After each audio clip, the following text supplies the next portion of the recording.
Chapter 1. A gentle sea breeze caressed the somewhat slick deck, heralding a splendid day for this expanse of ocean situated in the New World. The pirate warship, adorned with the flag of the Big Mom Pirates, sailed through these waters, its destination not far ahead Tarian Island, now visible to the naked eye. Standing at the bow, Katakuri gazed at the ethereal silhouette of Tarian Island, his eyes reflecting a hint of nostalgia, occasionally flickering with uncertainty and confusion. This revelation took Cracker, who stood beside Katakuri, by surprise. As the foremost star of the Big Mom Pirates and the second son of Charlotte Linlin, Katakuri had always been perceived as the quintessential elder brother by his siblings, exuding confidence and composure. It was so remarkable that Cracker nearly forgot the last time he had witnessed such an expression on Katakuri's face. "Brother Katakuri?" Unable to contain his curiosity, Cracker finally inquired, "What are you thinking about?" As if he had heard the call, Katakuri withdrew from his reverie, casually raising his hand to ruffle Cracker's hair before replying, "I was reminiscing about events from long ago." At 17, Charlotte Cracker had only just entered adulthood in this world. However, as the offspring of the notorious pirate Charlotte Linlin, he was no ordinary youth, already garnering a modest reputation in the New World. Of course, due to his peculiar habit of ensconcing himself in cookies, few outside his family knew Cracker's true appearance, with the exception of some siblings. Instead, he was known through rumor as a fierce individual. Yet, it was this reputedly fearsome boy, now having his head playfully tousled by Katakuri, who displayed a hint of bashfulness mixed with enjoyment. In the Charlotte pirate family, the notion of a father was conspicuously absent. Perhaps it was this very absence that rendered the nearly flawless Katakuri, in the eyes of his siblings, a figure imbued with a semblance of paternal significance. The notion of an elder brother is like a father may well encapsulate this sentiment, even though Katakuri was not the eldest in the Charlotte family and was merely 20 years old. After a brief indulgence in the affection bestowed by his elder brother, Cracker quickly resumed his inquiries. "Were you thinking about that, Ortlorn?" Katakuri's hand, which had been affectionately tousling Cracker's hair, paused momentarily before he withdrew it naturally, lightly tapping Cracker's head in succession. "By blood, you should also refer to him as Brother Cracker, but he doesn't share the Charlotte surname, he is a Bane," Cracker retorted. As Katakuri's second-in-command on this expedition, Cracker was acutely aware that their purpose for visiting Tarian Island was to meet someone specific. Bane Ortlin, an 18-year-old youth, is theoretically the fifth son of the Charlotte family, following the firstborn Perispero and his triplet brothers, and the fifth son of the notorious pirate Charlotte Linlin. However, it seems that due to certain peculiar circumstances, this fifth son has not grown up alongside the Charlotte family. In fact, he bears the surname Bane rather than Charlotte.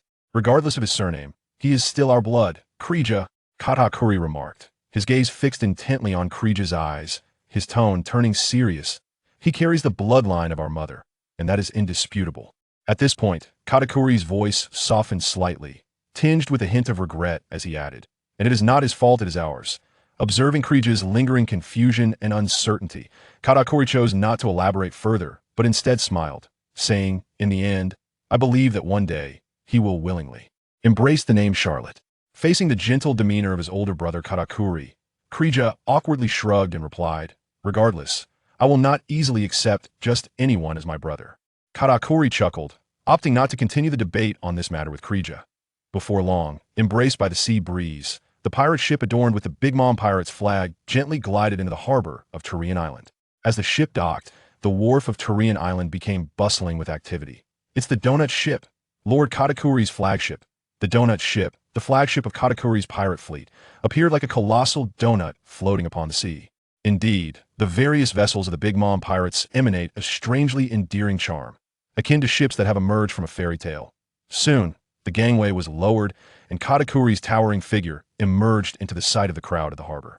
The once boisterous port fell silent in an instant, for Katakuri now exuded an aura of coldness and ferocity, a stark contrast to the gentleness he had shown while speaking with Krija. His high collar obscured half of his face, and his eyes radiated an air of authority.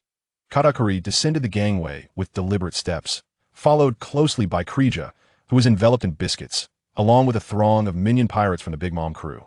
Tarian Island had, approximately 6 months prior, raised the flag of the Big Mom Pirates, officially becoming a territory within the realm of Totland, under the banner of the Big Mom Pirates. Thus, before Katakuri's arrival, several officials from Tarian Island had already been awaiting his arrival at the harbor for quite some time. Indeed, unlike the majority of pirate factions, The Big Mom pirates are evolving towards a model of pirate statehood. Consequently, within this intricate framework, a bureaucratic class has emerged. Islands that fly the flag of the Big Mom pirates are typically renamed swiftly, adopting monikers such as Jam Island, Butter Island, or Candy Island, and are subsequently incorporated into the territory of Tato Land, becoming part of this vast pirate nation. However, Tarian Island stands as an exception. It has long displayed the flag of the Big Mom pirates and has indeed been annexed into Tato Land, yet its original name remains unchanged. Moreover, this island has not been assigned a chief minister. Katakuri exchanged few words with the officials who had come to greet him, his tone cool as he offered a few terse remarks before dismissing them with a wave of his hand.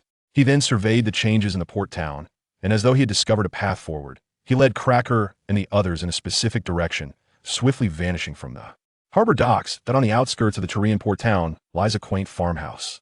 At this moment, the towering Katakuri, standing over 5 meters tall, peered over the fence, gazing inside. From within the yard came the rhythmic sound of metal striking metal. A robust man, bare-chested and wielding a blacksmith's hammer, was engrossed in his work. Without turning, he called out, "The door isn't locked." "Torin, you seem even stronger now," Katakuri replied, a smile gracing his face. Having likely completed his task, or perhaps due to the arrival of a guest, the man referred to as Torin paused his work, placing the hammer on a nearby table. He casually grabbed a towel hanging on the wall, wiped the sweat from his brow, and turned to face Katakuri. This man sported deep brown, unkempt hair that fell messily to his shoulders, lending him an air of rugged charm. His visage suggested a maturity beyond that of an 18-year-old, bearing the countenance of a man in his mid-20s. With well-defined features, he exuded a strikingly gallant appearance. While not quite as extraordinary as Katakuri, he stood just over 3 meters tall, his muscular, sun-kissed physique accentuated by his bare torso, black work pants, and heavy, brown boots. Anyone who beheld him would undoubtedly recognize him as a formidable warrior. Is that so? Time has flown by so swiftly that I scarcely noticed. However, I have indeed grown taller the last time we met. I stood at 2 meters 8, and now I am just over 3 meters, which certainly gives me a more robust appearance. Ortolan remarked nonchalantly as he tossed a towel onto the table. As he finished speaking, he caught sight of Katakuri entering through the door, accompanied by a man of indeterminate identity, who appeared remarkably mature, seemingly in his 40s. The IT was without a doubt that the man, who had disguised himself using a biscuit transformation, was Cracker. Nevertheless, Ortolan paid little mind to his identity and refrained from inquiring further. "I could tell you've grown quite a bit. I wonder if you will surpass me, or even your mother," Katakuri said with a smile, taking a seat on the stone bench in the courtyard and gesturing for Cracker to join him, while introducing him to Ortolan. "This is Cracker, your younger brother by a year, Cracker." Ortolan finally directed his attention towards the newcomer, his expression tinged with surprise. If recalling something, a look of understanding crossed his face, and he merely nodded in acknowledgement. Cracker was about to say something when he noticed Ortolan had seemingly lost interest in him and turned his gaze back to Katakuri, stating, "Perhaps that is for the best, I believe. My current height is sufficient. Growing any taller would exceed my comfort zone, so I hope I won't grow taller in the future." Katakuri, towering over 5 meters, was already impressive, while Charlotte Linlin was even more extraordinary, nearing 9 meters. Although Ortolan admired a muscular physique, there's no need to be so excessively formidable, he politely declined. "That is not for you to decide. Bloodline determines such things. You have inherited your mother's lineage." And perhaps Katakuri began, but noticing Ortolan's disinterest in continuing the topic, he shifted gears with a smile, asking, "Were you forging something just now? Is it from the materials I sent you last time?" At this mention, Ortolan's interest was piqued, and he enthusiastically replied, "Indeed, your timing is impeccable. I've just completed the work and finished shaping some of the edges." As he spoke, Ortolan lifted an item that had been resting on the forging table. It was a formidable, long-handled war hammer. Standing just over 3 meters tall, Ortolan wielded the hammer with ease, yet its imposing size was undeniable. The hammerhead was a rectangular prism, edged sharply, with integrated spikes along its 2 sides. Katakuri roughly estimated the hammer's length to be nearly 4 meters. The entire weapon was adorned in deep, dark hues, with a matte black finish. However, intricate designs in a muted gold adorned the hammerhead, resembling the horns of a bull upon closer inspection. To the end of the hammer's handle, 2 stacked square pyramids were cast, also featuring intricately carved patterns in a subdued gold tone. Overall, this warhammer is unpretentious, simple, yet elegant, understated, and profound. Thanks to you, I would have struggled to find those suitable materials, especially the 1000 gene stone, Ortolan expressed his gratitude to Katakuri. Noticing Ortolan's pleasant demeanor, Katakuri responded, "It was Mother who helped you gather those materials. I was merely a messenger." Ortolan paused momentarily, then, somewhat reluctantly, said, "Well, I appreciate her efforts as well." Seemingly pleased by Ortolan's change in attitude, Katakuri smiled and inquired, "By the way, how many pieces of 1,000 gene stone did you manage to incorporate?" "Not many, just 5 pieces," Ortolan replied nonchalantly. Upon hearing this, Katakuri's expression momentarily froze. He then glanced at the warhammer Ortolan held with such ease, and the corners of his mouth twitched in disbelief as he remarked, "Truly, you are remarkable. The 1,000 gene stone, as its name suggests, is as heavy as 1,000 weights. Despite containing the character for stone, it is, in fact, an exceedingly rare metal with an astonishing density. Thus, its weight is formidable." Katakuri had previously sent Ortolan 5 pieces, each comparable in size to a gold ingot, and merely transporting them had nearly rendered his flagship unable to navigate due to excessive draft. One can only fathom the sheer weight of such material. Impossible. You can wield a warhammer made of 1,000 gene stone like that? Do you think you're a mother? Kiria suddenly interjected with skepticism, perhaps due to his rebellious age of 17, or perhaps owing to his doubts about this brother who had appeared out of nowhere over 6 months ago. Kiria harbored an instinctive discontent towards Ortolan. Additionally, the frequent mentions of Bane Ortolan by both Mother and Katakuri had left him feeling somewhat envious. In any case, Kiria regarded Ortolan with an inherent sense of disdain. Confronted with Kiria's doubts, Ortolan chose to ignore him entirely, casually placing the warhammer back onto the solid, hefty forge before taking a seat opposite Katakuri. Kiria, feeling even more incensed, was about to voice his frustrations again when Katakuri called his name, urging him to quiet down. With a resigned smile, Katakuri turned to Ortolan and said, "Though this fellow's temperament leaves much to be desired, I am indifferent to him. No need for explanations."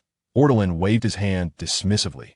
"Indeed, whether in appearance or character, you do not resemble others of your age," Katakuri remarked with a hint of admiration. "Haha, what you say is amusing. I have never perceived you as a typical 20-year-old either. So this is quite normal." Ortolan laughed heartily. "That makes sense, but I must thank you all the same," Katakuri mused with a cheerful smile. "Thanks to you, I was able to forge a weapon that truly satisfies me. I should be the one expressing gratitude, not the other way around," Ortolan replied, waving his hand dismissively as he poured a large jug of boiling water for Katakuri, treating the humble kettle as if it were a fine teapot. Though Katakuri was the son of a pirate, he was undoubtedly of noble stature in the New World. After all, he could be considered a prince of Totland. His lifestyle was characterized by extravagance and luxury.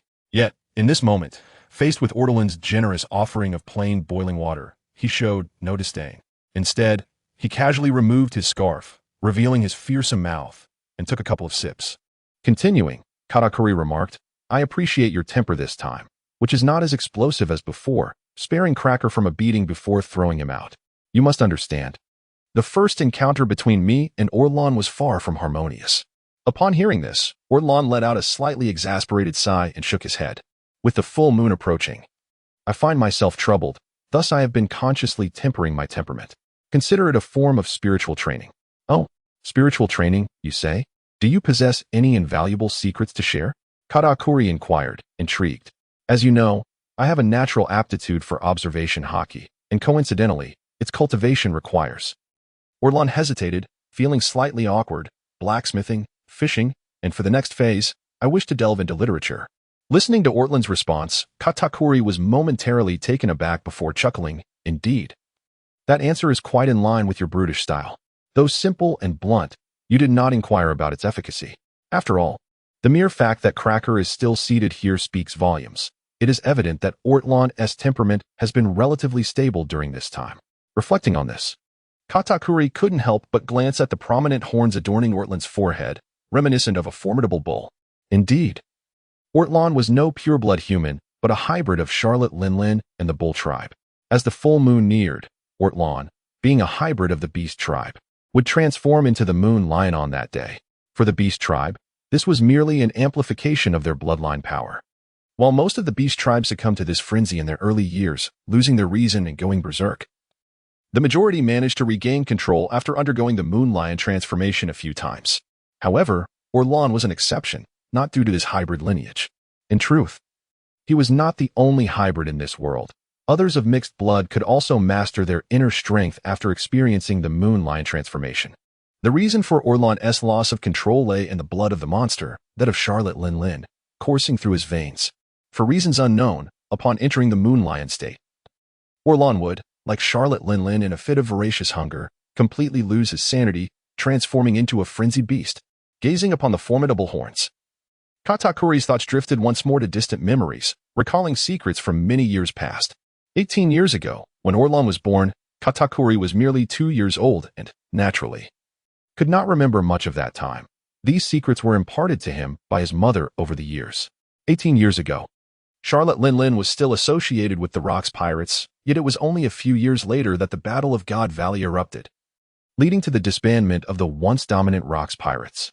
The various stakeholders within the crew went their separate ways, effectively shaping the tumultuous landscape of the new world we see today.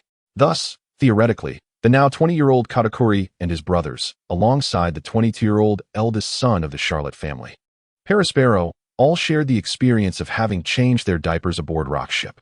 And it is conceivable that they may have even urinated upon the illustrious figures of Shiki the Golden Lion, Edward Newgate, also known as Whitebeard, and Kaido of the Beasts. Of course, it is also possible that they were subjected to their playful antics. Bane Orlan was also born aboard Rock's vessel. He was meant to bear the Charlotte surname like Katakuri and the others, spending a brief infancy on the ship. If fortune smiled upon him, he might have even tugged on Whitebeard's beard or playfully relieved himself upon Shiki's head. His father, Bane Salonis, is likely forgotten by most in the vast ocean today. Yet, 2 decades ago, he was a renowned pirate in the New World, a bull type from the Fur tribe, known for his prowess in the Furry Kingdom, who ventured forth to become a pirate and earned a bounty of 300 million berries.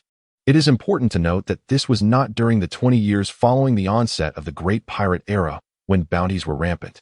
And it seemed that anyone with a modicum of skill could amass a bounty exceeding 100 million.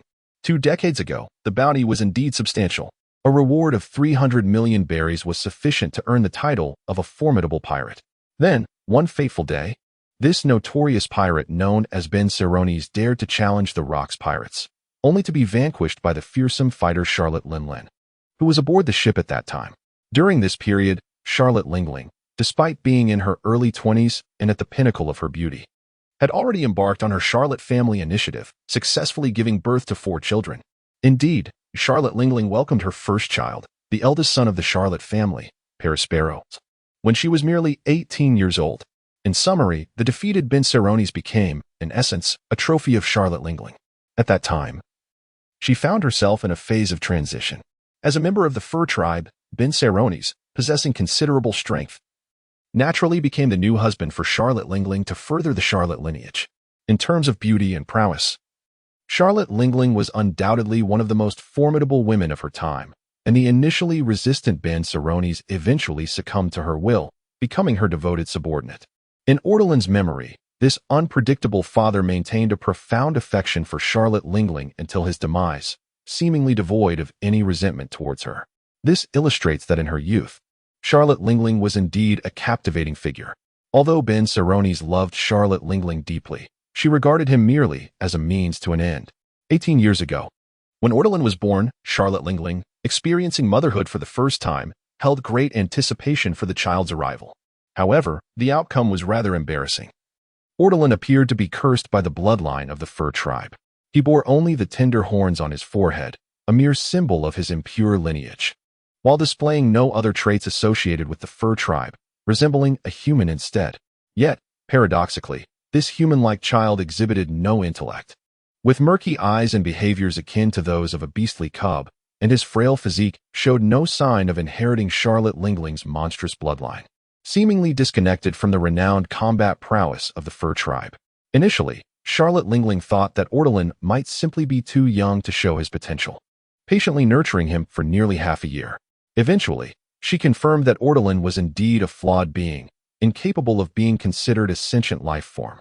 Enraged and humiliated, Charlotte Linlin nearly took Orlan's life, only to be thwarted by Serones' desperate intervention, which spared the child's existence.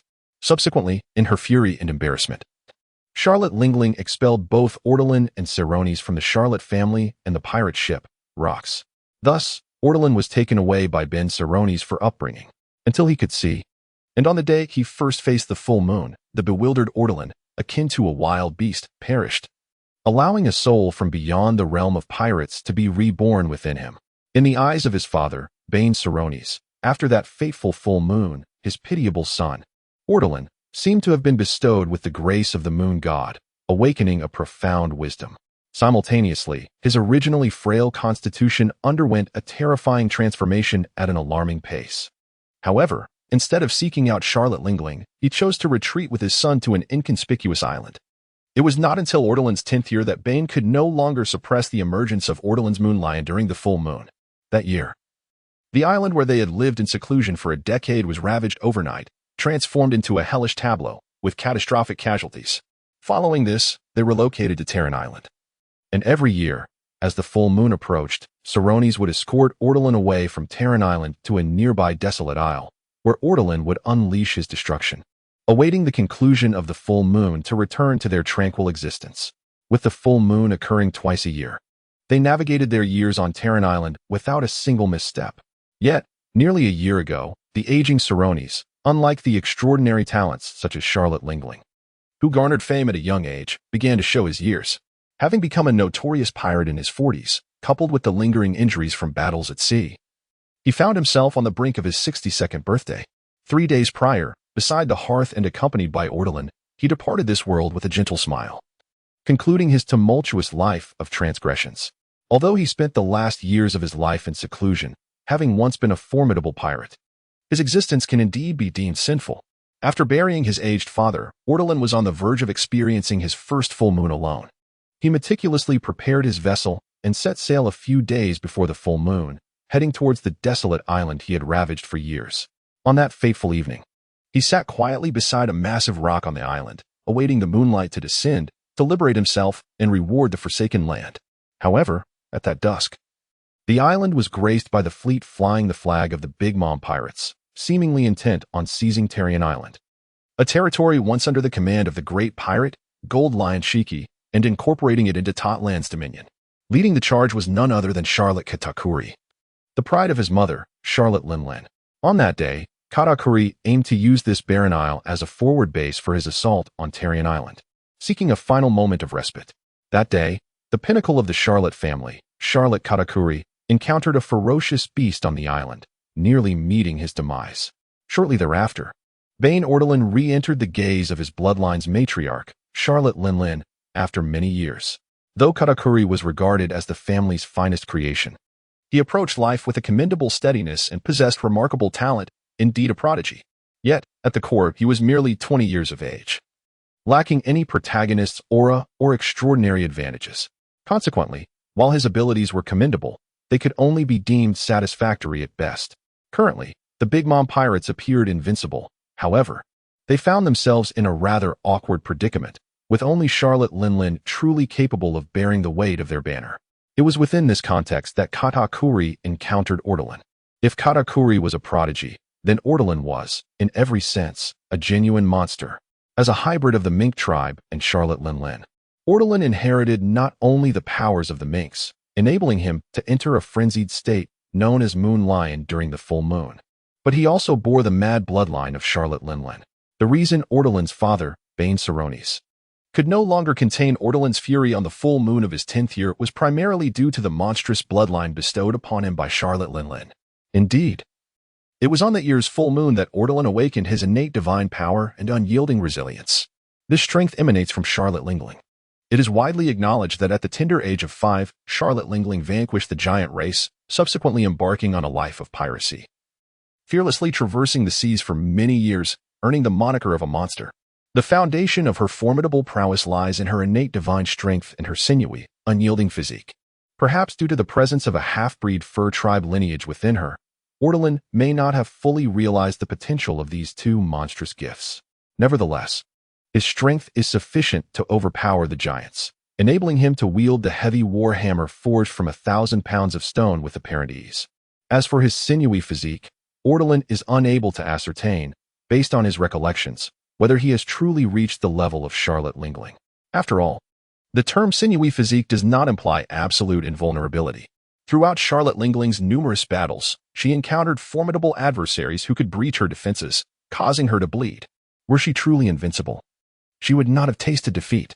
The lower threshold of a sinewy physique essentially renders one impervious to ordinary blades and ineffective against bullets. In other words, if the minions of the sea lack any skill or extraordinary abilities, they would struggle to even scratch her resilient skin. Through extensive research and experimentation, Orderon has established that he possesses extraordinary capabilities.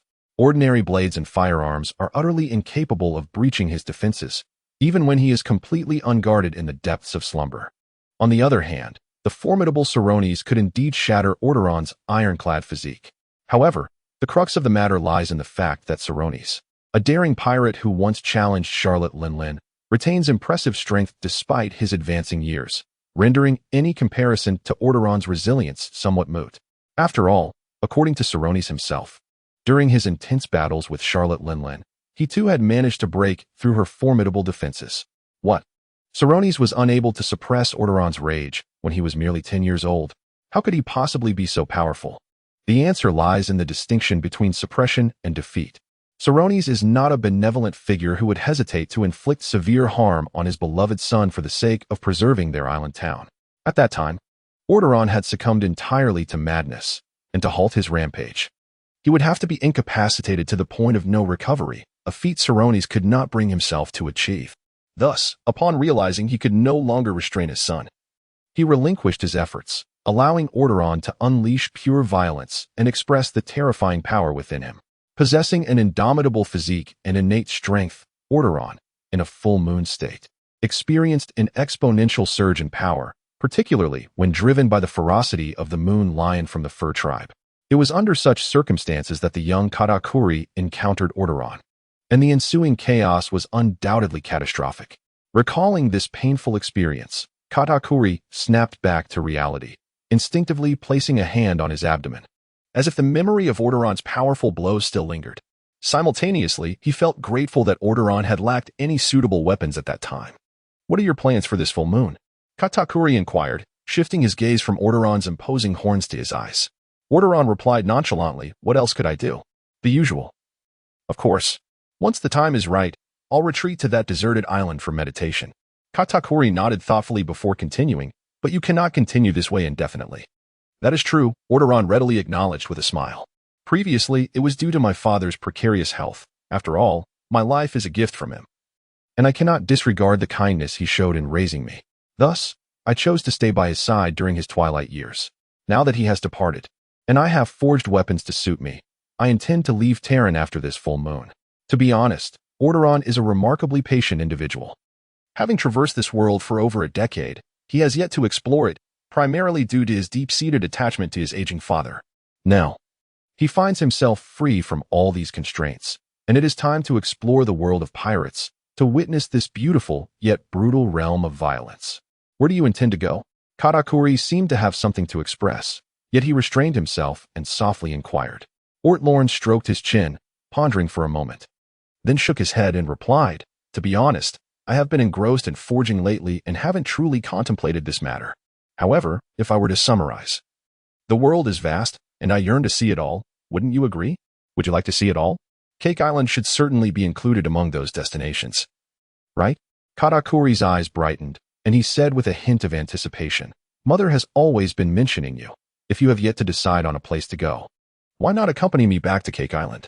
Upon hearing this, a look of disdain crept onto Ortlorn's face. To be frank, although Charlotte Linlin abandoned herself and her father, perhaps due to the nature of his soul having traversed dimensions, Ortlorn had often questioned his own heart and concluded that he harbored no animosity or hatred towards Charlotte Linlin. His feelings towards this mother of his bloodline were more akin to that of a stranger. As for his sycophantic father, though he too was cast aside, he truly knew how to ingratiate himself, even in his final moments, harboring no resentment towards Charlotte Linlin, wishing instead to be buried on Cake Island, forever gazing upon the visage of his beloved.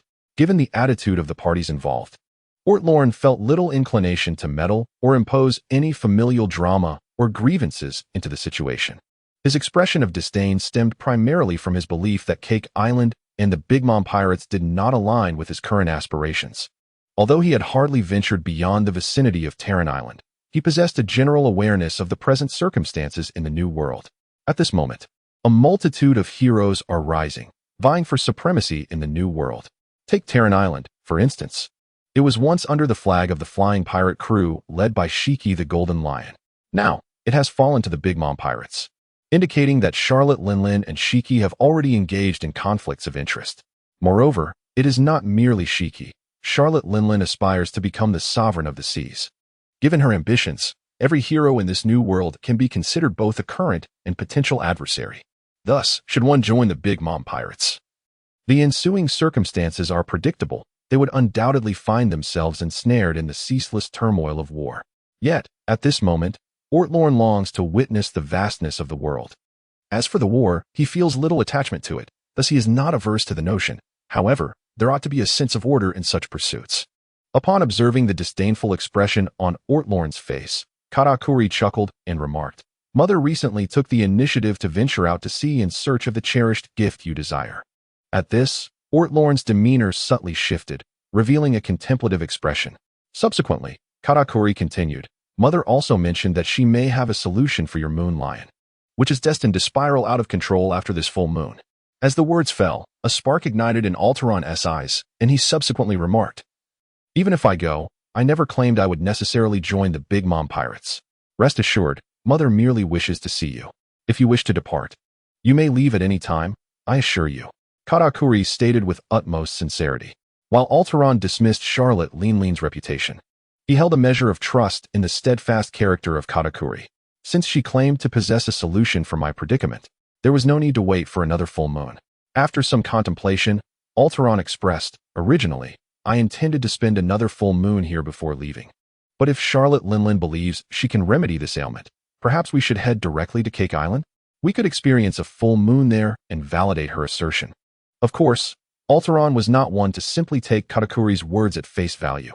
After all, Charlotte Linlin herself suffered from a ravenous appetite and frequently exhibited intermittent bouts of madness. Could she truly possess a remedy for him? However, considering that he faced no significant loss, even if he lost control during the full moon on Cake Island, the Big Mom pirates would bear the consequences, which held little concern for him. Furthermore, given that Charlotte Linlin's history of mental instability had persisted for many years, perhaps she had insights and experiences to share with fellow sufferers.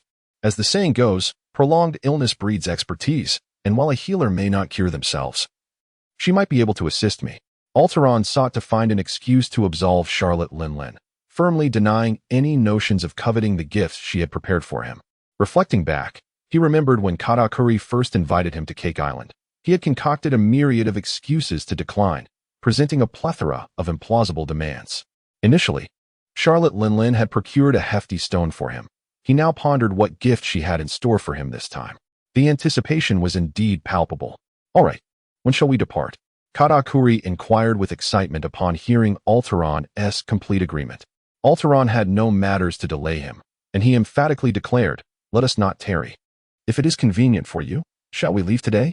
Concerned that Alteron might reconsider, and with his primary objective being to escort Alteron back, Katakuri promptly responded, "There is nothing inconvenient on our end. Let us set forth now." "Very well, please wait a moment while I gather my belongings." Alteron replied as he rose and made his way toward the little courtyard's interior. Once Alteron entered the house, the smile on Katakuri's face remained unbroken. "Brother Katakuri, is he truly that formidable?" Kirigia, who had been overlooked, finally found an opportunity to voice his curiosity. "His war hammer lies right there. If you doubt it, you are welcome to test it." Katakuri once again lifted the large water tank on the table and took a sip. Kirigia, that fellow, truly had an audacious spirit. Stretching his shoulders, he proclaimed, "Let us see about this. The weight of 5,000 gene stones is akin to that of a conventional three-masted sailing ship. I refuse to believe it."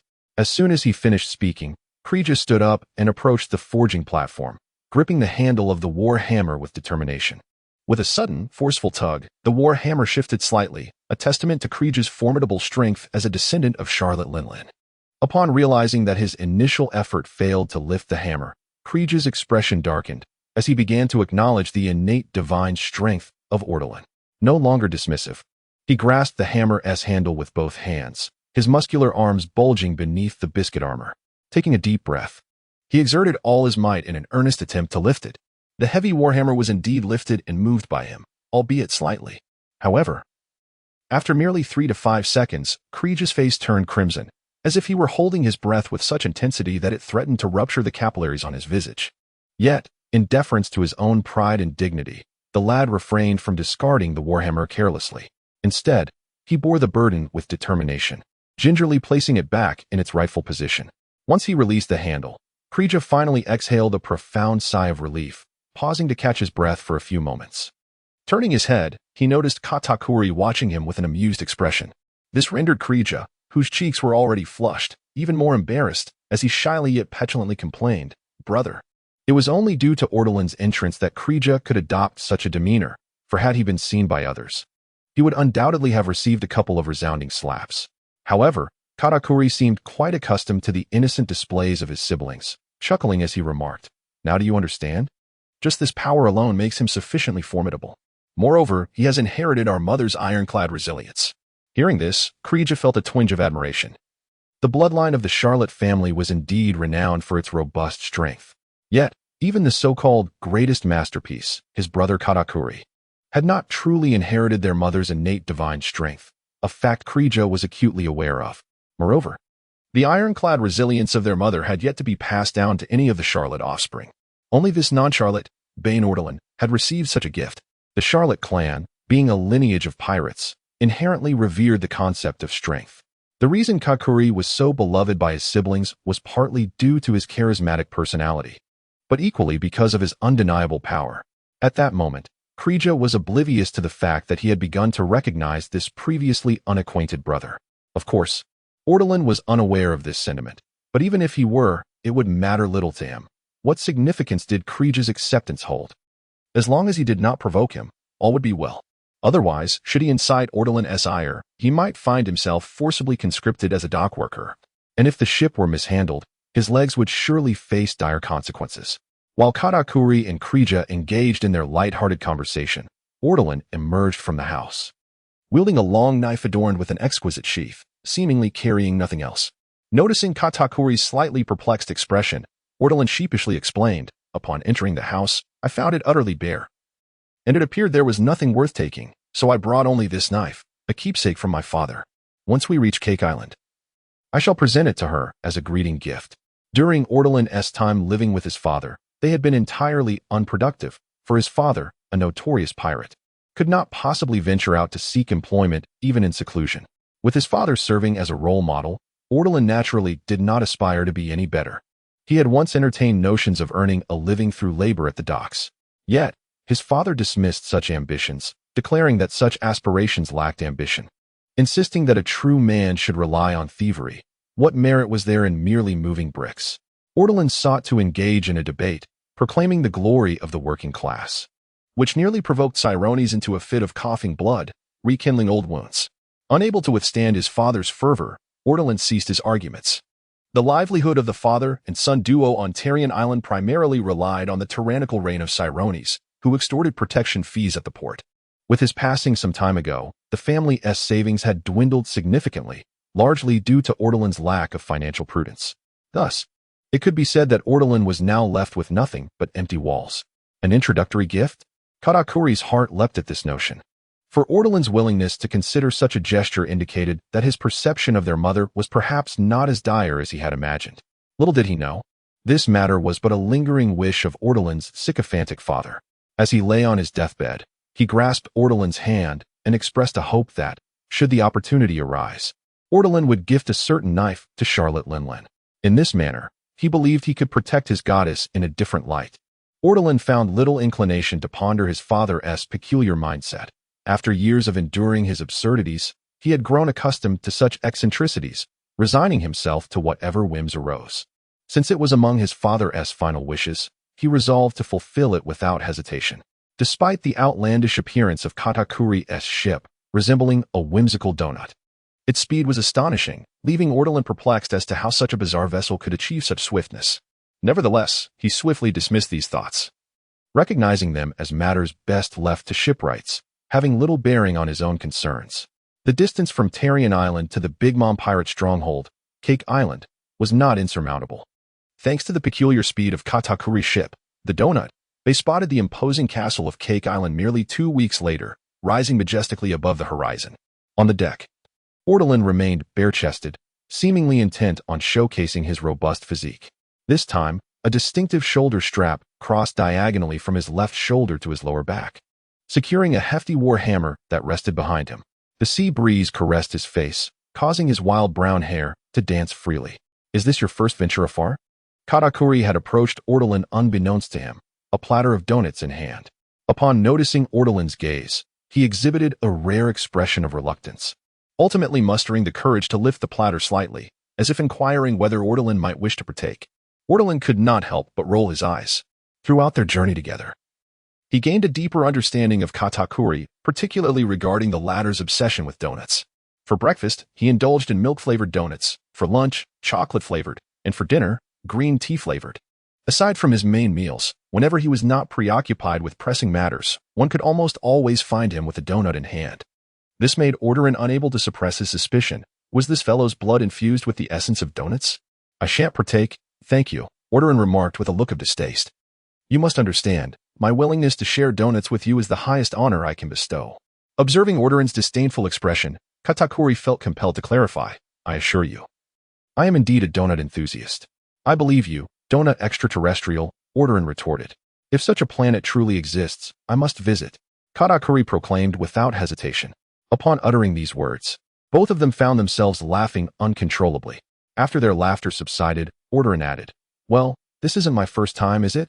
I recall when I was 10. My father took me out to sea for an extended voyage, lasting perhaps 3 to 4 months. We arrived at Terran." "Why did you choose Terran?" Katakuri casually inquired.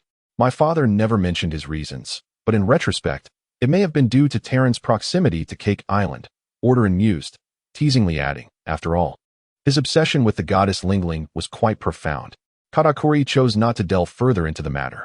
After indulging in a few more bites of donut, he continued, "Previously, while speaking with my mother, she intended to host a grand tea party in your honor. However, regrettably, we received intelligence indicating that Shiki is assembling a formidable fleet of sky pirates, possibly with us in his sights. Given our current state of war, the tea party could not proceed." "That truly is unfortunate," Ortolan murmured. Yet, a hint of confusion lingered in his mind. This year marks the year 1495 in the Sea Circle calendar, and indeed, a significant upheaval was imminent, namely, the Battle of Edver, which would alter the dynamics of the entire New World. Presently, the New World is characterized by a fierce competition among various factions since the fall of the Rocks Pirates, with their former crew members now operating independently. Among these heroes, one stands at the pinnacle, wielding absolute dominance: the notorious Shiki, known as the Pirate Overlord. In contrast to Shiki's current achievements, the Whitebeard pirates appear rather lackadaisical, meandering across the seas, with rumors occasionally surfacing about Edward Newgate adopting yet another son in some distant waters. They seem disinterested in vying for supremacy, preferring to remain undisturbed, as long as no one provokes them. Following Whitebeard, there are formidable pirates like Silver Axe and Wang Ji, who are certainly faring well. Yet they pale in comparison to Shiki, whose ambitions are vast and whose aspirations are geared towards world domination. As for Kaido, Ortolan had not inquired about his whereabouts. By this time, he ought to be wreaking havoc in Wano, perhaps. The Big Mom pirates, in contrast to Kaido and his ilk, are experiencing relatively favorable developments. However, compared to Shiki, he still falls short in many aspects. Fortunately, Shiki's domineering nature has led him to earn numerous enemies among the current maritime champions, each one harboring animosity towards him. This multitude of adversaries emboldens Charlotte Linlin to provoke him. If one were to describe the power dynamics of the New World as a singular dominance amidst a multitude of strong forces, then Shiki would undoubtedly represent that singularity, while the Big Mom pirates would merely be counted among the many. Given Shiki's current trajectory, he ought to be the man most likely to ascend to the pinnacle of the pirate realm after Rocks. Under normal circumstances, he should be expanding the influence of his faction exponentially, eliminating or subjugating figures such as Kaido, Wang Ji, Silver Axe, and Charlotte Linlin, thereby resurrecting the glory of Rocks. Yet, Ortolan is acutely aware that Shiki's unparalleled momentum this year is about to come to a halt. This time, Shiki assembled his grand fleet, perhaps not to confront Charlotte Linlin, but rather to challenge his fated adversary, Gold, Roger. Shiki's formidable fleet would position itself in the Edver Sea, effectively trapping the Roger pirates. When negotiations failed, a fierce battle erupted, only to be interrupted by a sudden, colossal storm that left Shiki humiliated in defeat. Not only would his once mighty fleet, dominant in the New World, and numerous formidable warriors succumb to the tempest, but his ambition to unify the pirate forces of the New World was abruptly thwarted. Consequently, he suffered irreversible injuries, with a ship's helm lodged in his head, drastically diminishing his power. Perhaps it was Shiki's downfall that allowed the remaining pirate factions in the New World, including Kaido and Charlotte Linlin, to thrive. Judging by their timelines of emergence, it was after this upheaval that they gradually solidified their unassailable positions in the New World. Contemplating this, Ortolan could not suppress his curiosity and inquired, "Do you know where the Edver Sea is?" "Edver," Katakuri responded, somewhat puzzled by Ortolan's question, yet quickly provided an answer. "If you set sail from Whole Cake Island and head straight east, you would reach it in about 2 months at standard cruising speed." "Is that area part of Tato Land?" Ortolan exclaimed in surprise, recognizing that a 2-month voyage from Whole Cake Island was not insurmountable. "Certainly not. Within Tato Land. All seas are renamed Tato Land," Katakuri replied with a smile, gesturing dismissively. "Currently, that region is unclaimed territory, and beyond Edver lies Shiki's domain, not far from his stronghold. The secret realm of Melview." "I see," Ortolan mused. "It appears I need a geographical tome to better understand the distribution of the seas in this world." Having gleaned some information from Katakuri, Ortolan increasingly suspected that Shiki's gathering of forces was perhaps not aimed at the Big Mom pirates, but rather a quest to locate Roger. Yet, where could Roger possibly be? The Roger pirates were notoriously elusive, adhering to a path of elite members aboard a single ship, making their presence difficult to detect in the vastness of the ocean. As Ortolan and Katakuri engaged in casual conversation, mulling over these various thoughts, the Sweet Donut gradually approached the harbor of Whole Cake Island. The name Whole Cake Island may sound whimsical, but in truth, it is quite expansive.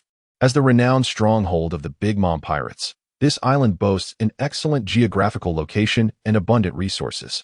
Upon disembarking, Ortolan immediately noticed numerous coastal defense cannons constructed near the harbor. Moreover, as the base of operations for pirates, the port bustled with activity rather than languishing in desolation. On the contrary, an unusual prosperity thrived here, with numerous transport vessels and caravans bustling in and out. Maintaining this order were a small faction of the Big Mom pirates, and, more prominently, the Homies, soul creations birthed from the formidable powers of Charlotte Linlin's Soul Fruit, which Ortolan had only heard of until today. The port had arranged for Homie carriages to welcome the arrivals. Katakuri swiftly escorted Ortolan onto a carriage, departing from the port and making their way down a straight path that led into the depths of the island. Shortly after traversing the forest, as the branches parted, they beheld a castle at the heart of Cake Island, resembling a colossal cake from a fairy tale. This was the residence of the notorious pirate, Big Mom, Charlotte Linlin. The carriage halted before the castle, and the servants positioned the steps. Katakuri and Ortolan descended together. At that moment, Perospero, the eldest son of the Charlotte family, awaited them. Upon seeing Katakuri and Ortolan, he stepped forward and remarked, "Mother has been expecting you in the castle for quite some time." After stating this, he scrutinized Ortolan with a playful smirk, quipping, "Is this our beloved new brother? Is he truly only 18? He appears older than I am. Ha ha ha."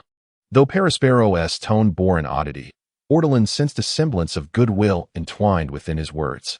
Thus, Ortolan smiled and nodded, introducing himself. "It is a pleasure to meet you. I am Bane Ortolan." Perospero did not linger on the surname Bane. Instead, he patted Ortolan's shoulder with a grin, saying, "Come. Mother awaits us. By the way, would you like to try my lollipop?" Do the members of the Charlotte family always take delight in promoting their signature desserts upon meeting others? After politely declining the recommendations of Perospero, the group soon found themselves within the grand and magnificent castle. As they traversed the entrance hall and the winding corridors, Ortolan felt a sense of disorientation from the myriad twists and turns. Eventually, they arrived before a colossal door, whereupon Perospero stepped forward to knock on the imposing entrance. To Ortolan's astonishment, the 2 door knockers suddenly transformed into eyes, and it seemed as though the spirit of Home Eyes inside the door had just awakened. It glanced outside, greeted Perospero and Katakuri with a playful chuckle, and then, as if under its own volition, the great door began to swing open. As the door creaked ajar, a rush of air escaped from within, and Ortolan was immediately enveloped by an overwhelming sweetness, akin to stepping into a storeroom brimming with confections. However, the room was not dark, It was brilliantly illuminated. A grand throne stood at the center, and before it was a circular table adorned with an abundance of pastries and desserts. At that moment, a figure was seated upon the throne, unceremoniously grabbing sweets from the table and stuffing them into her mouth with reckless abandon. Without a doubt, it was Charlotte Linlin, the woman who aspired to reign as the Queen of the Seas. Ortolan's impression of Charlotte Linlin could be succinctly summed up as an overweight matron, a grotesque figure, intermittently afflicted by madness and mania. Although he was aware that in her youth, Charlotte Linlin was an extraordinary beauty, captivating even his hopelessly infatuated father until his dying day. However, upon finally encountering Charlotte Linlin, Ortolan began to comprehend the depth of his father's infatuation. Considering her age, she was not particularly young, if Ortolan recalled correctly. Charlotte Linlin was precisely 41 this year. By age alone, she ought to be entering middle age. Yet perhaps due to her exceptional gifts at that moment, Charlotte Linlin appeared to be no older than her 30s. Meanwhile, the once embarrassing image of her corpulent figure, resembling that of a plump pig, has now transformed into one of alluring curves, with an enticing silhouette that is both voluptuous and captivating. Though seated upon her throne, her posture exudes a wild and uninhibited demeanor, with a pair of long legs clad merely in shorts and accentuated by high heels, carelessly resting atop a table strewn with remnants of desserts. Overall, this first impression has utterly shattered Ortolan's preconceived notions of Charlotte Linlin. As if sensing a commotion at the doorway, Charlotte hastily stuffed a piece of cake into her mouth, casually wiping the cream from her lips as her gaze shifted towards the entrance. A smirk curled at the corners of her lips, revealing a proud smile. Before Katakuri and Perispero could utter a word, Charlotte had already begun to speak. I had completely forgotten what your father looked like until I laid eyes on you. Suddenly, his face came rushing back to me. For a member of the mink tribe, he was indeed rather handsome. Ha ha ha. Little one, you've grown, Charlotte gleefully declared, her eyes fixed on Ortolan. The devoted one truly meets a grim fate. Despite her father's constant thoughts of her, it seems that Charlotte hardly remembers his visage. Yet, upon reflection, given Charlotte's experiences, status, and her untamed personality, it seems rather understandable. Thanks to him, I survived by sheer luck, Ortolan replied with composed dignity. In response, Charlotte stuffed another handful of treats into her mouth, nodding thoughtfully as she mused. If there's one area in which that fellow surpasses me, it would be his foresight and patience towards you. At this juncture, Charlotte turned her gaze back to Ortolan and added, I apologize, little one, for my short-sightedness in the past that led to your suffering over the years. Ortolan chose not to engage with her sentiment, instead retrieving the dagger that hung at his waist, weighing it in his hand. It matters not. This vast ocean is filled with the forsaken, and my experiences are nothing extraordinary. This dagger is a relic of my father's. Before he breathed his last, he instructed me to deliver it to you if the opportunity arose. No sooner had Ortolan finished speaking than Charlotte seized a warm, damp towel from the table to wipe her hands and commanded, hand it over. As he approached her, Ortolan could increasingly sense the formidable aura that she exuded effortlessly. Aware of this, Charlotte quickly reined in the natural intensity of her presence, accepting the dagger from Ortolan's grasp. Memory is indeed a peculiar thing. Prior to seeing this blade, I had no recollection whatsoever. Yet now, as I caress its hilt, I feel as though I can conjure memories of it and its master. Charlotte reflected, before inquiring, Little one, would you care to return to my embrace?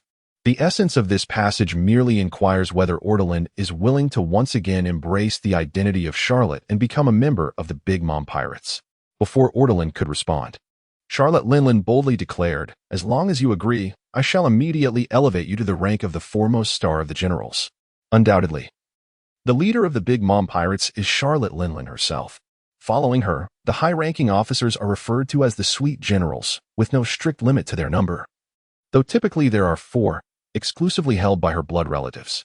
Presently, the Big Mom Pirates boast 4 generals, which is somewhat absurd, as the 3 brothers of Katakuri occupy 3 of the positions, with the final one held by the eldest, Perispero. However, the status of a general is not immutable. Any general who suffers defeat in battle will immediately lose their title. Originally in the story, only Katakuri, famed for his invincibility, maintained his status as a general, while the other 3 have frequently changed.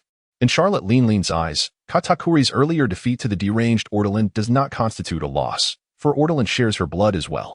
In summary, the The status of a general within the Big Mom Pirates is exceedingly high, and the foremost general is, without a doubt, second only to the leader herself. The conditions proposed by Charlotte Linlin are rather appealing. However, Ortolan shows little interest. Although he harbors no resentment towards Linlin for having cast him aside, he is also disinclined to casually become anyone's son again, nor to address her as mother. Thus, without further contemplation, Ortolan shook his head decisively and stated, "I refuse." Before Charlotte Linlin could respond, Ortolan continued, "I did not come to Whole Cake Island to join the Big Mom Pirates. Katakuri mentioned you might have a solution to my inability to control myself during the full moon." Ortolan's blunt words left Perispero, who stood behind him, somewhat astonished, prompting a glance at Katakuri, who could only respond with an expression of helplessness. Upon hearing Ortolan's refusal, Charlotte Linlin displayed no signs of anger. Instead, she simply shook her head with a hint of regret and remarked, "A refusal? How unfortunate." Ortolan expected her to persist, but surprisingly, this ambitious woman, determined to become the queen of the seas, did not press the matter further. After a moment of reflection, Charlotte Linlin continued, "Regarding your uncontrollable frenzy during the full moon, I indeed possess a method." Ortolan's expression turned serious as he inquired, "What method?" "Ultimately, your frenzy during the full moon bears a striking resemblance to the moon lion of the fur tribe, a manifestation of a power inherent in your racial bloodline. The reason you are unable to gradually harness this power as the other fur tribe members do is partly due to your mixed heritage. The bloodline from the fur tribe within you is rather scant, as is evident from your appearance," Charlotte Linlin remarked. Although Ortolan is said to be of mixed fur tribe descent, in reality, only the two horns on his forehead signify his non-pure human lineage, while in other respects, he bears no difference from a human. To the unknowing observer, he might even be mistaken for one of Kaido's own kin. At this thought, Charlotte Linlin felt a swell of pride, as her bloodline ultimately proved to be more potent, overshadowing that of the fur tribe. After a brief pause, Charlotte Linlin continued, stating, "Aside from this reason, another factor is that your veins also carry my blood. According to Katakuri, you have not only inherited my innate divine prowess, but also my ironclad physical constitution, which is unparalleled among my many offspring. Ortolan, do you comprehend the significance of this?" It was a rhetorical question, requiring no response from Ortolan. With a self-satisfied smile, Charlotte Linlin resumed, "This signifies that you have nearly perfectly inherited my talents. Within you flows my blood, purer and more robust. However, this also means you have inherited my insatiable hunger, or as I prefer to call it, my madness. It is an affliction, a gift, or something else entirely, yet it matters not. Under these circumstances, I too can descend into madness.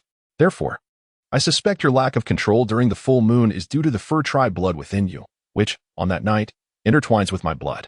The full moon not only awakens your moon lion but also thrusts you into this state of insatiable hunger. The two forces combined render you utterly uncontrollable." Ortolan was not taken aback by Charlotte Linlin's assertions, for he had previously deduced the same. Intermittent insanity, mania, combined with the moon lion, equated to his loss of control during the full moon. Contemplating this, Ortolan inquired, "If you cannot cure your own insatiable hunger, how can you believe you can remedy mine?" "Ha ha ha ha!" Charlotte Linlin erupted into laughter, then turned to Ortolan and said, "My insatiable hunger was, at one time, indeed cured, little one." This revelation genuinely took Ortolan by surprise, as he gazed at Charlotte Linlin with astonishment and inquired, "When did this happen? How was it treated?" Although he knew that his strength would significantly increase during the full moon due to the frenzy, who would willingly choose to be termed a lunatic? Thus, Ortolan earnestly wished to rid himself of this affliction. A glimmer of nostalgia flickered in Charlotte Linlin's eyes, as though she were reminiscing about her past. After a prolonged moment, she finally spoke. "That was many years ago, aboard Rock's ship, where my pica was cured." "Aboard Rock's ship? Their ship's doctor?" Ortolan immediately pondered this connection. But no, it had nothing to do with the ship's doctor.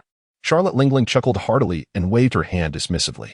"Well," Ortolan mused for a moment before asking, "Was it science? I heard that the great scientist Bajingam was with you." Before Ortolan could finish his thought, Charlotte Linlin interjected, her expression rife with disdain. "What kind of scientist is she? Though she claims to be one, she is merely a lazy incompetent." However, perhaps due to Ortolan mentioning her name, Charlotte Linlin seemed to remember something and continued, "But it was indeed because of that incompetent that we had the chance to meet the true great scientist, Vegapunk. Had you not mentioned it, I might have forgotten. Vegapunk did suggest that perhaps through biotechnology, my Pika could be treated. He mentioned something about genes. Yet, I have no understanding of those technologies and eventually forgot about it. Could Dr. Vegapunk hold the key to curing this ailment? Ortolan silently noted this vital piece of information. The notion of genetic factors seemed extraordinarily promising and worthy of exploration. Contemplating these thoughts, Ortolan did not exhibit any outward signs of surprise and pressed further. So what exactly is it? Is it a particular devil fruit ability? Not at all. Charlotte Lingling smirked, revealing an air of malevolence. It is violence. Violence. Ortolan paused, seemingly perplexed by this answer. Indeed, violence. Charlotte Lingling spoke with a penetrating tone. Violence is a potent remedy, specifically designed to treat this condition. Ortolan regarded Charlotte Lingling thoughtfully for a moment, as comprehension dawned upon him, his eyes reflecting astonishment. Noticing his reaction, Charlotte Lingling smiled and remarked, "Perhaps you have already deduced the reason? After all, the outbreak of Pika on Rockship was certainly not a pleasant sight." Ortolan chuckled lightly in response. Charlotte Lingling, with her extraordinary talents and unparalleled strength, would be an insurmountable force if her Pika were to erupt in most areas of this world. However, Rockship was undoubtedly not among those regions. Although Charlotte Linlin is undeniably formidable, the crew aboard that ship consists entirely of monsters. Imagine, one day, if Charlotte Linlin were to experience a sudden bout of hunger pangs, indiscriminately attacking everyone around her. Among those individuals are Rox, Whitebeard, Shiki, Kaido, Wang Ji, Silver Axe, and a host of other ruthless marauders of the seas. What would the outcome be? The answer is self-evident. Charlotte Linlin would be thoroughly beaten by this band of rogues. What healing could possibly remedy her affliction? A good thrashing should suffice, wouldn't it? If the problem persists, then another beating can be administered when the symptoms arise again. Listening to Ortolan's slightly teasing remarks, Charlotte Linlin let out a disgruntled snort, yet she continued, "Though those memories are far from pleasant, I must admit that during those years, I experienced multiple episodes of hunger pangs, each time interrupted by that band of ruffians. After numerous occurrences, I began to faintly grasp the ability to control that power." At this juncture, Charlotte Linlin paused, then lamented, "If only I had been granted another 2 years, perhaps I could have truly mastered that power. Alas, that rascal Rox."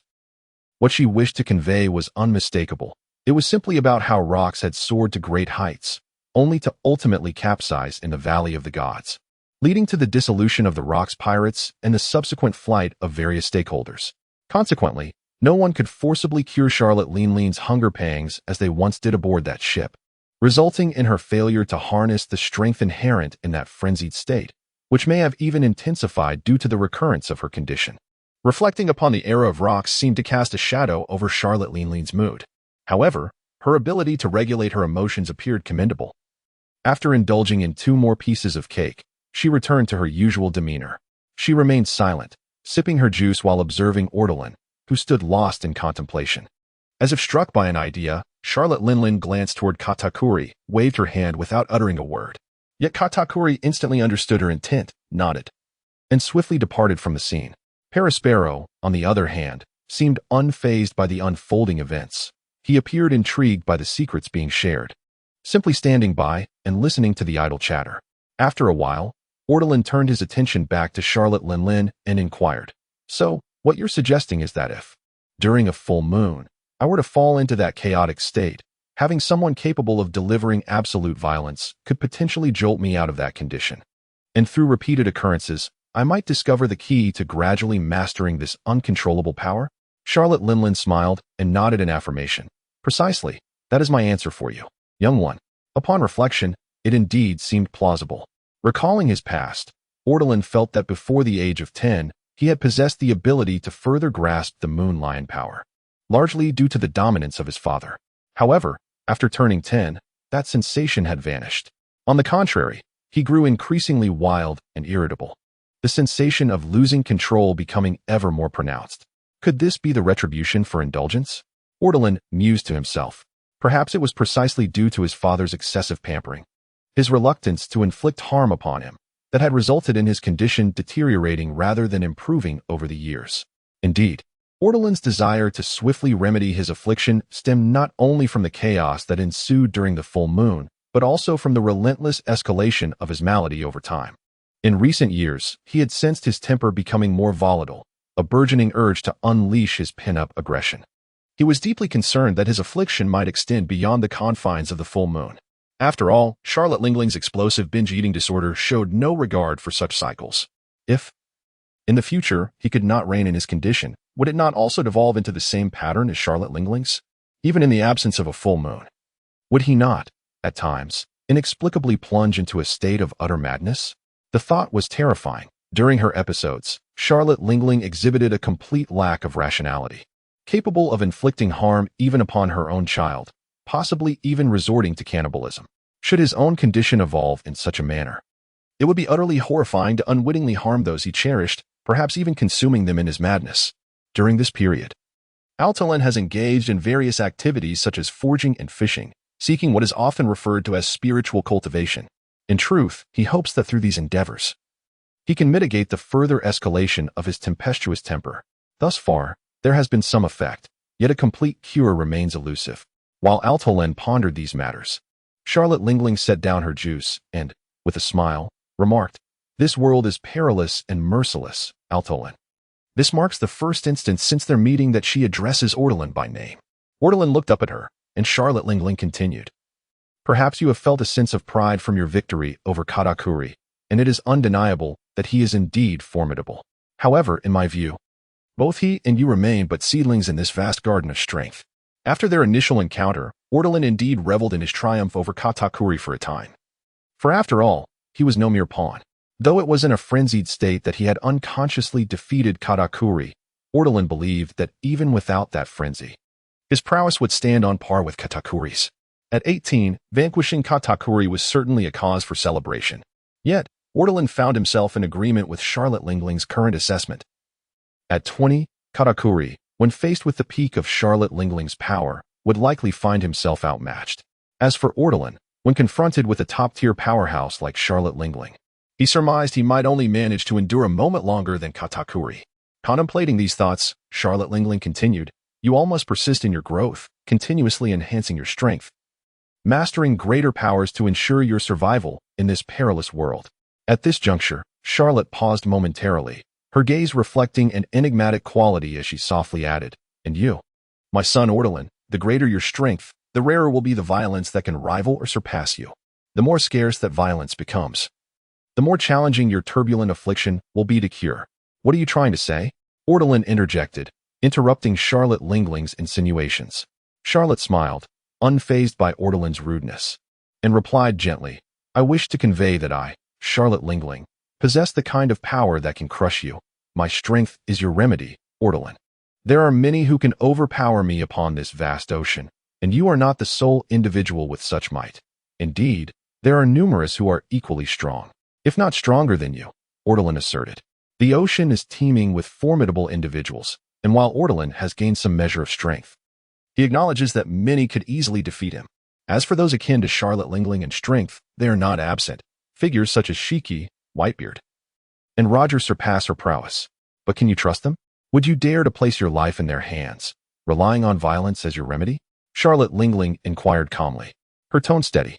Before Ortolan could respond, she continued, "Those individuals are outsiders, unworthy of your trust, and though we have experienced our share of unpleasantness and regrets, yet you cannot deny that my blood flows through your veins. I am your mother, Ortolan. From both a familial and a pragmatic perspective, I require your presence. Should you return to my embrace, your strength will amplify ours, and the Big Mom pirates shall grow ever more formidable. We are indeed family, bound by trust and blood." Ortolan could not help but acknowledge the validity of Charlotte Lingling's words. Indeed, there are numerous powerful beings capable of rivaling her might. Yet, would Ortolan dare entrust his life to their hands? What if he were to meet his demise? In comparison, Charlotte Lingling was unlikely to bring harm upon him. In this regard, she proved to be more trustworthy than the rest. At that moment, Katakuri returned, seemingly carrying a small box. Upon seeing him, Charlotte Lingling nodded and then turned to Ortolan, stating, "There is no need to rush into a decision. Whether you choose to reject or accept, I encourage you to ponder it carefully. The full moon is but days away. You may stay here and experience it firsthand, which will allow you to determine the efficacy of my proposal." Ortolan paused, then nodded in agreement. "Very well. Indeed, with Charlotte Linlin's assertions, it was essential for him to verify the situation himself. As the full moon approached, he would endure a beating on Cake Island and observe if there was any improvement before arriving at a conclusion regarding Charlotte Linlin's earlier words. Katakuri stepped forward, extending the small box to Ortolan. Ortolan regarded him with a hint of confusion, but before Katakuri could speak, Charlotte Linlin, seated upon her throne, declared, "Take it. It is a gift from me to you." Ortolan, not one to be overly polite, accepted the box from Katakuri without hesitation. "Perispero, please arrange for Ortolan to settle in and familiarize him with our surroundings," Charlotte Linlin instructed. Perispero grinned, licking his lips, and nodded before beckoning Ortolan. "Come along. There are plenty of rooms here for you to choose from. If none appeal to you, I highly recommend my candy house. Rest assured, with my abilities, I can conjure it in an instant, and it will surely meet your satisfaction." Ortolan envisioned the candy house conjured by Perispero's power and felt a twinge of discomfort, quickly responding, "That is quite unnecessary. I have no particular preferences. You may simply show me to a room of your choosing." As the two conversed, they swiftly departed from the room. Once the voices of Perispero and Ultron faded into the distance and the grand door of the residence closed automatically, Katakuri turned his gaze towards his mother. "Mother, Ultron's sense of belonging towards us seems rather low. I have engaged in numerous discussions with him previously, and I doubt he will choose to stay," Katakuri remarked after a moment of contemplation. Charlotte Linlin grabbed a pastry from the table, took a couple of bites, and nonchalantly replied, "Whether he stays or leaves is of little consequence, Katakuri." Katakuri's expression reflected mild confusion as he struggled to grasp his mother's meaning. Charlotte Linlin, exhibiting considerable patience towards her favored son, swallowed her food and elaborated, "What truly matters is our attitude, the kindness we extend." After a brief pause, she continued, "Ultron's departure from me at a young age has proven to be my fault. I misjudged him. I had assumed he would harbor animosity towards me. However, today's encounter was somewhat unexpected. It appears he does not despise me for having abandoned him." In response, Katakuri nodded. "Indeed, I have also discussed this matter with him. He explicitly stated that his feelings towards you do not amount to hatred or disdain, nor can they be described as amicable. It is more akin to a stranger's indifference. This, for us, is already a commendable beginning. Whether it is the words I spoke or the gift I presented, they were all gestures of goodwill. Such kindness may indeed foster a slight improvement in our previously distant relationship, nudging the scales of fate in our favor." Charlotte Linlin spoke softly, and after a moment of contemplation, Katakuri nodded in agreement. She continued, "If he chooses to remain, that would be wonderful. I could keep him close and nurture his potential and talent. In time, he will undoubtedly become my true right-hand man and a genuine member of our family." "What if he decides to leave?" Katakuri inquired. "That would indicate he possesses more tenacity than I anticipated, as well as greater fortitude and courage, Katakuri." Charlotte Linlin responded with a smile. "In the current situation, for Ultron, it is akin to a destitute young man suddenly being discovered by his billionaire mother, who promises that if he willingly returns to her embrace, he will be granted endless wealth and luxury. A meteoric rise. Typically, most individuals would exuberantly embrace such an invitation, returning to the comforting embrace of a billionaire mother and subsequently indulging in a life of unparalleled luxury. However, should Ortolano choose to decline, it would indeed serve to demonstrate, to some extent, that he possesses a tenacity and fortitude that surpasses that of the average person. Of course, one might also argue that such a stance reflects arrogance and folly. It all depends on one's perspective.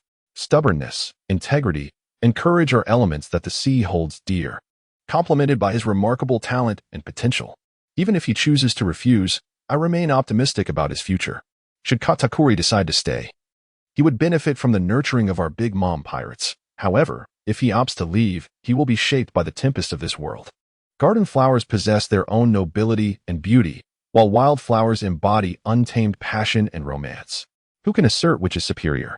Charlotte Linlin remarked with a glimmer of anticipation in her eyes. Garden flowers and wildflowers. Katakuri whispered softly, musing. Whether it be the mighty hammer forged by Ortlorn himself or the gift bestowed upon him by his mother, to Katakuri, these symbols already signify a future for Ortlorn that is destined to transcend a life of mediocrity. He expressed his desire to explore the vastness of the world and understood that to truly perceive the beauty and brutality of existence, one must continuously strive to ascend. Only by reaching greater heights can one gain broader and clearer perspectives. And it is only by standing atop this world that one can behold its entirety, is it not? To achieve this, his journey will undoubtedly be fraught with storms and tempests, which serve both as trials and as nourishment. At that moment, Katakuri realized that even if Ortlorn chose to depart, the tempests would guide him along the thorny path of surmounting the world's ridges. When he eventually reaches sufficient heights, he will naturally reunite with the Big Mom pirates, his mother, and himself. In due time, the initial goodwill may yield unexpectedly splendid outcomes. Upon seeing the understanding dawn on Katakuri's face, Charlotte Linlin smiled with greater satisfaction. Subsequently, she seized the bottle of spirits from the table, took several hearty swigs, and with a resounding thud, slammed the cup back onto the table, laughing heartily. Ha ha ha, moreover, I already owe him so much. What reason do I have to hinder my son from sailing towards the sea? After concluding the topic of Ortlorn, Charlotte Linlin shifted her tone, inquiring with a hint of gravity, how about the intelligence from Shiki? Is it not very clear? Katakuri promptly responded. Relying on the extensive network cultivated by Charlotte Linlin over the years, as well as her infamous alliances, while others typically sought suitable matches from within their families for mutual benefit, Charlotte Linlin, in her ruthless manner, opted to forge numerous marriages, amassing a collection of ex-husbands that could form an enhanced battalion. Remarkably, she remains at the pinnacle of her beauty, attracting a multitude of admirers akin to the likes of Ortolan's father, despite their prior divorces. Yet, at the mere mention of her name, these devoted followers are still eager to lend their support. Moreover, Charlotte Linlin is passionate about hosting tea gatherings, continuously nurturing her social connections, and leveraging these relationships to foster ties with various formidable entities from the underworld. Consequently, the Big Mom pirates have experienced significant advancements in the realm of intelligence over the years, even daring to proclaim themselves as the premier intelligence force in the pirate industry. However, despite these achievements, the Big Mom pirates find themselves struggling to obtain substantial intelligence regarding Shiki. After all, Shiki's core team primarily consists of those soaring through the skies, and his stronghold, the secret realm of Melview, towers into the clouds, making it exceedingly difficult for intelligence operatives to infiltrate. Understanding these challenges, Charlotte Linlin does not impose undue hardship on her intelligence agency. Instead, she expresses her resignation, stating, regardless, Shiki is already rallying his fleet. We cannot remain idle and allow the war to encroach upon Cake Island, a critical area for us. Let us direct our fleet towards the Totland front line. Upon receiving these orders, Katakuri furrowed his brow slightly, revealing a hint of concern. Mother, in facing Shiki, we must exert our utmost efforts to have any chance of victory. However, this fleet mobilization will surely deplete the core strength of our Totland realm. Could this lead to unforeseen consequences? Katakuri hesitated before speaking. Are you worried that someone might attempt to ambush our stronghold? Charlotte Linlin chuckled lightly and replied, Shiki is formidable. Whether it be Wang Ji, Silveraxe, or that young Kaido, it is evident that if we allow Shiki to continue unchecked, we will all face dire consequences. After all, that lion will not spare us. Yet, even the legendary rocks could not compel our submission. What chance does he stand? While all had once been part of the Rocks pirates, there was no hierarchy among them. They had united for a common purpose rather than as subordinates to Rocks. These formidable individuals, each brimming with ambition and untamed spirit, could hardly be expected to genuinely submit to another. To speak candidly, Charlotte Linlin acknowledges that despite Rock's arrogant demeanor, impulsive nature, and myriad flaws, he is not the sort to demand supremacy above all. It is precisely this quality that has allowed them to sail together for such an extended period. However, Shiki stands apart. During his time aboard, he exudes a rebellious and domineering disposition. Should he aspire to unify the pirate forces of the New World, he would undoubtedly refrain from treating others as mere companions in their endeavors. Instead, he would devise means to compel their allegiance beneath his feet. This notion is one that neither Charlotte Linlin, Kaido, nor figures like Wang Ji and Silveraxe could ever accept. Consequently, Charlotte Linlin firmly believes that, given the current circumstances, should a fierce conflict erupt between her and Shiki, Kaido, Wang Ji, and others would instinctively unite against him without the need for communication. In fact, this underscores why Shiki has yet to fully conquer the New World. When he remains inactive, his old friends, despite their past conflicts, engage in mutual bloodshed. Yet, once he takes action, those old friends can swiftly set aside their grievances and join forces against him. This truly disgusts Shiki. Although he currently stands as the most formidable pirate in the New World, there exists an undeniable sensation akin to a fierce tiger being besieged by a pack of wolves. Charlotte Linlin has now thoroughly grasped the intricacies of this situation. Thus, she dares to concentrate her power at the forefront, leaving the surrounding waters of Whole Cake Island vulnerable. She is acutely aware that should a major conflict erupt between herself and Shiki, figures such as Wang Ji and Kaido, who pose a significant threat to her, would never choose to confront her. On the contrary, they would undoubtedly lend her their support, for they would prefer not to face Shiki's wrath, lest they become the next victims in line. These unspoken understandings between them are palpable. Shiki finds himself ensnared in this situation, striving to realize his ambitions and dreams. Naturally, he is compelled to devise a way to extricate himself from this awkward predicament.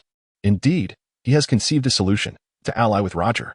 In the past, Roger and Garp had joined forces and, through a stroke of fortune, had decisively vanquished the Rocks pirates. Now, the prospect of Shiki and Roger uniting is undeniably formidable. Moreover, Shiki is aware that Roger has been tirelessly seeking the true history, extracting crucial information that may very well lead to the ancient weapons buried within the annals of time. These ancient weapons embody a terrifying might. Once harnessed, combined with Shiki's military prowess and strategic acumen, he could swiftly dominate the world. At that moment, figures such as Charlotte Linlin, Whitebeard, and Kaido would no longer stand as obstacles to Shiki's ascendance. Ironically, Shiki, known for his rebellious spirit and singular pride, finds that there is one person capable of prompting him to set aside his arrogance, willing to stand as an equal and share in the sovereignty. This individual is Roger. Presently, Shiki is contemplating how he can negotiate with Roger with the utmost sincerity, proposing that they could share the world as equals, united as one. He believes that such earnest terms would surely pique Roger's interest. The New World's pirate heroes are ensnared in their own webs of deception. On one hand, Charlotte Linlin has her own considerations, while Shiki plots to break the stalemate. In any case, under Charlotte Linlin's command, Katakuri, despite harboring some concerns, swiftly conveyed the orders to gather the fleets and family fighters near Cake Island to assemble orderly towards the frontline waters. In this era, Charlotte Linlin has yet to suffer the loss of having her home invaded. Thus, the waters of Tado Land are not as terrifying as they would be 2 decades later. Throughout the sea, marine slugs serve as surveillance, ensuring that any disturbance is promptly detected by the Big Mom pirates. Meanwhile, in the vicinity of Cake Island, a vessel stealthily approaches the stronghold of the Big Mom pirates. The vessel in question is none other than the illustrious Oro Jackson, the very ship of the infamous Pirate King, Gold. Roger. At this moment, Roger is not yet hailed by the world as the Pirate King. Within the ranks of pirates, he is currently known as Gold Roger, a playful moniker derived from the phonetic nuances of his name. On the deck, Roger sits cross-legged, a nautical chart spread out before him, upon which a red circle marks the location of Charlotte Linlin's stronghold, Whole Cake Island. Surrounding Roger are his loyal companions, including the formidable Silvers Rayleigh and the spirited Shanks, along with 2 young boys, one with red hair and the other with a prominent red nose. These vibrant youths would eventually rise to become 2 of the 4 emperors. One achieved this through sheer strength, while the other, well, also through strength, though luck is indeed a facet of strength. Linlin possesses a piece of the road Poneglyph, which is our target in this endeavor. Once we secure this ancient text and locate the final piece, the coordinates to Laugh Tale will be revealed, and the mysteries of the ultimate island shall no longer remain concealed from us. Roger exclaimed, excitement evident in his voice as he slammed his palm against the chart. That being said, the Big Mom pirates are not to be trifled with. Charlotte Linlin is as formidable as a beast, Rayleigh cautioned, stroking the stubble on his chin. Vice Captain, we are quite powerful ourselves. We have nothing to fear from them, Shanks proclaimed boldly, thumping his chest with confidence. As soon as the little fellow spoke, the surrounding crew burst into laughter. Although Shanks still has a long way to go, as he himself mentioned, the Roger pirates are indeed formidable. However, one must take into account Roger's physical condition. It is best to avoid direct confrontations whenever possible. Roger's health cannot withstand any excessive strain, which could adversely affect his future. Dr. Kuroka's expressed with concern. Roger possesses immense strength, standing at the pinnacle of the world, with few capable of matching him. Even Charlotte Linlin falls slightly short in comparison.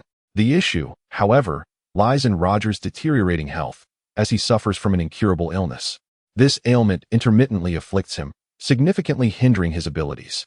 According to Dr. Kurokas, if he refrains from engaging in combat, he could extend his life by several years. Yet, once he faces a formidable opponent, the more intense the battle, the more his vitality diminishes. Essentially, he would be shortening his lifespan. The more alarming concern is that if his illness flares up during a fierce confrontation, it could lead to disastrous consequences, potentially resulting in his demise. The doctor is right. We must devise a plan to infiltrate discreetly.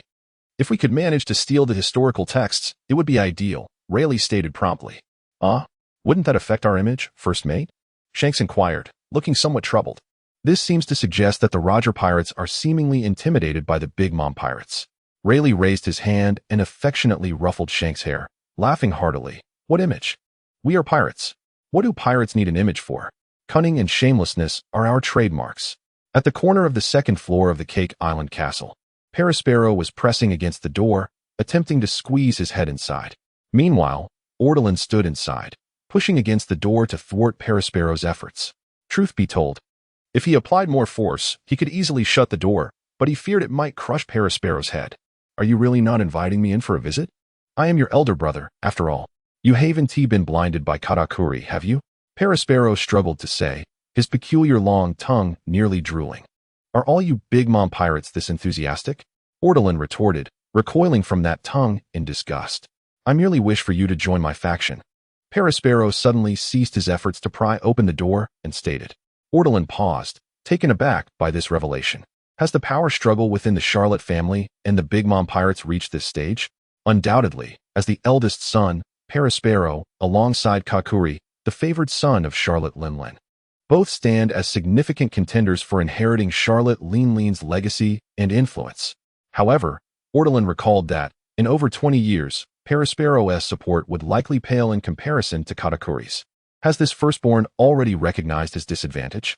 Could it be that upon realizing Ortolan's potential, he is eager to recruit him as an ally?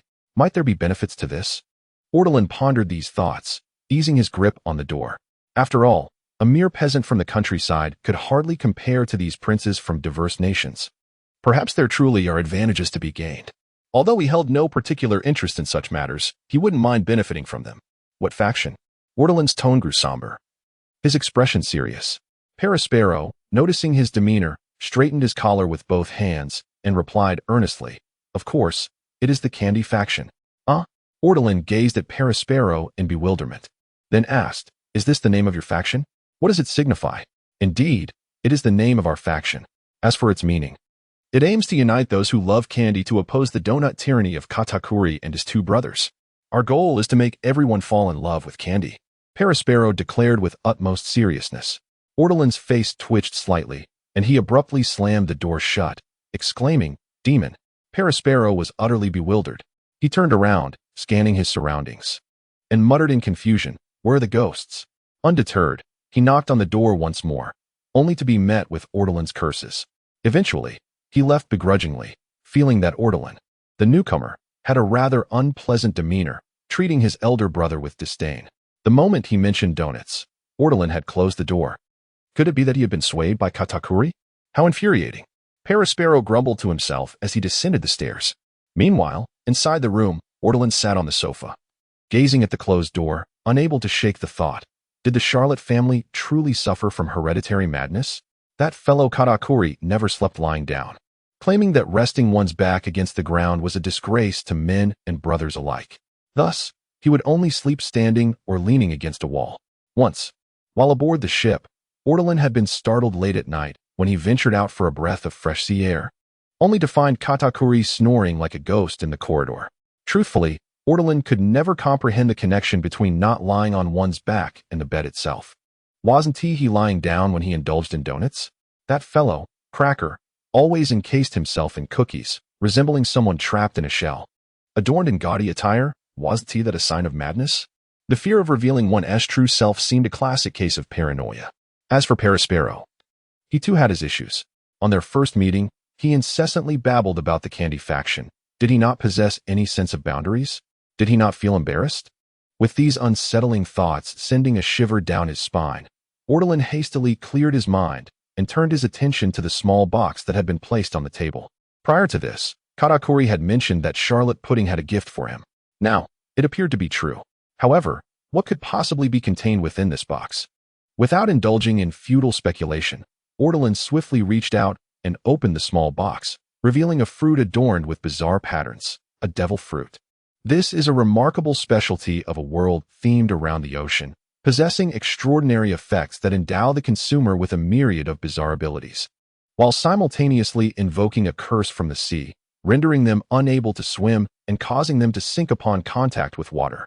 The phenomenon known as the devil fruit has indeed become commonplace, with the notion that any random pirate in the New World might possess peculiar powers. However, when it comes to rarity, these fruits are undeniably precious, often referred to as the treasures of the sea.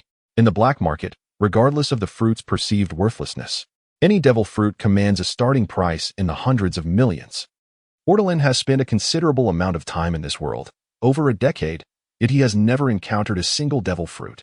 He has seen users of such fruits, often small-time pirates or gang members lurking around the docks, occasionally stumbling upon a couple of fortunate souls with strange abilities, despite never having seen one with his own eyes. Ortolan has long been aware of the legendary status of the devil fruits. Thus, upon opening the chest, he immediately recognized its identity. Gazing at the devil fruit, Ortolan's expression became quite complex, reflecting surprise and shock, before morphing into a look of realization as if something had dawned upon him. How generous she truly is. Ortolan mused, a hint of admiration in his tone. If it were a mere fish's devil fruit, Ortolan would be unable to discern its corresponding abilities or value, having never consulted any relevant catalogs. Yet at this moment, the fruit nestled within the chest, renowned for its immense power, was something Ortolan could not possibly forget. It was the kind of top-tier devil fruit that one would instantly recognize upon sight. At first glance, this devil fruit resembled a flamboyant hedgehog hairstyle, its entire form radiating a brilliant golden hue.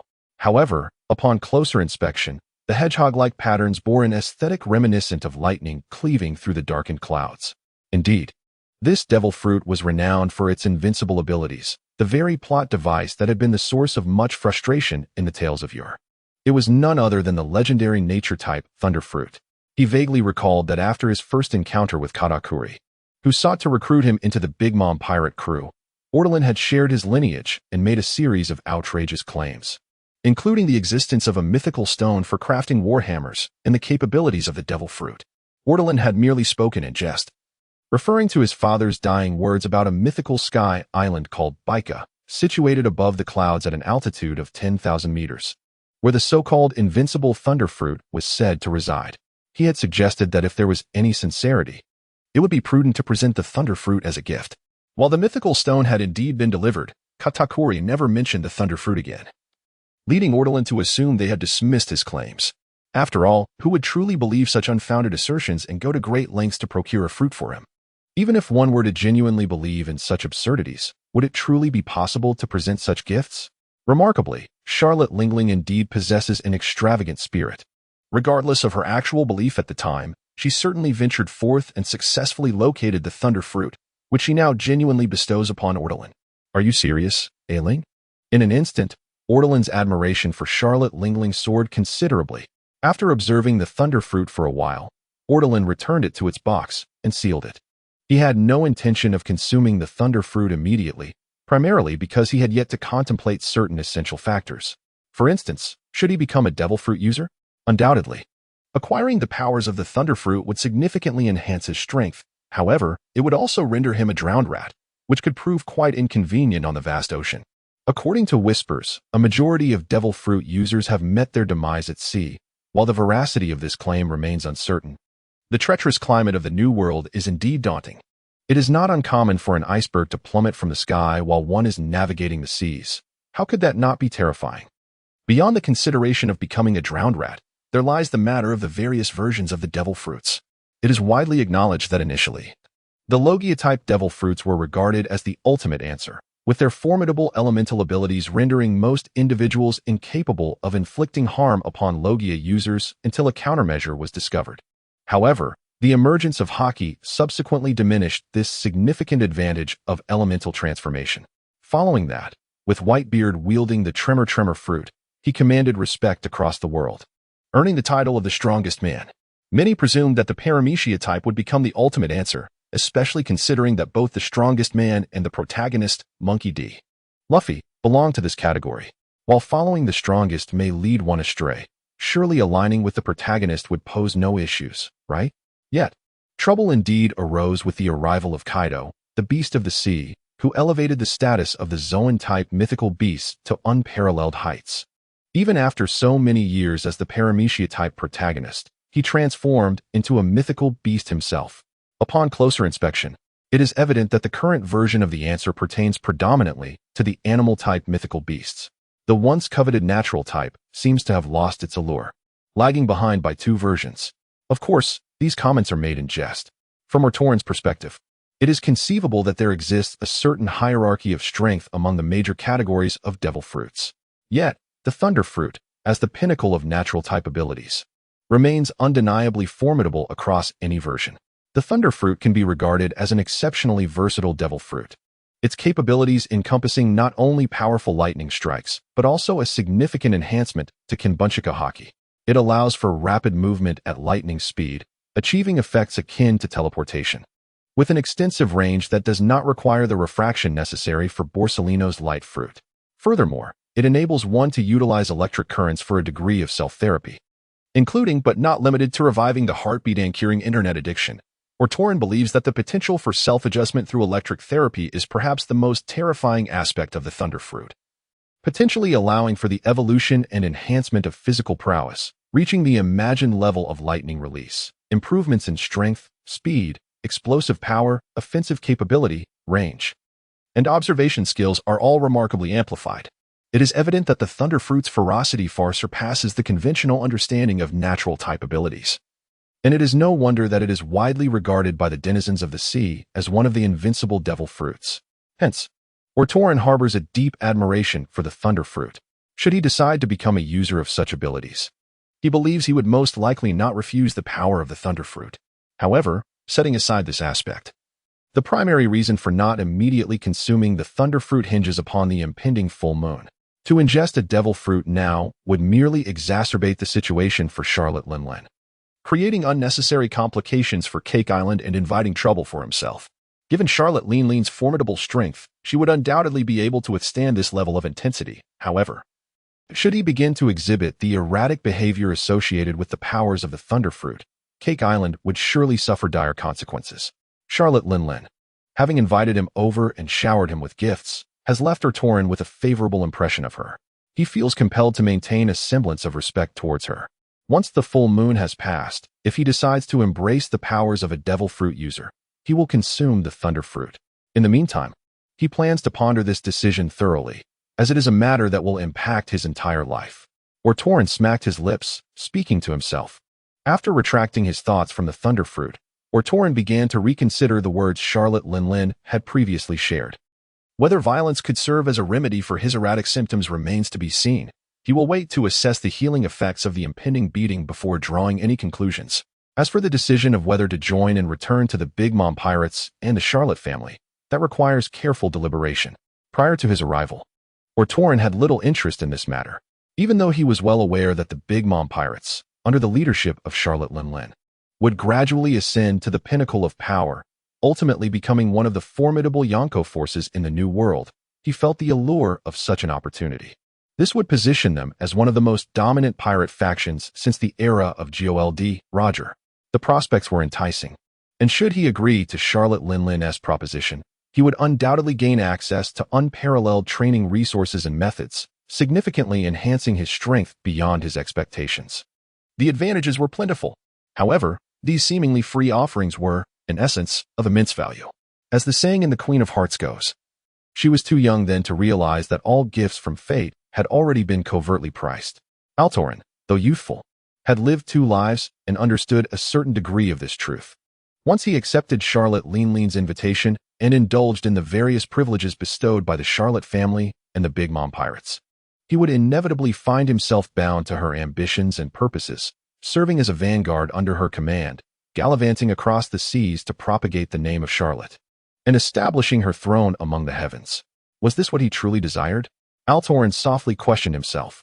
He possessed a commendable habit of pausing to introspect and interrogate his own heart whenever confronted with significant decisions, lest he be swayed by the alluring distractions of the outside world.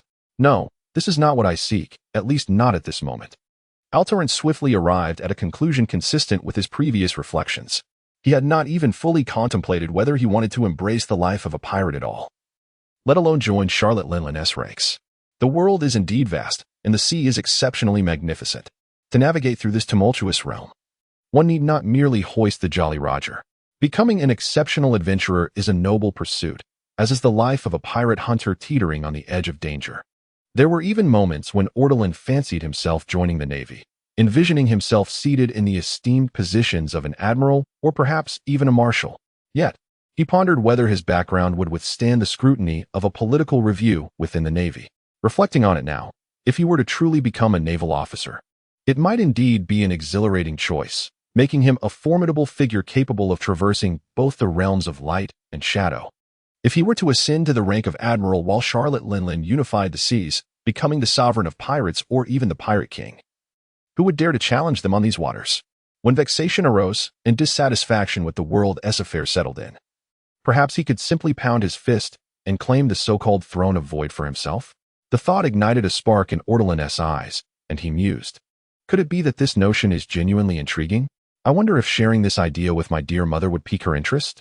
If she were intrigued, might she assist me in passing the Navy's political review? Speaking of which, does the Navy truly have such a process? Ortolan pondered this with great enthusiasm.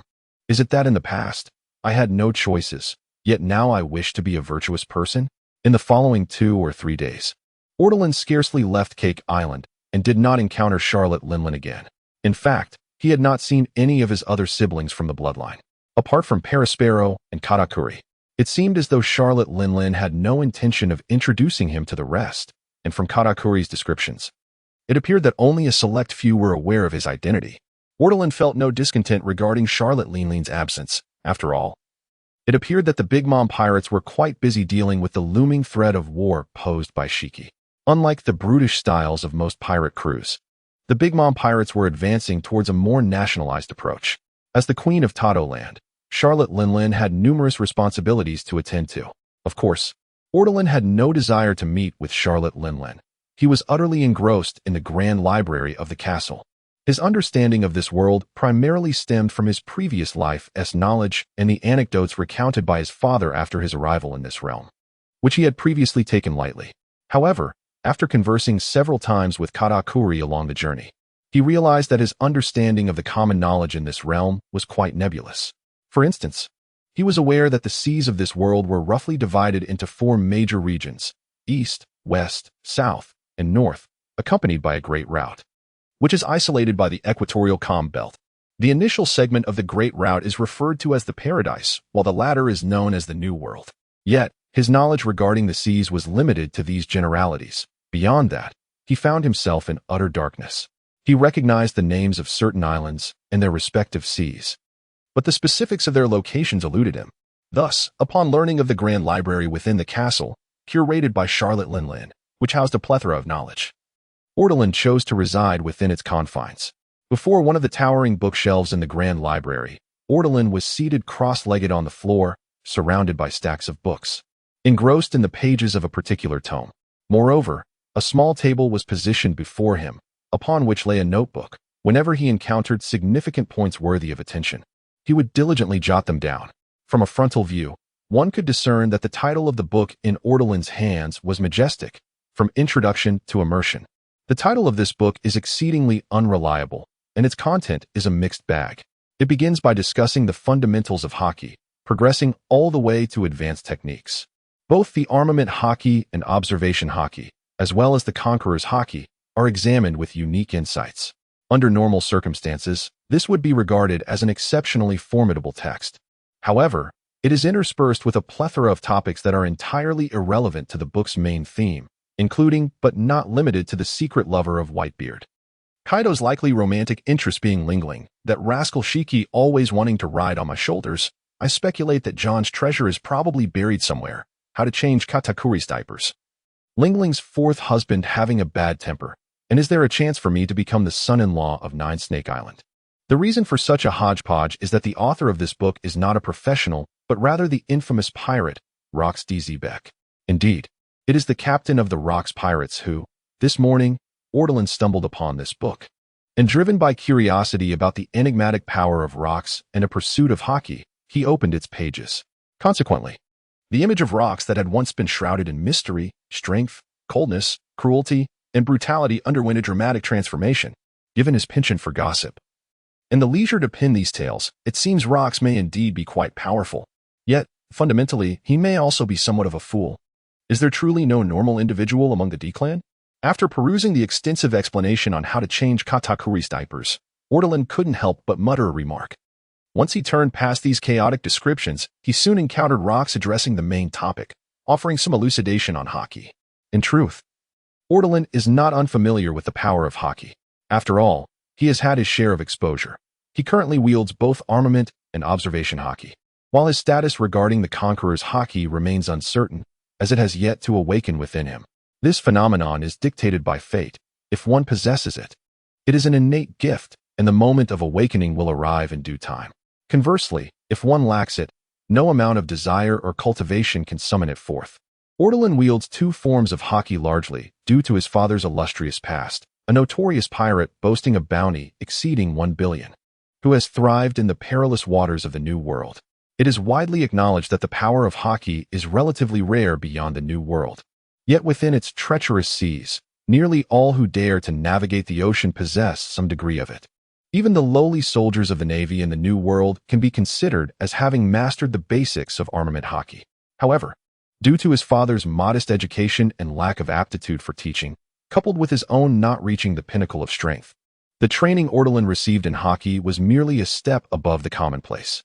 Consequently, while Ordelin possesses the power of hockey, he does not command it with great proficiency. At this moment, the formidable Rox, a top-tier powerhouse, has provided Ordelin with insights from his writings on hockey that have truly broadened Ordelin's horizons, often provoking thoughts of awe. So that's how it is, or I had no idea it could be approached in such a manner. According to Rox, the cultivation of hockey can be attributed 3 parts to destiny and 7 parts to diligent effort. Although both armament and observation hockey can be cultivated by anyone, Rox posits that, at its core, it remains intrinsically linked to the Conqueror's hockey, which is solely acquired through innate talent. Some individuals are naturally attuned to armament hockey, capable of rapidly comprehending this power and advancing swiftly. The same principle applies to observation hockey. Contemplating this, Ordelin reflects on various examples from his memory and finds merit in this notion. For instance, the legendary pirate known as the Red Count, Berlick Laidfield, possessed terrifying observation hockey, enabling him to hear the hearts of others. This was a talent he exhibited from a young age, reliant on his innate gifts. Even Rox extolled the prowess of the Red Count's observation hockey in his writings. Ordelin has yet to encounter the Red Count, yet he is familiar with another gifted individual, Katakuri. According to Katakuri, he has always possessed remarkable perception, and his observation hockey is now on the verge of awakening to a higher level. At times, he can glimpse the future through his observation hockey, and Ordelin is well aware that Katakuri will eventually normalize this ability, consistently harnessing the power to foresee the future through his observation hockey. In the realm of armament hockey, Rox held a profound admiration for those endowed with exceptional talent, notably mentioning Admiral Zephyr of the Navy. Although Zephyr's renown in a past life did not rival that of venerable figures like Garp and Sengoku, whose legacies are widely celebrated, Rox's assessment of Zephyr in this narrative is exceedingly high. This is particularly noteworthy considering that Zephyr achieved the title of Black Arm and ascended to the rank of Admiral, hailed as the pinnacle of combat prowess, relying solely on his formidable martial arts and the might of hockey, without the aid of any devil fruit abilities. His innate talent for armament hockey is indeed formidable. Furthermore, he is referred to as the Admiral of non-lethal force, as he never delivers fatal blows, opting instead for subjugation, which further exemplifies his remarkable strength and mastery. Flipping through a few more pages reveals Rox's deeper insights, suggesting that success is largely attributed to relentless effort. While there exists a certain talent threshold for both armament and observation hockey, Rox posits that this threshold is not insurmountably high. He believes that even individuals of average ability can, through diligent and persistent training, transcend their limitations in these two forms of hockey and eventually catch up to those deemed naturally gifted. This reflects his belief that success is 7 parts hard work. His exact words were, "Haki is the most equitable power bestowed by the ocean upon all, regardless of whether one is exceptionally gifted or rather unremarkable. To ascend to the pinnacle of this path, one must exhibit unwavering patience and focus. The starting point of this journey may vary in height, yet the destination is accessible to all. Thus, it follows that as long as one diligently practices the 2 forms of haki, armament haki and observation haki, they will grow stronger through perseverance. This is akin to the gradual honing of skills. The longer one dedicates time to practice, the more potent these abilities become. Generally speaking, does this imply that age is an asset?" Ortlorn noted these key points in his notebook, pondering the implications. Subsequently, Rox provided evaluations and summaries of various power systems, including haki, qigong, and the abilities granted by devil fruits. Indeed, he also mentioned the qigong system, which surprised Ortlorn. Upon closer examination, he discovered that it is a rather uncommon power system, seemingly originating from the Flower Country in the West Sea. Rock's familiarity with it was likely due to the presence of Wang Ji aboard their ship, who was quite adept in this form of power. Ortlorn recalled that in the original narrative, among the cadre under Don Quixote da Flamingo, there was an elder named Lao Ji, who wielded a power known as qi, belonging to a school called Dewing Fist. This technique allowed one to store their youthful qi within their body, which could then be unleashed in later years to access the strength once accumulated. This world indeed possesses a rich tapestry of wonders that he had previously overlooked, Ortlorn mused. Continuing on, Rox concluded that haki is the most versatile and universally applicable form of power, capable of seamlessly integrating with nearly any other power system to enhance its inherent potential. In other words, regardless of one's primary power, be it swordsmanship, the abilities of a devil fruit, or the rare qigong technique, pursuing mastery of haki alongside it would undoubtedly yield significant strength augmentation, even without these other practices. Relying solely on haki is sufficient to reach the zenith and become a formidable powerhouse. Hence, Rox asserted that only haki reigns supreme above all. At this juncture, Ortlorn could not help but recall the later renowned master of the seas, Kaido, and the likelihood that Kaido's extreme admiration for haki was, in part, inherited from Rox. A remarkable book indeed. Despite the presence of some incongruous elements, it undoubtedly stands as an exceptional manual for personal cultivation. Ortlorn gazed at the tome in his hands, unable to suppress another wave of admiration. Just as he was lost in contemplation, the grand door of the library swung open, revealing Katakuri stepping inside. Hearing the commotion, Ortlorn turned to see Katakuri smiling warmly as he approached. "You've been cooped up here for 2 days. It's high time you ventured out for some fresh air. Don't you think?" Katakuri greeted with a cheerful tone. "I'm simply too eager to make progress," Ortlorn chuckled, playfully retorting. "One must also remember to balance work and rest," Katakuri advised, his expression briefly turning serious before he added, somewhat bashfully, "I've been quite preoccupied these past couple of days and may have neglected you. By the way, the rest of our siblings have gone to the front lines. I haven't had the chance to introduce you to them yet, but we shall do so when the opportunity arises." "Is it related to the conflict you mentioned with Shiki?" Ortlorn inquired casually. "Indeed. Originally, my mother and I were also scheduled to depart for the front lines around this time." Katakuri nodded in agreement. Unbeknownst to him, this conversation inadvertently bestowed a favor upon Ortlorn. "It is indeed remarkable that the full moon is upon us tonight. I sincerely hope her method proves effective," Ortlorn remarked with a hint of anticipation. "Indeed, that is precisely why I came to fetch you, lest you miss this opportunity and have to wait for the next full moon," Katakuri replied with a cheerful demeanor. Ortlorn's predicament during the full moon is not insurmountable. The simplest solution is to find a secluded spot shielded from the moonlight during the full moon, allowing time to pass unnoticed. In his earlier years, Ortlorn had attempted this very approach. However, it merely provided a temporary reprieve, failing to assist him in overcoming the madness that accompanied the full moon in the days to come. Without addressing the core issue, his daily emotions, temperament, and even his character would gradually be influenced by the mad blood. Thus, after a couple of attempts, Ortlorn resolved to confront the full moon head-on and seek alternative solutions. Glancing at the home-eyes clock adorning the library wall, Ortlorn realized that, having been engrossed in the ocean of knowledge, the afternoon had already slipped away, and dusk was approaching rapidly. "How time flies," Ortlorn remarked as he closed the book in his hands and placed it upon the small table. "Yes, Come with me now. Let us dine and take a brief respite before I lead you to the forest on the back mountain of the island. There. My mother will assist in suppressing your frenzy, and hopefully it will yield positive results, Katakuri stated. Before long, the two departed the library and made their way to the dining hall, where, as expected, Katakuri insisted on indulging in donuts alongside his meal. Meanwhile, at the perilous coastal cliffs of Cake Island's rear mountain, the vessel, the Orin Jackson, adeptly evaded the island's defensive forces and anchored at this treacherous shore, which was fraught with the risk of running aground. Soon, the anchor was dropped, securing the ship against the whims of the tides. On the deck, members of the Roger Pirates were engaged in their final deliberations. Why don't you stay aboard and await our return, Roger? After all, our objective is not to engage Charlotte Linlin and her crew in battle. It is a covert infiltration plan. Once we penetrate their defenses, we will seek out the historical text of the road sign. If possible, we shall take it. If not, we will make a rubbing of it.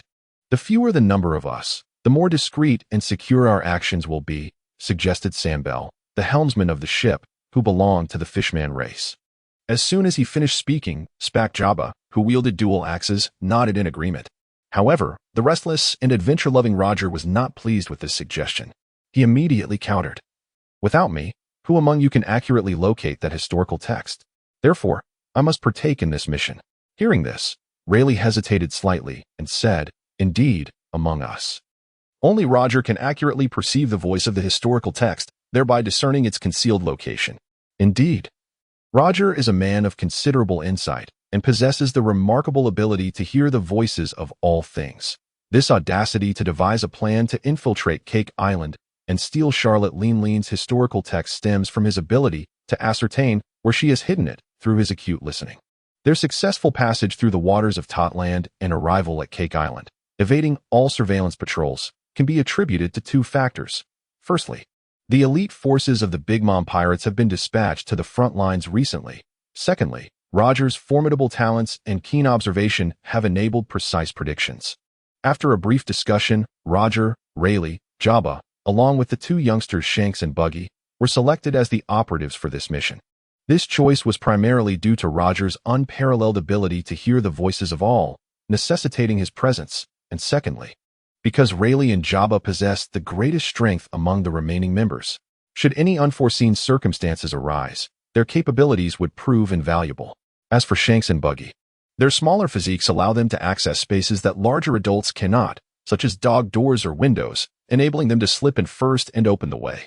Moreover, Shanks is quite cunning, and Buggy's ability to disassemble further facilitates their task.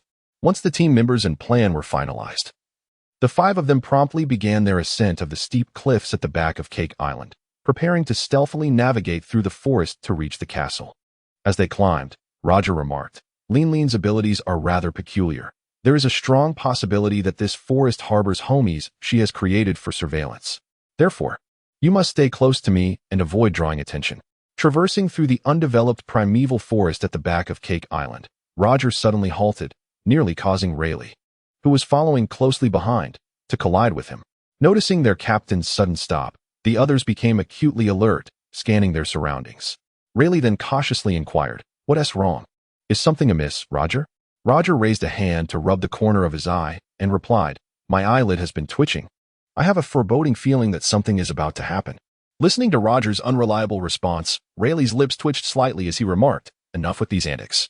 Nightfall is imminent, and it is the perfect time for us to take action. At his words, Roger lifted his gaze to the sky, peering through the obscuring branches.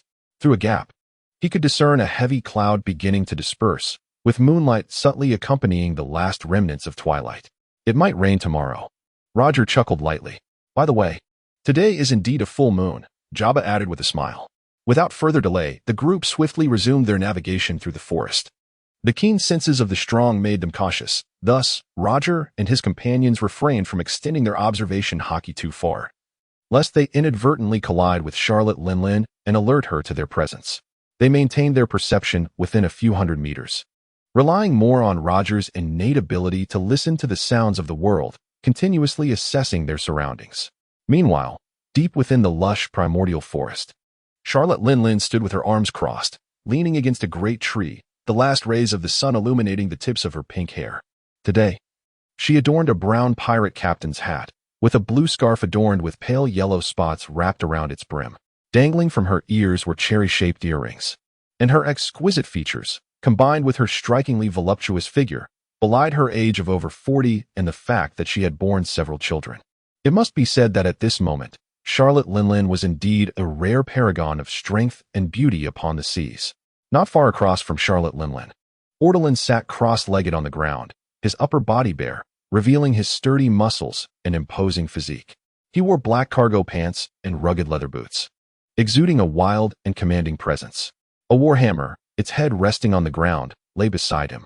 It was evident that Ortolan was in a somewhat agitated state. Flashes of crimson occasionally flickered in his gaze, and his otherwise steady and gallant expression was occasionally marred by a savage look. With the full moon approaching, Ortolan was beginning to lose control, battling against the primal rage that surged through his veins. Perhaps to soothe Ortolan's turbulent emotions, Charlotte Linlin glanced at the warhammer and casually inquired, "By the way, have you named it yet?" "I haven't thought of one yet." Ortolan struggled to maintain his composure as he replied, "How about calling it the Rampaging Bull? It seems quite fitting for you, doesn't it?" She teased, bursting into laughter. "Shut your mouth, old heck." Suddenly, Ortolan unleashed a coarse curse. Charlotte Linlin paused for a moment, then a wicked smile crept across her face as she remarked, "It seems your sanity is beginning to unravel, my dear son. Soon, this old hag will impart a proper lesson." Ortolan refrained from responding, clenching his fists tightly in an effort to suppress the primal rage surging from within. With this action, his exposed muscles tightened visibly, veins bulging upon his skin. Concurrently, Charlotte Linlin could sense her beloved son's aura intensifying, his fierce and tumultuous energy growing ever more potent. This caused Charlotte Linglin's expression to gradually become solemn, as if she sensed the pressure surrounding them. Even the wind rustling through the forest ceased its boisterousness. In the next moment, the clouds obscuring the full moon dispersed completely, and the last remnants of the evening glow sank into the sea. The luminous moonlight cascaded down, filtering through the dappled leaves of the forest, illuminating Ortolan's form. In an instant, the wild and tempestuous fury within him could no longer be contained.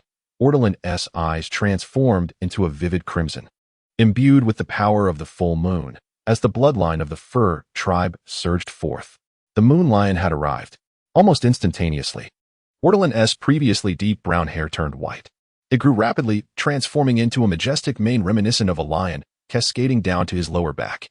Simultaneously, the two horns on his forehead appeared to respond to this surge, swelling dramatically, resembling those of a demon. His already imposing physique became even more robust and domineering, with muscles seemingly ready to burst forth, animated with life. Roar! Ortolan emitted a low, guttural growl, signaling the dissolution of his rationality as an intelligent being. In this moment, he was a beast, a monster. His crimson pupils brimmed with a frenzied essence, embodying slaughter and destruction. In an instant, Ortolan's gaze locked onto Charlotte Linlin across from him. He then seized the warhammer that had been resting at his side. At the moment Ortolan made his move, a deep and dark aura of armed hockey enveloped Charlotte Linglin's arm. The next second, Ortolan lunged at Charlotte Linlin like a ferocious beast, wielding the warhammer without hesitation. Aiming to strike her head, perhaps due to the swiftness of his assault, or the sheer force behind it, the warhammer sliced through the air, seemingly crushing everything in its path, producing a thunderous roar like a clap of thunder. With a force that was both tremendous and relentless, Ortolan unleashed a strike imbued with his innate divine strength, augmented by his current state of frenzy and the formidable weight of his warhammer. It would not be an exaggeration to say that even a warship could be shattered in his wake. Even the mightiest of the giant warriors, renowned for their brute strength, would find themselves vanquished by such a blow. Yet, Charlotte Linlin remained undeterred. Despite Ortolan's remarkable speed, she deftly raised her hand and seized the head of the warhammer with precision. A resounding thud echoed as a violent shockwave erupted from the point of their clash, bending several nearby trees. The ground beneath Charlotte's feet fractured like a spider's web, sending shards of earth and stone flying upwards, enveloped in a cloud of dust. A testament to the sheer power unleashed in that moment. "Is this all the strength you've inherited from your mother?" "Hardly sufficient, Ortolan." Charlotte Linglin's face bore a fierce smile, and she was poised to taunt him further. However, such jests bore little significance, for Ortolan had succumbed to a frenzy, oblivious to her words. driven by primal instincts. Ortolan roared and, after having his strike thwarted, yanked the warhammer back, swinging it in a sweeping arc, aiming once more for Charlotte's head. This bout of aggression was one of the reasons Ortolan had come here. Yet Charlotte was not one to forget such an affront. Although Ortolan's speed was impressive, even wielding a weapon as iconic as the warhammer, it paled in comparison to her prowess. Before Ortolan could bring the hammer crashing down, Charlotte had already launched her counterattack. With one hand, she restrained the mighty hammer, halting Ortolan's momentum. Simultaneously, her other hand formed a fist, imbued with the power of hockey, which she aimed squarely at Ortolan's nose. With a single punch, Ortolan's head seemed to contort under the force, his features twisting grotesquely as his nasal bone shattered. Blood gushing forth. The overwhelming strength coursed through him, lifting his robust frame off the ground. The explosive impact reverberated as Charlotte, gripping the hammer with one hand, rendered Ortolan incapable of holding onto his weapon. He was propelled through the air like a cannonball, courtesy of her devastating blow. What do you think? A mother's fierce love? Ha! With an overwhelming force, Charlotte Lingling struck, sending Ortolan flying over 10 meters before he crashed to the ground, shattering the earth beneath him once again. The sheer impact propelled his massive frame upward, causing him to soar back another 10 meters, where he collided with a tree thick enough for two to embrace, ultimately halting his trajectory. Despite the augmentation from the moon lion, in that moment, the frenzied Ortolan appeared momentarily dazed, his body rigid on the ground, his ears seemingly deaf to all sounds, while his mind was inundated with a cacophony of chaotic noise. Nevertheless, the crimson hue of his pupils remained undiminished, and after a brief interlude of stupor, he emitted another furious roar, struggling to rise once more.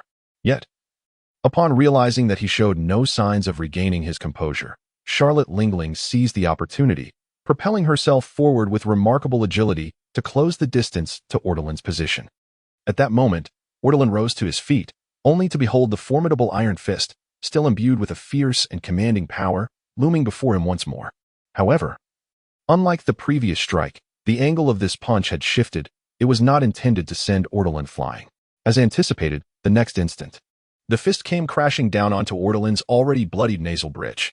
Instead of being propelled away, Ortolan found himself forcefully driven into the ground. His skull struck the earth, and with the so-called steel and iron bones, he shattered the surface while spewing forth a mouthful of tainted blood. Yet, Charlotte Lingling seemed unsatisfied, perhaps believing that this blow would not sufficiently deter Ortolan's madness or awaken his reason. In any case, after toppling Ortolan to the ground, Charlotte Lingling's onslaught did not cease. Her fist, as massive as a sandbag, rained down upon Ortolan like a tempest. Bang, bang, bang. In the blink of an eye, Ortolan endured a barrage of 30 to 40 punches to his chest, shoulders, arms, and head. The steel and iron bones that could shatter the ground appeared utterly ineffective before Charlotte Lingling's iron fists.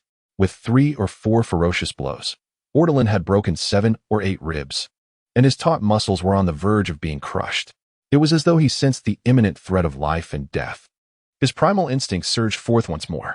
Despite the excruciating pain coursing through him, he summoned strength from his core, lifted his feet, and delivered a powerful kick to Charlotte Lingling's knee. Utilizing this force, Ortolan slid across the ground for several meters, momentarily disregarding his agony, or perhaps, in this frenzied state, he was oblivious to the intensity of his suffering. He sprang back to his feet, grappling with the disorienting sensations of soreness and pain, and let out a futile roar as he charged at Charlotte Lingling with reckless abandon, his horns aimed directly at her. Charlotte Lingling smirked, her lips curling into a ferocious grin. Your fighting spirit is quite commendable, little one. Meanwhile, not too far away in the forest, Roger and his companions sensed the unusual commotion. What is happening? Shanks inquired, his brow furrowing in confusion. Roger's expression tightened slightly as he replied, It seems there are some people engaged in battle here. Could someone be causing trouble for Charlotte Lingling on Cake Island? Jabba chimed in curiously. That seems unlikely. When Charlotte Lingling fights, it's a tempest of fire and thunder, truly terrifying. Rayleigh interjected, adjusting the glasses perched on his nose. After a moment of contemplation, Roger concluded, It's none of our concern. Let us not worry about it. If someone can draw Lingling's attention away, it might actually work to our advantage. Let us move. With no intention of lingering to observe the spectacle, Roger and his group resumed their journey towards Cake Island. However, before they could venture far, a deep, thunderous sound erupted from the combat zone, and the experienced individuals in attendance immediately recognized it as the resonant impact of a fist connecting with flesh. Then, Rayleigh noticed trees in the distance toppling as if struck by some unseen force, and the destruction continued unabated, sweeping through the jungle for hundreds of meters, heading in their direction. "Damn it, it's coming our way. We need to hurry," Rayleigh urged in a low voice. "It's too late," Roger replied, a grave expression crossing his face. Just as the words left his mouth, the furious voice of Charlotte Lingling echoed from afar. "Who goes there?" Unlike Roger and his companions, who refrained from recklessly using their observation hockey, Charlotte Lingling, being a native of the battlefield, had no such reservations. As she delivered a devastating punch that sent Ortolan flying hundreds of meters away, she naturally activated her observation hockey to assess Ortolan's condition. To her advantage, she not only discerned Ortolan but also spotted a group of suspicious individuals lurking deep within the thicket, clearly up to no good. In the presence of Ortolan's, Charlotte Lingling did not exert her full strength, barely utilizing her own abilities. Relying solely on her overwhelming presence, innate divine power, and combat experience, she effectively subdued Ortolan's. After all, her intention was merely to administer a thorough beating to Ortolan's to cure his frenzied bloodlust, not to end his life. However, when confronted by these unknown and treacherous foes, Charlotte Lingling showed no intention of holding back. With a swift motion, she removed the captain's hat perched upon her head. Activating her powers, instantly, the hat transformed into a long blade, revealing Napoleon, one of her 3 formidable homies. "Mother?" Napoleon murmured, somewhat perplexed. Yet, Charlotte Lingling had no desire for conversation with Napoleon. A flicker of fierce intent flashed in her eyes as she raised her hand, unleashing a devastating slash directed at the group of adversaries hundreds of meters away. The strike was exceptionally swift, cleaving through the air and instantly parting the dense jungle before it. On the other side, Roger was the first to sense the looming threat. Without a moment's hesitation, he unsheathed the dagger ace from his waist, launching a formidable slash of his own. "Divine avoidance," Roger bellowed. The 2 slashes collided, sending debris from the surrounding forest and earth flying in all directions. Ultimately, Roger's divine avoidance shattered Charlotte Lingling's strike first. Indeed, despite his ruthless approach, Charlotte had not exerted her full strength. In comparison to Roger's divine avoidance, her attack lacked sufficient force. Nevertheless, this allowed Charlotte to recognize her assailant. And with a furious roar, she exclaimed, "Roger!" In the next heartbeat, the divine avoidance surged forward, yet its momentum had been somewhat diminished by the earlier clash. With a fierce glint in her eyes and her hockey swirling around her, Charlotte did not evade. Instead, she lunged forward, her hand enveloping the incoming strike before crushing it with sheer force. "It's Lin Lin. She's been discovered." "Run!" Roger shouted. The previously stealthy group, no longer concealing their intentions, began to race towards Cake Island with reckless abandon. With their original plan of theft in ruins, they resolved to seize what they could by force. At this moment, Rayleigh surged ahead, parting the thicket and underbrush before him, eager to traverse the small hillside. However, the moment his feet touched the ground, he beheld a bloodied, heavily injured man, his eyes ablaze with rage, forcefully retrieving his war hammer from the earth. Undoubtedly, the formidable figure before Rayleigh was none other than Ortolan. Under normal circumstances, Ortolan would have instantly recognized Rayleigh's striking presence. Yet now, he found himself engulfed in a frenzied state induced by the moon lion and had just endured a fierce beating from Charlotte Lingling, leaving him seething with anger. Thus, when he perceived someone suddenly appear before him, Ortolan acted without a moment's contemplation, swinging his hammer in a wild arc. Rayleigh, momentarily stunned by the rapid turn of events, had not even had the chance to unleash his observation hockey to assess his surroundings. This unexpected encounter nearly caught him off guard. Yet, it was merely a close call. As a top-tier expert, his ability to adapt in the heat of the moment was unparalleled. As Ortolan's hammer swung towards him, Rayleigh summoned a surge of Conqueror's hockey, prepared to defend himself. However, the instant his palm made contact with Ortolan's hammer, his expression shifted dramatically. What incredible strength! How extraordinarily heavy! Indeed, faced with the seemingly gravely injured Ortolan, Rayleigh had not taken the situation seriously, responding instinctively rather than with full force. The outcome was a resounding crash. Rayleigh, who had just tumbled down the hillside, was sent hurtling back by Ortolan's hammer. "Another master?" Jabba exclaimed upon witnessing Rayleigh's flight. Rayleigh was propelled through the air by an overwhelming force, executing 2 rotations before leveraging his extensive experience to dissipate the impact. He landed on his feet, retreating a few steps to regain his balance. However, before he could utter a word, the frenzied ortolan, warhammer in hand, charged at him with a roar. Just then, Shanks, wielding his cutlass, bellowed, "Vice Captain, I'm coming to assist you." Without delay, he lunged at ortolan with lethal intent. "Stop!" Rayleigh cried out in alarm, attempting to intervene, yet it was too late. Ortolan, having lost his reason, did not discriminate in his assault. Any target within his range was fair game. As Shanks approached, ortolan unleashed a thunderous roar, his fierce, beast-like demeanor crashing upon Shanks like a tidal wave. In the next heartbeat, Shanks met ortolan's warhammer with his blade. In a mere clash, the sheer brute force was overwhelming. Shanks struggled to maintain his grip on the cutlass, blood seeping from his palm as the hilt slipped from his grasp, sent flying away. Immediately, a resounding crash echoed as the warhammer struck Shanks' arm. The small figure was sent flying, akin to a soccer ball being forcefully kicked away, propelled through the air. Fortunately, in that critical moment, he summoned the power of armament hockey to shield himself from the hammer's head. Additionally, ortolan was in a frenzy, entirely incapable of wielding any hockey power. Nonetheless, even with this defense, Shanks' arm twisted unnaturally, clearly fractured by the force of the blow. His arm had been shattered in an instant. Jabba, quick-witted and agile, seized the fallen Shanks from the air, exclaiming, "Hey, are you all right?" Shanks, displaying remarkable fortitude despite the loss of his arm, grit his teeth and replied, "It's not a big deal." Meanwhile, as ortolan had incapacitated Shanks with a single strike, his gaze shifted to Rayleigh, who stood closest to him. With a furious roar, he swung his heavy hammer towards Rayleigh. A flash of lethal intent crossed Rayleigh's eyes as he drew his sword from his waist in an instant, transforming into a blade of unparalleled speed, slicing past ortolan before he could react. Initially taken aback by the sheer force of ortolan's unexpected strength, Rayleigh now perceived a different kind of astonishment as his blade grazed ortolan's body. The sensation was entirely wrong.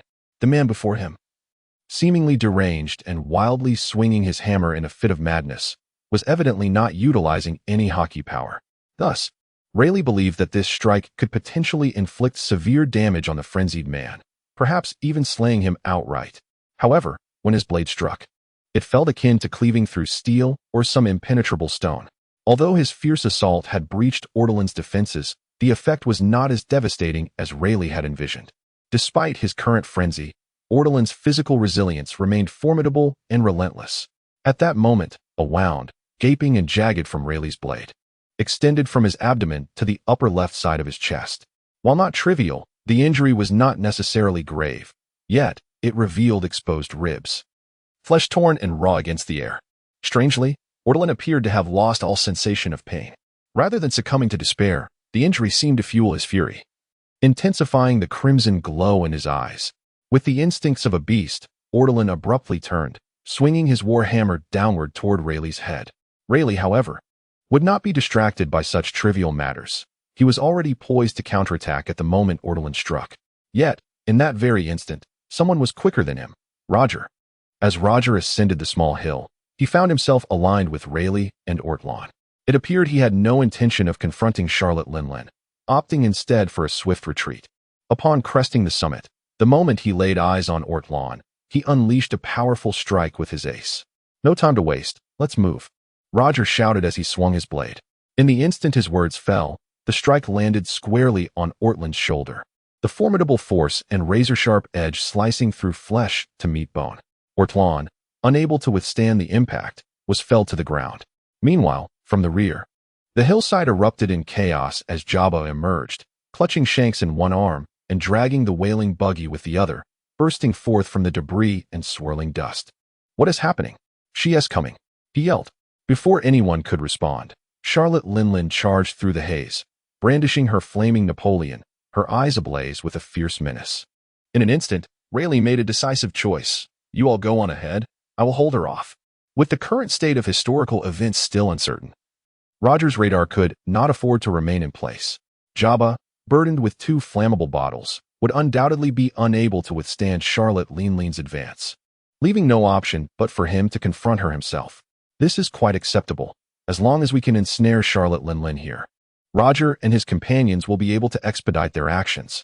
Indeed, in the eyes of Roger, Rayleigh, and Jabba, it is only Charlotte Linlin among the Big Mom pirates who is deemed a worthy adversary. The others simply do not merit comparison. As Rayleigh spoke, Roger and Jabba did not hesitate.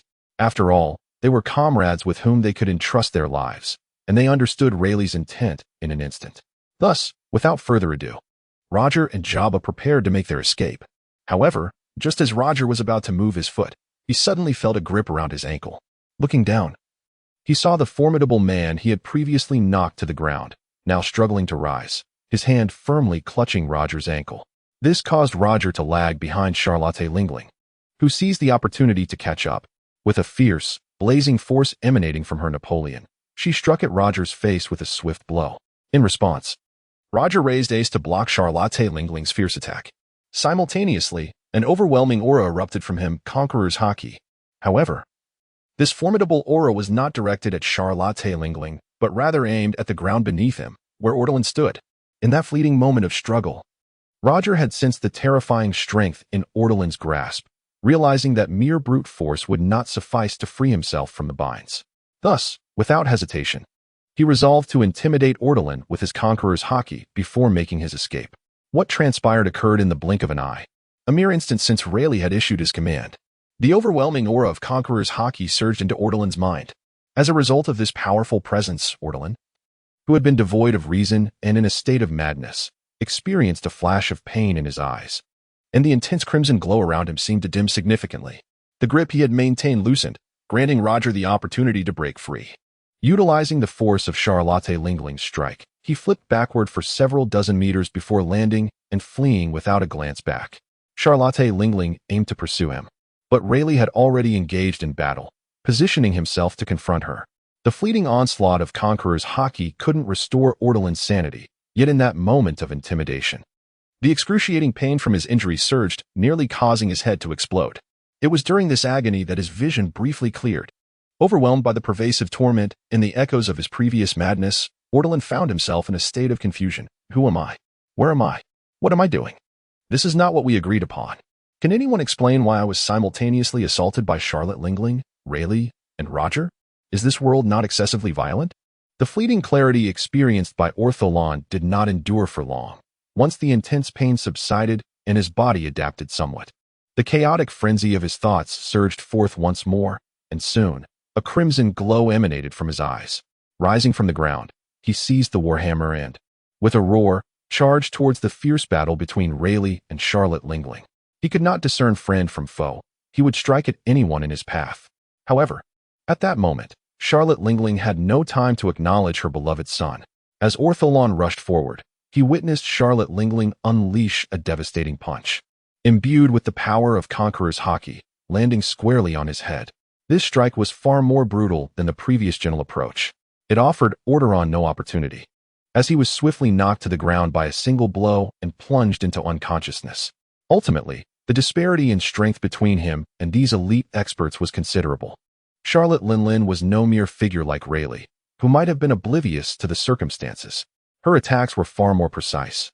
Leading to the abrupt conclusion of Ortolan's full moon trial, Rayleigh seemed to discern something amiss. While blocking Charlotte Linling's ferocious onslaught, he remarked, "Though I am unaware of the identity of that impetuous young lad, he appears to hold significant importance to you." Charlotte Linlin remained silent. Yet the ferocity in her gaze intensified. "Then I shall simply request your company for some practice," she retorted. "Unless you wish to pursue Roger and the others, I might just eliminate this young lad." Rayleigh added, "One by one. Do they all perceive me as a mere soft target?" Charlotte Linlin cursed in fury, her grip tightening. Before long, chaos erupted at the castle, as the elite forces of the Big Mom pirates had largely departed from Cake Island. The only formidable presence remaining was that of Katakuri. However, Katakuri's strength was comparable to Ortolan's, perhaps even slightly inferior, and he could hardly stand against the likes of Roger and Jabba, two formidable marauders. Fortunately, Roger and his companions had no intention of making a deadly enemy of Charlotte Linlin, refraining from indiscriminate slaughter. After defeating Katakuri's crew, they swiftly resumed their search for their true objectives. The chaos did not endure for long. Roger and his companions discovered the crimson historical text within Charlotte Lingling's treasury. However, they were unable to take it with them. The longer they delayed, the greater the unknown risks they faced. Thus, after hastily making a copy, they swiftly retreated. It became evident that Charlotte Lingling was powerless against them, lacking the strength to confront the trio of top-tier masters, Roger, Rayleigh, and Jabba, single-handedly. In her fury, she could only watch helplessly as Rayleigh was escorted away by Roger and his companions. The following afternoon, Ortolan's brow furrowed as he awoke from his stupor. Upon opening his eyes, he immediately felt a pervasive pain throughout his body. "You're awake?" came Katakuri's gentle voice from beside the bed, followed by what seemed to be instructions given to someone nearby. As Ortolan glanced up, he noticed Kakuri's neck wrapped in bandages and his arm secured by a splint, clearly indicating he had sustained injuries. Upon looking down at himself, Ortolan was taken aback to find his own body ensconced in bandages, with traces of blood seeping through, presenting a far more dire appearance than Katakuri. Recalling the events, Ortolan could not help but inquire, what exactly transpired? Why do I recall Roger and his crew? Your memory is accurate, Katakuri replied before continuing. Last night, the Roger pirates invaded Archaic Island and made a copy of a historical text from Mother's treasury. Historical text? Ortolan feigned ignorance in his response. Katakuri nodded and elaborated. Yes, it is one of Mother's prized possessions, rumored to conceal significant secrets, potentially linked to the legendary ancient weapons capable of annihilating the world. For ages, the dissemination of such historical texts has been strictly prohibited by the world government, and Mother has possessed it for quite some time. Yet, until now, we have been unable to decipher its mysteries. After a brief pause, Katakuri shifted the subject. But enough of that. How are you feeling? I find this world excessively violent. Ortolan jested initially, but then his tone grew fervent. Last night, during the full moon, I briefly regained clarity for the first time. Is that true? Katakuri exclaimed with surprise. That's wonderful. It indicates that Mother's method is indeed effective. At that moment, the maid who had gone to convey the news opened the door, and Charlotte Lingling entered with an expression of evident displeasure. Unlike the disheveled appearances of Ortolan and Katakuri, Charlotte Lingling appeared unscathed and full of vitality. However, her countenance revealed her obvious dissatisfaction. Mother, Katakuri attempted to rise, but Charlotte Lingling firmly pressed him back down. Stay seated, you are injured. Charlotte Lingling greeted Katakuri and then sat directly on Ortolan's bed, looking at him and inquiring, How are you? Ortolan had yet to finish his sentence when he was interrupted. Charlotte continued, speaking to herself, the doctor has already examined you. Although several ribs are fractured and your arm bears significant injury, it is not a grave concern.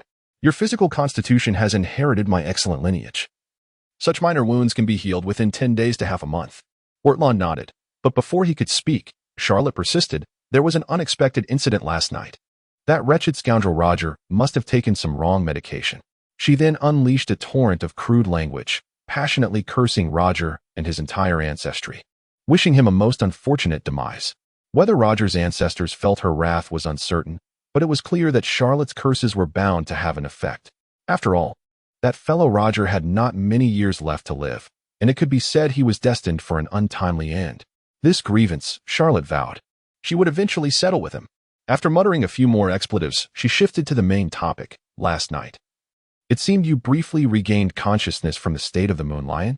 Yes, perhaps for just a few seconds, or even less, Ortolan pondered before adding, but even so, this is the first time I have regained clarity on a full moon night. It likely relates to Roger's Conqueror's Haki as well. Of course, I had originally intended to experiment with this power on you. Regardless of that rogue's interference, I could still achieve the desired effect. Charlotte nodded in agreement. After a brief pause, she continued, although there were some errors, overall, I have met my initial expectations. It seems this treatment method is indeed effective for you. Back in the days on Rock's ship, it was in this manner that I achieved rapid recovery for you.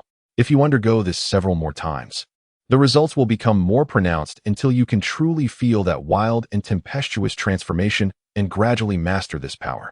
For many years, Ortolan had been ensnared by this affliction, but now, at last, he glimpsed the dawn of hope. Just as Charlotte had said, this first attempt may not have even lasted a minute. Yet, with repeated sessions and increasing familiarity, surely that duration would lengthen. Would he then not fear losing control over his state? With continued treatment, he believed he could ultimately return to normalcy, to be a man like any other. Cough. Ortolan cleared his throat slightly, feeling a touch embarrassed and awkwardly expressed, In any case, thank you. This marks the first occasion on which Ortolan expresses gratitude to Charlotte Lingling. Indeed, upon hearing these words, Charlotte Lingling, who had previously worn a somewhat gloomy expression, displayed a flicker of relief in her smile as she softly replied, "It's nothing. It's simply a debt I owe you." After uttering this, Charlotte Lingling rose and stated, "Your matters have reached a conclusion, but I still have pressing duties. The actions of that scoundrel, Shiki, have become increasingly bold. I must head to the front lines now. If there is anything else, we shall discuss it upon my return." She then turned to Katakuri and instructed, "Take good care of him." It was apparent that Katakuri, who was supposed to accompany Charlotte Lingling to the front lines, would remain behind due to injuries inflicted by the Roger pirates. Charlotte Lingling departed Cake Island the same day after visiting Ortolan, heading directly to the port to board her ship, the Queen Mama Chanter. It was evident that although the front line between the Big Mom pirates and the flying pirate crew had yet to officially ignite, tensions were palpable, with the Big Mom pirates bearing the heavier burden. However, as an outsider, Ortolan could discern that this situation was, in fact, advantageous for Charlotte Lingling, a new opportunity. In the original narrative, the rise of Tato Land was likely bolstered by significant advantages gained during this encounter. After Charlotte Lingling's departure from Cake Island, Ortolan contemplated the current circumstances. The Roger pirates had made their appearance on Cake Island, imprinting a historical text. Shiki had gathered a formidable fleet, preparing to confront the Big Mom pirates. Thus, the ensuing developments, barring any unforeseen events, would likely see the Roger pirates sailing eastward to escape the territorial waters of Tato Land at the fastest pace possible, to avoid being pursued and cornered by Charlotte Lingling's assembled fleet. That direction pointed directly towards the Edward Sea. Shiki would soon become aware of the attack on Cake Island and uncover information regarding Roger, just as he had assembled his own large fleet. Clearly, Shiki was more intrigued by Roger than by engaging Charlotte Lingling in battle. If he could manage to deal with Roger and secure a partnership with the Roger pirates, leveraging the information regarding ancient weapons that Roger possessed, along with his own forces and fleet, Shiki would be unstoppable in his ascent to power in the New World.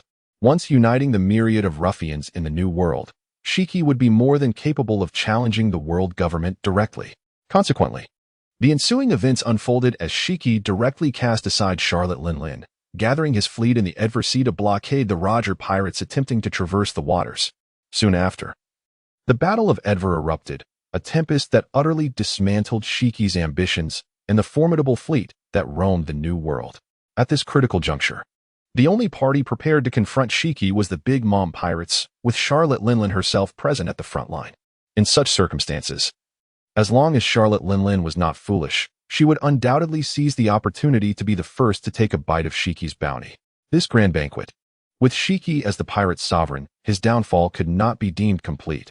However, he would certainly suffer a significant blow.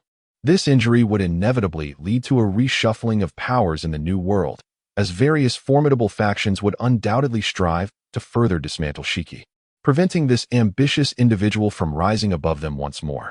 After contemplating the potential unfolding of events based on his limited knowledge, Ortolan was uncertain of the accuracy of his deductions, yet his mood had notably calmed. Once he was able to rise from his bed, he immersed himself in the vast library, perusing a multitude of texts to enrich his shallow understanding of the world. As Charlotte Lingling had observed, Ortolan inherited her remarkable lineage, possessing exceptional physical capabilities. Although his injuries were significantly more severe than Katakuri's, his recovery speed surpassed that of Katakuri by a considerable margin.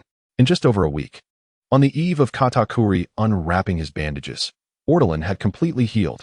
Perhaps when compared to unique abilities, such as Marco's immortal phoenix-like resilience, Ortolan's recovery might seem inadequate.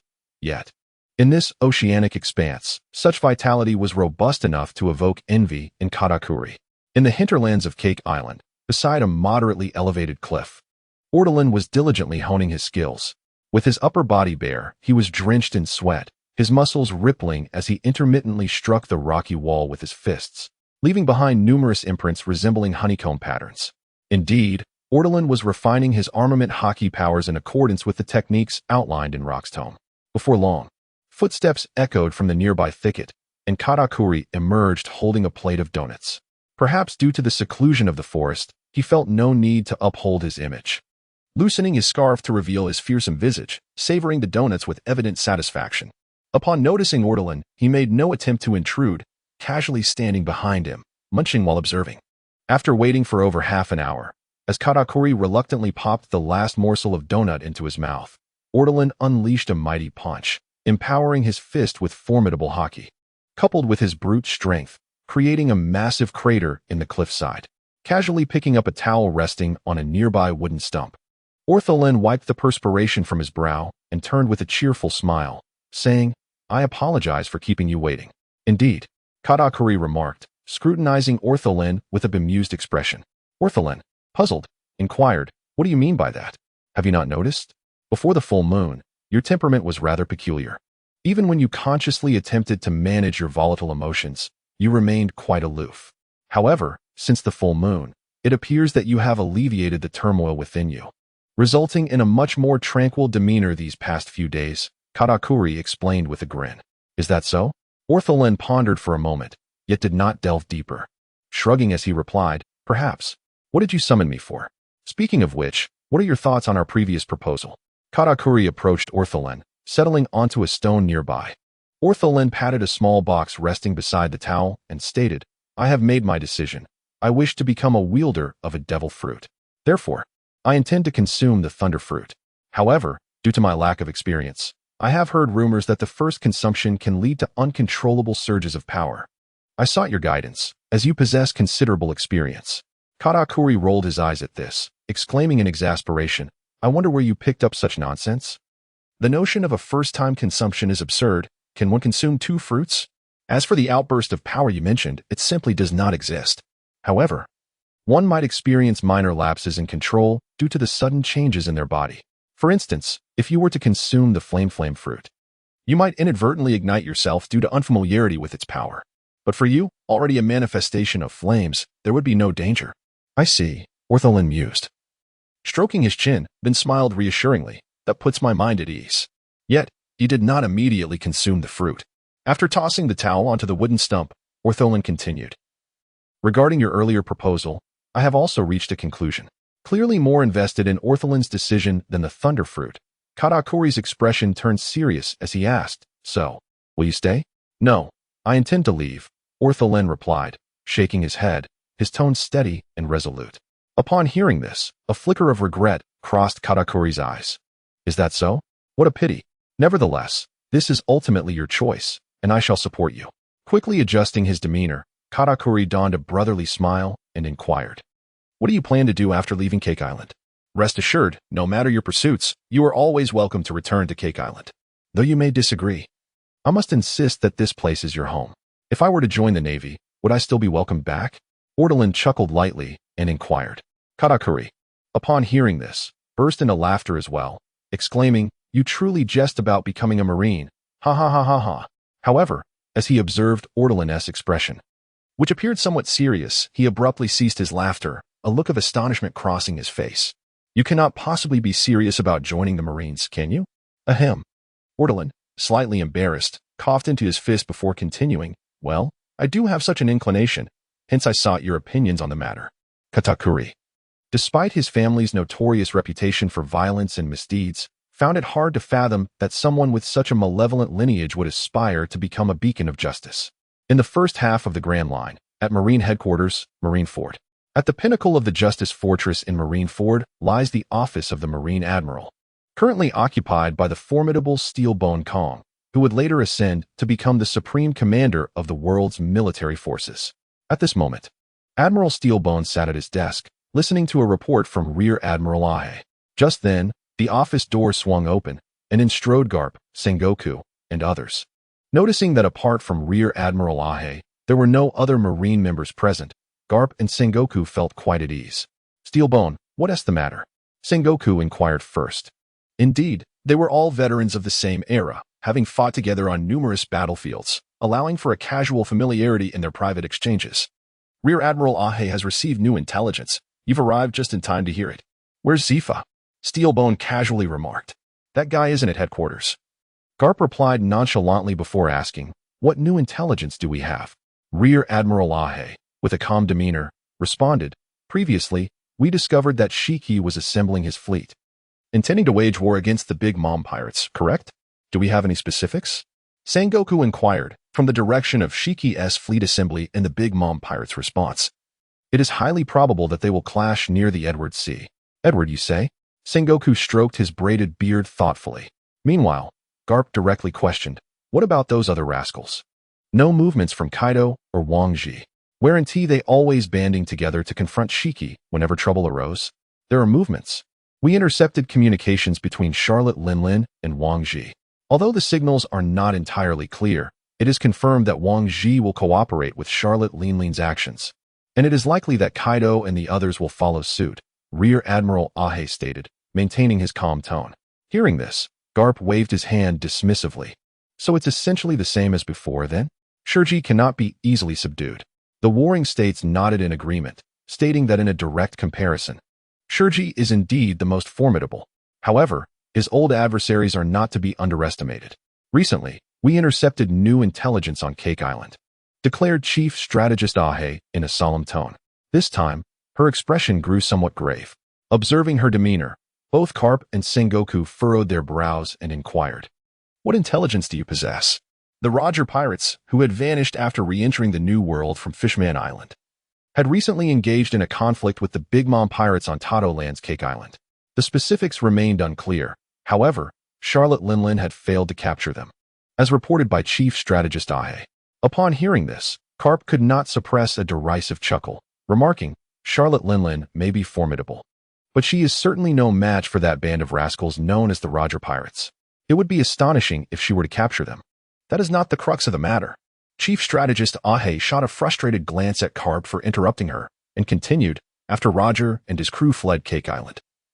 Our follow-up investigation uncovered sightings indicating they were heading towards the Edward Sea, where Shiki's fleet is currently stationed.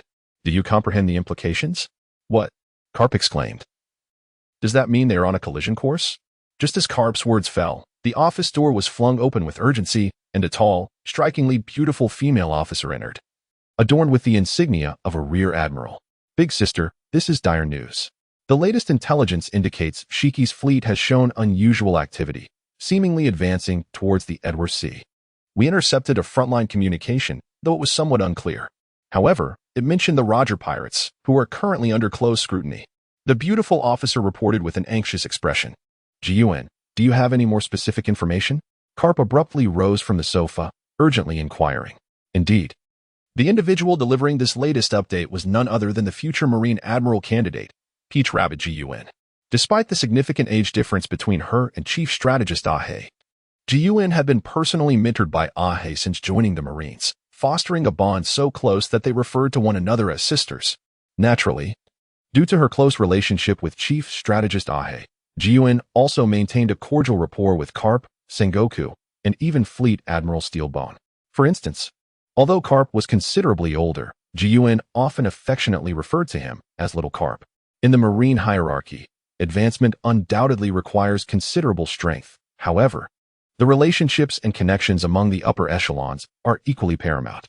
It begs the question, would any other Rear Admiral dare to intrude so casually during a meeting of high-ranking officials such as admirals, fleet admirals, and marine heroes?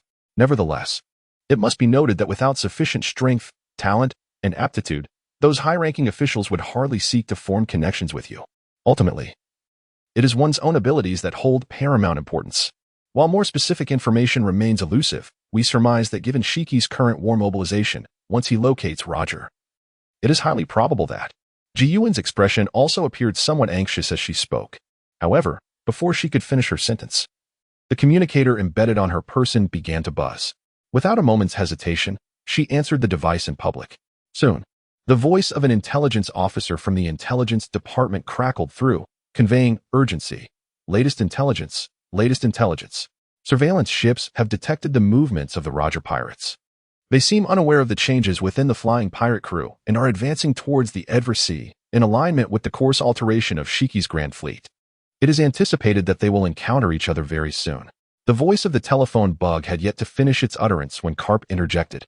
I can't wait any longer. I must go see for myself. Isn't it too late now? Shiwan inquired with a hint of hesitation. Whether it is too late or not, I must go and take a look, Garp replied without a shred of hesitation.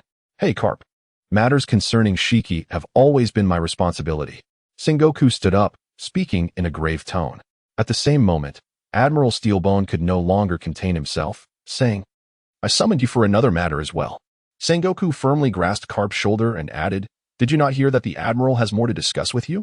Leave Shiki's matters to me. As soon as he finished speaking, Sengoku opened the door and strode out. Carp paused for a moment before cursing. Roger is my responsibility.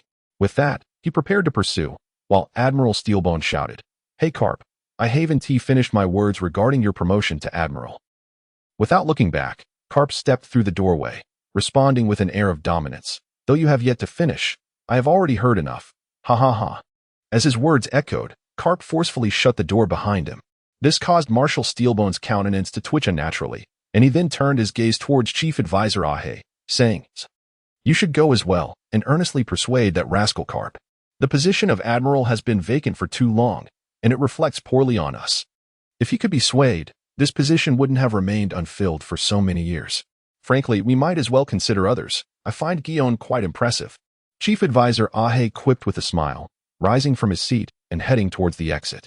Upon hearing this mention of Guion, a blush of embarrassment crept onto her face, prompting her to bow deeply to Marshal Steelbone.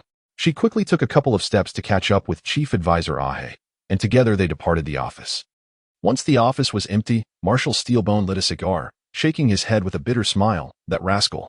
The tradition of the Navy has always been to appoint 3 admirals as the pinnacle of our combat strength. In this current generation, there are indeed individuals within the Navy who qualify, such as Sengoku, Zifa, and the last of them, that rascal Carp. Yet, Carp stubbornly refuses to ascend to the rank of admiral, and his reluctance makes it difficult for others with potential to take the position.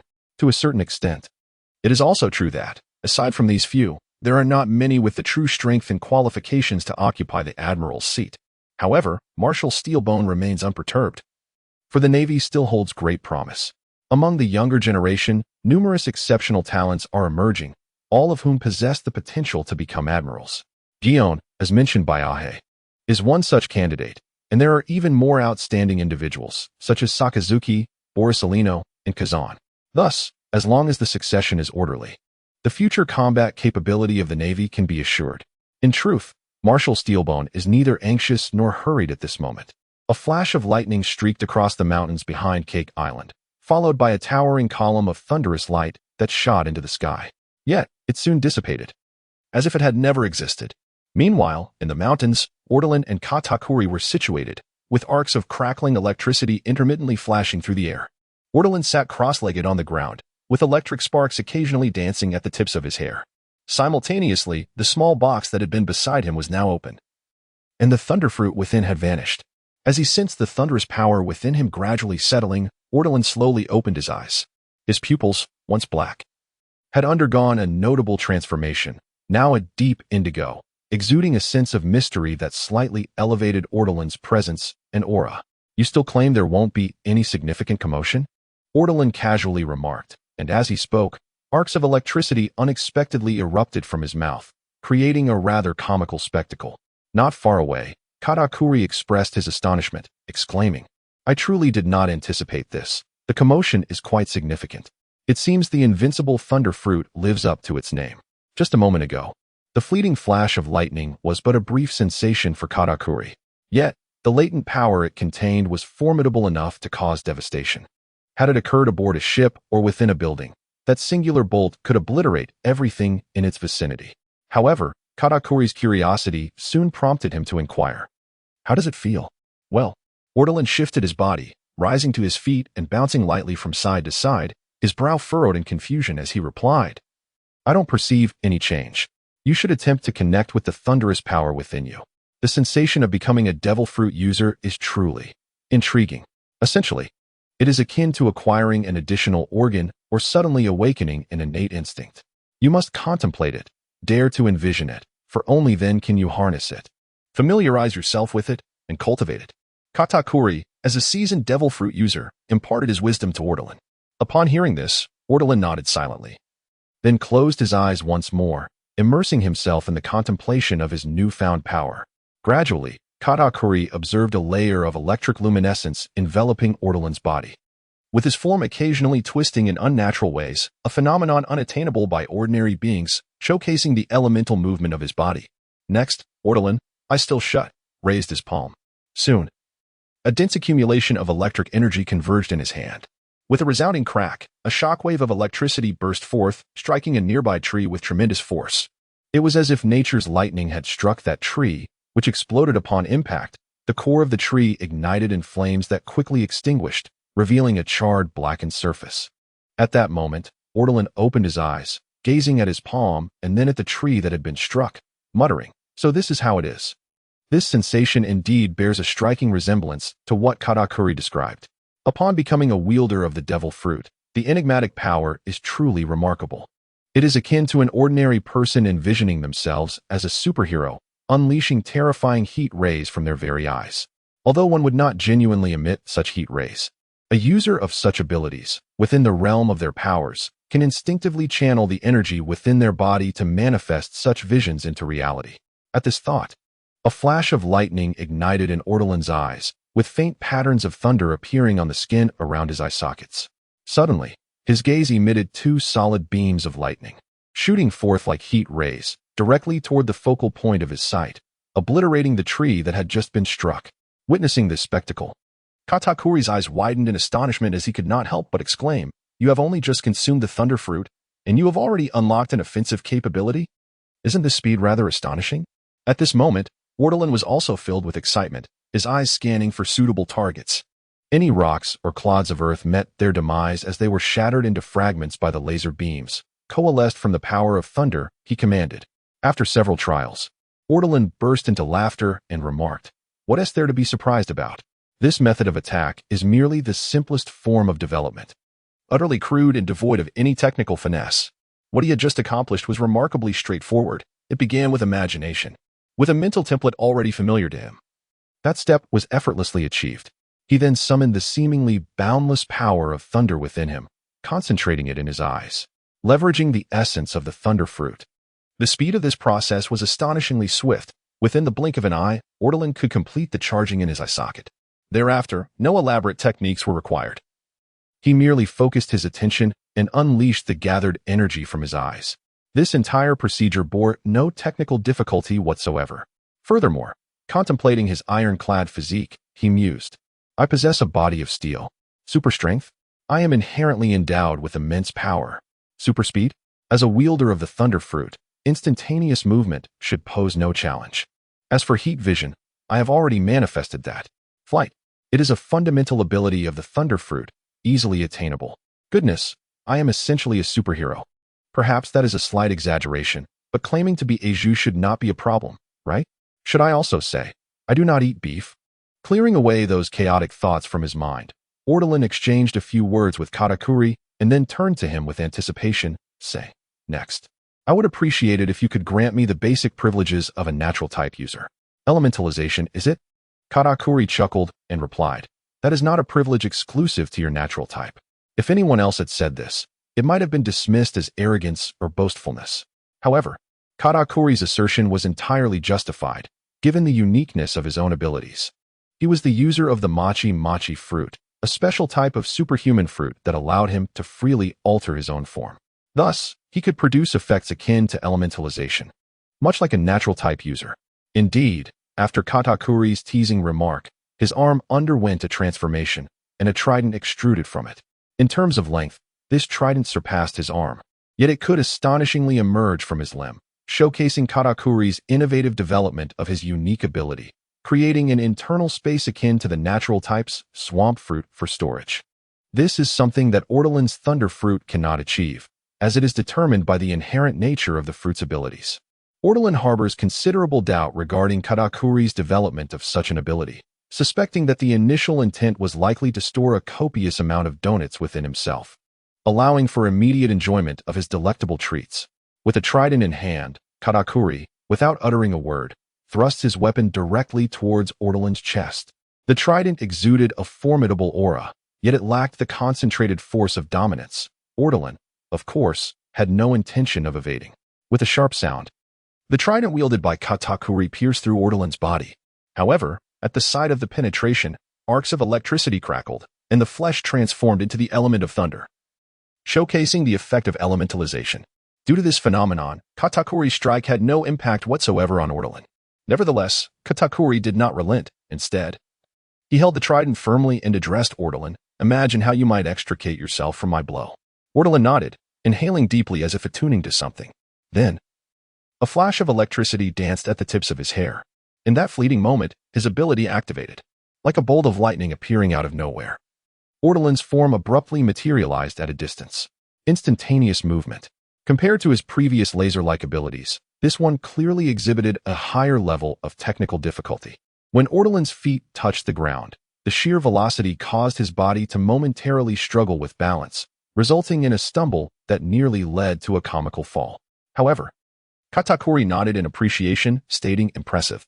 I expected you would need several attempts to achieve such a transfer. I did not foresee you succeeding on the first try.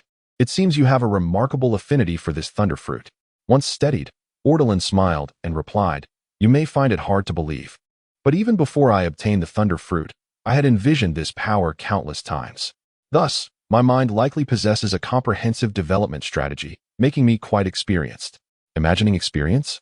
Ha ha, Katakuri laughed heartily in jest. "Did you not just say that the development of devil fruit abilities relies on the imagination of the user?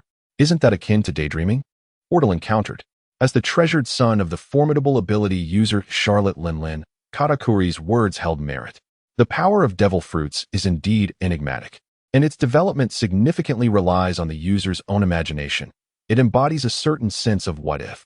Consider the potential applications of this ability, and then strive to develop it in that what if direction. Such efforts could indeed yield extraordinary effects. Ever since Ortolan consumed the thunder fruit, the mountains behind Cake Island had been incessantly rumbling with thunder for 3 consecutive days. Given that only a select few were aware of Ortolan's identity, even many of Charlotte Linlin's children remained oblivious to his existence, compounded by the fact that no one spoke of the thunder fruit. Thus, the inhabitants of Cake Island speculated that they had encountered some peculiar climate phenomena in the mountains. Although puzzled, such occurrences were not particularly surprising in the New World, and no one delved deeply into the matter. On the 4th day, the Battle of Edward, which would alter the dynamics of the New World and influence the global landscape for decades to come, commenced. In the Edward Sea, the deck of the Oro Jackson was bustling with members of the Roger Pirates. "Is it still possible to turn the ship around?" Roger chuckled heartily, glancing at the myriad of pirate vessels looming on the horizon. Jabba, perched atop a barrel, sharpening his axe on a whetstone, shrugged in response to Roger's playful inquiry. "Thanks to Tom, our ship is remarkably swift, but can we truly outrun the Golden Lion and his fleet of aerial marauders?" "Is that so?" Roger feigned enlightenment, patting the hilt of his sword. "Ace," with a bold grin, "then it seems we must engage that scoundrel in earnest." As Roger spoke, the flagship of the flying pirate crew, led by the Golden Lion Shiki, gradually approached the Oro Jackson. "Prepare for battle," Roger commanded, recognizing the impending confrontation. However, Buggy, a novice crew member, was already in a state of panic, pleading, "Wait, Captain Roger. That fellow clearly has something to say. Shouldn't we at least hear Shiki out?" "His empty words are nothing new to us," Roger retorted dismissively. The Roger pirates were not strangers to dealing with Shiki, and Roger was well aware of his intentions. "Leave some room for negotiation, Captain Roger," Buggy cried in frustration, clutching his head. Meanwhile, Shanks, despite his injured arm still bound, remained exuberant, gripping his sword with his uninjured hand, and teased Buggy, "Haven't you become indestructible? What are you afraid of? Fool, I've countless weaknesses." Buggy snapped back, unable to restrain his anger at Shanks. If it weren't for that insufferable brat, he would never have become a devil fruit user. However, now was not the time to quarrel with Shanks. After cursing him, Buggy hurried over to Colokas. "Mr. Colokas, how is Captain Roger holding up? Shouldn't we avoid a fight?" As Colokas wiped his fishing spear, he let out a hearty laugh, exclaiming, "What a stroke of luck! Thanks to the warm-up we had recently on Cake Island, Roger is in exceptional shape, perfectly ready for a grand undertaking." Observing the ship's doctor, who appeared equally eager for battle, Buggy felt increasingly helpless and turned to the first mate, Rayleigh, saying, "Rayleigh-senpai, you dim-witted lad, after all this time, do you still not understand? When will we ever be able to stop Roger from doing something foolish?"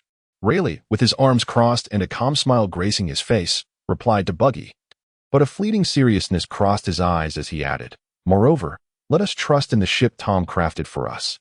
It is surely the finest in the world. However, there was one thing Rayleigh chose not to voice, that Roger's time was running short. He was well aware of what Shiki intended. He merely sought to ally with Roger's crew to dominate the world. Such ambitions sounded utterly uninteresting. Their gathering was not for the purpose of world conquest. With Roger's time limited, cooperating with Shiki for such strategic games was out of the question. Their primary objective was the legendary Raftel, and they could not afford to squander precious time on Shiki. Just as the Roger pirates prepared for battle, Shiki's flagship anchored ahead. The crew soon spotted a figure emerging from the deck, making his way to the bow. This figure sported wild, wind-swept golden hair and donned a striking outfit adorned with the distinct patterns of Wano. Perhaps due to years spent at sea, his skin appeared somewhat darkened and dry.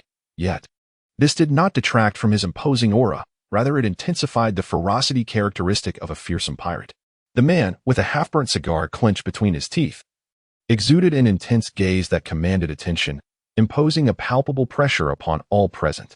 Even the elite members of the Roger Pirates could feel the overwhelming force radiating from him. Akin to facing a ferocious beast, a proud lion reigning supreme over the seas.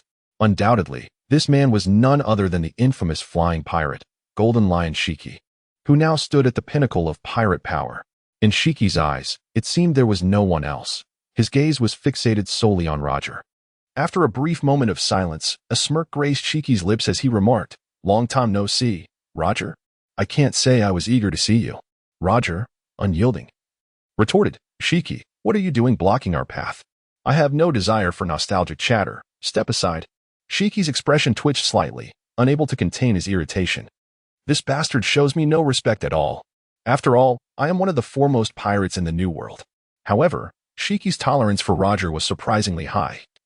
As if Roger were a goddess perched upon a pedestal, while he himself was merely a sycophant. Even after being harshly rebuked by Roger, Shiki refrained from losing his temper. Instead, he took a deep breath and slightly adjusted his emotions. With a piercing gaze, Shiki addressed Roger. "Though I have uttered these words many times before, since our paths have crossed again today, allow me to repeat myself." After a brief pause, Shiki continued in a solemn tone. "In our youth, we committed numerous transgressions. But those are inconsequential now. Let them drift away like leaves in the wind. I bear an exceptional proposal for you, Roger. Let us join forces. You possess knowledge of ancient weapons capable of annihilating the world, and combined with the military strength at my disposal and my meticulously crafted plans, if we unite, we could seize the entire world, now, instantly. Imagine the thrill of such power. I have told you countless times, I have no interest in collaborating with you, Shiki. The thought of ruling the world does not entice me in the least. Pretending to desire something while abstaining from action renders piracy meaningless. We are not of the same ilk." Upon hearing Shiki's words, Roger did not hesitate. He firmly rejected the proposition. As a formidable leader, Shiki, despite his high regard and admiration for Roger, was still a man of pride, having brought his elite subordinates with him. To endure humiliation from Roger here would undermine his authority upon his return. Moreover, Shiki harbored concerns that Roger's crew might indeed discover the ancient weapons. Reflecting on his own ambitions, Shiki believed that if he were to find such weapons, he would eliminate all his adversaries. Thus, allowing Roger's pirate crew to flourish might pose a significant obstacle to his aspirations for world domination. Rather than risk that, it would be wiser to eliminate them here and now.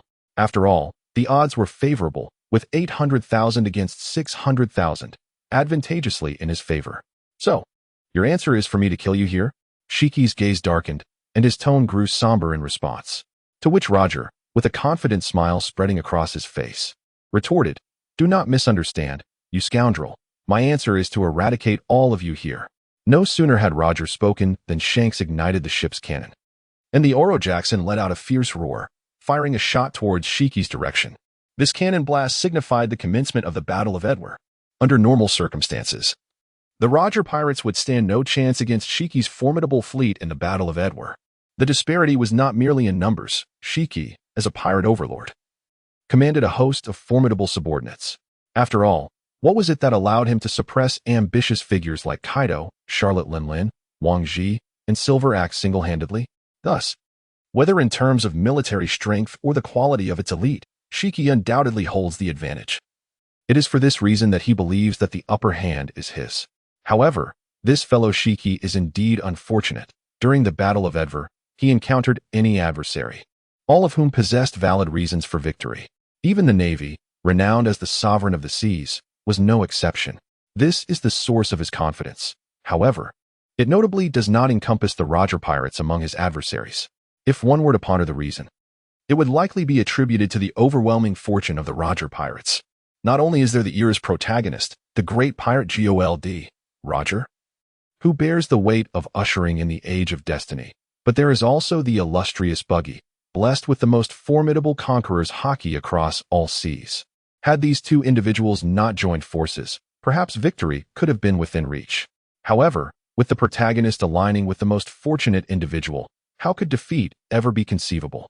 It is akin to the subsequent 2 decades, where the next era's protagonist, Monkey D. Luffy, with his prowess, would have found it utterly impossible to breach the impel-down prison and subsequently escape with a multitude of prisoners. Yet, fortuitously, in collaboration with the illustrious Buggy, endowed with a remarkable aura of luck, he achieved the extraordinary. Thus, in a certain light, the Battle of Edwer and the forthcoming tumult at Impel Down may, at their core, stem from remarkably similar factors. The combination of the protagonist and the great Buggy is an overwhelming force that no one could withstand. In this fierce naval battle, Shiki had the fortune of experiencing firsthand the dire consequences of opposing the protagonist and the formidable god Buggy. Initially, the skirmish unfolded favorably, as Shiki had anticipated, with his side boasting a commanding advantage. With such leverage, it was merely a matter of encircling the Roger pirates, preventing their escape from this maritime trap, and thus, victory seemed all but assured with the passage of time. However, just as Shiki reveled in his triumph and began to envision how to claim the spoils of victory, pondering even whether to spare Roger's life and what defiance he might exhibit in his final moments, an unforeseen calamity struck. The climate of the New World is notoriously volatile and extreme. Yet, it is not entirely devoid of predictability. As a user of the paramecia-type float fruit, Shiki was acutely aware of his vulnerability. He harbored a profound fear of storms. When ensnared within a tempest, his powers would be severely suppressed, rendering his personal strength futile. The sensation was akin to a fruit user plunging into the ocean. Although he would not suffocate, he would be rendered as powerless as a flimsy ribbon caught in the gale, his body devoid of strength. To mitigate this risk, Shiki had enlisted a cadre of esteemed meteorologists and navigators as a safeguard, striving to minimize the chances of encountering a storm during his ventures. Prior to his arrival in the Edver Sea to besiege Roger, his elite team of climatologists and navigators conducted meticulous calculations and extensive surveys of the surrounding waters. Ultimately, they reached a unanimous conclusion. There would be no significant storms in the vicinity of the Edver Sea for the foreseeable future. It was this assurance that emboldened Shiki to take decisive action. Yet, in a matter of mere seconds, an overwhelming tempest materialized, engulfing the entire Edver Sea, catching everyone completely off guard as it abruptly descended upon the battlefield. Roger, this storm is terrifying. Remaining here will surely lead to our destruction. We must break through. Jabba shouted, having felled an adversary with a swift axe strike, his voice rising above the torrential downpour. The fury of a storm at sea is an awe-inspiring terror. Even in the bygone era of Ortolan, when maritime technology was more advanced, a great tempest could unleash devastation capable of obliterating all vessels within its grasp and endangering coastal metropolises. Moreover, this was the New World, where most ships still adhered to the rudimentary design of wooden sailing vessels. Even the Oro Jackson, constructed from the esteemed Adam would struggle to withstand the might of nature. Coupled with the unprecedented intensity of the storm in Edver, it could be deemed a superstorm, a rarity not witnessed in over a decade, perhaps even in 2 or 3 decades. Confronted by the formidable Shiki, Roger, seemingly unfazed, exclaimed in a state of panic, "Quick! Our ship is swift." That scoundrel Shiki is now preoccupied with his own troubles. As long as we can outpace them, victory is ours. We must escape at once. Shiki's vessels predominantly relied on their own prowess for navigation. Typically, they traversed the seas with an air of mystery and grace. However, now faced with a tempest, their situation had become dire, rendering them utterly incomparable to Roger's pirate crew aboard the Oro Jackson. With every ounce of strength, Shiki braced himself against the howling winds, standing beneath the mast and watching the Oro Jackson recede into the distance, his eyes filled with resentment and fury. "Roger, he bellowed at the vanishing silhouette. It was uncertain whether his thunderous voice incited the tempest's wrath, but suddenly, the ship's helm nearby was wrenched free. In an instant, it crashed down upon Shiki's head, knocking him to the ground. Moments later, a fierce gust swept over him, lifting Shiki into the air, and he quickly vanished into the storm. With Shiki's misfortune, his fleet found itself leaderless, and compounded by the storm's ferocity, a catastrophic disaster loomed due to the vessel's compromised performance. 3 days later, on Tato Land's Cake Island, Ortolan had eschewed his usual training in the mountains and instead immersed himself in the library once more. This time, however, he was not engrossed in the book on hockey pinned by rocks, but rather delving into an insane treatise on the development of devil fruit abilities. Initially, Ortolan merely opened the tome out of curiosity, but upon perusing its contents, he found the insights remarkably astute. Many of the scenarios described resonated with his current experiences. The book meticulously categorized devil fruit powers into the traditional 3 types, Paramecia, Zoan, and Logia, providing a general overview of each. Although lacking in depth, the material was perfectly suited for a novice like Ortolan. His understanding of devil fruits had largely been shaped by the impressions from the original tales, leading him to fantasize about various developmental avenues. Yet, when it came to the foundational concepts, he realized his mind was a blank slate. Initially, he had sought clarification from Katakuri, but Katakuri was often preoccupied, leaving Ortolan indebted for too many favors. Thus, discovering answers within this book brought him great satisfaction. As it turned out, the energy contained within Logia-type devil fruits was seemingly boundless.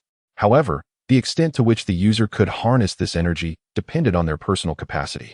The primary influencing factor was physical strength. A comparison revealed that among Logia users of equal rank, those with greater stamina could wield significantly more energy than their counterparts. Ortolan nodded in appreciation at the analysis presented in the book. This encapsulates the essence of container theory. After consuming the thunder fruit, Ortolan wields an infinite power reminiscent of the vast ocean. However, the extent of his utilization hinges upon his capacity as a container, should his stamina be insufficient. He resembles a mere cup, drawing a single serving of water from the ocean, only to find himself depleted. Conversely, if he were akin to a water tank, he could unleash a far greater force. Thus, it appears that the limitations of a natural energy user do not stem from the ability itself, but rather from the wielder, mused Ortolan. After contemplating this notion, he turned his attention to the categorization of natural abilities. It became evident that occupying the foremost position was none other than himself, the possessor of the thunder fruit, with no superior abilities in sight. On the contrary, he noted a plethora of lesser abilities, including the rather chaotic electromagnetic fruit. Simultaneously, Ortolan observed the entry for the flame fruit, penned by an unknown author, which indeed ranked it beneath the magma fruit. His theory did not rest upon the crude assertion that flames are inferior in temperature to magma. After all, the upper limits of flame temperatures far surpass those of magma. This hierarchical classification is justified by the notion that magma represents a more advanced form birthed from flames. The vast majority of abilities that can be harnessed from the flame fruit can also be realized through the magma fruit, often with greater potency. Perhaps this is due to the fact that magma originates from fire, which allows it to effectively counter flames in most situations. Thus, the magma fruit is deemed a superior variant of the flame fruit. Upon closer examination, it becomes evident that not only these two abilities, but the majority of the ability classifications in this book are based on such logic. For instance, ice is considered to be of a higher echelon than snowflakes. While Ortolan was contemplating these theories, Katakuri hurriedly pushed open the door and exclaimed, "A grave situation has arisen. I must depart from Cake Island to rendezvous with Mother at the front lines. Will you join me? What is going on?" Ortolan responded, somewhat bewildered by Katakuri's urgency. With a serious demeanor, Katakuri explained, 3 days ago, Shiki engaged in a skirmish with the Roger pirates in the Edver Sea. Concurrently, a catastrophic storm erupted in that region, resulting in the near-total annihilation of Shiki's fleet. At the docks of Cake Island, Ortolan once again boarded Kakuri's peculiar donut ship. The entire New World, perhaps even the world at large, was stirred by the aftermath of the Edver naval battle, a pivotal event that would undoubtedly impact the balance of power across the seas. Mother happened to be at the front lines and would likely not return in the near future. Therefore, your intention to discuss your aspirations of joining the Navy with her must be pursued at the front lines. Katakuri remarked while instructing his subordinates to set sail. Ortolan nodded in agreement. That is precisely why I wish to accompany you. After a brief pause, he inquired, given the current situation, are we preparing to wage war on Shiki's territory to seize his interests? Partially, indeed. We cannot let this opportunity slip away. Shiki occupies the most expansive and prosperous territory in the New World, and his power has been severely diminished. It is said that he himself sustained grave injuries, nearly perishing in that storm. Many of his formidable subordinates have gone missing or perished in Edver, and his once dominant fleet has suffered significant losses. This is the perfect moment to strike, Katakuri replied, a hint of excitement in his voice. After a moment to collect himself, a glint of determination flashed in Katakuri's eyes as he added, on another note, Mother intends to take action against Wangji. Ortolan was momentarily taken aback. Didn't you previously mention that Wangji is an ally of your Big Mom pirates? If Ortolan recalled correctly, Charlotte Linlin had traveled to the front lines to unite with Wangji to confront Shiki together, hadn't she? Ally is perhaps too strong a term. It would be more accurate to say they are partners forced together under Shiki's threat, Katakuri clarified. In our daily lives, we have often encountered conflicts. Katakuri immediately shook his head and remarked that pirates seldom have allies. The Big Mom pirates, on the surface, have never truly entered into a formal pirate alliance. Ortolan's understanding of Katakuri's implication was clear. Previously, when Shiki held significant power, everyone had to unite to confront his oppression, as individually, they were no match for him. However, at present, Shiki's mere presence was no longer a threat. Merely not being oppressed by him was already considered a blessing. Thus, the notion of partners held little significance. With Wangji nearby, Charlotte Linlin sought to eliminate him from the competition for a share of Shiki's vast fortune, leading her to decide to take action against Wangji. Reflecting on this, Ortolan could not help but feel a sense of despair. The world of pirates is indeed ruthless, filled with treachery, deceit, and constantly rife with conspiracies of betrayal.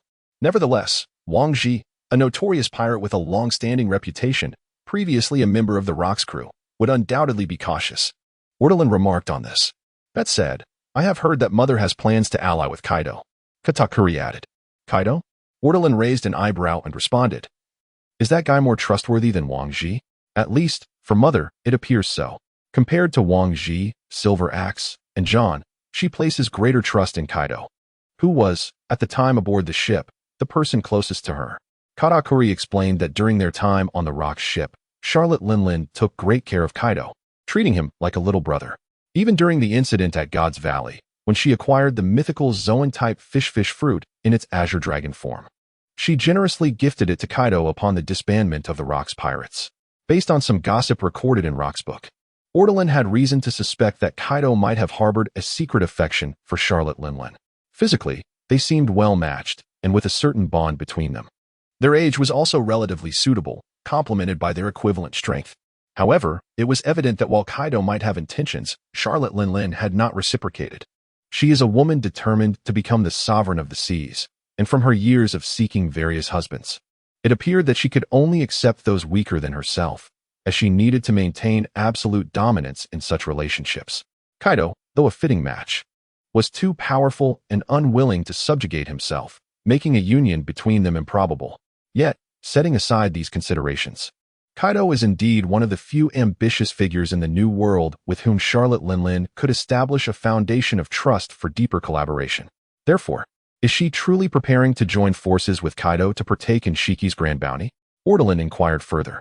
Well, although I have yet to converse with my mother, based on my understanding of her over the years, I believe this to be the correct approach. Moreover, upon reflection, it appears to be the most advantageous choice for both parties, Katakuri remarked. Upon hearing this, Ortolan fell into deep contemplation. He suddenly realized that this significant event might indeed serve as one of the foundational pillars that would shape the future hierarchy of the Four Emperors. Among the formidable individuals who disembarked from the Rock's ship, why did figures like Silver Axe and Wangji fail to ascend to the status of Four Emperors 20 years later? Even the so-called treasure Captain John met his demise. It was evident that prior to the Battle of Edwer, they were all on a relatively equal footing, united as brothers oppressed by Shiki. How then did the situation evolve into such disparity? It is highly probable that the chasm between them began to widen from this pivotal event. Shiki suffered a considerable setback. while Charlotte Linlin and Kaido joined forces to seize the maximum advantage from the ensuing chaos, thereby enabling their own power to expand rapidly.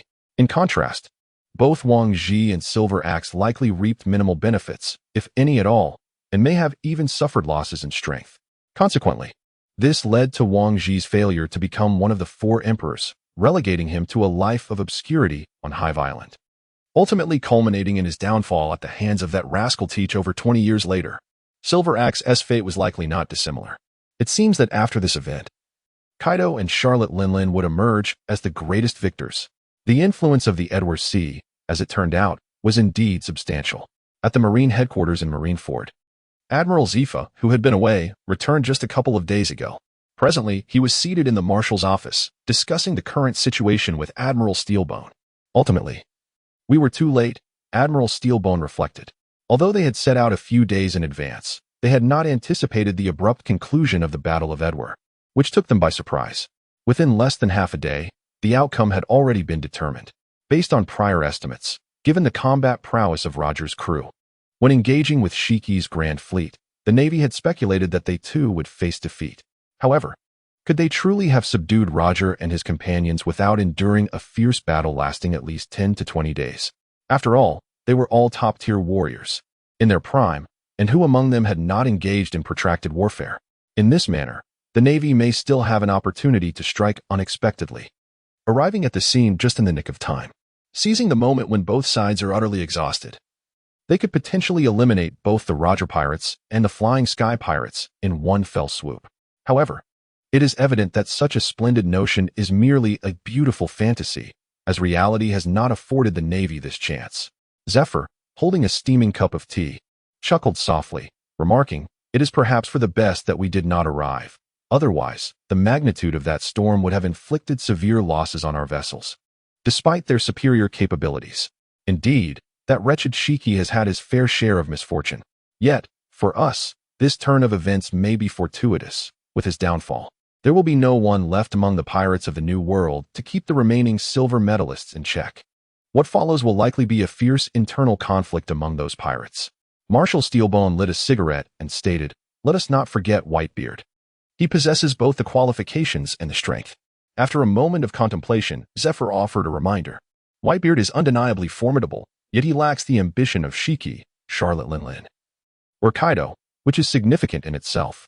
Marshal Steelbone interjected, asserting that while the Whitebeard pirates are indeed powerful, having spent years searching for family and amassing a formidable number of sons, many of whom are quite capable, he does not pose the same threat as Shiki.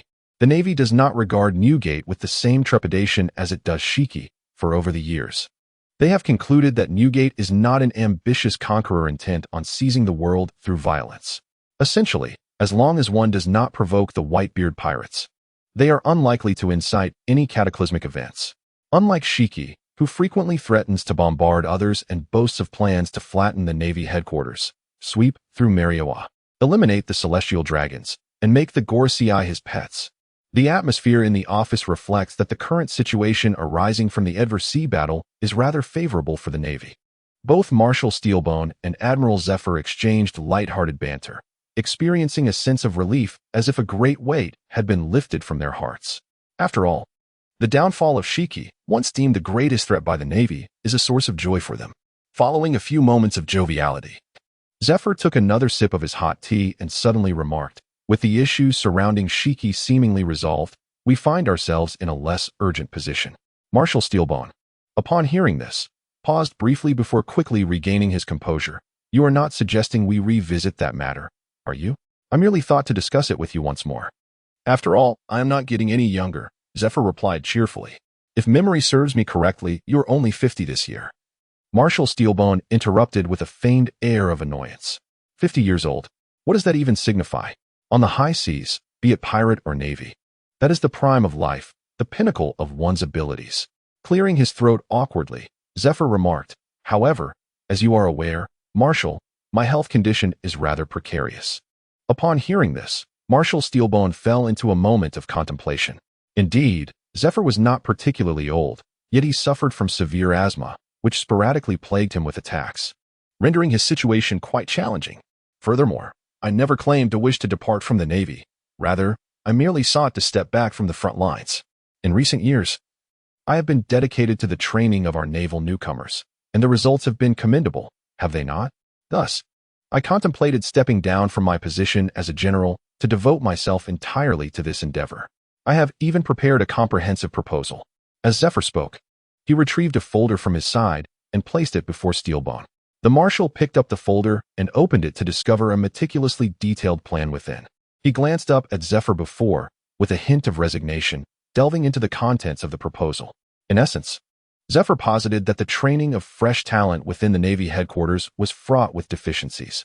Through years of practical experience and reflection, he believed that the Navy headquarters required the establishment of a comprehensive, systematic, and scaled elite training model.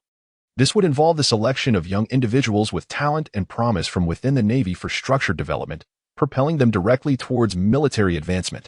The proposal primarily advocated for the creation of an officer training camp at the Navy headquarters, tasked with overseeing this initiative.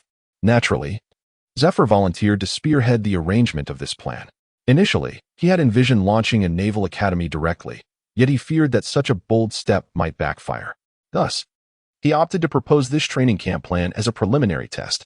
If the results are indeed promising, it would not be entirely out of the question to subsequently transform this training camp into a naval academy.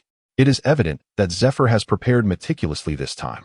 From a superficial glance, there appears to be no flaws in Steelbone's plan. Over the years, Zephyr has accumulated considerable relevant experience. Several years prior, he had mentioned his desire to step down from his position as admiral, but at that time, Admiral Steelbone had declined his request. Given Zephyr's physical and mental state, particularly after the tragic loss of his family to pirates, Admiral Steelbone subsequently alleviated some of Zephyr's burdens, delegating many responsibilities to Sengoku, under the pretext of nurturing him as the next generation of admirals. Naturally, considering the current circumstances within the naval hierarchy, it is indeed accurate that Admiral Steelbone views Sengoku as a candidate for the next admiral. Following this, Zephyr enjoyed a more leisurely existence, allowing him to focus on nurturing newcomers, conducting several training sessions that introduced notable changes and promising talents to the Navy. Future admirals such as Sakazuki, Borsellino, and Kazan emerged from Zephyr's tutelage a few years ago. Similarly, many renowned vice admirals from the naval headquarters, such as Vice Admiral Squirrel and Vice Admiral Fire Mountain, also benefited from his guidance. Therefore, it is apparent that Zephyr is not merely speaking empty words. He possesses years of practical experience in this domain, with commendable results. Momentarily, even Admiral Steelbone felt a flicker of interest, yet he remained hesitant. His eagerness stemmed from a genuine desire for Zephyr to successfully execute the outlined plans, which would ensure a continuous supply of core personnel, promising officer candidates, and exceptional talents for the Navy. However, his hesitation arose from the fact that the current generation of admirals is still lacking a key figure. That Rascal Carp is unwilling to yield. And should Zephyr also resign from his admiral position, the Navy's so-called highest combat power would truly rest solely on Sengoku's shoulders, placing immense pressure upon him. Furthermore, it would be challenging for Admiral Steelbone to provide satisfactory explanations to Mariewa. You truly put me in a difficult position, Zephyr. Admiral Steelbone exhaled a plume of smoke, tapping the ash from his cigarette, speaking with evident uncertainty. Observing the stirring of interest in Admiral Steelbone's demeanor, Zephyr's eyes brightened. With a smile, he proposed, "Why don't we each take a step back? I will not resign from my position as admiral. However, I will privately delegate some of my responsibilities to Sengoku while I concentrate my efforts on nurturing more elites for our Navy. What do you think?"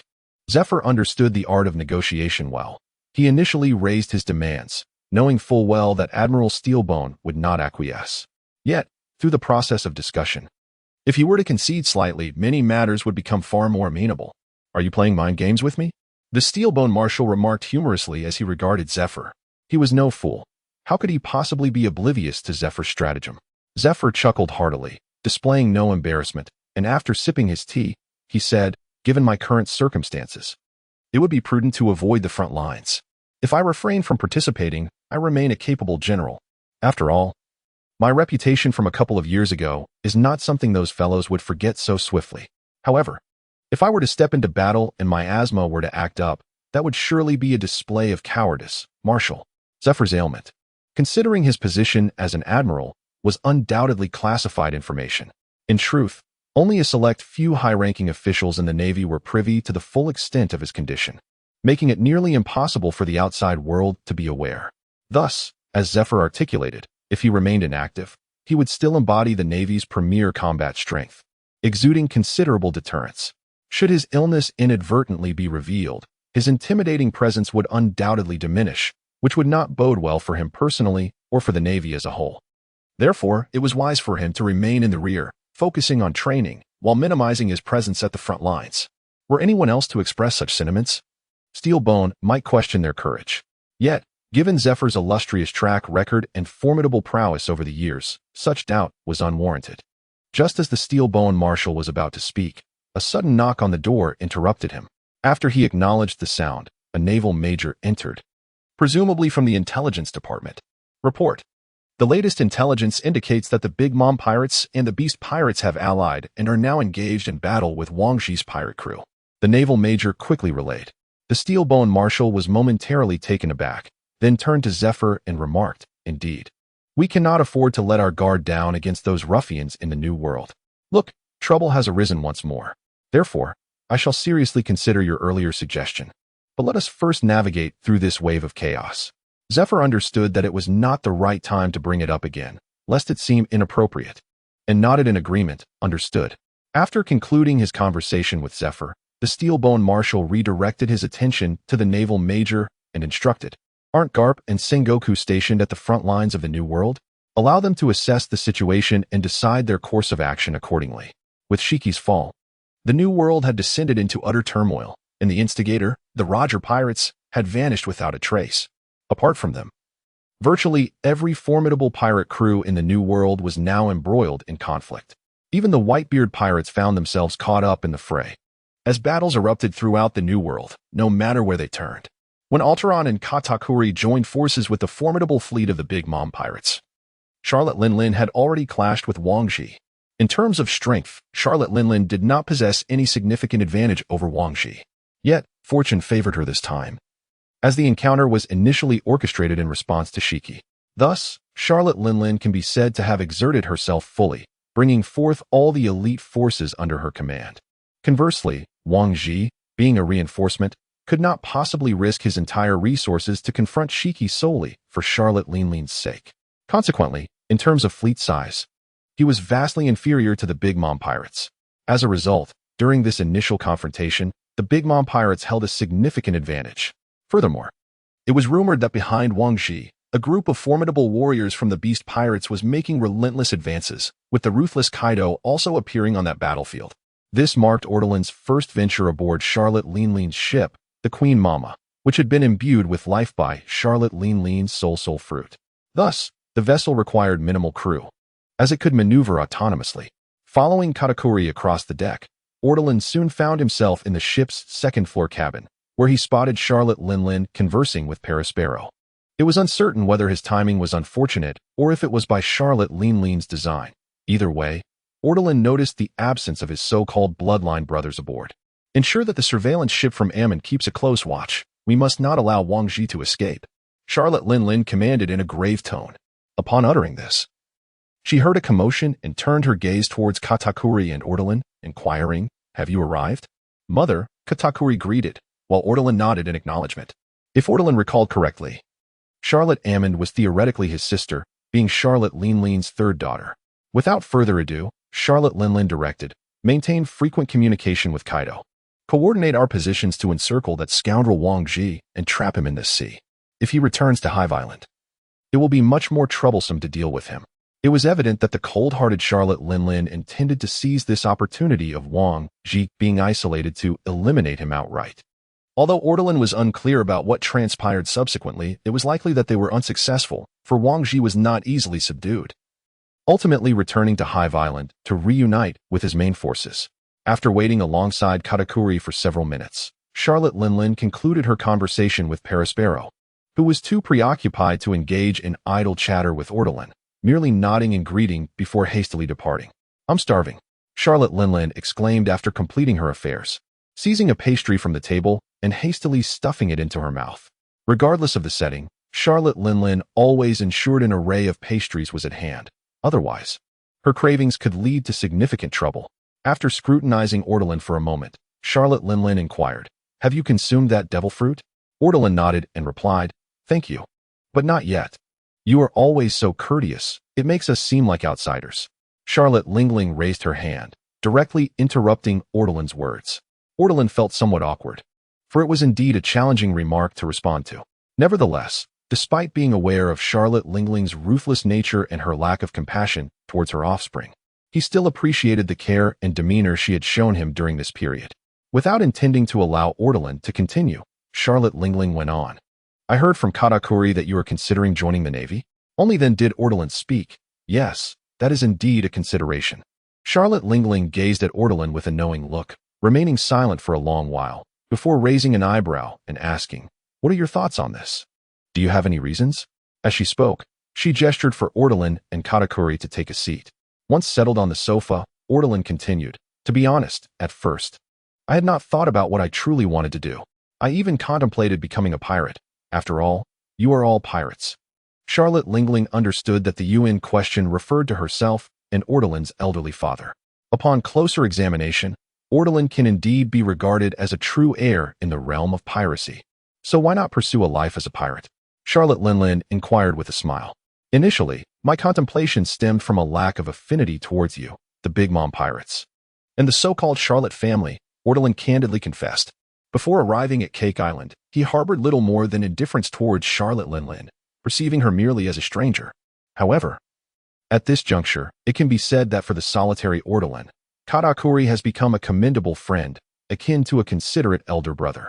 Although Charlotte Linlin has yet to reach the status of being acknowledged as a mother, she can no longer be deemed a stranger. Whether it be the bonds of humanity or the ties of kinship, Ortolan introspectively recognized their existence. Upon hearing this, a rare look of satisfaction graced Charlotte Linlin's face as she remarked, "It seems that I now hold a certain significance in your heart. My efforts with this thunder fruit have not been in vain after all." Such straightforward words do not displease Ortolan. On the contrary, he finds this mode of discourse quite appealing. Had Charlotte Linlin merely spoken of bloodlines and familial ties in an attempt to ensnare him, he would have been entirely unmoved. However, Charlotte Linlin, while discussing these matters, has genuinely invested her heart and interests, and Ortolan is not one to act ungratefully.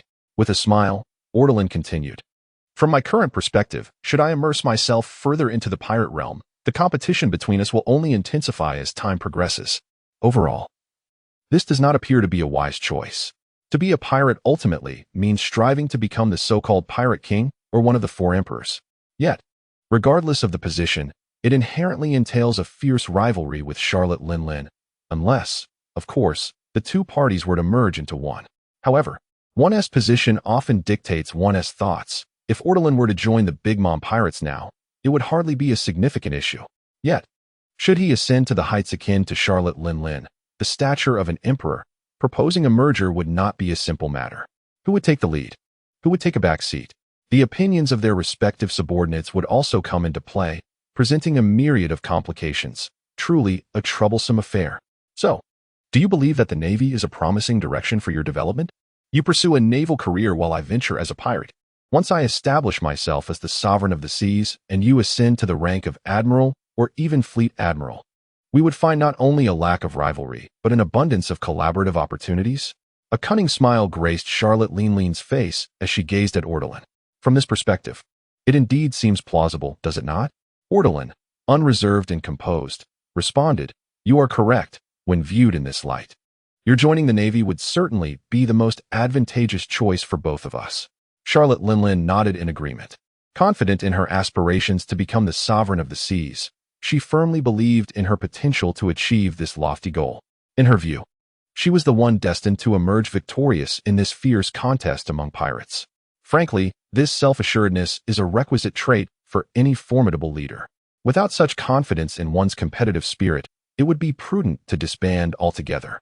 Should she ascend to the throne of pirate royalty while Ortolan, her son, stood at the pinnacle of the Navy, who could possibly obstruct their ascent to the highest echelons of power? As for who would ultimately occupy the throne, Charlotte Linlin refrained from making any assertions, as the circumstances would dictate the outcome. In truth, pondering such matters excessively at this juncture serves little purpose. Who can ascertain how far they might traverse in the future? With this in mind, Charlotte Linlin inquired, "How would you like me to assist you?" Indeed, Ortolan had come to seek her aid. After all, without her assistance, the identity and background of Ortolian would indeed pose a significant challenge for him to enter the Navy. Ortolian expressed his hope that Charlotte Linlin could provide him with guidance on how to join the Navy.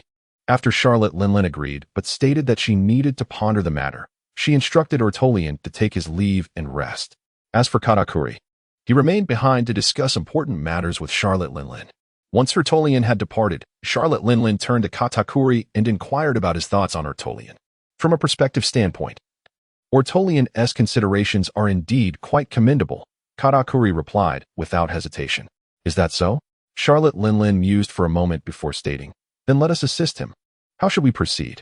Katakuri seemed to have anticipated his mother's intentions and asked without surprise. After contemplating for a brief while, Charlotte Linlin spoke. "Do you believe that his identity can truly remain concealed from the Navy?" Katakuri shook his head and responded, "If he were utterly ordinary, there would indeed be nothing to investigate. However, given his remarkable talents and the fact that he is now a user of the Rumble fruit, it is customary for the Navy to swiftly assign individuals of his caliber to the Navy headquarters upon joining. Furthermore, he would undoubtedly be regarded as a key candidate for development.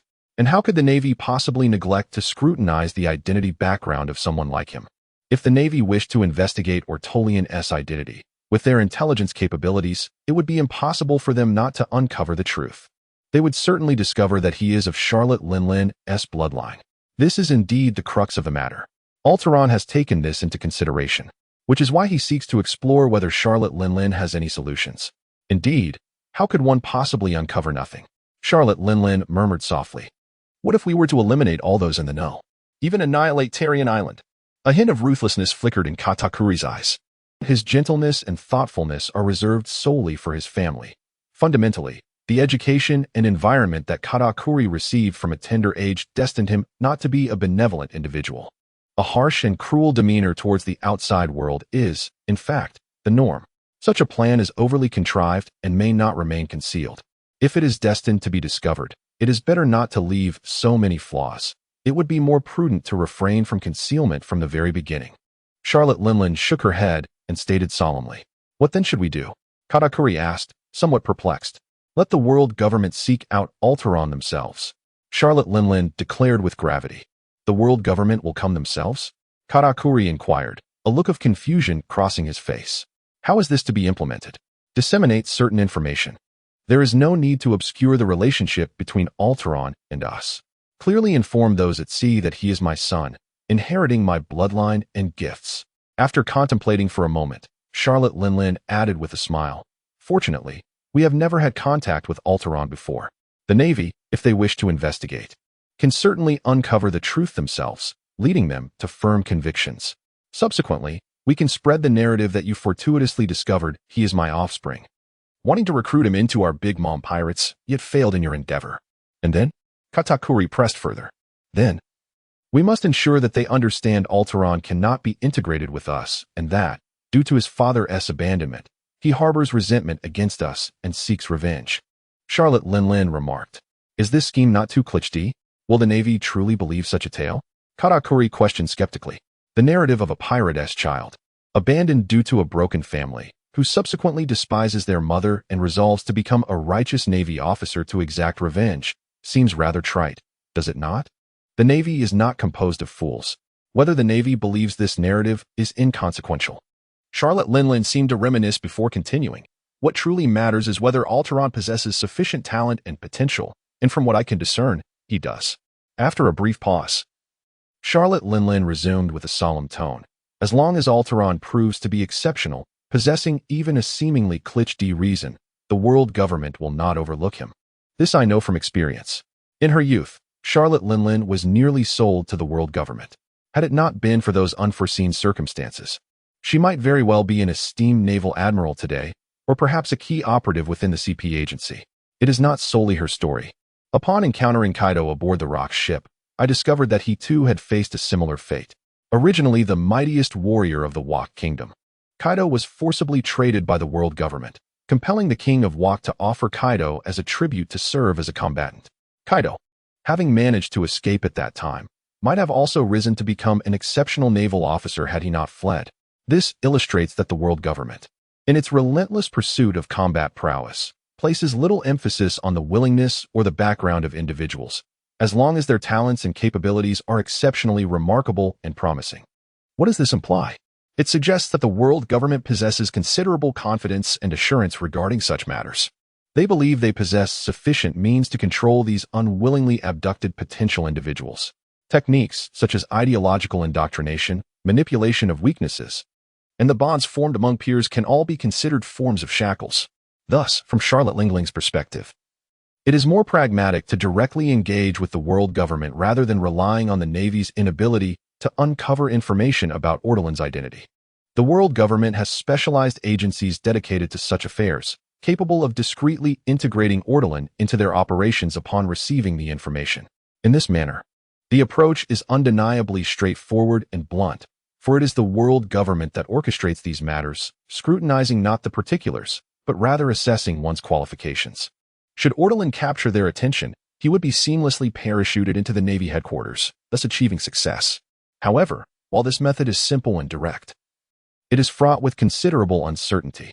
The foremost concern is whether Ortolan can indeed realize his aspiration to join the Navy. The world government's relentless pursuit is not confined solely to the Navy. Should any missteps occur, it is not inconceivable that Ortolan could find himself dispatched to the CP agency. Yet, this situation is manageable. At worst, he could seize an opportunity to defect and return as a pirate, inheriting his family's legacy, forsaking any ambitions of naval service. The second, and perhaps more significant, risk lies in the means and methods employed by the world government to exert control over these forcibly recruited talents. Will Ortolan fall victim to such manipulations? It would be troubling indeed if he were to be brainwashed into becoming a formidable weapon for the world government, resulting in the loss of both son and soldier.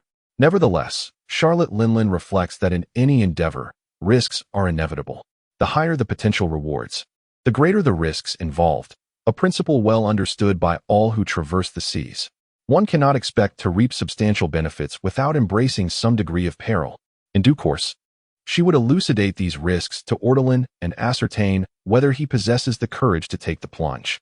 Moreover, Charlotte Linglin now finds her apprehensions somewhat amusing. If Ortolan genuinely manages to join the Navy, would he then turn against her? Is his desire to enlist born from mutual interests, or does he harbor resentment, biding his time to enact revenge under the guise of seeking her assistance? Alternatively, could it be that he is indeed untainted by corruption, genuinely aspiring to be a harbinger of justice? Such possibilities are not entirely out of reach. Although Charlotte Lingling is eager to secure the allegiance of Ortolan and has taken tangible steps towards that end, she does not naively place her complete trust in him. This is the hallmark of a formidable pirate, one who thrives amidst an environment rife with betrayal and intrigue. She will never fully trust another individual. Ultimately, it is merely a matter of providing an opportunity, both for herself and for him, sowing the seeds of the unknown and taking a gamble, uncertain of the eventual outcome. As Charlotte Lingling contemplates this, her thoughts become clear. After all, she is not Ortolan's caretaker. She will offer him what he desires, but her role is solely to present him with an opportunity. The course that follows is entirely up to Ortolan. Should he truly embark on the future he envisions, all will be well. If not, Charlotte Lingling remains unfazed by the ensuing changes and challenges.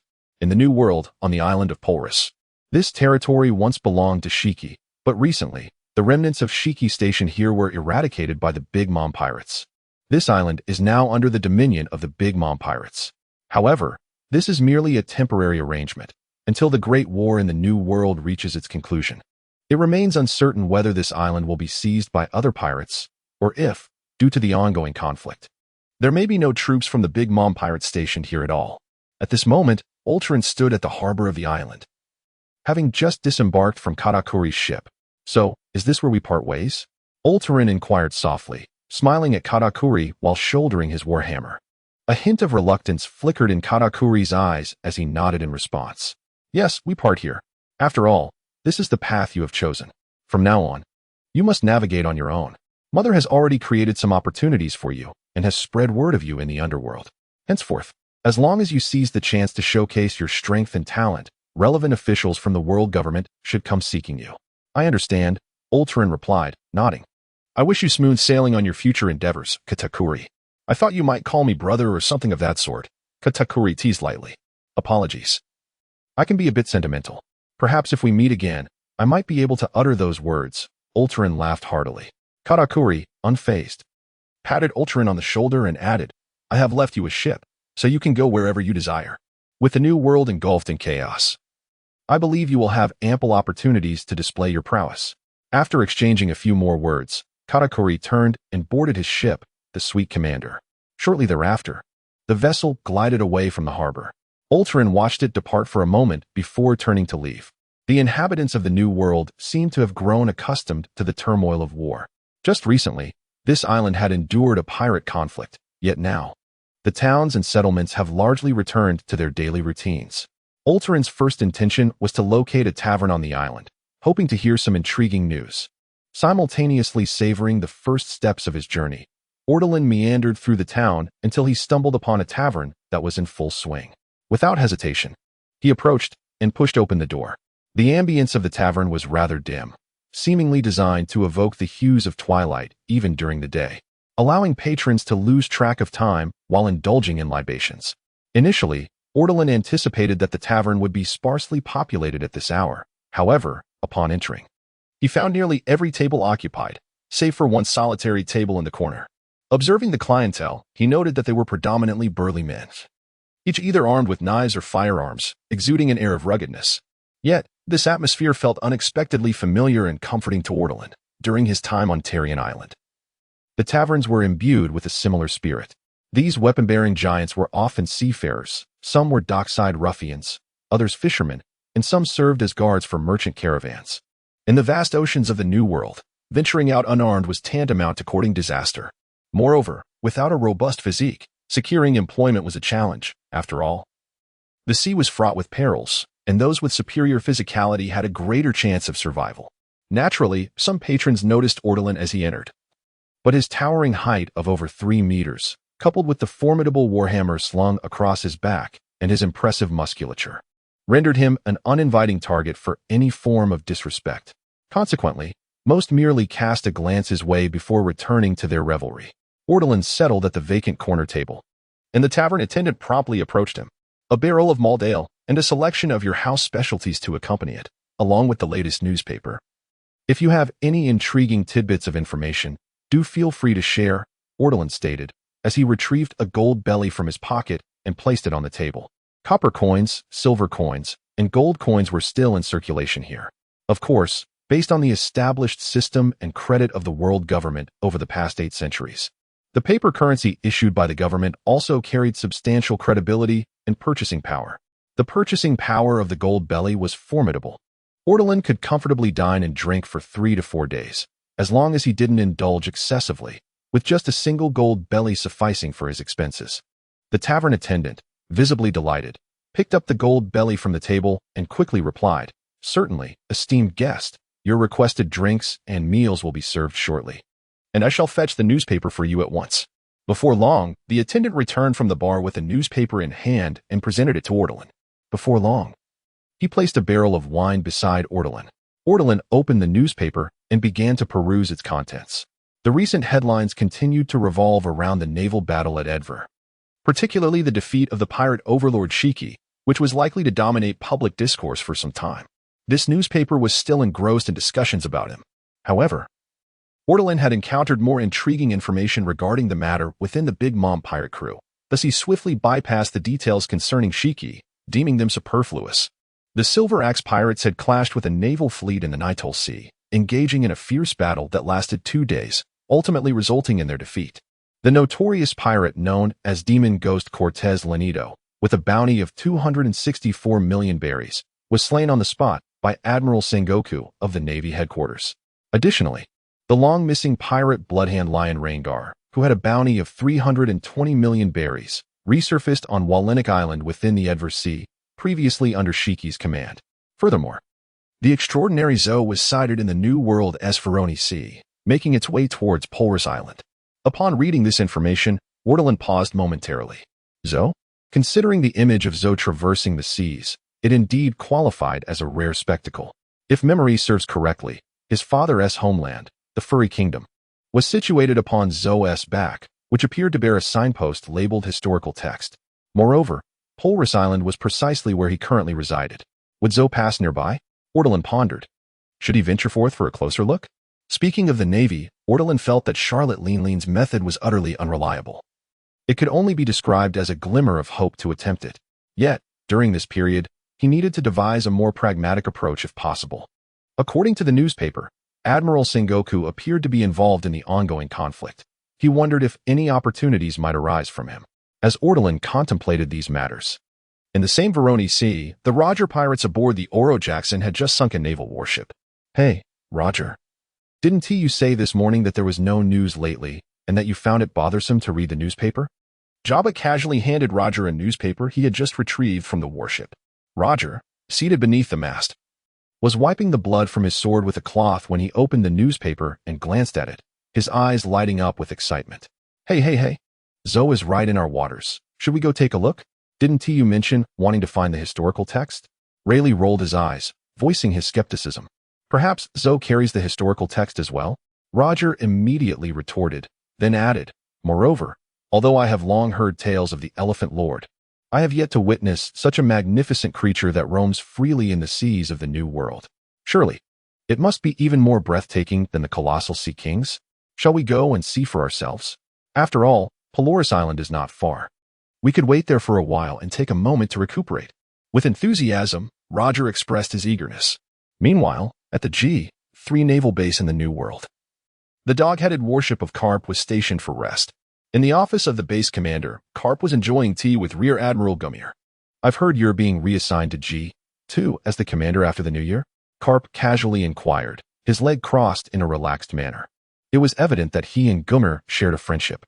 Indeed, G2 allows me to escape from this fierce front line and retire in a more tranquil paradise.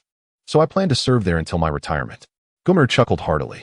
G3, being in such a treacherous region of the New World, certainly posed challenges, while G2, situated in the first half of the Grand Line, promised a much more leisurely existence for Gumir. Just as the two were engaged in light-hearted banter, a naval colonel abruptly entered without a greeting, his face betraying alarm.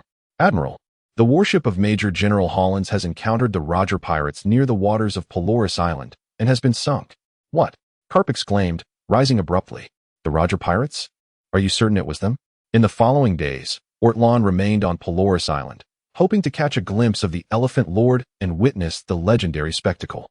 It seemed that due to the recent rumors of the Elephant Lord potentially appearing near Polris Island, Ortolan could distinctly sense an increasing number of people on the island.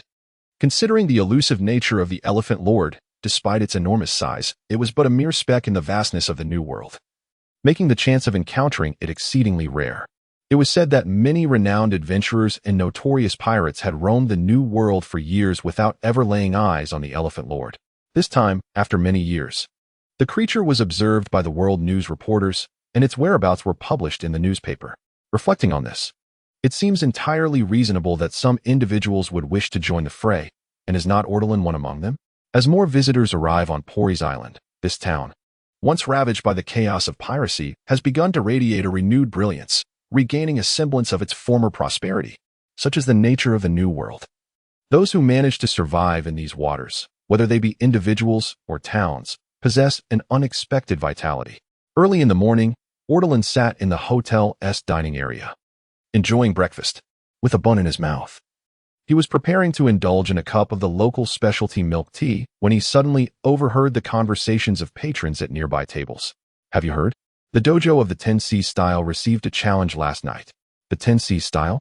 If you've only just arrived on the island, you might not be aware. The 10C style is a local school of swordsmanship. Yet, you must have heard of its master, the legendary swordsman known for his prowess. Nicknamed the One Sword Divides the Sea, Halton. Is he not the one rumored to have gained the favor of the mighty Shiki, the Golden Lion, due to his exceptional swordsmanship, thereby exempting Polris Island from taxation? Yes, indeed. But isn't this territory currently under the control of the Big Mom pirates? When the Big Mom pirates seized this place, why did Halton not step forth to defend it? Step forth for what? Such is the reality of the New World.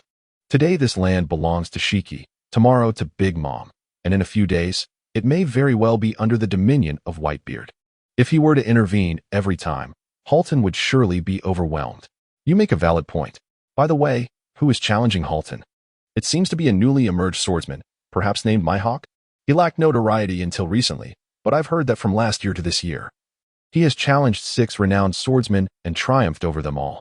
He audaciously claims that he will become the world's greatest swordsman. I wonder if there is any truth to this rumor? I have heard of him. He is known as Hawkeye, said to possess eyes as sharp as a falconess, capable of unleashing sword energy that can slay with a mere gaze. Yes, indeed, that is he. They say he can fly with his sword and strike down foes from 1,000 miles away. Listening to this conversation, which grew increasingly absurd, Ortolan withdrew his attention. Mihawk is also on this island. Ortolan felt a flicker of surprise, then abruptly consumed the remainder of his bun and drained his milk tea in one go.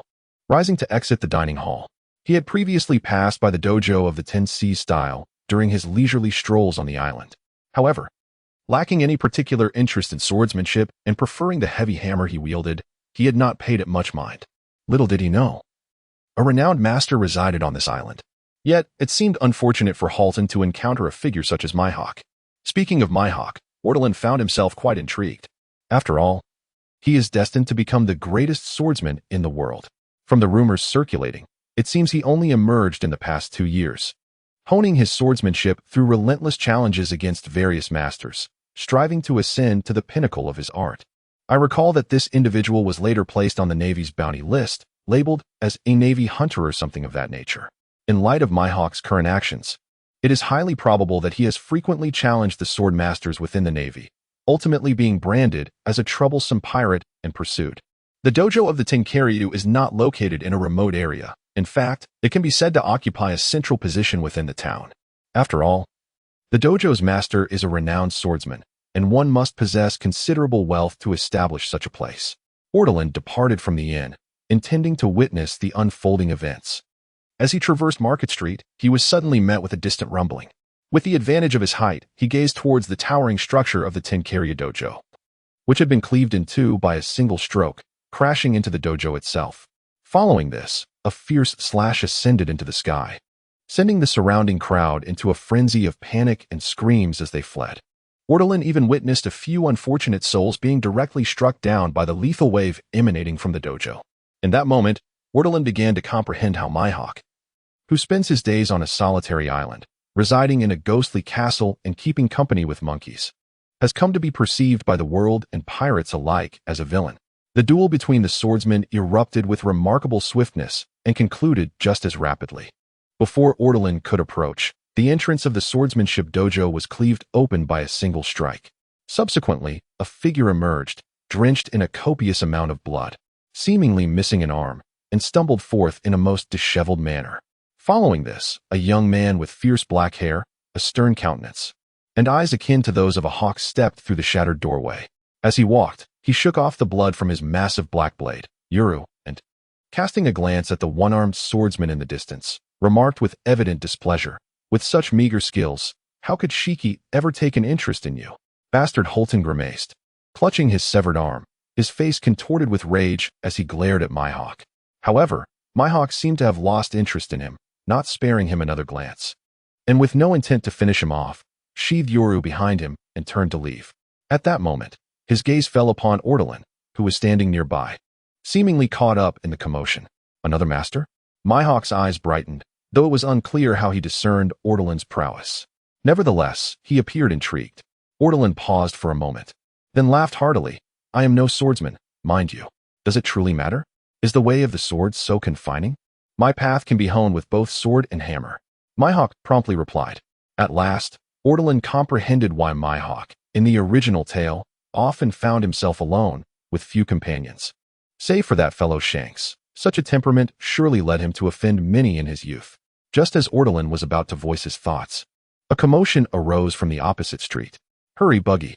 If we delay any longer, we shall miss the excitement. Fool, if you wish to watch, go ahead. Why drag me along? I have no desire to attend, but it is a duel of swordsmen. Are you not at all interested? Who knows what we might learn?" As the sound faded, a red-haired imp adorned with a straw hat emerged from around the corner, vigorously tugging at a large red nose. Undoubtedly, this was Shanks and Buggy. Despite Shanks being a close companion of Mihawk, He is actually 4 years younger than him.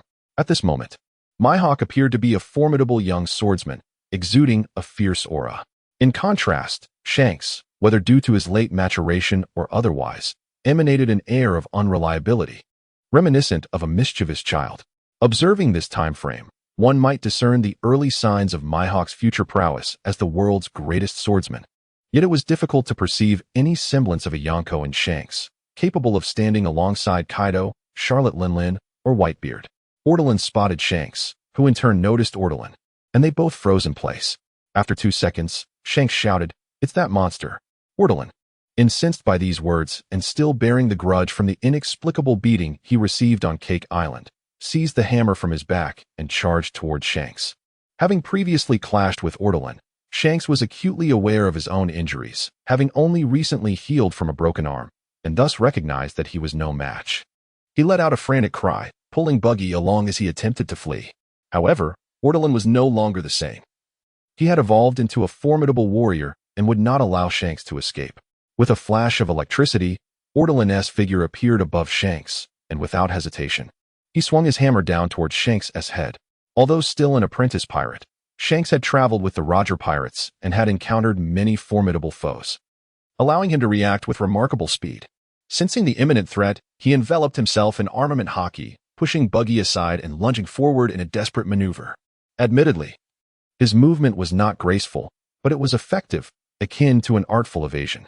With a narrow escape from Ortolan's heavy hammer, Shanks drew his sword and struck back. Ortolan, too, was swift. As his hammer missed, he deftly halted it mid-air, demonstrating his immense strength and perfect control over the heavy weapon. Just as he steadied the hammer, he adeptly parried Shanks' counterattack, and with a flash in his eyes, 2 beams of laser light erupted forth. This time, Shanks was not as fortunate to evade the impending danger. Caught off guard, he was struck squarely in the chest by a laser infused with formidable lightning energy, emitting acrid smoke from his charred form as he was propelled backward, crashing into Buggy. "Indeed, you are a master." Mihawk's voice resonated from behind Ortolan. Simultaneously, Ortolan instinctively sensed a sharp aura approaching. Without a moment's hesitation, he executed a swift spin with his war hammer, turning halfway around to swing it backward. With a resounding clang, Ortolan's hammer intercepted Mihawk's black blade. "Knight, are you incapable of reading the room? Can't you see I'm engaged in battle?" Ortolan cursed at Mihawk. Yet, Mihawk remained unfazed, instead displaying a glimmer of excitement as he retorted, "What meaning does it hold to consider that red-haired rookie a worthy opponent? If you seek a fight, then face me." "A rookie? That individual is, in fact, one of your rarest companions, perhaps even your only true friend. How could you speak of him so?" However, upon further reflection, it was indeed true that Shanks was rather outmatched at this moment. While Mihawk derided Shanks, his actions remained relentless. The blade glided smoothly along the head of Ortolan's hammer, narrowly avoiding it, and aimed directly for Ortolan's chest with a swift strike. Typically, a weapon such as a war hammer, particularly the long-handled variety wielded by Ortolan, is a tool reserved for the mightiest of warriors, often requiring 2 hands to wield effectively. Yet, endowed with innate strength, Ortolan was capable of wielding it with a single hand.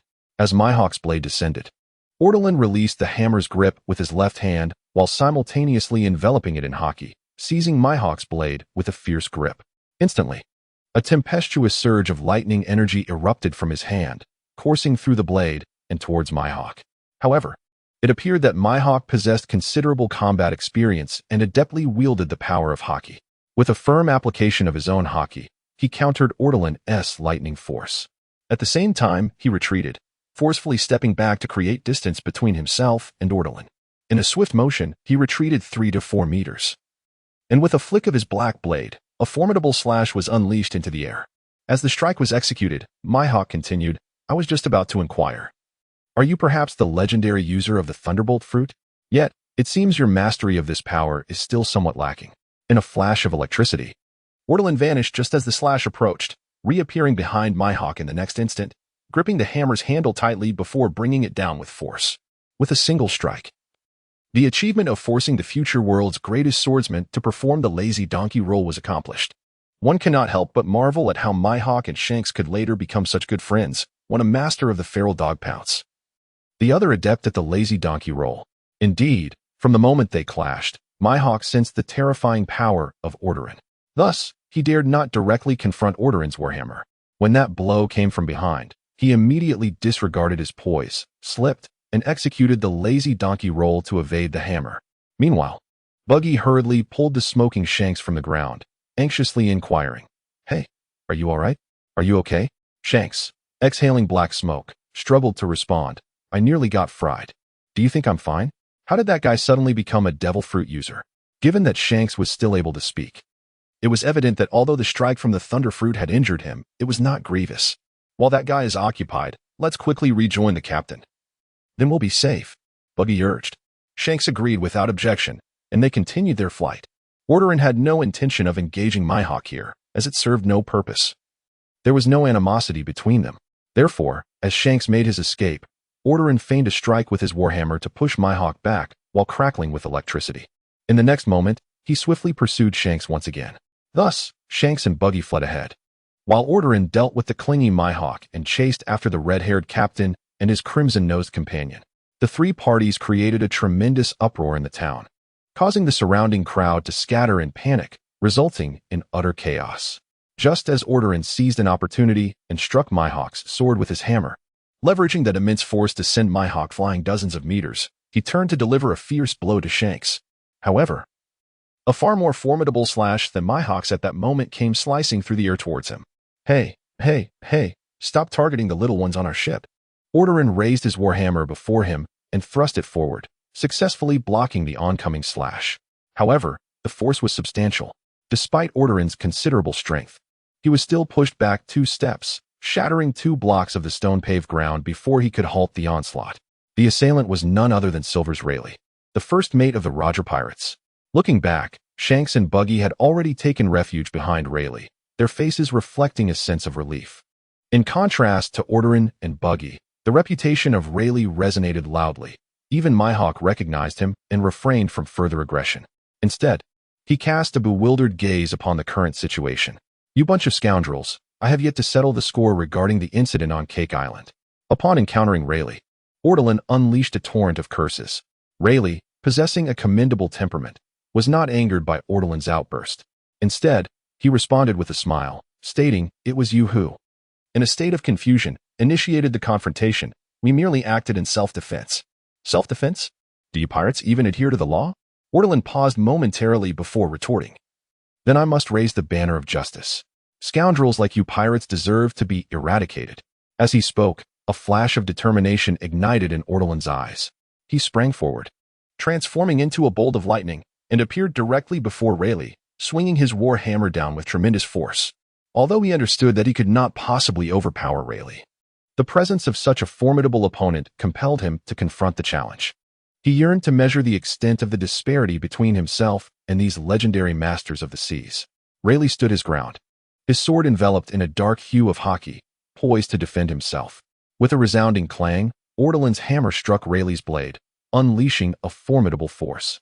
Even though Rayleigh had anticipated the attack, knowing Ordelin possessed immense strength, he felt his brow furrow as the ground beneath him shattered into a spiderweb of cracks. Almost immediately, a wild surge of thunderous energy erupted from the hammer, cascading toward Rayleigh like a shimmering curtain of silver light. The blinding flashes obscured the view of onlookers, who could only perceive the electric brilliance dimming before witnessing Ordelin's robust form being hurled backward.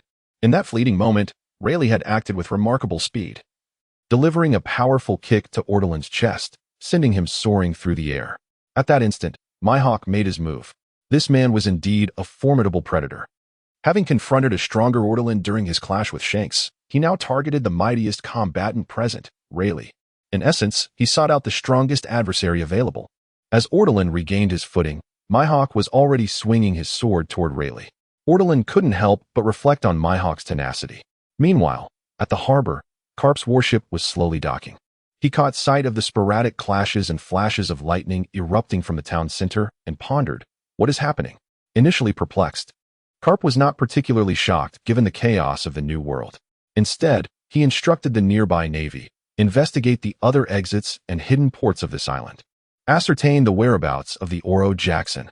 Generally speaking, an island is unlikely to possess solely one outlet to the sea. Some islands even construct hidden ports. specifically designed for engaging in illicit affairs, catering to the nefarious individuals of the underworld, including pirates who favor mooring their vessels in such clandestine harbors. After articulating this, the gangway of Karp's ship was lowered, and he boldly descended from the warship, intending to assess the tumultuous situation in the town. As a champion of justice within the Navy, it was imperative for him to intervene should the disturbance be caused by pirates. Upon the arrival of Karp's iconic dog-headed warship, Jabba, who was purchasing liquor in the port's trading street, caught sight of his presence. That fellow's nose remains remarkably keen. Jabba muttered to himself before promptly vacating the area to inform his companions and prepare for an exodus from the island. As for the Elephant Lord, it appeared he would miss this opportunity. For many years, the entangled grievances between the Roger pirates and Karp were numerous. Yet, time and again, these confrontations culminated in the Roger pirates making their escape. It is not that Karp possessed the strength to single-handedly subdue the entire Roger crew. Rather, the pirates had no desire to become ensnared by an individual like Karp, who was akin to a persistent adhesive. As pirates, encountering the Navy and opting to flee is quite a normal reaction, is it not? Once Karp ensnares them in some location, the relentless Navy would descend upon them like sharks drawn by the scent of blood, converging from all directions for support. Should they find themselves in such a predicament, escaping would become exceedingly difficult. On another front, Ortlan and Mihawk launched a fierce assault against Rayleigh. However, both were relatively inexperienced, despite their considerable potential. Their strength paled in comparison to Rayleigh's. Even in their combined efforts, they were firmly held at bay by Rayleigh, who appeared to be effortlessly toying with them, scarcely exerting himself. From the rooftop of a distant high-rise, members of the Roger pirates lounged on the eaves, with Roger himself holding a bottle of liquor. Taking a couple of swigs before bursting into laughter. Who would have thought? We could encounter the legendary Thunderfruit user here. Is this the rambunctious lad you spoke of? The one who appeared on Cake Island? Wasn't he devoid of powers last time? Kuroka's inquired with keen interest, observing the fierce battle unfolding on the street below. Indeed, he was not a user of powers last time, but he certainly doesn't resemble his current self. Back then, he seemed devoid of reason. If memory serves correctly, he was in the form of the Moon Lion. That lad is likely of mixed blood with the Fur tribe. Roger nodded in agreement. After taking another swig of his drink, Roger reflected, I didn't engage much with that lad, but he managed to break Shank's arm with a single blow. Rayleigh, caught off guard, was also sent flying by one of his strikes. Later, Rayleigh remarked on the absurd strength of that boy, and he even struck him with a blade. Judging by the sensation, that lad's physical prowess is astonishing, especially now that he has consumed the Thunder Fruit. If he could mature and not meet an untimely demise, given a few more years, this vast ocean would gain yet another formidable figure. His sense of regret stems from the belief that he may never witness such a remarkable character. Kalokas cast a sidelong glance at Roger and remarked, if one knows their days are numbered, they ought to drink less. Not at all. Roger replied with a hearty laugh. It is precisely because I am aware of my impending fate that I must indulge in more drink. Otherwise, I shall surely regret it later. Ha ha ha. Just as the crew of the Roger pirates was reveling in the moment, the transponder snail that Roger possessed began to ring. He pulled it out and glanced at it. Puzzled, could it be that Jabba got lost while buying liquor? Among us, he is undoubtedly the most directionally challenged. Kalokas teased. Ignoring him, Roger answered the transponder snail, Jabba? Observing the plans of the figurehead can be set aside. I've spotted Karp's warship at the port. If all goes as expected, he is on his way. Jabba stated directly through the transponder snail. Karp, are you certain? Roger asked, bewildered. Fool, how many times have we dealt with him? Who could mistake that dog-headed ship? Jabba retorted. What a downer, Roger sighed, then added, let us rendezvous directly on the ship. You set sail first, as long as we depart ahead of him. Karp's warship cannot catch up to our Oro Jackson. Understood. Just be sure not to let him entangle you. Jabba cautioned before hanging up. The transponder snail was on speaker, so there was no need for Roger to say anything further. The other members of the Roger pirates had already risen to their feet upon Jabba's announcement. You all go ahead. I will inform Rayleigh. Roger waved his hand and, without giving anyone a chance to speak, leapt from the rooftop toward the nearby street.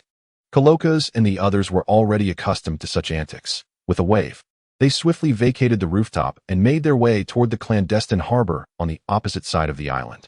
On the street, Ortolan brought his heavy hammer crashing down against the wall of a nearby building, constructed entirely of sturdy stone. The blow caused the wall to collapse with a resounding thud. As the strike missed its target, a spark of electricity flickered in Ortolan's eyes, and two beams of laser-like intensity shot forth towards his opponent. Rayleigh, wielding a sword in one hand while channeling the dominion of Haki through the other, met Ortolan's piercing gaze with a swift palm strike. The surging force of lightning was rendered ineffective before Rayleigh's formidable Haki, dissipating into nothingness. At the same time, Mihawk delivered a swift cut, parrying the attack with his long blade. You both show great promise. With a few more years of training, this old man might find it hard to keep up, Rayleigh remarked with a relaxed demeanor, a hint of humor in his tone. Mihawk's hawk-like eyes glimmered with excitement as he responded. I initially thought this island would be an unworthy endeavor, but to engage with the renowned king of the underworld is indeed a worthwhile experience. With a firm grip, Ortolan planted his warhammer into the ground and rolled his shoulders, his robust muscles rippling like waves. He then fixed a fervent gaze on Rayleigh, asserting, "Do not speak too confidently, the warm-up is over, and this is merely the beginning." As his words faded, a deep surge of thunderous energy began to emanate from beneath his skin, contrasting the wild and brutal display earlier with a newfound tranquility. This energy clung to his exterior without releasing its full force. Concurrently, Ortolan's aura began to rise, his arms swiftly enveloped in Haki, while faint patterns of lightning began to emerge on the skin around his eyes. The fur tribe possesses a unique talent for generating static electricity through the friction of their fur, thereby amplifying their offensive capabilities. Although Ortolan is of mixed heritage, he lacks the dense fur characteristic of his kin, rendering this ability essentially unusable for him. However, with the mastery of the Thunder fruit, his situation transformed dramatically. Wielding a power far superior to mere static electricity, thanks to his innate talent, Ortolan found himself adept at harnessing this lightning, as if it flowed naturally through him. An immense accumulation of thunderous energy gathered at the surface of his body, simultaneously invigorating his cells and significantly enhancing his strength, speed, and reflexes. His gaze remained locked onto Rayleigh, and after 2 seconds, he unleashed a powerful thrust from his legs. This time, he did not rely on the fruit's teleportation abilities. Instead, he lunged forward like a fierce tiger descending from the mountain, directly targeting Rayleigh. His hands transformed into claws, crackling with electric energy. And the potent force of Haki combined with the concentrated might of lightning seemed capable of tearing through the very fabric of space itself. As Rayleigh prepared to confront the so-called official commencement from Ortolan, a swift and decisive slash suddenly hurtled towards him from the other side. It was Roger. God's avoidance. Roger exclaimed with a low voice. The target was unmistakably Ortolan, who instinctively sensed the imminent threat. He promptly altered his offensive stance, crossing his arms, imbued with domineering aura and lightning. In the next moment, the strike known as God's avoidance collided directly against Ortolan's arm. The sheer force of the blow instantly lifting Ortolan's feet off the ground and pushing his crossed arms before him, sending him hurtling backward. How shameless. Resorting to a sneak attack, Ortolan could only curse as he was thrust away. Engaging in a peak battle right outside the door, Roger, a top-tier master of the seas, launched a surprise assault on Ortolan, who found it utterly impossible to evade. Just as Ortolan was sent flying by the strike, a strong hand firmly grasped his airborne body. With a resounding thud, Ortolan's trajectory was halted, the momentum of the slash dissipating, though blood began to flow from his arms. Undoubtedly, even with the enhancement of armament Haki, his ironclad physique could not withstand Roger's God's avoidance. Not bad, kid. Few can endure Roger's slash, especially at your age. Though, to be fair, that rascal wasn't he using his full strength, Carp remarked with a hint of amusement, standing behind Ortolan. Ortolan, somewhat taken aback, turned to Carp and retorted, "If you hadn't pushed me from behind, I wouldn't have suffered this injury." The forces at play were reciprocal. Ortolan had been prepared to mitigate the impact, only to be thrust forward by Carp, leaving him to endure the blow fully, resulting in the wounds on his arms. Carp paused for a moment, then scratched his head sheepishly. "Ah, ha ha ha, my apologies, it seems I inadvertently hindered you. But no matter, I shall assist you in avenging this." With that, he turned his attention away from Ortolan, fixing his gaze ahead. At that moment, Rayleigh stood shoulder to shoulder with Roger, while Mihawk lay amidst the ruins, his eyes vacant and a gash marking his chest, clearly a result of Carp's arrival. Rayleigh had no time to continue his playful banter with Mihawk.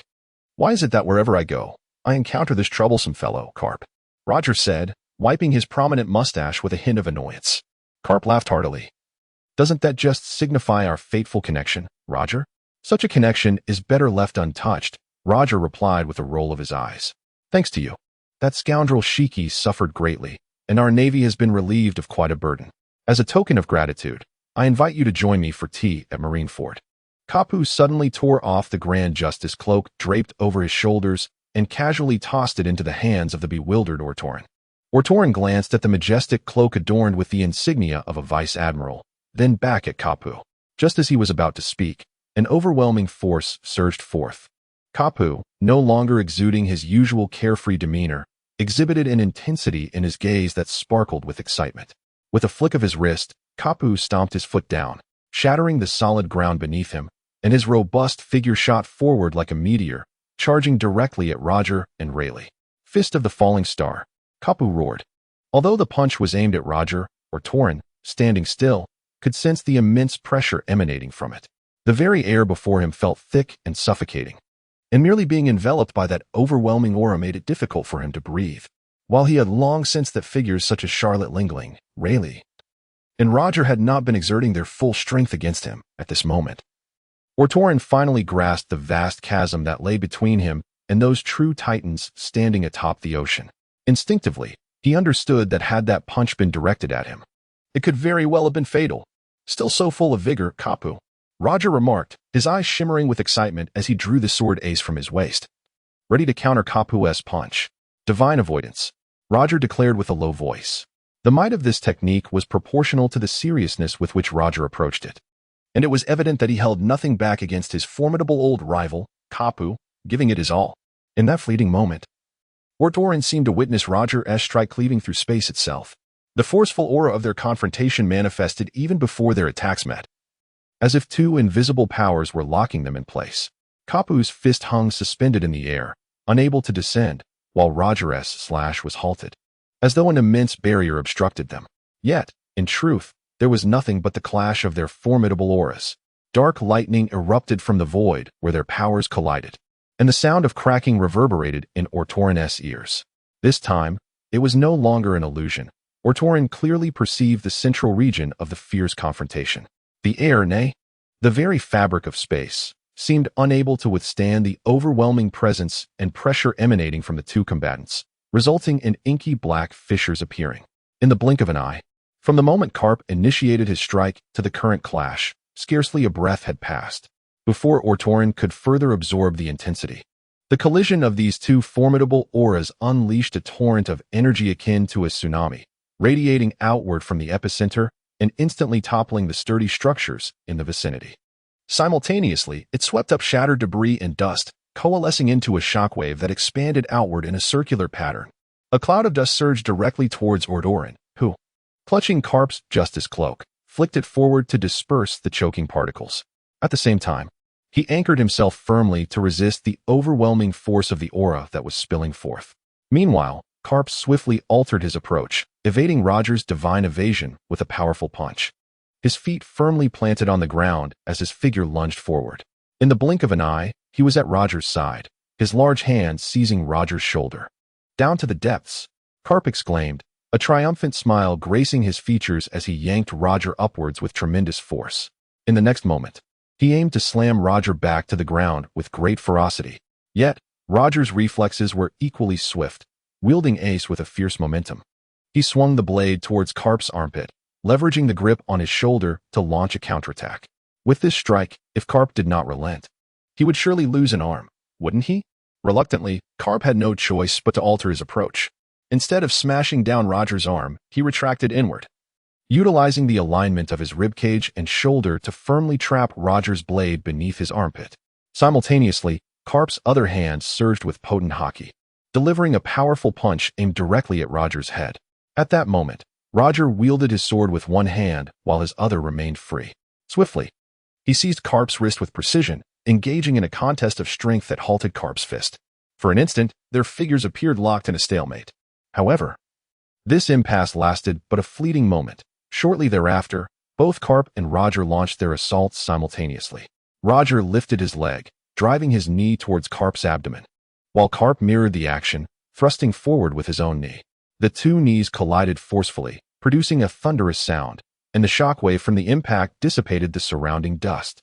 Without a moment's hesitation, as the strike concluded, the two warriors swiftly retreated a few meters apart. Roger's longsword sliced forward in a fluid motion, while Carp, imbued with haki, resolutely pressed down upon Roger's blade. In an instant, within the span of those few meters, their forms became a blur, like fleeting light or shadow, as they exchanged blows dozens of times. Even with his observation haki activated, Ortolan found it exceedingly difficult to discern their movements. He was also somewhat taken aback that Rayleigh had not seized the opportunity to assist Roger. Instead, Rayleigh had retreated without a moment's pause, taking Shanks and Buggy with him. What a sight! The captain covers the rear. Was this a pirate's code? After a brief moment of contemplation, Ortolan resolved to remain as an observer, abandoning any thoughts of pursuing Rayleigh.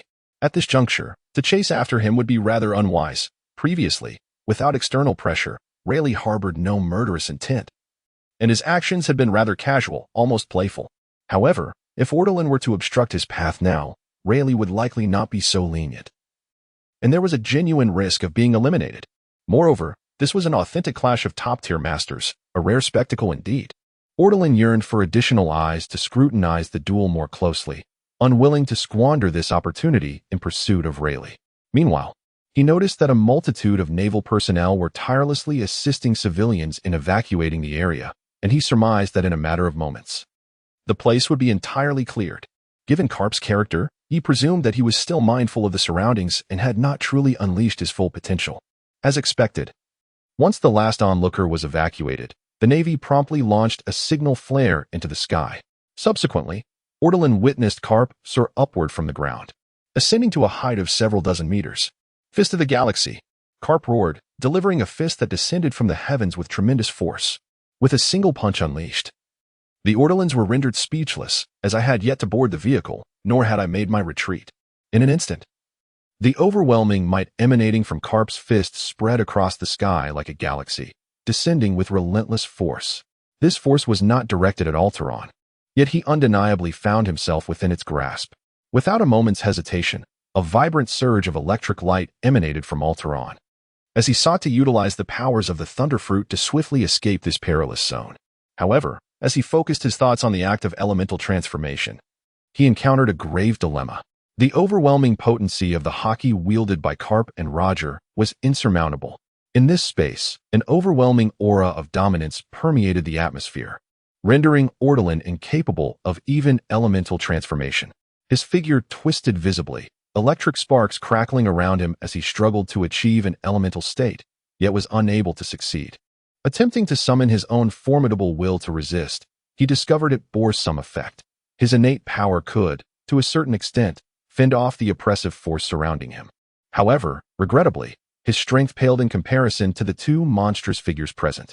In a fleeting moment, the events unfolded at lightning speed. Cap's iron fist, reminiscent of a celestial galaxy, descended from above, and a glimmer of brilliance ignited in Roger's eyes. He widened his stance, the blade of Ace in his grasp shimmering with a fierce radiance, choosing not to evade, for evasion was futile, as Cap's strike had already locked onto Roger with an undeniable momentum. Heavenly Feather. Roger's gaze was equally fixed upon Cap, and before the cosmic blow could land, he swung his long blade in defiance. Ortolan had witnessed numerous slashes today, from the future world's greatest swordsman, Dracul Mihawk, to the renowned Dark King, Silver's Rayleigh, and even Roger's divine evasion. Yet, at this moment, all previous strikes paled in comparison to Roger's blow. If Cap's descending fist represented a galaxy cascading from the heavens, then Roger's strike embodied the very act of creation itself, as if cleaving the universe asunder. The fierce will erupted in the air, followed by an overwhelming sense of pressure that exploded upon impact. Within a radius of hundreds of meters in the battleground, the buildings on the streets were first shattered into fragments, resembling a mosaic of puzzle pieces. Subsequently, under the might of Cap's punch, the debris turned to dust. Ortolan, surrounded by crackling arcs of electricity, exerted every ounce of his will, releasing his power. Under such immense pressure, he could distinctly feel a significant enhancement in his armament haki. It was a breakthrough born of overwhelming strain.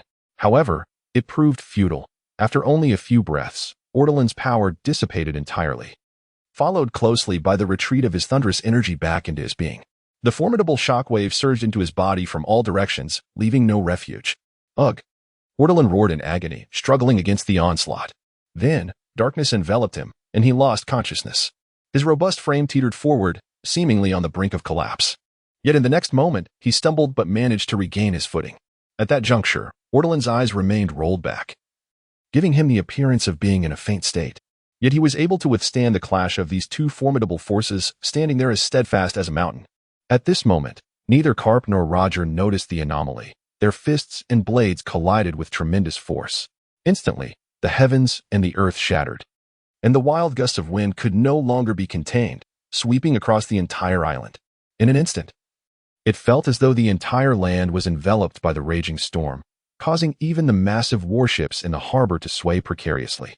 Concurrently, the waters surrounding the island seemed to be constricted by an overwhelming force, first sinking dramatically, the sea surface plummeting several meters. Subsequently, the compressed waters surged outward, rapidly transforming into towering waves, radiating from the island to the vast ocean beyond. Then, the sky, once clear, became shrouded in dark clouds, with thunder and lightning crackling ominously. Yet in the next moment, the overwhelming aura unleashed by Carp and Roger tore through the heavens, as if the sky itself were being rent asunder. At the instant their fists and blades met, as the world around them shifted, a chaotic force suddenly erupted from Ortolan. In that moment, both Carp and Roger were drawn to it. "Conqueror's Haki!" Carp exclaimed, astonished. Roger's lips curled into a smile of admiration as he remarked, "Ah ha ha ha ha. The so-called invincible thunder fruit, unparalleled physical prowess. And this kingly aura that only one in a million possesses to stand at the pinnacle of this ocean, this young lad truly is a delightful surprise."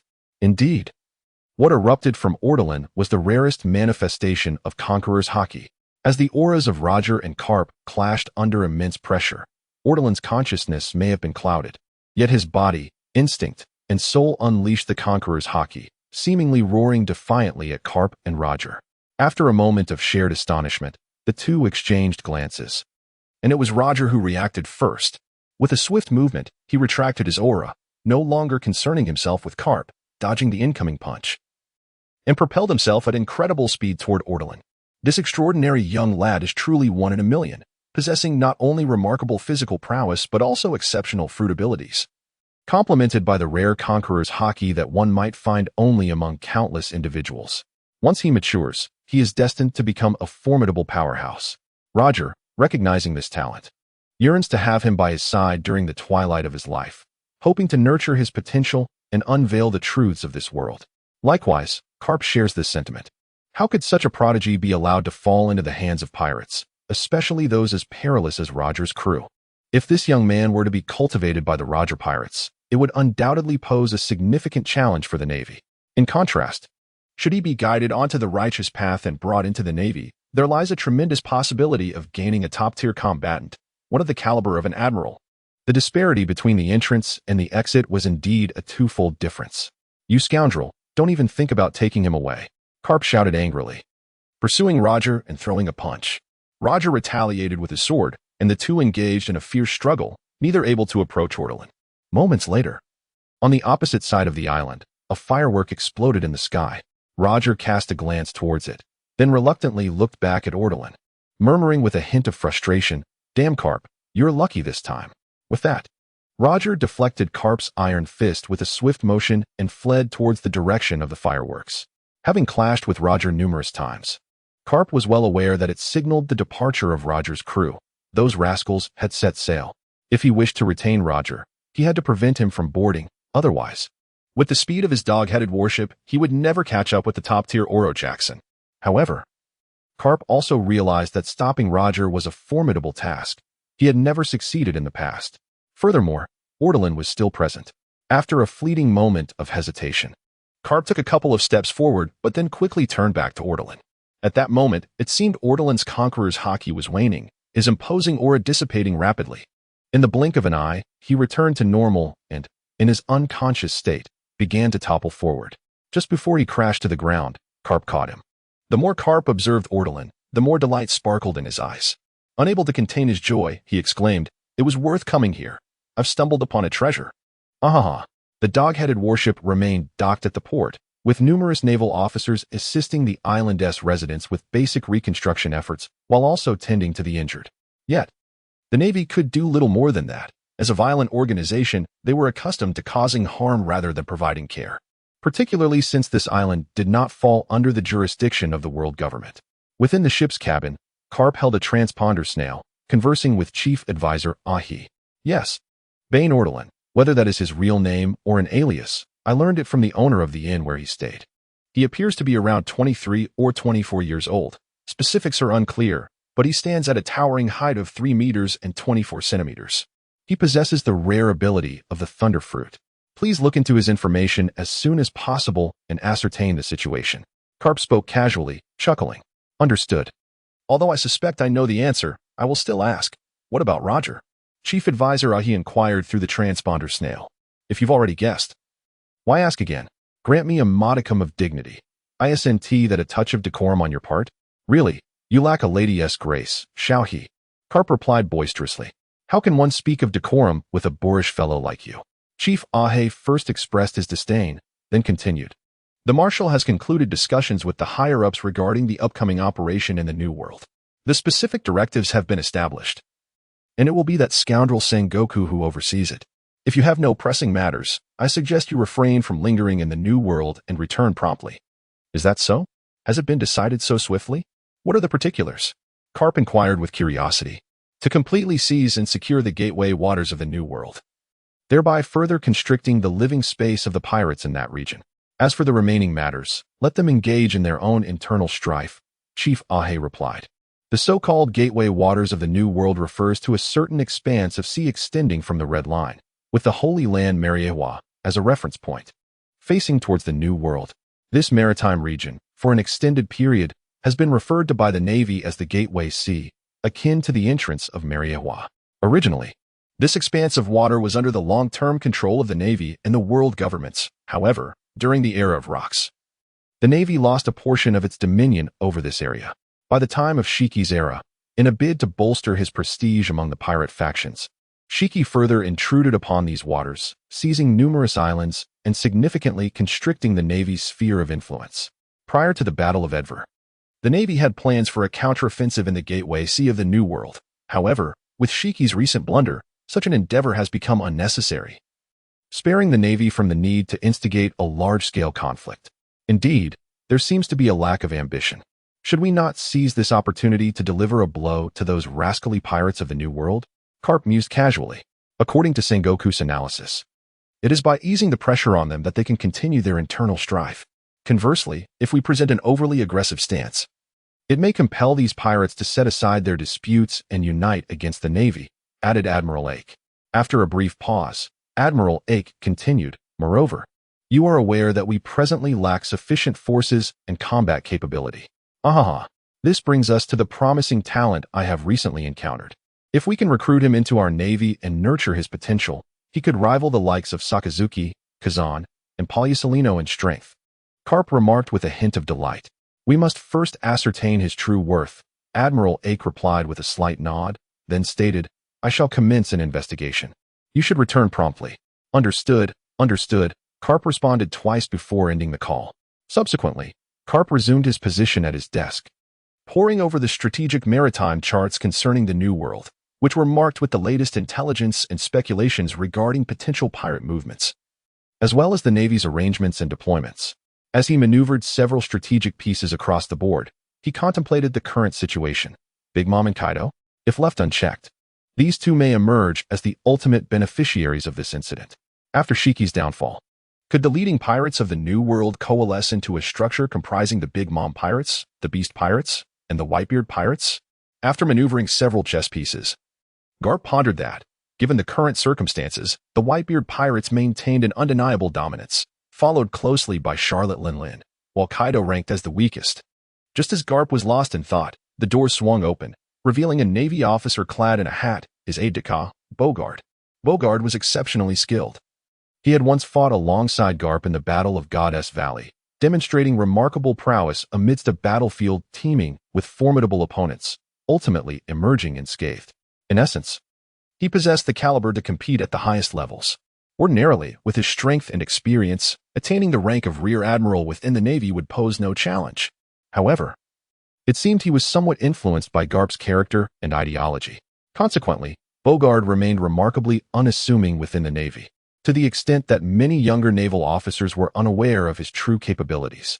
Moreover, he exhibited little interest in promotions.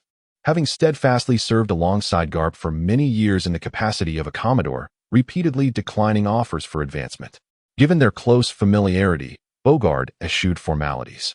Upon entering, he directly stated, "The individual you brought back is about to regain consciousness, according to the ship's doctor." "Is that so?" Garp exclaimed, tossing the chess piece he had been holding onto the table. He rose and made his way toward the door, inquiring, "What is his condition?" "Nothing serious. He has some superficial injuries on his arm." The doctor noted that his physical constitution is remarkably resilient, and he will recover swiftly. Had I not applied hockey to him, even the needle would have struggled to pierce his skin. He is somewhat mentally drained, but that is a normal manifestation of the awakening of Conqueror's hockey. Bogard calmly replied. As Garp approached the doorway, he lifted the heavy war hammer resting on the ground and asked, "Have you given it a try?" Bogard glanced at the hammer and shook his head. "No. It's incredibly heavy, akin to a battleship. I inadvertently grabbed it without paying attention and nearly threw my back out trying to lift it." Garp jested. Bogard, well aware of Garp's strength as his aide, found the remark hard to believe. After all, those adept in hockey and pure physical prowess typically possessed extraordinary strength.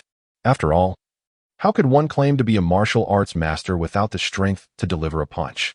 Soon, Garp entered the medical bay where Ortolan was located. Boldly pushing the door open, he happened upon Ortolan seated on the sickbed, engaged in conversation with the ship's doctor. Upon noticing the war hammer in Garp's hand, Ortolan's expression visibly relaxed, revealing his deep concern over the potential loss of his weapon. After a brief inquiry, the doctor addressed Garp, saying, "Admiral Garp, there is nothing to worry about. All that remains is for you to rest for 2 days to fully regain your strength." After exchanging a few pleasantries, the doctor departed, leaving Garp to take a seat across from Ortolan. With a cheerful smile, he inquired, "Young lad, what is your name?" "Ben Ortolan," Ortolan replied after assessing Garp. He had often imagined that if he wished to join the Navy, having a prominent figure vouch for him would alleviate many concerns, including those surrounding his identity and background. However, at that time, it was merely a fleeting thought. After all, who was he to meet with such esteemed figures in the Navy? Those deserving of the title of naval elite were akin to Garp and Sengoku, whose movements were shrouded in secrecy within the ranks of the Navy. Only those of sufficient rank or those directly involved with their operations might have the privilege to know their whereabouts. Ortolan had no means to casually inquire about them, unless they happened to be on leave, in which case it might be possible to glean information from newspapers. Thus, even the prospect of meeting such illustrious figures seemed remote. He had previously contemplated waiting in Windmill Village in the East Sea in hopes of encountering Garp. Little did he expect that this time on Paris Island, he would indeed have the opportunity. If Garp were willing to lend him a hand, the matter of joining the Navy could be resolved with ease. "Ortolan, is it? What a splendid name. How old are you?" Garp continued with his amiable demeanor. 18, almost 19, Ortolan replied candidly. Garp paused for a moment, then expressed his surprise. "You're only 18? I assumed you were in your early 20s. What did 18 signify?" It represented youth, a potential that was even more astonishing. Furthermore, being younger meant a greater capacity to embrace the beliefs and ideals of the Navy, making him a worthy candidate for cultivation. One should not underestimate the 5 or 6 years of difference. Such a gap in youthful experiences and encounters often had the power to alter a person's life, character, and aspirations. After a brief moment of astonishment, Garp composed himself, maintaining his warm smile as he remarked, "Speaking of which, I have yet to introduce myself. I am Admiral Garp, a naval hero. Surely, you do not think yourself obscure, do you?" Ortolan rolled his eyes in playful exasperation, retorting, "Ha, you cheeky little rascal. How rude. But I like it." Kapu laughed heartily, then paused before continuing. "As the wielder of the thunderbolt fruit, I must admit I have never heard of you before. It seems you are quite new to the seas, am I right?" "To be precise, I have not yet set sail," Ortolan nodded in response. "Is that so?" Kapu's eyes sparkled with interest. "Would you be inclined to join our Navy? Our conditions are quite favorable, especially for someone as young as you, who may not yet grasp the current job market's challenges. Positions in public service are highly sought after, and the Navy headquarters is renowned for its excellent benefits." After Kapu rambled on for quite some time, Bogard, standing nearby, could hardly bear it any longer and cleared his throat. subtly reminding Kapu to refocus. Realizing his oversight, Kapu quickly added, "However, before we delve into such matters, we ought to get to know each other better. Are your parents still alive? What is your family situation like? How did you come into conflict with the Roger pirates?" "My father has passed away, but my mother is still alive," Ortolan replied, his expression slightly uncomfortable. "Your father has departed? How unfortunate." Kapu sighed softly, then continued, "But such is the state of the new world. It is chaotic. Should you join the Navy? However, your circumstances would change. You could bring your mother to reside in Marineford, where we have a residential area for Navy families, and the environment is quite safe." Ortolan fell silent for a moment before replying, "The mother I refer to in a biological sense is Charlotte Linlin." "Are you certain she can reside in Marineford?" Kapu paused, taken aback, and then asked in surprise, "Charlotte Linlin? Which Charlotte Linlin?" "Naturally, the one you are thinking of, the infamous pirate Big Mom, Charlotte Linlin," Ortolan stated candidly. If there was anything Ortolan had gleaned from his previous encounter with Charlotte Linlin, it was her cautionary words. Never underestimate the Navy's intelligence capabilities. If they wished to investigate, Ortolan's identity would be impossible to conceal. In the original narrative, Ace had no connection to Roger. His mother had passed away at his birth. Yet, even under such circumstances, if the Navy took notice and conducted a thorough investigation, they could uncover his true identity without fail, even with Kapu's cover in place. Thus, Ortolan had no intention of deceiving anyone this time. Kapu was left utterly dumbfounded by Ortolan's revelation. What was this? The promising individual he had hoped to recruit turned out to be the child of Charlotte Linlin. This was akin to discovering you had won a lottery jackpot of 360 million, only to realize the ticket's expiration date was yesterday. "Aren't you a Bon?" Kapu finally regained his composure and asked, his expression pained. "I was abandoned as a child. So my father raised me, and I took his surname. It is worth mentioning that my father was also a pirate, known as Bane Salonis. I cannot ascertain whether he was merely boasting, yet he was once a notorious pirate with a bounty of several 100 million berries, though that was all before my birth." Ortolan landed another blow on Karp. What a remarkable lineage, with both parents being formidable pirates. However, Karp did not seem to mind Ortolan's late father. Instead, a glimmer of hope lit his eyes as he inquired, "Are you suggesting that you did not grow up within the Big Mom pirate crew?" "Indeed. I was raised on Terran Island," Ortolan replied. "Have you ever encountered Charlotte Linlin?" Karp asked eagerly. If Ortolan had not crossed paths with Charlotte Linlin, there remained a glimmer of hope. After all, Ortolan's talents were evident, and despite some minor flaws in his background, they could potentially be overlooked. "I have met her," Ortolan candidly admitted. "The conflict with the Roger pirates arose from an unpleasant experience we had on Cake Island prior to that. Some details could have been spun with a mix of truth and deception, allowing him to navigate through the situation for some time. Yet, Ortolan chose to be forthright, understanding that if his background posed a challenge, his foundation must be untainted. If he attempted to deceive now, it would be exceedingly embarrassing if the truth were later revealed. In fact, my Rumble fruit was recently acquired from her," Ortolan continued. Karp was taken aback, rubbing his temples in exasperation. "So you are effectively a member of the Big Mom pirate crew, albeit still unproven at sea? A reserve pirate, perhaps?" "I initially believed I had discovered a promising recruit for the Navy, only to realize you are a potential pirate instead." Karp, who had previously contemplated how to bring Ortolan to the Navy's headquarters, now wrestled with the idea of sending him to Impel Down. However, the procedure seemed amiss. After all, Ortolan was not under any bounty and had not engaged in piratical activities. "Not at all," Ortolan asserted defiantly. "Although Charlotte Linlin has high hopes for me and even invited me to join the Big Mom pirate crew, promising me a position among the stars, I turned her down." "You declined, yet she still bestowed the Rumble fruit upon you? Are you attempting to deceive me, old man?" Karp regarded Ortolan with skepticism. "To be precise, the Rumble fruit is my father's legacy. He discovered its location but never retrieved it since it was originally in Sky Island. I shared this information with Charlotte Linlin, who subsequently brought it to me. Perhaps she sought to win me over with it, or perhaps she wished to atone for abandoning me in the past," Ortolan pondered, stroking his chin thoughtfully. "Ah, I see now. No wonder the Rumble fruit has remained elusive for so many years. It was hidden away in Sky Island." A glimmer of understanding flickered in Karp's eyes as he turned to Ortolan and inquired, "Charlotte Linlin is a renowned pirate of the New World. Given her esteem for you, why did you ultimately reject her?" "I have no desire to become a pirate. nor does my father wish for me to tread the path he once walked. Is that reason sufficient? Ortolan replied with remarkable calmness. In truth, his father harbored no such expectations. Rather, he hoped Ortolan would elevate the profession of piracy in the future. However, this matter was one that could never be uncovered, and Ortolan felt that invoking it would lend credibility to his reasoning. I see.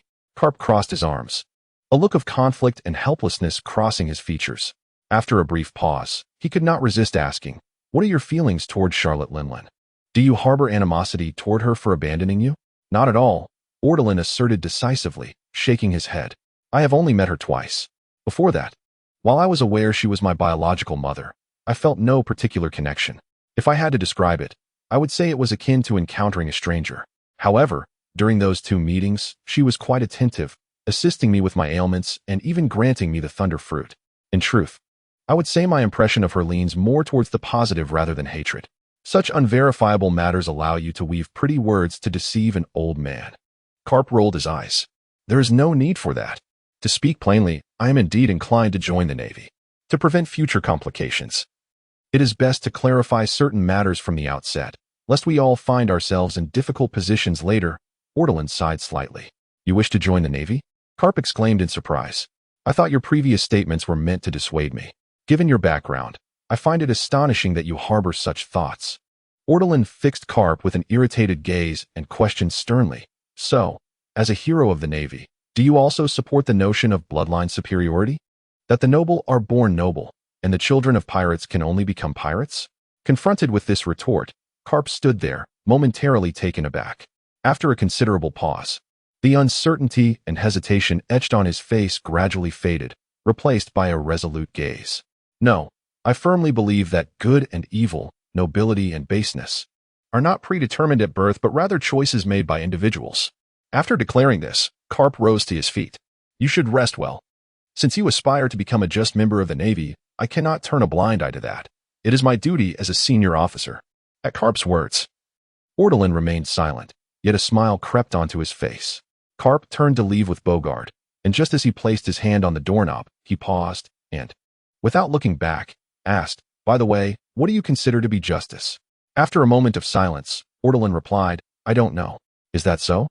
The benevolent smile reappeared on Karp's face as he spoke without turning around. "Indeed, a little fellow like you has yet to find the answers. However, fret not.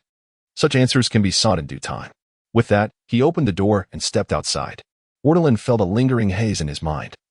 Having done all that he could, he now awaited the outcome. It seemed that Karp was inclined to assist him, and so he chose to wait in silence. Even if things did not unfold favorably, Karp's character suggested that he would not resort to imprisoning him. With these thoughts brushed aside, Ortolan reclined on his hospital bed and soon drifted into slumber. Meanwhile, Karp and Bogard traversed the corridor of the ship's cabin when Karp suddenly inquired, "What do you think of that young lad?" "I cannot form an opinion as I do not know him well," Bogard replied calmly. "Unfamiliarity, indeed," Karp chuckled lightly, then added, "Yet, it is precisely due to this unfamiliarity that we should refrain from hasty judgments. Would you not agree? Are you inclined to give him a chance?" Bogard asked thoughtfully. "As a naval officer, why would I reject a promising talent eager to join our ranks?" Karp retorted. "Yet his background is quite complicated. If he were merely a passionate but mediocre individual, it would be one thing. However, his exceptional abilities and talents pose a risk. If he were to join the Navy with ill intentions, what repercussions might we face? Have you truly considered this, Mr. Karp?" Bogard's tone remained steady, yet his words resonated with conviction. "Indeed, with his talents and gifts, he could establish quite a reputation within our Navy in just a few years, perhaps even ascend to a high position. If his intentions were nefarious, it could lead to significant losses and troubles for us." "You are correct," Karp acknowledged with a nod. "But if he is not as dire as we fear, and we reject him out of caution, we could miss out on much," Karp continued. "In light of the potential he has shown, I believe it is worth taking some risks." Moreover what?" Bogard inquired casually. "Moreover, we must have faith in our Navy and in the convictions we hold dear, mustn't we? If we, as a Navy, do not believe in the power of our own convictions and the allure of justice, then that is the true issue, Bogard." Karp laughed heartily and patted Bogard on the shoulder. Bogard did not respond immediately. Instead, after a few steps, he remarked, "You make a compelling point, Mr. Karp." Returning to his office, Karp retrieved the Den Den Mushi and swiftly dialed a number. Before long, the receiver on the other end picked up, and the somewhat exasperated voice of Admiral Ahe echoed through. Do you not realize how busy I am? Or do you overestimate my capabilities? Believing I can uncover the information you seek in such a short span? Karp erupted into laughter, responding, but I am here to alleviate your workload, little Ahe. After a hearty chuckle, he continued, regarding the matter I entrusted you with earlier, there is no need for further investigation. The answers I sought are already known to me. Is that so? It appears the little devil has awakened then. Have you gleaned the desired intelligence from him? Does this information bring you comfort? Admiral Ahe inquired, his tone laced with skepticism. I have indeed acquired what is termed intelligence, yet, paradoxically, it has filled me with concern. That lad is none other than the son of Charlotte Linlen. Quite intriguing, would you not agree? Karp promptly recounted the situation of Ortolan, a smile gracing his lips. Admiral Ahe paused, momentarily taken aback, before posing a question. So, you do not intend for him to join our navy, thus rendering further investigation unnecessary? Is that the conclusion? No, quite the opposite. I wish to enlist that boy in the navy. Speaking of which, isn't Zephyr organizing some sort of officer training camp? Or something along those lines? In any case, it is an institution dedicated to nurturing exceptional new talent for our navy. I plan to send him there for further training, Karp declared with unabashed confidence. Are you fully aware of what you are proposing? Admiral Ahe inquired softly. After a brief moment of contemplation, Karp responded with resolute conviction, certainly. Since this is your decision, I shall defer to your judgment, Admiral Ahe replied with a smile. I anticipated you would present a myriad of reasons to dissuade me, ha ha ha. Karp laughed heartily. Though you are often quite unreliable, you are no fool, Admiral Ahe jested, and without further ado, she ended the call. Karp gazed at the din-din mushy that had been abruptly disconnected, shaking his head in mild exasperation. Truly, not at all considerate. I believe Admiral Ahe has been quite thoughtful, Bogard stated earnestly from the side. Meanwhile, at Marine Headquarters in Marineford, within the Intelligence Department of Justice Fortress, the busy Admiral Ahe set down the din-din mushy and remarked, Ji-Yuan, regarding the matter I discussed with you earlier, expedite a thorough investigation. Sitting opposite Admiral Ahe, Ji-Yuan looked up in confusion and asked, Sister Ahe, did you not just tell little Karp to do as he pleases? That is because I discerned he has made up his mind to bring that boy back, and I am well aware that once Karp sets his resolve, he is impervious to others' counsel. Commander Ahe spoke calmly. You are old comrades. He should be able to take in some of this, right? Ji-Yuan chuckled. Precisely because they are old comrades, I am even more certain that he will not heed it. However, it matters not. As I said, he is not a fool. Let us first investigate that young man. If he truly poses any issues, Karp will make the right judgment. Commander Ahe casually remarked. Then you actually hold a contrary opinion, Ahe? Are you against the person Karp favors joining the Navy? Ji-Yuan could not resist inquiring further. No. Why would I oppose?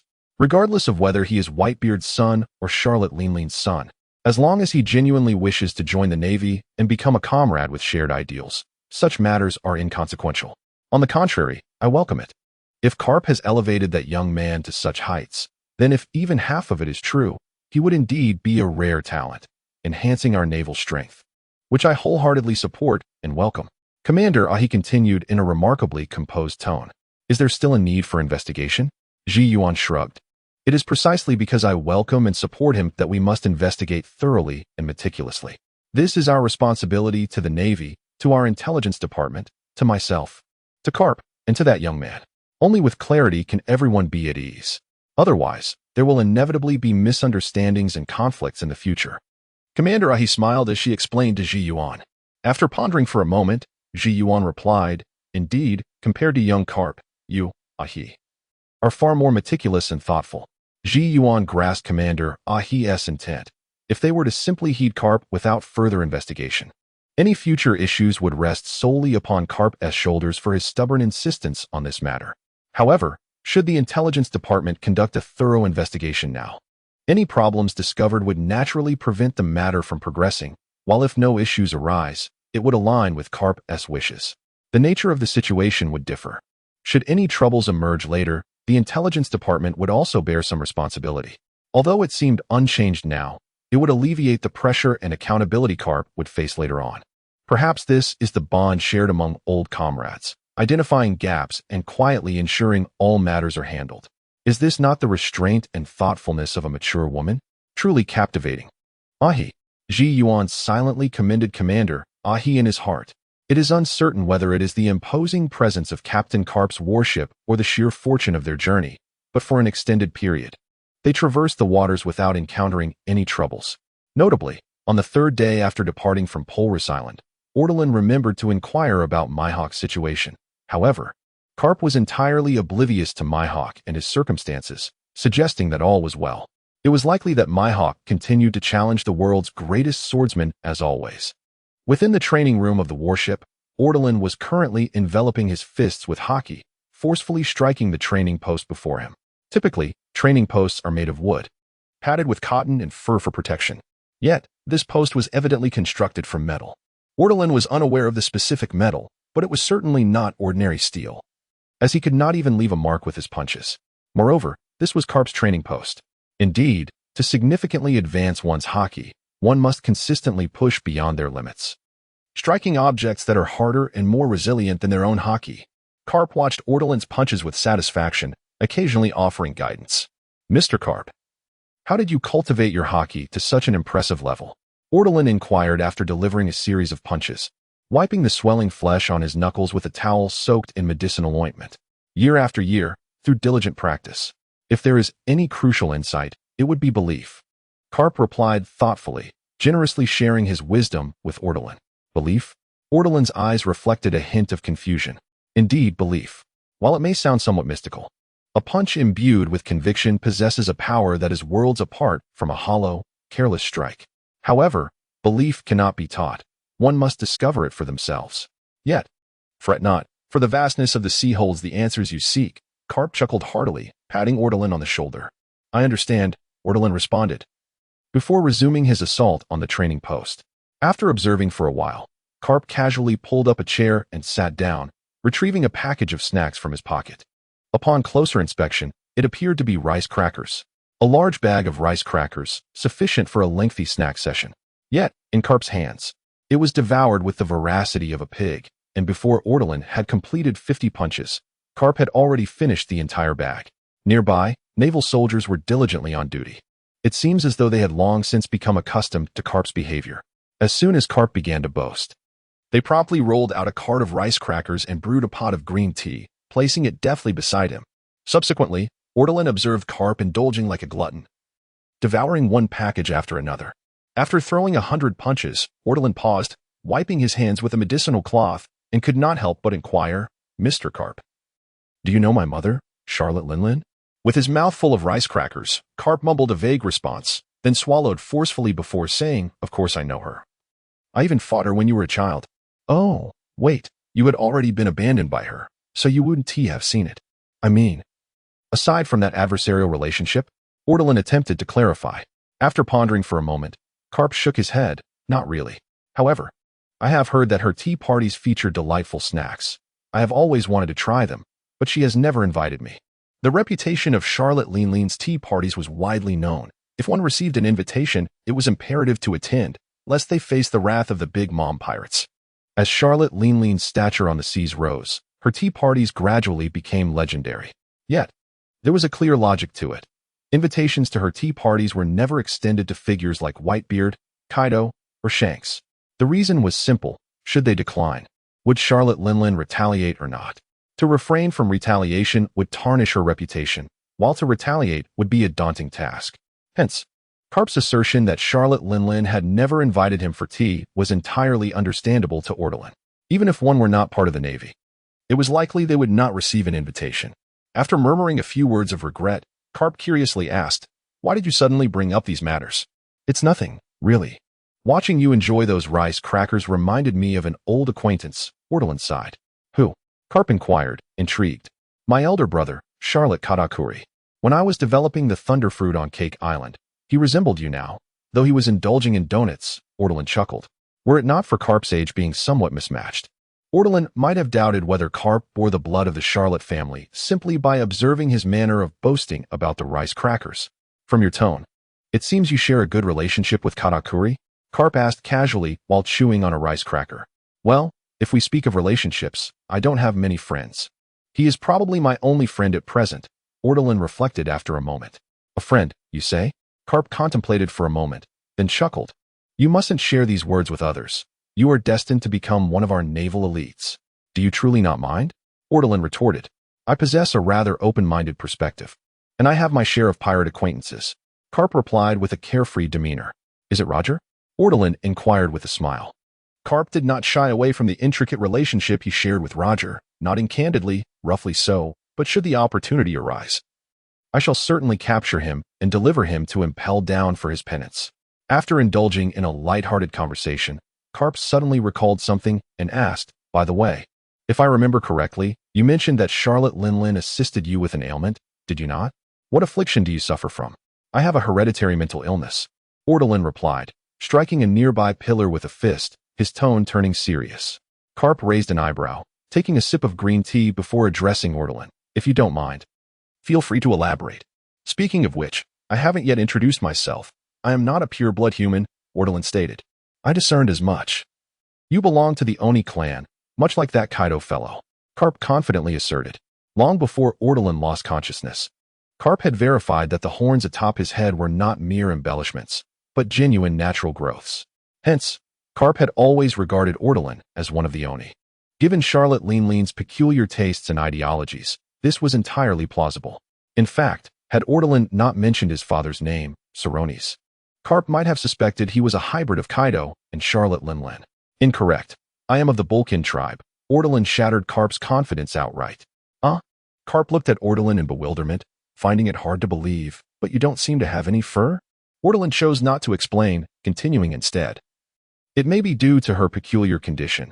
In any case, as the full moon approaches, my temperament and character become exceedingly irritable. Once the full moon arrives, I transform into the moon lion, losing all rationality and succumbing to a frenzied desire for destruction, annihilating everything in my path until the full moon concludes. Carp's expression turned serious, and he inquired in a grave tone, this is no trivial matter. By the way, what sort of treatment did she prescribe for you? Violence. Ortolan replied, looking at Carp. A violence even more potent than my own frenzy, to be employed through physical confrontation, to awaken me from the madness of the full moon. According to her theory, as long as I am awakened sufficiently, I should gradually gain control over this chaotic behavior and remedy my condition. That individual is merely a pirate. How does she possess knowledge of the healing arts? What gives her the right to assert such things? Kapu asked with a hint of skepticism. He even suspected that this might be the very reason and excuse Charlotte Linlin wished to keep Ortolan by her side. After a brief moment of silence, Ortolan spoke, recounting from experience that she had once claimed to have nearly cured her bulimia aboard the Rock's ship. Upon hearing this, Kapu fell silent as well, and after a long pause, he awkwardly replied, rest assured, our navy can be quite violent too. The Red Line was a sight Ortolan had never witnessed before. The legendary spectacle of crimson cliffs rising from the ocean depths, soaring beyond the surface, and continuously reaching for the heavens, ultimately vanishing from sight within the clouds. How high is the Red Line? Ortolan inquired suddenly of Kapu, who, evidently unaware of the answer, stroked his chin and replied, I don't know. I've never asked. But it must be several thousand meters at least, right? If we compare it to Fishman Island, then it's probably around 10,000 meters? Ortolan probed further. That indeed could be the case, but if it were 10,000 meters, we would already be in the White Sea, which is considered the domain of Sky Islands. I have yet to see such heights at Mariewa, so it certainly cannot be 10,000 meters, Kapu laughed heartily. The White Sea, being the first layer of cloud cover, is approximately 7,000 meters above sea level. Reaching the White Sea is akin to ascending to the heavens, yet to truly venture into the so-called Sky Island region, one must climb an additional 3,000 meters to reach the White Sea. The location of the Thunderfruit, previously at Baikar Island, lies within that very White Sea. Once the dog-headed warship docked in the harbor of Mariewa, Ortolan asked, so, are we disembarking now? We need to switch ships, correct? He was somewhat aware of certain rumors and common knowledge regarding the Red Line and Mariewa. Kapu shook his head, saying, not necessary. Our navy has the privilege, along with certain agencies under the world government, to directly traverse the Red Line by ship, reaching the first half of the Grand Line and other seas. How do we cross it? Is there a secret waterway? Ortolan exclaimed in surprise. For ages, there has been a fanciful ambition within the pirate world to tunnel through the Red Line. If such a tunnel were to be excavated, it would indeed benefit the entire world. However, this endeavor contradicts the world government's monopoly over the navigational routes. Thus, over the years, no one has managed to undertake such a project. In Ortland's understanding, there were only two ways to cross the red line. The first method involved traveling to Fishman Island, diving 10,000 meters, a perilous endeavor. The second method required paying a toll to dock on one side of the Grand Line, followed by transporting personnel and goods overland to cross the red line to the port on the opposite side for a ship transfer. In simpler terms, it was akin to switching buses at the same station. Yet now, Kapu was informing him that the Navy's warships were exempt from this requirement. Observing the astonishment on Ortolan's face, Karp chuckled and elaborated. Unless there is an exceptionally urgent mission, we typically refrain from transferring vessels. Both military ports are equipped with warships on standby, ready for deployment, which is considerably swifter than maneuvering our own ships across. In most circumstances devoid of urgent tasks, we utilize the winch cableway to ferry our vessels over the Red Earth continent. After all, our naval budget is limited. We cannot afford to construct an excessive number of warships that would remain idle on either side. Just as Karp concluded his statement, Ortolan spotted several robust giants emerging from the naval port, each adeptly wielding a thick steel cable, skillfully installing it on the warship. Within mere minutes, the installation was complete. The lead giant, seemingly well acquainted with Karp, greeted him with a smile, saying, "Vice Admiral Karp, next year I shall be your equal." Karp responded with hearty laughter. "Ah, perhaps if I am in a good mood next year, I may even ascend to the rank of admiral." "Indeed? The marshal is bound to reward me." The giant's eyes sparkled with excitement. Should Karp agree to take on the role of admiral due to this giant's influence, the marshal would undoubtedly commend him. After exchanging jovial banter, the group of giants departed. Moments later, Ortolan observed that the previously slack cable began to bear weight, steadily rising and eventually tautening. The warship, which had been anchored in the harbor, was lifted from the water, completely airborne within a few minutes. Those are the reserve naval forces from the giant clan. They typically undergo training here to familiarize themselves with our naval regulations, while also lending us a hand, Karp explained. Once they grasp the necessary protocols and pass the examination, they can immediately take up positions at Marineford, being directly promoted to the rank of Rear Admiral. That fellow likely believes he will graduate next year, hence his earlier remarks. Noticing Ortolan's attention still fixated on the cable, Karp continued. Within the naval bases on the Red Earth continent, there are also colleagues from the giant clan. Their winches operate in unison. The synchronized movement will propel the cable, allowing the ships tethered to it to traverse the Red Earth continent and reach the opposite military port. This truly broadens my horizons, Ortolan remarked with admiration. Indeed, the resources and conditions afforded to the naval institution starkly contrast with those enjoyed by pirates and other societal drifters. A pirate may never experience such services in their lifetime. However, the Navy can transport its vessels over the Red Earth continent, thus avoiding the perilous dive to Fishman Island. For adept individuals, particularly those possessing devil fruit abilities, any mishap beneath the waves could spell certain doom. However, should an incident occur at such heights, it would hardly pose a significant problem. The ability to sustain prolonged flight may indeed be quite rare, with only 5 recognized globally after 2 decades. Yet, the methods for brief hovering and descent are familiar to most. If it involves a transfer, according to Karp, merely 2 rides on the bubble elevator would suffice, as it operates with remarkable speed.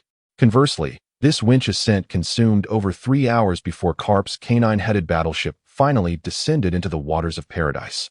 Situated in the first half of the Grand Line, the distance between the holy land of Mariewa and the naval headquarters at Marineford is not considerable, and with the speed of a warship, one could reach it within an hour. Furthermore, the Navy possesses dedicated routes for this purpose, providing a straight course.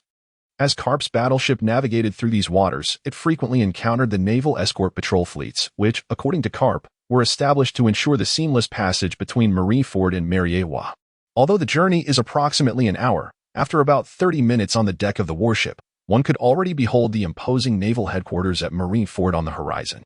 One could even discern the grand structure at the island's center, known as the Fortress of Justice, emblazoned with the characters for justice. According to Ortolan, this was the rear of the naval headquarters. The faade of this fortress bore the prominent inscription Navy. Ortolan had visited 2 major headquarters. One was the Tato land of the Big Mom pirates, and the other was the Marine headquarters at Marineford, which they were now approaching. Regardless of perspective, The majesty of the naval headquarters far surpassed that of Tato Land. Even from a distance, an overwhelming aura of authority emanated from Marineford, extending into the vast, empty seas surrounding it. Is this the dominion forged by the Navy over the course of 8 centuries? As Ortolan gazed upon the colossal, towering island, he felt a profound sense of awe. In this moment, he seemed to grasp the essence of Doflamingo's assessment of the Navy within the original narrative. Who reigns supreme over this vast ocean? Is it the formidable 4 emperors who instill fear in the New World? Or perhaps one of the 3 great powers? The 7 warlords of the sea? Or could it be the revolutionary army, which has already begun to gather an overwhelming momentum? The answer is none of these. On this vast ocean, there exists but one power worthy of the title of maritime dominion. That is the Navy, which, in the name of justice, has wielded its might and instilled fear across the globe for over 8 centuries. Upon this vast ocean, it is likely that countless formidable naval adversaries have emerged throughout history. Yet, after centuries, only the Navy remains steadfast, serving as the most straightforward and rudimentary evidence of its supremacy. Only the Navy can proudly proclaim itself as the overlord of the seas.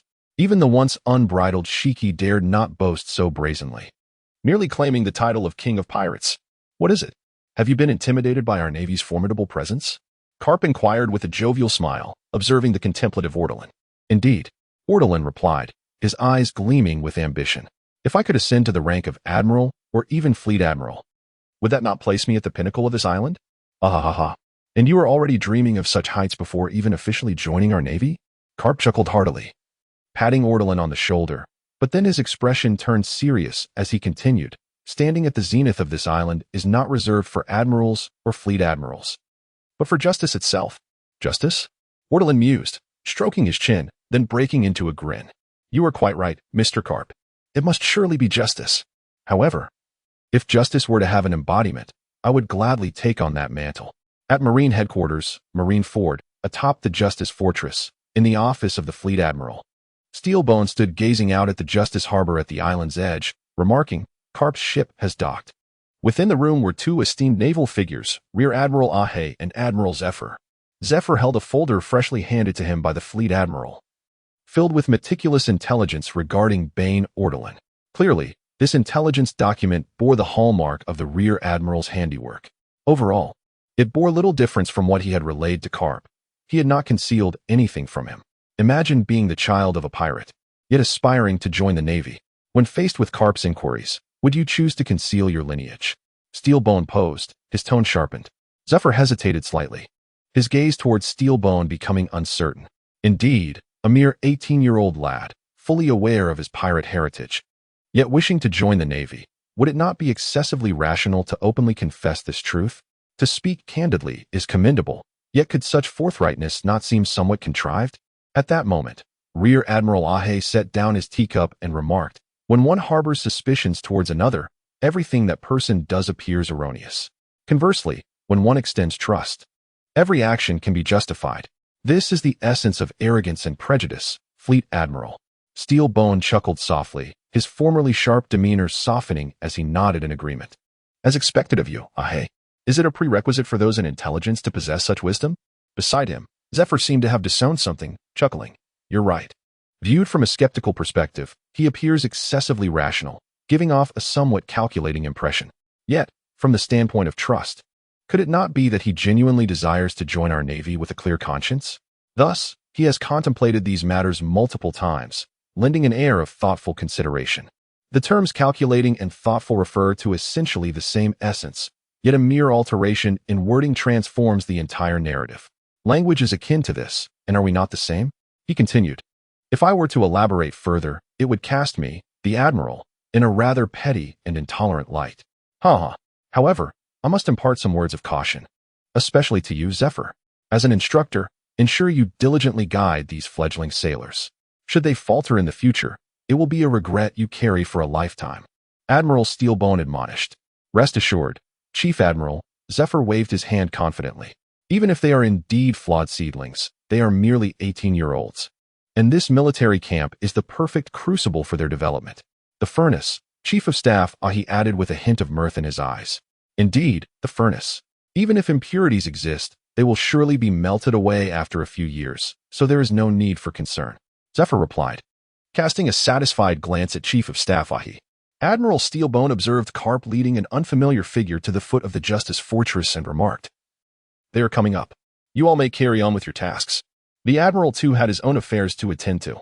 As for Ortolan, a mere glance from the window sufficed. After all, he was the fleet admiral and did not need to rush to meet this new recruit, even if this recruit was somewhat extraordinary.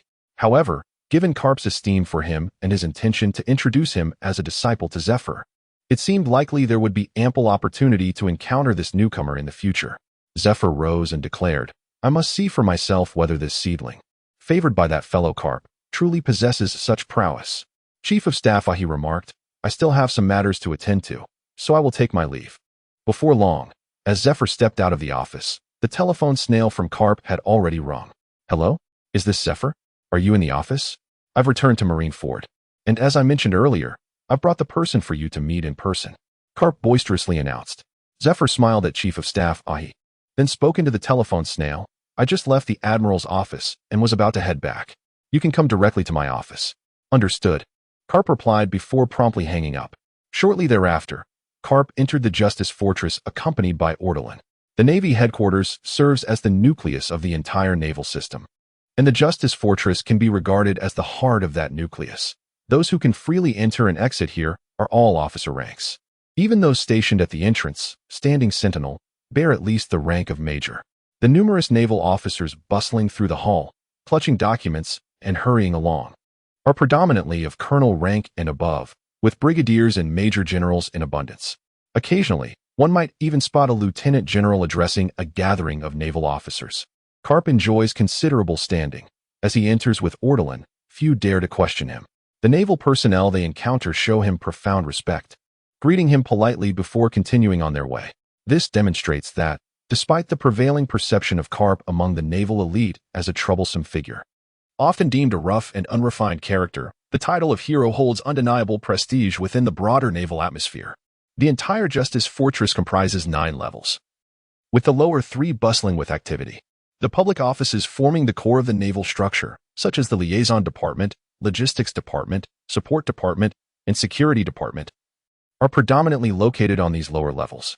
As Ortolan gazed at the corridor's directional signs, he gathered the information that the mid-tier levels housed more upscale offices, such as the Intelligence Department, the Strategic Command, the Criminal Investigation Bureau, along with various conference rooms. In contrast to the clamor of the lower 3 levels, the atmosphere grew increasingly serene as one ascended, particularly on the 6th floor, which was entirely occupied by an expansive conference room currently in a state of closure. According to Karp, in the event of a significant situation, the naval headquarters would promptly convene all officers of the rank of brigadier general and above present within the premises to deliberate on the circumstances. As for what constitutes a significant situation, Karp indicated that it varies, implying a lack of standardization. If it is deemed substantial by the collective, then it is indeed so. The upper 3 levels are designated for private offices, the 7th floor for brigadier generals, the 8th for major generals, and the 9th for the offices of the 3 admirals and the marshal. Those below the rank of brigadier general, unfortunately, they lack the qualification to possess a private office within the Justice Fortress. If fortunate, they might secure a directorial role in a communal office on the mid or lower levels, affording them a modicum of personal space. If luck is not on their side, they may find themselves working in other naval buildings, as Marineford is not limited to this singular Justice Fortress. As a major general, Karp's office should logically reside on the 8th floor. However, given his status as a heroic figure within the Navy, he is virtually on par with admirals and marshals in terms of qualifications and has repeatedly declined promotions to admiral, for reasons unknown. The vacant admiral's office on the 9th floor has now been appropriated for Karp's use. Let me tell you, the treatment our Navy officers receive is no jest, particularly for the officers stationed at headquarters. Once one attains the rank of major, they are allocated single accommodations, and upon becoming a brigadier general, they are afforded their own private residences. For those of the rank of major general and above, like myself, there's even a standalone courtyard on the back street. However, the space is rather expansive, making it uncomfortable for me to reside alone. Thus, in most cases, I prefer to stay directly in my office. Karp remarked while conversing with Ortolan. This privileged treatment extends beyond mere accommodations. Karp previously mentioned that the naval headquarters offers free lodging and meals, provided there are no peculiar demands outside the norm, such as insisting on specific local delicacies at every meal, in which case, the provisions are entirely complimentary. Of course, special privileges exist, as individuals of Karp's stature can request their own unique accommodations. Karp insists on enjoying the finest green tea daily and indulging in the best senbei. Although Ortolan was not entirely clear on what constituted the best senbei. As for Admiral Zephyr, it is rumored he is a cigar aficionado, leading Ortolan to suspect that his asthma may have originated from this habit. As for the peculiarities of Admiral Sengoku, Ortolan remained unaware. During a casual conversation, Karp mentioned the Warring States period and expressed his fondness for keeping goats in his office. These goats either consumed a particularly rare Chinese herbal medicine or dined on special naval document paper, both of which were deemed precious. Karp implied that upon attaining the rank of Rear Admiral, one essentially enjoys privileges that the majority cannot fathom. Ascending to the status of Vice Admiral or even Admiral, one would find that, aside from the powers of nobility, the living conditions afforded to them surpass those of most kings. Once one reaches the esteemed rank of Marshal, they truly stand at the pinnacle of privilege, surpassed only by the 5 elders of Mari Joa, the supreme commander of the entire military, and certain high-ranking celestial dragons. In summary, a career in the Navy is indeed a promising pursuit. At precisely 4 o'clock in the early morning at Marine Headquarters, Marineford, a solitary figure was seen jogging steadily around the expansive training grounds located behind the Fortress of Justice. The figure was clad in a fitted black athletic tank top that accentuated his perfect muscular contours, while his lower half was adorned with slightly loose cargo pants and sturdy black boots. To be candid, this ensemble was not particularly suited for athletic endeavors, yet it undeniably exuded a sense of strength. Beyond this, the silhouette bore a seemingly hefty war hammer upon his back. It was unmistakable that this individual was Ortolan. At 4 in the morning, it was indeed quite early, yet it was evident that the elite of the Navy were not lacking in the spirit of early morning exercise. The young flying squirrel, with weights strapped around his waist, entered the training ground, only to catch sight of the figure sprinting ahead. Typically, he and Fire Mountain were the first to arrive for training, yet today, it seemed someone had outpaced them. Before the flying squirrel could discern the identity of the figure, a waft of smoke enveloped his face. He waved his hand dismissively, dispersing the smoke as he remarked, "I told you not to start smoking your cigar so early." Indeed, the smoke emanated from Fire Mountain, who wore a warm smile, a freshly lit cigar gripped between his teeth. "Don't you think it's cool?" He chuckled. "Not in the slightest." The flying squirrel retorted, then inquired, "Who is that guy? I feel like I've never seen him before." "I haven't seen him either," Fire Mountain replied, shaking his head. "However, I believe I've heard something about him. Yesterday at noon, Mr. Karp brought back a newcomer, and it seems he personally recommended him to join our Navy. If all goes as expected, he will serve under Admiral Zephyr." "A newcomer? Personally brought by Admiral Zephyr?" The flying squirrel echoed, his expression one of surprise. Then, as if a realization struck him, he continued with heightened astonishment. "If Admiral Zephyr is personally overseeing him, doesn't he that practically guarantee that the newcomer will directly enter the officer training camp in half a month? Most likely, as he is someone Mr. Karp personally brought back. He is undoubtedly being groomed for an officer position. Why are you so astonished?" Fire Mountain replied nonchalantly. "I just can't help but feel a twinge of resentment. Look at us, having been in the Navy for so long. We've put in so much effort just to attain the rank of Brigadier General and gain a chance to join this officer training camp as Admiral Zephyr's disciple. Yet that newcomer enjoys the same privileges right from the start. I know that if he is indeed afforded such treatment, it signifies that he is at least of the same caliber as Kazan and the others.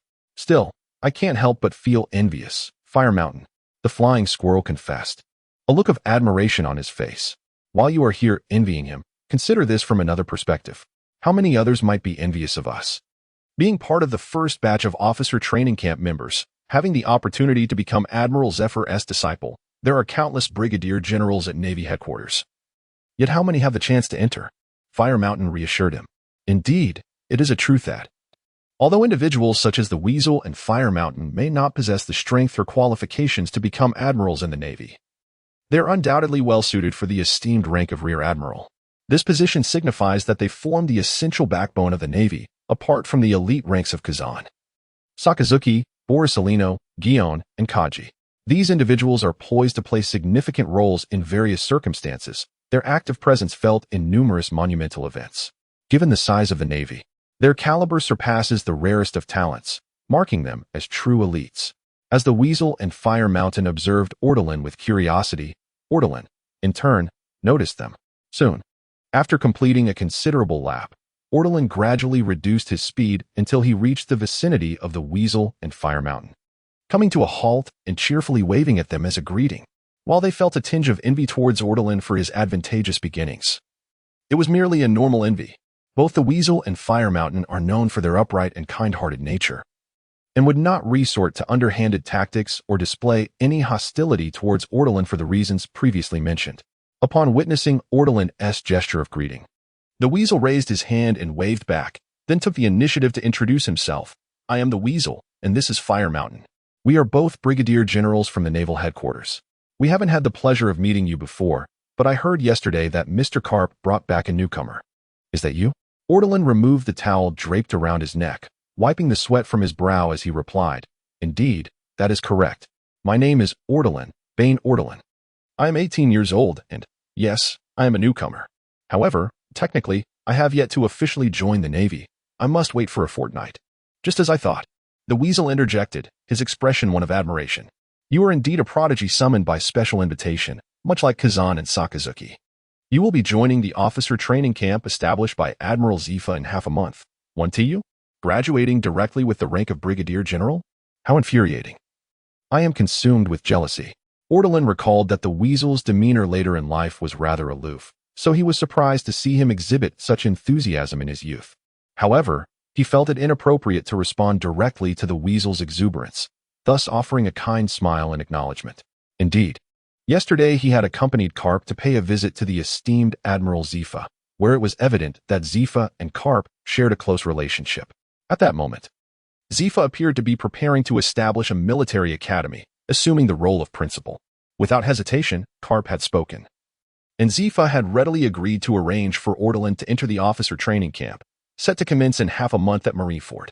Once he graduated with top marks, those below the rank of Brigadier General would immediately be granted the title of Brigadier General, while those at the rank of Brigadier General would be elevated to the rank of Major General.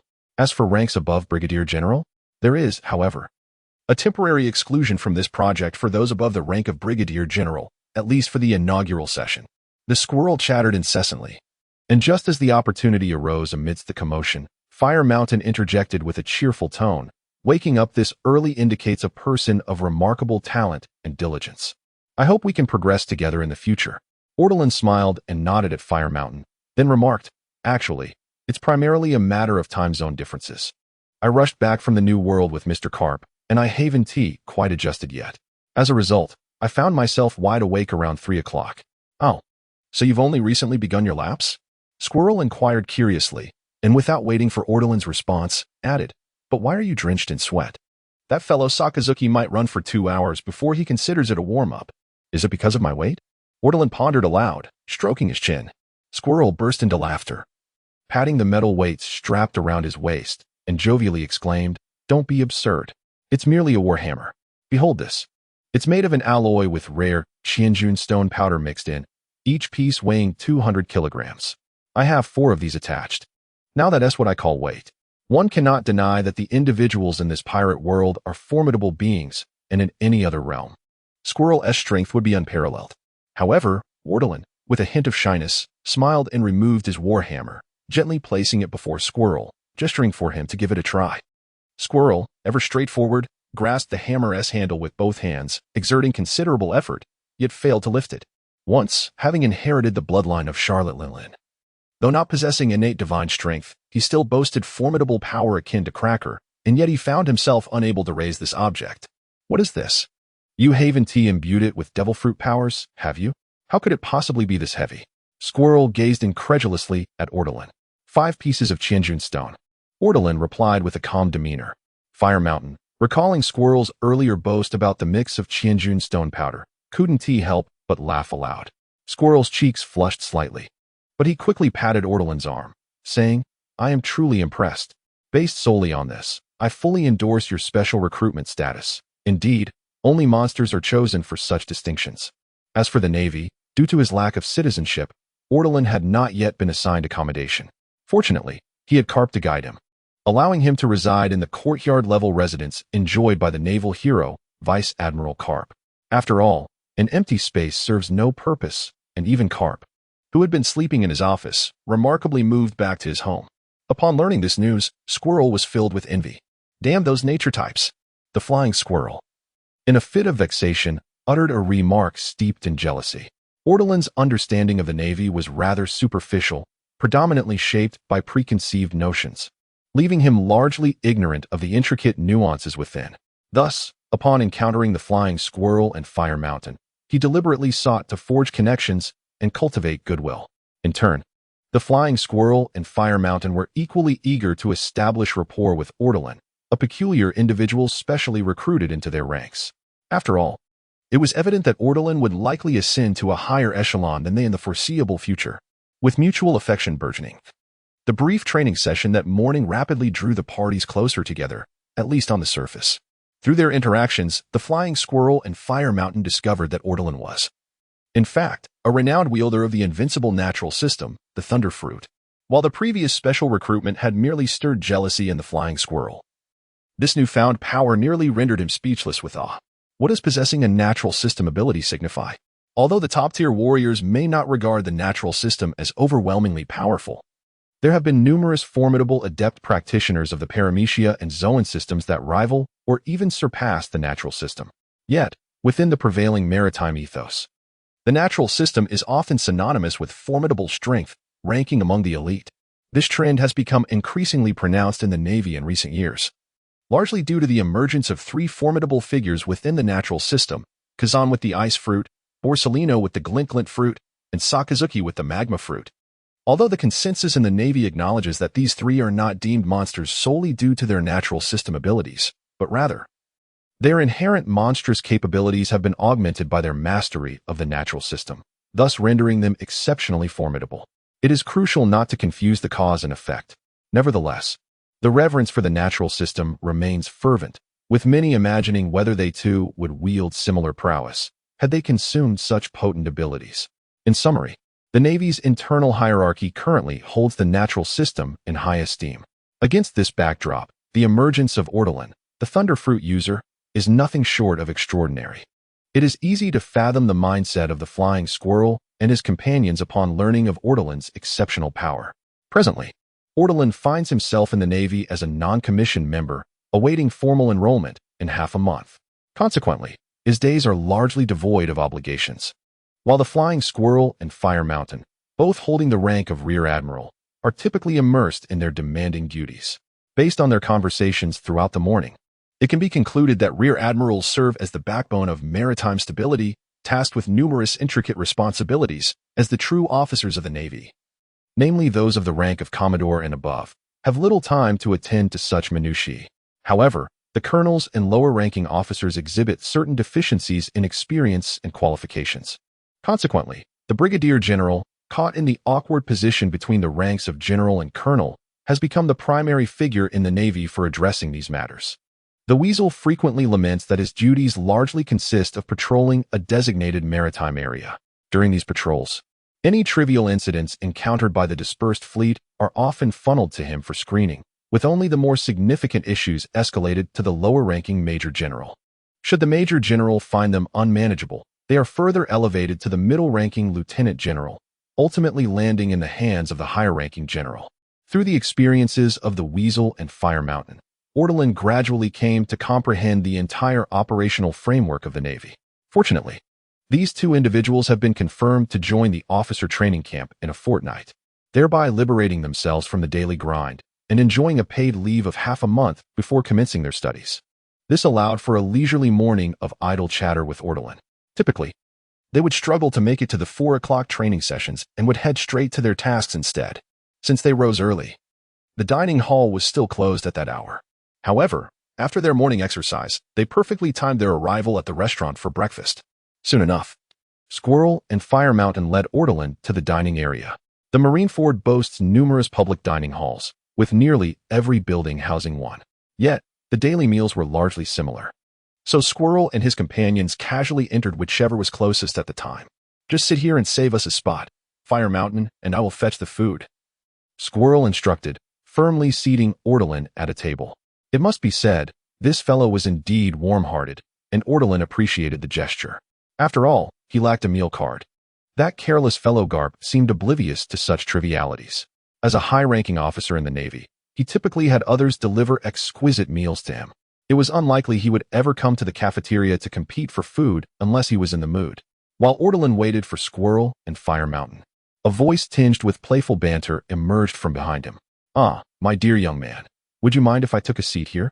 Ortolan turned to see a man with a voluminous, unruly hairstyle, holding a plate of food, standing behind him. In an instant, Ortolan recognized him. It was none other than a youthful Kazan.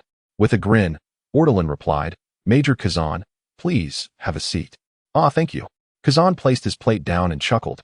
"Is my reputation already so widespread that a complete stranger can call me by name? I must admit, it gives me a sense of pride, haha." Within the Navy's ranks, especially among the elite at headquarters, figures like Kazan were quite renowned. However, viewed from the vast expanse of the ocean, they were still merely rear admirals and not particularly dazzling in the grand scheme of things. Thus, Kazan's remark was not meant for humor. He genuinely felt a twinge of that sentiment. "Mr. Garp often speaks of you on our travels," he continued, "and when he mentions you, his face beams with pride." Ortolan uttered a phrase. Kazan momentarily paused, and as he regarded Ortolan again, the warmth in his eyes deepened. He smiled and remarked, "I met with Mr. Garp last night, and he spoke highly of you.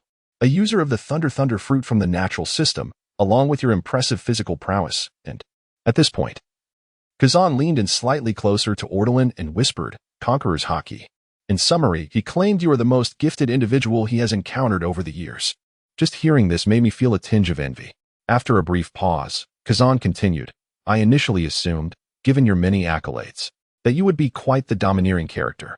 After all, Mr. Karp mentioned you are only 18. I did not expect you to be so amicable." Ortolan calculated the time and replied, "I can remain friendly for about another month." Kazan raised an eyebrow, puzzled. "What do you mean by that? Is this some sort of favorability task?"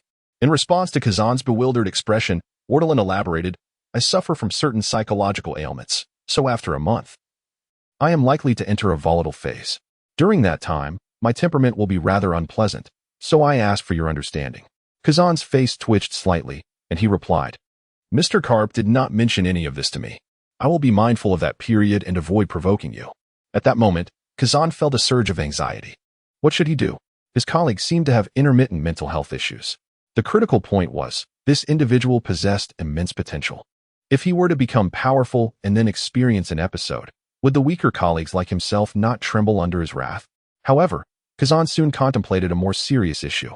In half a month, Ortolan would enter the officer training camp.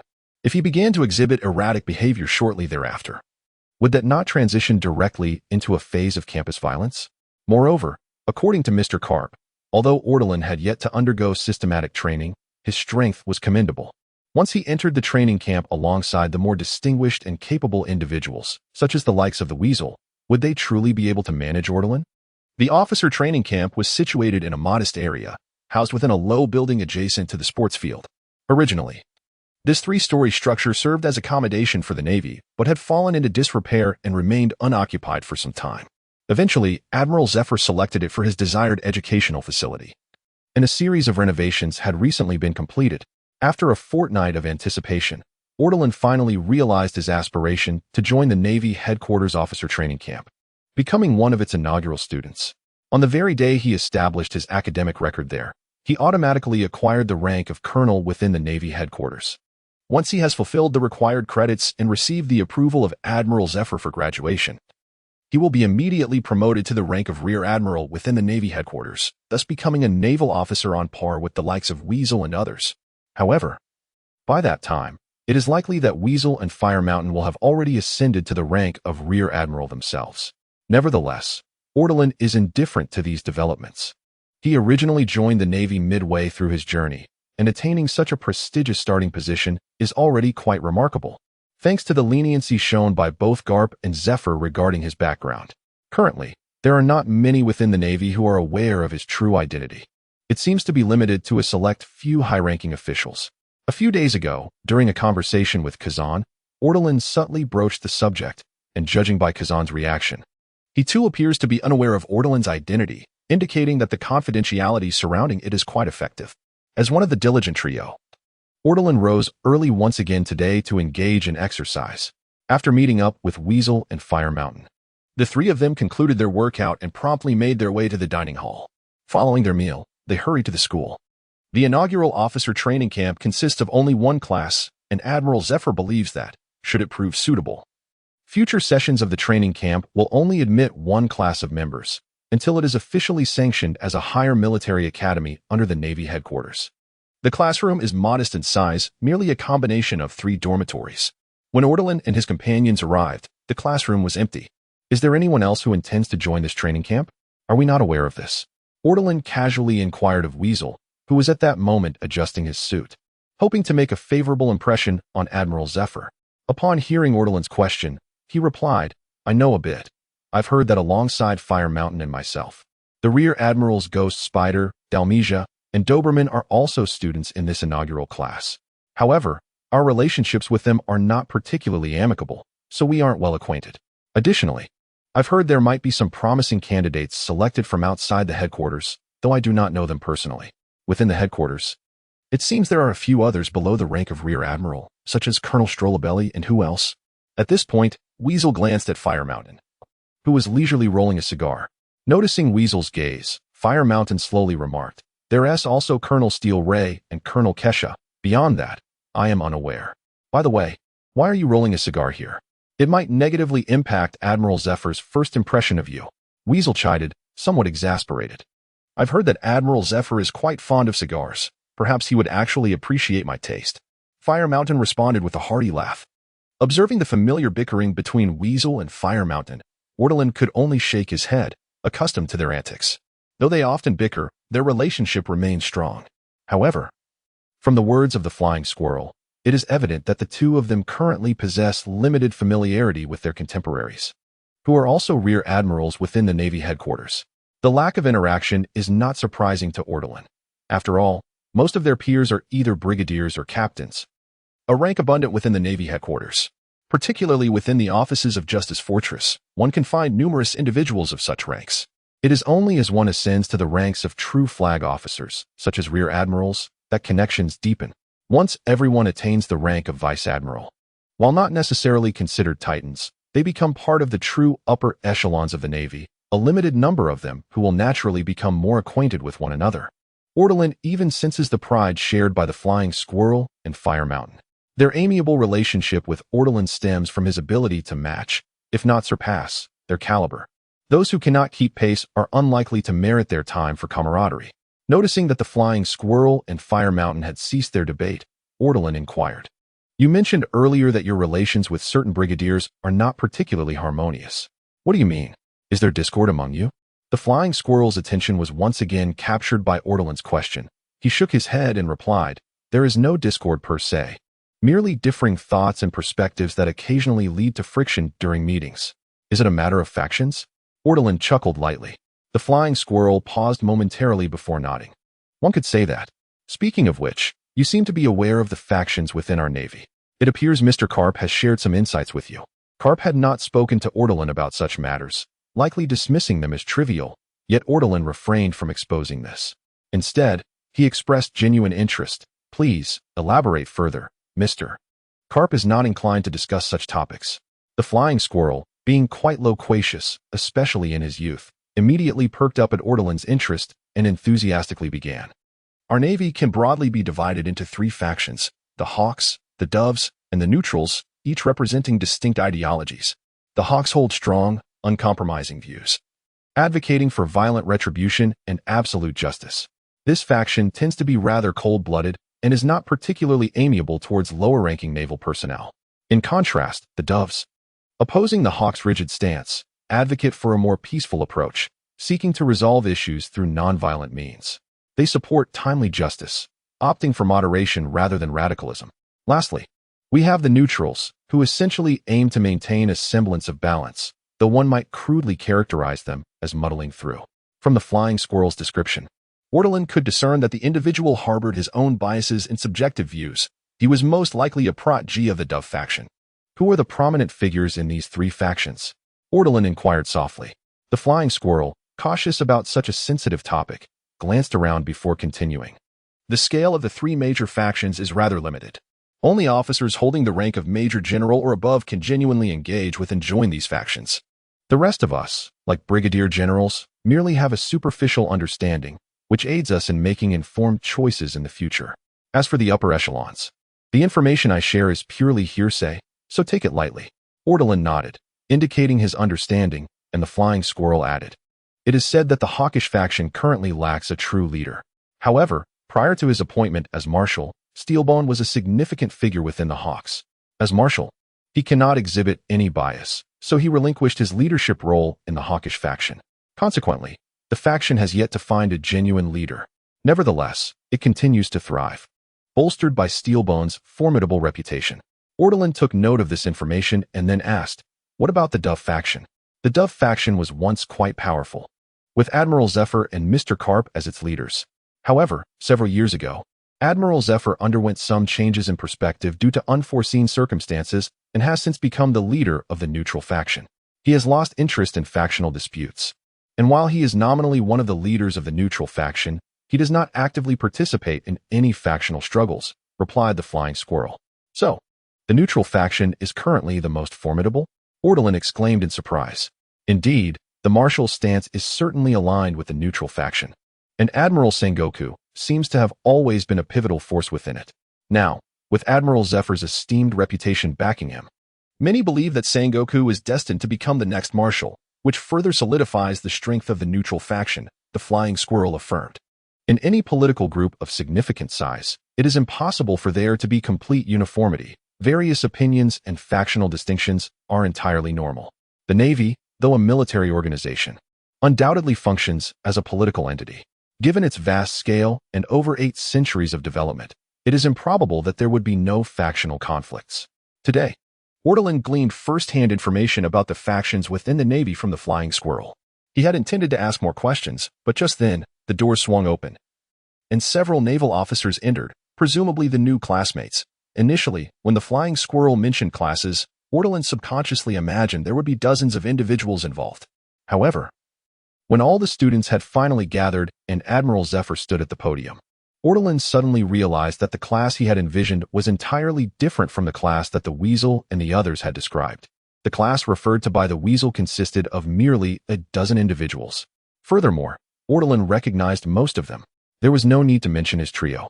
Among the newcomers were Ghost Spider, Doberman, Dalmatia, Stalaberg, Stelis, and Kesha, all of whom were members of the Navy headquarters. Following closely was an unfamiliar face. Someone not from the Navy headquarters, whose identity remained unknown to everyone. However, Ortolan recognized him. He appeared somewhat sleazy, not merely due to his looks, but also because he had a tendency to hunch his shoulders and bow his head, exuding an overall unsavory aura. His name was Jackie. Among the cadre of officers from the Navy headquarters, Jackie, a colonel from a branch, indeed seemed rather inconspicuous. Yet, Ortolan was aware that among the individuals present, Jackie would ultimately shine the brightest. He would not only rise to the rank of Rear Admiral in the Navy headquarters, but would also become a candidate for Admiral. Previously, when Ortolan had heard the name Colonel Kesha, he had imagined a woman, harboring a flicker of anticipation, only to discover that Kesha was, in fact, a man, surprisingly. A striking blonde gentleman, the only individual in this class who could rival Ortolan's own attractiveness. As it stood, the entire class comprised men, with not a single woman in sight. At the podium, Admiral Zephyr cheerfully removed his sunglasses, gazing down at the assembled crowd, and inquired, "Is everyone here?" After scanning the room, Zephyr raised an eyebrow and remarked, "We're still missing one." As these words fell, a wave of astonishment swept through the numerous naval commanders present. Could it be that someone was still missing? Who possessed such audacity to arrive late? Even Ortolan appeared taken aback by this unprecedented tardiness. Typically, such lateness is reserved for protagonists in tales. Yet was I not meant to be the central figure? How could someone outshine me in this regard? I had been rather careless to arrive early. Just then, as if perfectly timed, the door swung open, revealing a female naval officer clad in a pink suit, her long legs accentuating her striking figure. Supporting herself against the door, she gasped for breath, exuding an undeniable sense of righteousness, and spoke. "I apologize, Admiral Zephyr. I was delayed due to urgent intelligence that required my immediate attention." As the female naval officer finished her statement, Before Admiral Zephyr could respond, Kaki, seated in the last row, abruptly stood up as if under the influence of some intoxicating potion. He bowed deeply and extended a hand towards the naval officer, declaring, "Pleased to make your acquaintance. My name is Kaki, a colonel from the G6 Naval Base. Although I am unaware of your name, and it may seem presumptuous, I must express my desire for us to engage in a relationship." Ortolan instantly recognized this female officer as the future admiral candidate, Tita Shirey. However, he was still taken aback by Kaki's audacity. Did he truly confess without regard for the occasion? Following Kaki's declaration, the other naval officers in the room seemed to come to their senses, gazing upon Kaki with a mix of admiration and disbelief. Some, like the weasel, harbored a tinge of jealousy. How infuriating. I was the first, the weasel muttered through gritted teeth. What are you saying? Ortolan quietly inquired. A month ago, I obtained crucial intelligence from the high seas. Consequently, I had the rare opportunity to visit the intelligence division and establish a connection with the stunning Shirey. Acquiring her contact number, the weasel seethed. At that moment, Hua Xiaoshan interjected. It's the shared contact number of the second intelligence section. What difference does it make? It's still Shirey who answers the calls. The weasel shot back at Hua Xiaoshan, then turned to Ortolan, adding, I was planning to invite her out for a meal when the opportunity arose, but I never anticipated someone would confess before me. You've waited an entire month and yet blame others for being ahead of you? Ortolan couldn't help but retort. Cough. The weasel stammered, somewhat embarrassed. It's just that I felt considerable pressure. Only someone as reckless as this outsider would dare to be so straightforward. Is Shirey that popular? Ortolan asked. She is renowned as the belle of the Navy headquarters. Do you really think otherwise? Those who wish to pursue her have queued from Marineford all the way to Mariawa. Yet, regrettably, no one has succeeded thus far, the weasel replied without hesitation. At that moment, Shirey seemed to recover from her shock. Glancing towards Kaki and politely shaking her head, I'm sorry, but you are not my type. In this instance, Ji Yuan's rejection left the male Navy members in the classroom exhilarated, some even applauding enthusiastically. Ortolan turned towards the source of the commotion, only to discover that it was none other than the enigmatic Guizhou. It was unexpected. This fellow had maintained a facade of aloofness since entering, yet beneath the surface, he exhibited a rather playful side. Jiaji, seemingly well-versed in the art of rejection, straightened up with a look of regret after hearing Ji Yuan's response. He retracted his hand and gazed at her, stating, Although you have declined my advances, it is merely because we have yet to become acquainted. Once you truly understand me, you will realize what a remarkable man I am. I firmly believe that by that time, you will no longer refuse me. Indeed, I shall not concede. Whether it be once or 100 times, I will persist in my declarations of affection. In such a setting, with an admiral standing on stage. The audacity of such words prompted Ortolan to feel compelled to give a thumbs up to Kaki. In the realm of awkward confessions, I, Bane Ortolan, would gladly declare you the strongest, dear Kaki. On the stage, Zephyr pondered, having served as an admiral for so many years, what scenes had he not witnessed? Yet at this moment, he truly felt a desire to comment. I have never seen a scene quite like this. Just as Guion was at a loss for how to respond to Kaki's words, Admiral Zephyr wisely interjected. All right, that's enough of the jesting. There are reasons for your tardiness, so I shall excuse it this time. Quickly, find a seat. Yes, Zephyr-sensei. Guion promptly addressed him as such and then glanced towards the seats in the classroom. Kaki was stirring up trouble again. He gentlemanly stood up, vacating the empty seat beside him to indicate for Guion to take a seat. Indeed, since Kaki was an outsider and unfamiliar with the others here, he found himself in the last row, which was why he had an empty seat beside him, allowing Guion to sit directly with him. Ortolan's desk mate, Squirrel, was nearly beside himself with envy, his face filled with jealousy as he pounded the desk, wishing he could take that spot. Had Kaki not made an unexpected and awkward confession, Guion, being her usual self, would not have acted inappropriately. However, now she genuinely wished to avoid sitting with Kaki, fearing it might disrupt her studies. Thus, her gaze swept across the classroom, as if discovering something, and quickly landed on the position of Ortolan's trio. Upon seeing his goddess approaching, Squirrel's heart soared with joy. Could fortune be smiling upon me? He even cast a glance at Ortolan, lightly nudging his desk mate with his elbow, saying, If Guion wants to sit here as my desk mate, you'll have to move to the back, my good brother. Ortolan shot a disapproving look at Squirrel, that ungrateful fellow, and replied, Then you owe me 5 drinks. No problem, I can manage 50. Squirrel readily agreed. At that moment, Guion arrived at Squirrel's side, greeting him with a bright smile. Major Squirrel, it's been a while. Squirrel's heart skipped a beat. Did you see that? Guion remembers me. He immediately donned a friendly smile and said, Major Guion, it's been a while. Is there anything I can assist you with? For instance, if you wish to have my desk mate moved, I know you might hesitate to ask, but rest assured, I'd be more than willing to help. Guion, delighted by Squirrel's willingness, nodded enthusiastically. Yes, I would like to switch seats with you. My eyesight isn't very good, and I really don't want to sit in the last row. Would that be all right? Is that possible? Squirrel's face twitched slightly. It was truly not very feasible. However, seeing Guion's hopeful expression, he ultimately found it difficult to refuse, forcing a smile as he replied, Of course. No problem at all. My eyesight is particularly good. I can see the blackboard clearly from anywhere. After concluding his words, the squirrel stood up, somewhat melancholic. The individual sitting beside him, known as Fire Mountain, could hardly contain himself, laughing so heartily that he nearly lost his breath while pounding the table. Even Ortolan was on the verge of laughter, as I had initially believed that only Jiajing was a formidable presence in our class. Yet I was pleasantly surprised to discover another adept among us. Being adults and professionals, many matters were easily brushed aside with laughter, without excessive scrutiny. This fellow, the squirrel, had successfully assisted his goddess by securing a seat in the last row, becoming desk mates with Jiajing, while Ortolan promptly inherited the squirrel's aspirations and dreams, aligning himself with Guion as his desk mate. However, it was evident that this was not the time for casual exchanges. Once Guion settled in, General Zephyr wrapped the podium, drawing everyone's attention. It was a delight to witness our naval elites here, still vibrant, exuding warmth and joy, Zephyr jested. The onlookers in the class chuckled in response, acknowledging General Zephyr's jest. Indeed, the earlier events were quite amusing. Your selection to join this inaugural officer training camp underscores that each of you is a distinguished member of our Navy. I hope that you, as exceptional individuals, can temper your pride and embrace the role of a learner under my tutelage. This training camp has demanded considerable effort on my part, and I have even gone to great lengths to invite esteemed mentors to teach you, including but not limited to Chief Advisor Akira, Vice Admiral Karp, and Admiral Sengoku. General Zephyr jovially remarked. As his words concluded, excitement surged among the attendees.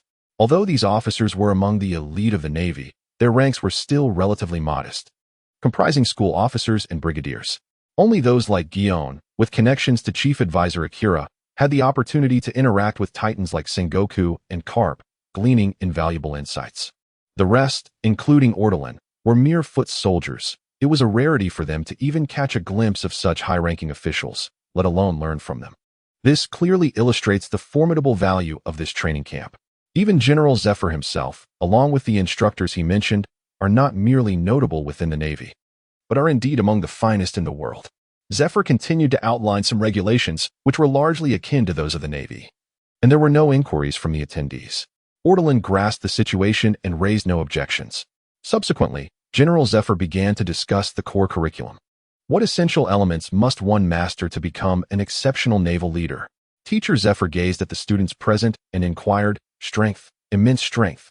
The kind that can vanquish evil and restrain malevolence. The ghostly spider promptly responded. Zephyr nodded in agreement, and then Fire Mountain interjected, a broad perspective, strategic acumen, a sense of justice and responsibility, caring for one's subordinates. A myriad of assertions emerged, all of which Zephyr acknowledged with a nod. After a prolonged silence enveloped the classroom, Zephyr continued, strength, military prowess, a sense of justice, responsibility, and a broad perspective. These are all essential elements that we must endeavor to learn here. After a brief pause, he produced a syllabus and stated, regarding the aspect of strength. The forthcoming tutorials will encompass, but are not limited to, swordsmanship, domineering aura, physical techniques, and ability development guidance. You may choose to specialize in the areas you excel in or find intriguing. Of course, if you believe you possess ample energy and have already mastered certain skills, you may opt for comprehensive training. Teacher Zephyr, how can one be deemed qualified to graduate from these subjects? Inquired a student seated at the back, the dormouse. There is no rigid standard. If I were to specify, it would be based on my personal subjective judgment, Zephyr replied, stroking his chin with a calm demeanor. In other words, if Teacher Zephyr deems you inadequate, then you are indeed inadequate, without any formal justification. This may sound unreasonable, yet no one has raised any objections. Such is the nature of the Navy. Subsequently, Zifa elaborated on the distinctions among these disciplines. In the art of swordsmanship, the Navy has seen the emergence of numerous formidable swordsmen over its illustrious history of over 8 centuries, each leaving behind their unique interpretations of the sword art. Within the Navy, there exists a plethora of swordsmanship experts. It is fair to assert that the senior officers, due to the tradition of wielding command swords, possess at least a modicum of swordsmanship skills, particularly those of the rank of Rear Admiral and above. However, Ortolan recalls that while there are indeed many swordsmen in the Navy, the number of top-tier masters seems rather scarce. Borisolino could be considered one, as he has engaged in fierce combat with Rayleigh without succumbing to defeat. Yet, his prowess is predominantly highlighted by his devil fruit abilities. Guillaume might also be included in this elite category. Beyond these, Ortolan finds himself lacking further recollections. As for hockey, it goes without saying that it bears little distinction from other factions. Its classification is straightforward without any specific schools of thought. Finally, we arrive at physical techniques, among which the most noteworthy is the Navy's foundational training method known as the 6 styles. Indeed, the formidable 6 styles, in Zifa's eyes, are merely a basic training method. The purpose of these 6 techniques is to enable practitioners to deepen their mastery of their own bodies continuously. This is indeed of paramount importance. The so-called techniques, such as shaving steps, moon steps, and finger gun techniques, are merely fanciful derivatives. The essence lies in mastering the 6 forms thoroughly, thereby gaining control over one's hair, blood, and other bodily functions that are typically beyond human control. Achieving complete mastery over one's body to reach the realm of a true superhuman is the core of this discipline. Only by attaining such a level can one gain a distinct advantage over ordinary individuals when it comes to advanced techniques such as hockey.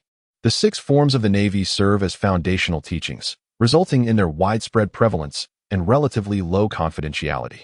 It is not uncommon for certain pirates to possess a technique or two from this repertoire. However, the Navy has never placed particular emphasis on these techniques, feeling indifferent to their dissemination. The fundamental reason lies in the fact that techniques like finger guns and moon steps are not the crux. Rather, the core resides in the unity of the 6 forms, the integration of mind and body, and the profound techniques of life restoration that require comprehensive mastery of the body. In the realm of ability development following physical techniques, the Navy boasts a vast membership with numerous ability users and an extensive history, amassing a wealth of experience and insights into ability cultivation. It can be said that virtually all documented devil fruit abilities can find corresponding developmental records within the Navy. Such is the magnitude of this claim. Orton had inquired about the Navy's experience with his thunder fruit. Teacher Zephyr confidently informed Orton that throughout the Navy's history of over 800 years, including Orton himself, there have been 3 users of the thunder fruit.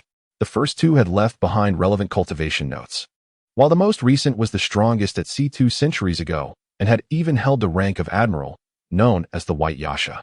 If Orton is interested, he may apply for access to their developmental notes. It was at this moment that Orton finally began to appreciate the profound depth of the Navy.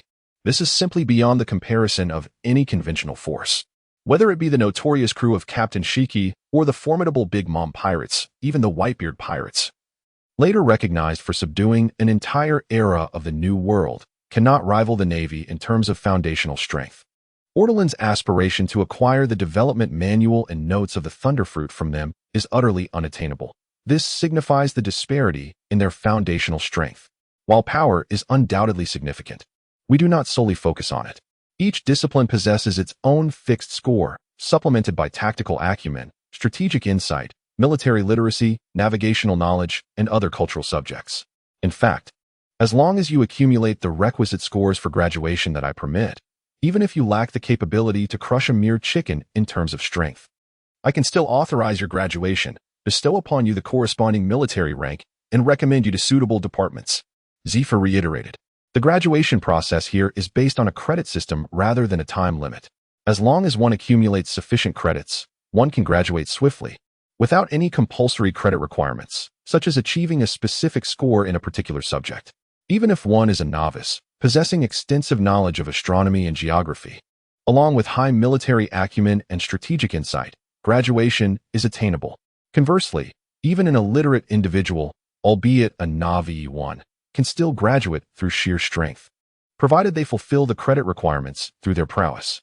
In the eyes of Admiral Zephyr, both the capable and the scholarly are regarded as valuable assets to the Navy, each deserving of appropriate positions. The fundamental purpose of establishing this officer training camp is to cultivate exceptional military leaders through tailored education. At Marine Headquarters, Marine Fort. Within the Marshal's office, Sengoku, Garp, Chief of Staff Ahe, and Admiral Zephyr are convened. Furthermore, the three Rear Admirals, Akainu, Borsellino, and Kazan, are present.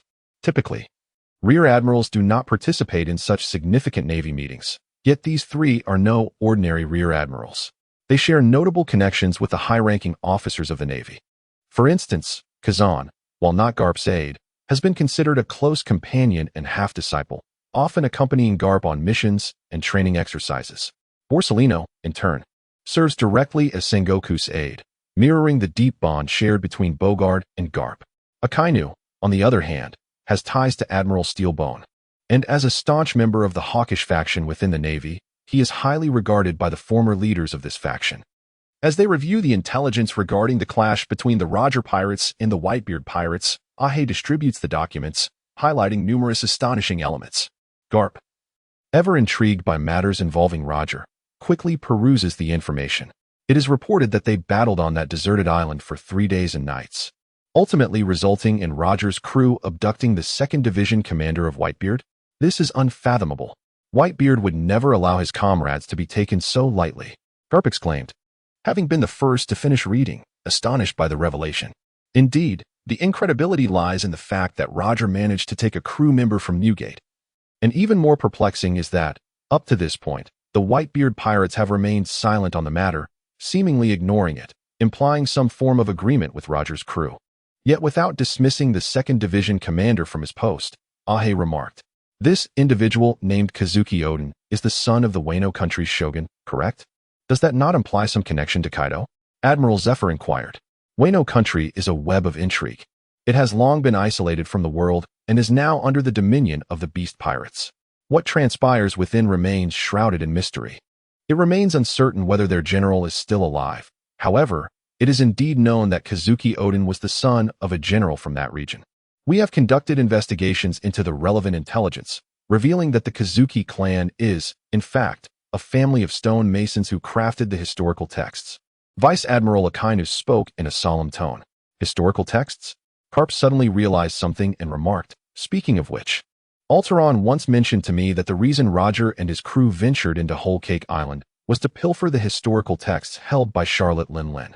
According to my ongoing investigations, it appears that the Roger pirates have been collecting such artifacts. The ancient writings inscribed on the historical texts are said to be indecipherable. However, if Kazuki Oden is indeed a descendant of the stonemason family, he might possess the ability to interpret those inscriptions. This suggests that Roger's crew aimed to unravel the mysteries of the blank century," mused Admiral Sengoku, stroking his chin. "History is of no concern to me." Admiral Steelbone shook his head, yet his expression turned grave as he added, "However, it is rumored that the historical texts contain records of ancient weapons' whereabouts, and I fear they." "Admiral, though my position may be questionable in saying this, Roger's crew is not the sort to resurrect ancient weapons," Garp interjected without hesitation. "Whether he can or cannot is an entirely different matter, Garp." Admiral Steelbone rapped the table and continued, "It now seems that even Shiki may understand Roger's actions better than we do. His decision to confront Roger in the Edward Sea likely has ties to those historical texts and the ancient weapons." Admiral Sengoku raised his teacup to his lips, taking a sip before stating, "Regardless, we must elevate the threat level posed by the Roger pirates. Moreover, since this matter involves both the historical texts and the stonemason family, it ought to be reported to higher authorities. After all, they remain vigilant regarding the blank century and the so-called historical texts." Admiral Zephyr nodded in agreement. The blank century sounds mystical, but in reality, it does not pique much interest among the higher-ups in the Navy. On one hand, they are inherently aligned with the world government, making it inconvenient for them to delve into such inquiries, which over time has dulled their interest. On the other hand, history is ultimately history. One must look forward and focus on the present and the future. Little Crane, please keep a close watch on this intelligence and monitor the Roger pirates," Admiral Steelbone instructed once more. Vice Admiral Akainu shrugged, saying, That fellow Zephyr has taken my capable assistant to train, so I cannot guarantee the efficiency of our intelligence."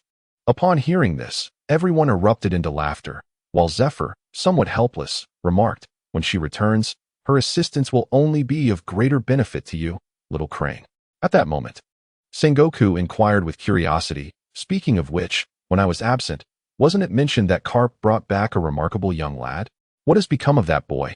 Upon broaching this topic, Zephyr sighed contemplatively. "How should I put it? Although he has only been exposed to learning for a mere fortnight, there is no doubt that the lad is a prodigy. I do not merely refer to his physical prowess and latent capabilities. Even in academic subjects, he exhibits exceptional talent and a strong aptitude for learning, embodying the essence of a well-rounded scholar and warrior." As he spoke, Zephyr cast a glance at Sengoku, the esteemed Marine Admiral. After all, if one were to consider the most renowned polymath within the Navy, Sengoku, often referred to as the strategist, undoubtedly exemplifies that archetype. When it comes to combat, as a Zoan-type devil fruit user and a flagship admiral, Sengoku's martial prowess is unquestionable, and simultaneously possessing the esteemed title of strategist makes him the epitome of a perfect Marine admiral. Yet, Zephyr found himself thinking that within Ben Ortolan's character, he could discern echoes of Sengoku. It was highly likely that Ortolan would emerge as the next naval commander, rivaling Sengoku's stature. "Impressive in academics as well," Carp remarked, taken aback. "I've been so preoccupied lately that I haven't been able to pay him much attention." "Indeed, and his enthusiasm is remarkable, unlike many of the other cadets. After I assign the learning tasks, simply completing them is already commendable, but that lad not only finishes promptly, but also engages in relevant extensions. He may appear robust, yet he possesses a profound love for books and knowledge, having already borrowed several course-related texts from me. Initially, I thought he was merely putting on a FA but when I took the opportunity to quiz him on key points from those texts, I was astonished by his fluent responses and ability to draw inferences." Zephyr expressed with a sense of satisfaction. After a brief pause, he continued, "I had originally thought that Ji Yuan would be the first among my students to graduate with honors. However, it now seems that Ortolan might claim that distinction. Yet," as he spoke, Zephyr's expression turned somewhat perplexed. "In recent days, however, that fellow's mood appears to have been somewhat off. Just yesterday, he nearly lashed out at Doberman for speaking too loudly in the classroom, which disturbed Ortolan while he was reading. Such a trivial matter provoked a sudden outburst from Ortolan. Kazan, who had been listening intently, paused for a moment, calculated the time, and then remarked, "Speaking of which, there is only about a month until this year's second full moon. By now, Ortolan should have entered his manic phase." "Manic phase?" Poliusolino inquired with curiosity, somewhat bewildered. "Yes. As he himself puts it, he experiences intermittent episodes of madness. For approximately a month before each full moon, his mental state becomes rather tumultuous and difficult to control. Zephyr-sensei, you must keep a close watch on him to prevent any incidents of campus violence," Kazan admonished. As soon as his words fell, Shuryan hastily pushed open the door to the marshal's office and exclaimed, "Teacher Zifa, trouble is brewing. That scoundrel Deo Bowman, in collusion with Ghost Spider and Dalmesia, is seeking revenge on Ortolan for yesterday's humiliation. They have already engaged in a brawl at the training ground." Zifa, momentarily taken aback, rose from his seat and glanced at Kazan, incredulous at the notion of such schoolyard violence. The commotion stirred by Zifa's subordinates would certainly not escape the attention of the recently returned Admiral Sengoku and the ever-amused Carp. Under Xian's lead, the trio hastened towards the training field, followed closely by Kazan, who shared their curiosity. The remaining personnel had other matters to attend to and did not join the spectacle. Upon their arrival at the training ground, they found a throng of cadets and several Navy personnel who happened to be training, all gathered in a circle around the sparring area, eagerly witnessing the unfolding drama. "The Admiral has arrived, make way," called out a few astute Navy officers, quickly clearing a path for Sengoku and his companions. Even before stepping inside, they were greeted by a cacophony of thunderous roars emanating from within. Fortunately, the impressive height of the group allowed them to peer above the crowd and observe the scene. There stood Ortolan, clad in a black tank top that showcased his formidable muscles, wielding a war hammer adorned with a radiant silver lightning motif, fiercely swinging it in all directions. Wherever the heavy hammer struck, it produced a sharp, whistling sound through the air. Upon closer inspection, it appeared that Ortolan was meant to face a trio of opponents. Yet, currently, Only Dalmesia and Ghost Spider were desperately evading the onslaught of Ortolan's hammer, while the instigator Deo Bowman lay incapacitated at the edge of the field. Receiving urgent medical attention from several Navy medics, Shurian seized a nearby Navy officer, demanding, "What transpired? How's Brigadier General Deo Bowman?" The officer replied hastily. As soon as Brigadier General Deo Bowman entered the fray, he attempted to withstand the might of the tank-top-clad brute's hammer. However, with just one strike, he was sent flying. I cannot ascertain the full extent of his injuries, but it appeared to me that he likely fractured an arm and several ribs, coughing up blood as he struggled to rise. Yet, he could not manage it, and the medical team rushed to his aid. Shurian was taken aback. Deo Bowman was no insignificant figure. Among the brigadiers at headquarters, his prowess was considered top-tier. It was no wonder he had been chosen as a promising candidate to join Zifa's training camp. Moreover, Deo Bowman was notorious among the brigadiers, known as the Mad Dog, evidenced by the myriad scars adorning his body, a testament to his ferocity in battle. The shocking reality that such a formidable character had been so swiftly subdued by Ortolan was indeed astonishing. Regarding the injuries of Doberman, whether it be Shuan or the officer from the headquarters, even the two great generals, Zifa and Sengoku, remain indifferent. This is due to the Navy's formidable medical capabilities, bolstered by a multitude of skilled healers. As long as one is not killed on the spot, the conditions for treatment at the headquarters guarantee a full recovery. Just as Shuan was taken aback, the situation on the battlefield shifted once more. The Ghost Spider evaded the heavy hammer wielded by Ortolan, swiftly closing the distance, his blade glinting with a chilling light, aiming to strike at Ortolan's wrist. This moment reveals the restraint present in the Navy's confrontations. Had they been on the battlefield, that strike would undoubtedly have targeted the neck. Ortolan's gaze was tumultuous, filled with bloodshot fervor. Yet he did not descend into utter madness as he did during the full moon. Thus, he exhibited a sense of bottom line, refraining from a vicious attack. As the Ghost Spider's blade sliced through the air, Ortolan relaxed his grip, holding the hammer with one hand, leaving the targeted hand free. With an assertive grip, he lunged towards the Ghost Spider's blade. In the next moment, Ortolan seized the edge of the blade. However, the Ghost Spider remained unperturbed, as if he had been anticipating Ortolan's move, exerting his strength to engage in a direct contest of power. This left Ortolan in a state of perplexity. Something felt amiss. The matter concerning Doberman had already demonstrated his innate strength, and the evasive maneuver of Ghost Spider suggested that he had likely deduced the situation. Yet, how dare he engage in a contest of strength? However, before Ortolan could fully process this thought, he observed the long, black hair cascading down Ghost Spider's waist come to life, spreading rapidly like a web or a fishing net, swiftly ensnaring Ortolan's limbs. In the blink of an eye, he found himself completely bound. At the moment Ghost Spider succeeded, Dalmesia let out a low growl, his form swiftly transforming into that of a dogman. Indeed, he was a Zoan-type devil fruit user, specifically the Inu no Mi model, Dachshund. Although not a mythical or ancient breed, as a carnivorous Zoan user, his offensive capabilities were formidable. With a powerful push from his legs, he launched himself at Ortolan like a cannonball. In an instant, a dull thud resonated as Ortolan, unable to escape Ghost Spider's hair, was knocked to the ground by Dalmesia's assault. His strength was overwhelming. "I cannot hold him for long." "Quickly, restrain his joints," Ghost Spider uttered, his voice tinged with anguish. With his naturally forlorn expression, combined with his fierce demeanor, he resembled a malevolent spirit. Why was he in such torment?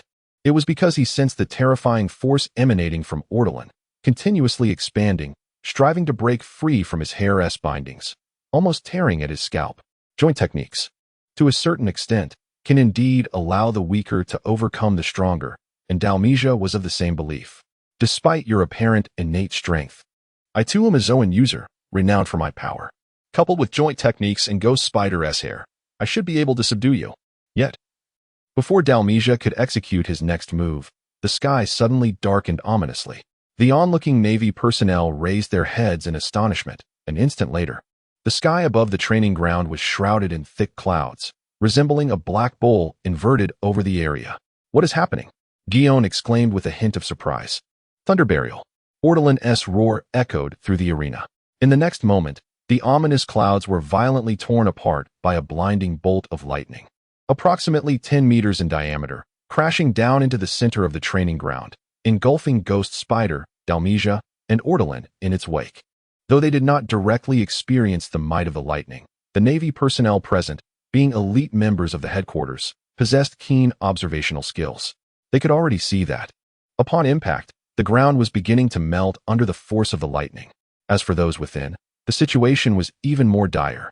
Sure enough, in just a few seconds, ortolan, cautious not to exert excessive force, saw the lightning dissipate. At that moment, he had already freed himself from Ghost Spider's hair, no longer wielding the warhammer. Instead, two figures emerged, each bearing the brunt of a thunderous strike, shrouded in black smoke. One was the Ghost Spider, and the other, Dalmesia. Perhaps due to the cathartic release from the recent tumult of schoolyard violence, Ordoran's gaze appeared markedly clearer, devoid of the previously rampant bull-like ferocity. 3 against 1. Yet all were swiftly dispatched. Oh, Kazan stood beside Zephyr, wearing a look of gleeful anticipation. More crucially, that lad displayed neither combat skills nor experience, relying solely on raw strength and the crude application of the Thunder Fruit. Sengoku stroked his braided beard thoughtfully, expressing his sentiments. Whether it be the Ghost Spider, Dalmesia, or anyone else, they were all bona fide Navy brigadier generals, renowned for their proficiency in coordinated assaults. Furthermore, they possessed a wealth of combat experience and mastery of various martial techniques. In stark contrast, Ordoran's combat experience was evidently scant, verging on non-existent. He had scarcely grasped any relevant combat techniques, resorting instead to a flurry of crude punches devoid of finesse, with little understanding of how to exploit the Thunder Fruit effectively. Yet, that earlier move, Thunder Burial, was clearly a raw release of energy. Under such circumstances, to single-handedly vanquish 3, and within such a brief span, these 3 Navy brigadiers. In Sengoku's eyes, this lad was indeed a raw gem. At that moment, Admiral Zephyr suddenly spoke, instructing, Jiun, summon a few more, let the Weasel and others join, and continue the bout with him. Jiun was momentarily taken aback. Did Admiral Zephyr fear the campus lacked sufficient violence? However, upon witnessing Zephyr's earnest demeanor, she promptly nodded, replying, yes, sir. Nearby, Admiral Sengoku chuckled, remarking, are we to refine our skills on the blades now? The opportunity lies before us. Let us see just how remarkable this lad's combat instincts truly are. Zephyr joined Sengoku in laughter. As a mentor, Zephyr felt it imperative to thoroughly assess his students' combat instincts, which would facilitate tailored instruction in the future. In essence, he was keen to acquire foundational data on Ortoran. Initially, the Weasel and the Burning Mountain had intended to assist Ortoran in dealing with the charred Ghost Spider and Dalmesia. Their prior reluctance to fight alongside Ortoran stemmed from his own refusal, though they had been prepared to lend aid from the onset of the conflict. After all, aside from their camaraderie with Ortoran, their relations with the Ghost Spider and others were far from amicable, and thus, when conflict arose, they were eager to engage. However, before the Weasel could step in, Jiun hurriedly approached, calling out, Brigadier Weasel. Upon hearing the voice of his goddess, Weasel's demeanor shifted. He halted, turning with what he deemed his most suave and charming smile, addressing Jin. Oh, Brigadier Jin, what brings you here? Has that guy, Kaji, been bothering you again? Rest assured, I shall join forces with Ortholan to teach him a lesson shortly. At that moment, Kaji stood right behind the Dormouse, conversing with Yuashishin, and upon hearing the Dormouse's voice, he expressed his displeasure. You scoundrel! We are classmates after all. Is this how you treat me? Moreover, why don't you confront me yourself? Yuashishin, with a half-burnt cigar clenched between his teeth, chuckled and replied, Of course, it's because I wouldn't stand a chance against you alone. Upon hearing this, Kaji feigned a look of sudden enlightenment and nodded earnestly. That is indeed true. The officer training camp had commenced for a fortnight, and the Dormouse had been Kaji's deskmate for the same duration. Although they were rivals in love, their mutual indifference from Jiun fostered a sense of camaraderie akin to that of brothers in arms. Furthermore, despite Kaji's somewhat unsavory appearance, he was, in truth, a generous and affable individual. His background, originating from outside the main branch, was overshadowed by his formidable prowess, leading others to overlook it. Presently, the class held a favorable view of Kaji. In the Navy, one's abilities took precedence over one's origins.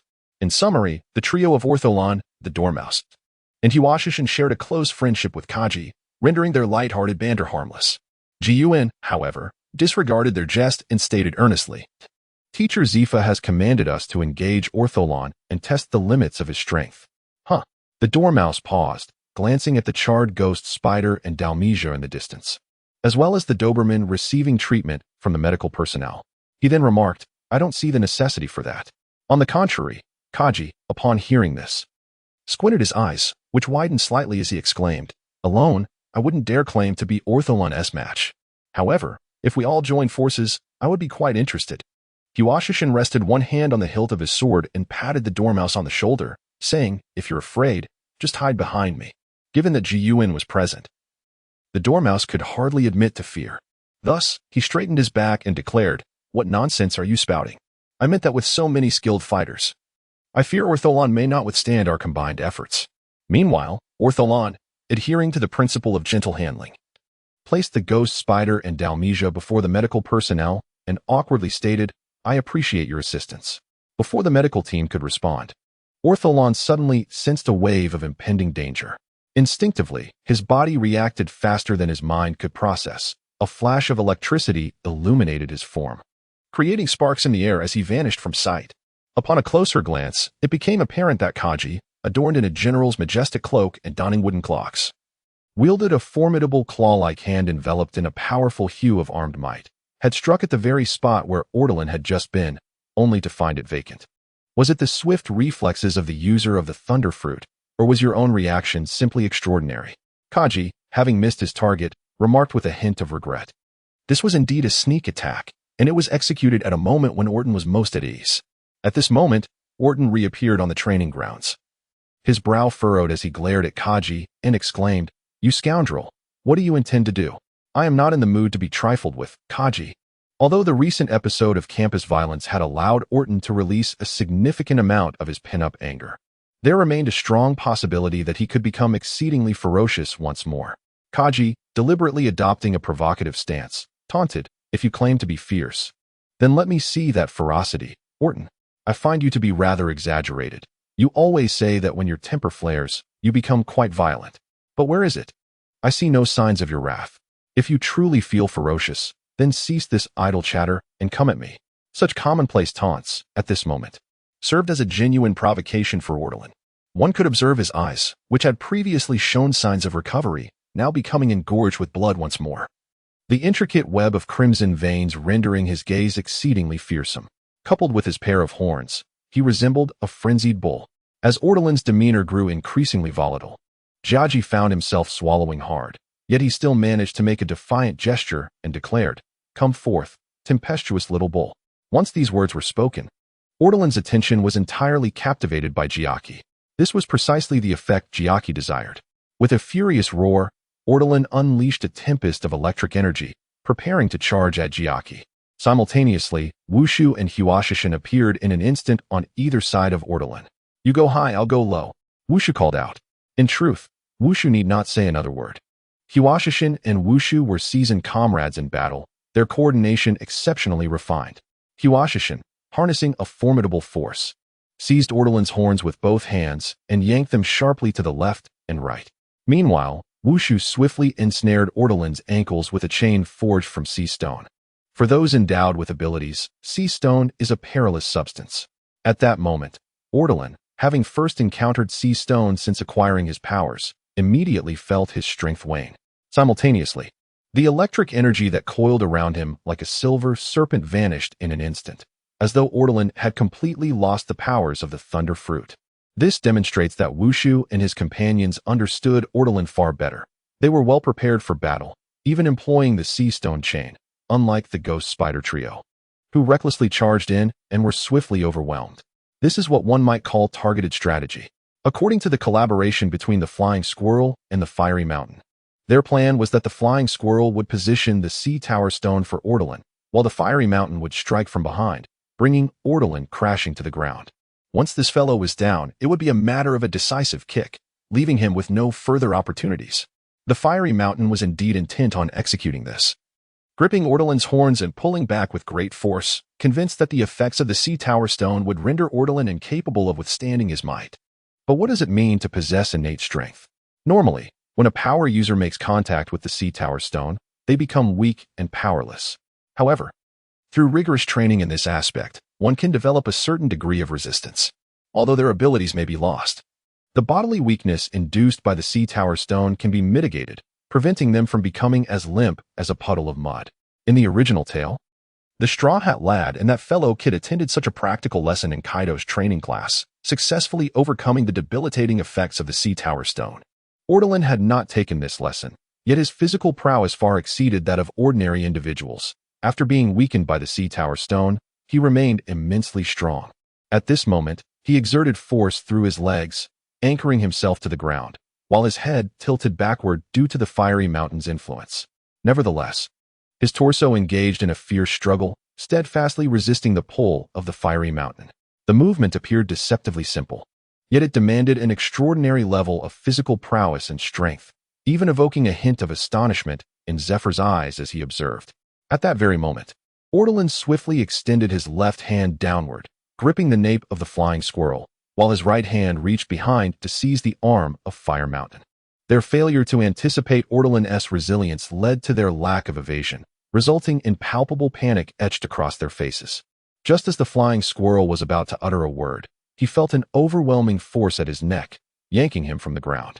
A fleeting glance revealed that Fire Mountain, who should have been positioned behind Ortolan, was now similarly ensnared by his arm and hoisted into the air. With a resounding crash, Ortolan, clutching the flying squirrel in his left hand and Fire Mountain in his right, exerted a furious strike downward, his arm muscles bulging and eyes bloodshot with rage. The ground shattered instantly, sending plumes of dust soaring into the air. As the dust settled, the flying squirrel and Fire Mountain were left sprawled upon the ground, their heads buried and legs weakly dangling, utterly motionless. At that moment, as the dust cleared, the pair of slanted eyes belonging to Gigi snapped wide open. Gleaming with fierce intensity, like a darting rabbit, he surged forward, positioning himself directly before Ortolan, who had just released the flying squirrel and Fire Mountain, leaving his chest unguarded.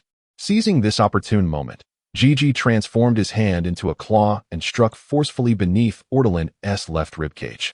This strike, which referred to as grasping the stake, was intended to deliver what is known as a soft spot attack. The concept was to penetrate through the most vulnerable area of his abdomen, seizing his ribcage, resulting in excruciating pain. However, despite the brilliance of the idea, when's claw made contact, his powerful fingers nearly fractured, overwhelming him with pain. Upon further inspection, the anticipated maneuver to grip's soft underbelly had utterly failed. His abdominal muscles were taut and remarkably solid. Having inherited the resilient constitution of, Strike had not breached his defenses at all. Is this true? Do you genuinely possess such formidable strength? Could not suppress his astonishment. If you have such capability, why did you evade my ambush at the outset? Yet, displayed no inclination to respond. His eyes, bloodshot with rage, moved with remarkable speed. Seizing his throat, he lifted him effortlessly and then slammed his head directly against nose. In that instant, as was caught, he instinctively activated his armed color hockey, transforming his head into a black canister. However, did not employ the power of hockey. Ordinarily, this would have resulted in severe repercussions for. Yet, once again, he truly possessed the strength of steel. The impact resonated, sending shivers through the audience, tightening their jaws, while fared far worse. His armed color hockey shattered upon impact with its iron head, causing his nasal bone to collapse inward, blood gushing forth, his eyes rolling back, clearly indicating a loss of consciousness. Seeing that seemed to have lost his will to resist, appeared to lose interest in him as well, casually discarding to the ground like refuse. However, at that moment, the sounds of and echoed from his rear. The two, who had just been knocked down, now reappeared, one on each side of, their blades drawn. Indeed, if one does not exhibit their true prowess, even the attempt to inflict harm becomes futile. Do not blame my brethren for wielding their blades, remarked, a serious glint in his eyes. As he spoke, he had executed a coordinated attack, delivering 2 intersecting slashes across lower back. After all, as an elite rear admiral of the Navy, was adept in the mastery of hockey, sufficient to withstand assaults even without utilizing its power. Yet, after the strike, and remained incredulous. They had endeavored to overestimate its iron constitution, only to discover that their forceful strikes had merely resulted in superficial wounds. Indeed, at this moment, Ortolan, positioned as a defensive midfielder, had his black vest torn asunder, revealing 2 bloodied gashes beneath, the underlying muscle scarcely marked by significant injury. After being ambushed and severely wounded, Ortolan paid no heed to the flying squirrel and the blazing mountain. Instead, he bowed his head, bending down to forcibly tear away the sea stone chains that were coiled around his ankles, casting them aside. Free from the constraints of the sea stone, Ortoran once again experienced the surge of his latent power. Simultaneously, shimmering silver lightning, akin to a roaming dragon, enveloped him in a rapid dance. How are we supposed to combat this? The weasel was momentarily bewildered. He understood that Ortoran was formidable. After all, he had been specifically summoned by Captain Karp and had directly parachuted into the Navy's officer training camp. Yet, he had never truly engaged in battle with Ortoran until now. Now, this individual possessed immense strength, which was to be expected, but he had encountered powerful opponents before. With a modicum of skill, one could still emerge victorious. The crux of the matter, however, lay in the fact that, alongside Fire Mountain, they were unable to breach Ortoran's defenses. What did this signify? It indicated that they were nearly incapable of overcoming Ortoran. Without the ability to inflict effective damage, what purpose did a dungeon serve? What boss could they challenge? Outside the fray, the glimmer of excitement in Admiral Zephyr's eyes became increasingly apparent as he exclaimed, "Sengoku, do you comprehend the situation? It seems he has truly inherited that fellow's talents." Sengoku, too, could not help but reflect on the matter. As an admiral of the Navy, he was no stranger to encounters with Charlotte Linlin. He was acutely aware of her tenacity. Even the likes of Whitebeard had suffered setbacks in maritime tactics, bearing injuries inflicted by Navy officers. However, Charlotte Linlin had never encountered such adversity, remaining immune to the assaults of those with insufficient power. Now, this young man, named Bane Ortoran, began to reveal similar capabilities. The Weasel and Fire Mountain were elite among the brigadier generals, and Sengoku discerned that they still had significant room for growth. Otherwise, Zephyr would not have brought them into this officer training camp for cultivation. In the future, as they continue to evolve, they might pose a challenge for Ortoran. Yet, as it stood, the average strength level of those below the rank of brigadier general in the Navy posed no threat to Ortoran whatsoever. While Sengoku pondered these thoughts, Zephyr, brimming with excitement, patted Strollabelly on the shoulder and declared, "Shitleries, Kaisa, you should join in as well." Strollabelly and the others regarded Zephyr with astonished eyes. Kaisa, with his characteristic bravado, boldly remarked, "Teacher, if the Weasel Brigadier and the others can't manage, I honestly lack the confidence to breach his defenses." Precisely for this reason, it was imperative to engage. This was not merely a trial against Ortoran, it was also a journey of personal growth for you. Go forth. Experience the despair embodied by the monsters of the sea in their youth. Remember this despair, savor it, and carry it within you to become stronger. Admiral Zephyr urged without hesitation. With such encouragement, Kaisa, Shitleries, and Strollabelly could not decline. Gritting their teeth, they let out a fierce battle cry and charged into the fray. Furthermore, Zephyr felt it was not enough. He turned to Guillaume and said, "Guillaume, your strength surpasses theirs. You should join as well." Guillaume did not refuse. He placed his hand upon the hilt of his waist-mounted blade, Kinpyra, and with a hint of resignation, remarked, "I am only slightly stronger than Kaki. So please do not hold excessively high expectations of me." In the brief span of mere minutes, Colonel Stelis, who had just charged forward, struck Ortolan with a blade upon his shoulder. Indeed, it proved utterly ineffective, not even leaving a trace of blood. Subsequently, Ortolan unleashed a furious punch, landing squarely in Stelis's abdomen, sending him sprawling like a ripe red shrimp, the fabric of his suit tearing at the seams as though it had been pricked. Stelis coughed up a mouthful of blood, his eyes rolling back as he lost consciousness, collapsing to the ground. In the next moment, Colonel Kesha leaped high from behind Ortolan, his elbow brimming with fierce intent, striking down heavily upon Ortolan's temple. If a sharp blade could not breach his defenses, could a blunt force strike perhaps inflict damage? It was soon evident that it could not. Ortolan displayed no inclination to evade, allowing the blow to land upon his temple, yet it bore no further consequence. At most, he tilted his neck slightly, feeling nothing more than an ordinary jolt, akin to being brushed against while walking. Then, Ortolan delivered an uppercut that connected with Kesha's chin, sending him soaring into the air like a crow lifting off, only to crash down onto the ground several meters away, motionless. A delicate shout, "Moonrabbit, kick the eagle," echoed from a distance. As the voice reached him, Guillaume appeared before Ortolan with the swiftness of a startled hare, wielding her renowned blade with sharp intent, delivering a decisive strike to Ortolan's chest. Perhaps Guillaume's prowess surpassed that of both the Squirrel and the Fire Mountain, or perhaps her mastery of the sword was exceptional. Or it could be that her equipment was superior, for she wielded the illustrious Kinpyra, an unequivocal masterpiece. In any case, that strike indeed penetrated his defenses. A gash appeared, stretching from Ortolan's left shoulder to his right abdomen, the skin torn and muscles slightly exposed. Yet, it did not damage the bone, marking the most severe injury he sustained during this violent altercation. With her blade's effectiveness evident, Guillaume swiftly glided past Ortolan, akin to a hare evading a hawk. Then, she reversed her grip and aimed to strike Ortolan's back once more.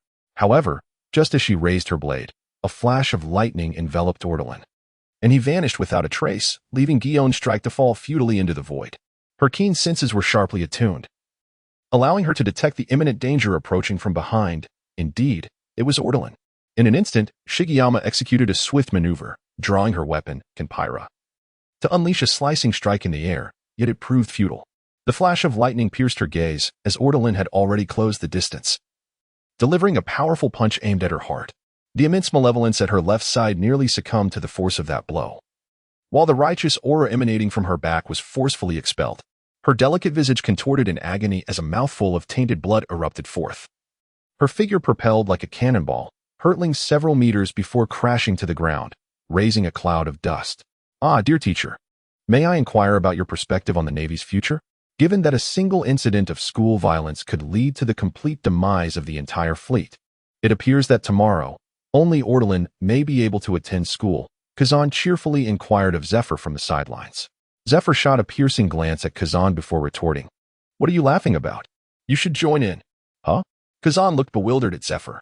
Within the Justice Fortress of Marine Headquarters, Marineford, Kazan strolled through the main hall on the first floor. At the elevator entrance around the corner, he awaited the ascent. Moments later, the elevator doors opened, revealing Borisolino, who held a stack of documents and was engaged in discussion with Admiral Sengoku. Admiral Sengoku, so my task this time is to investigate the MDS Scientific Research Group? However, shouldn't such matters fall under the jurisdiction of the Criminal Investigation Bureau? Am I to be reassigned there soon? Is this a preliminary familiarization? Borisolino queried. No, this has nothing to do with the Criminal Investigation Bureau. You may consider it as the Marshal's belief that our Navy should establish an armed force dedicated to scientific research to confront the unpredictable challenges of the future, hastening the modernization of our naval equipment and sustaining, if not expanding, our existing logistical advantages. We shall tentatively refer to it as the Naval Scientific Corps. This is a highly likely new department that may be established, and if you perform well, I can arrange for you to serve in this division.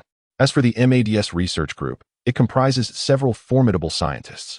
Your mission is to investigate and familiarize yourself with them, assessing whether we might recruit them to serve our Navy, Sengoku elucidated. But the label indicates it is an illegal research group? Borisolino appeared perplexed, given that it has not been approved or registered by the world government, and that all research funding stems from ambiguous sources within the underworld. While also engaging in perilous research on chemical and biological weapons, designating it as illegal seems entirely reasonable, Admiral Sengoku quipped. Upon hearing this, Borisolino stroked his chin and nodded. I see. So, the so-called recruitment might also involve an opportunity for redemption, correct? I understand. You high-ranking officials always prefer to employ such convoluted expressions. In truth, Portgas D. Ace's investigation uncovered something quite extraordinary. A group of perilous scientists engaged in the study of lineage factors. Consequently, the world government swiftly enacted stringent measures against the MDS Research Group. As Ace articulated this revelation, he exited the elevator and, upon raising his gaze, beheld Kazan. To whom he exclaimed in astonishment, Kazan, what has happened to your eye? Have you been struck? Indeed, at that moment, Kazan's left eye was marred by a pronounced bruise, resembling a classic raccoon eye, indicative of a fierce blow. Ace's surprised inquiry prompted Kazan to recall the events of the previous day, when Ortolian perpetrated acts of bullying on the training grounds, ultimately incapacitating the entire class. He had been assigned by Zifa-sensei to intervene and quell the turmoil.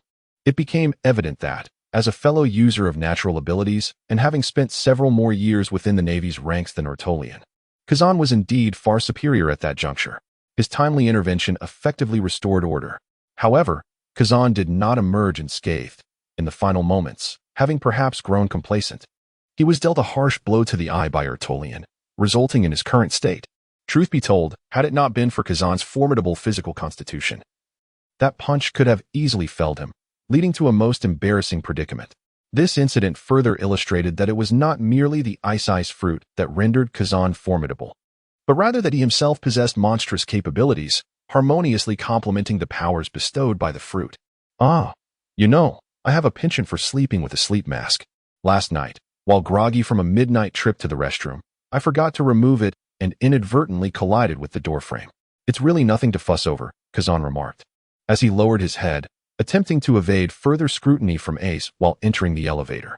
Ace, however, regarded Kazan with a perplexed expression as he stepped into the elevator and the doors closed. He then turned to Admiral Sengoku, inquiring with curiosity.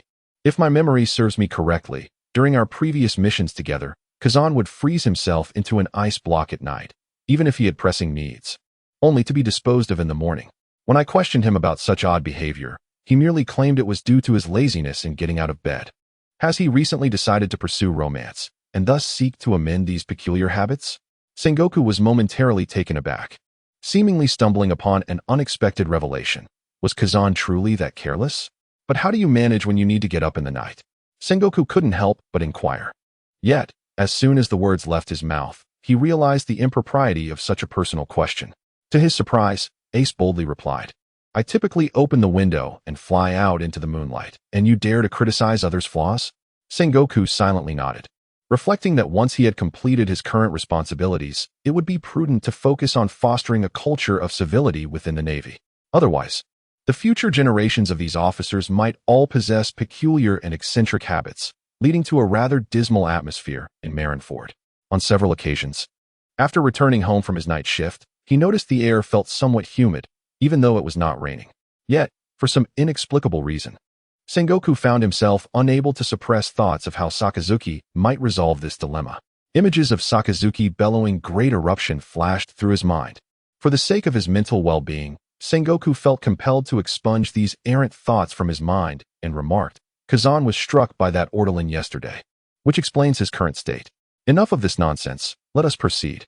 Meanwhile, Ortolan was in the bedroom of the Karp residence, gazing into the mirror. Outside, Karp appeared somewhat impatient, abruptly pushing open the door and exclaiming, What on earth are you dawdling about?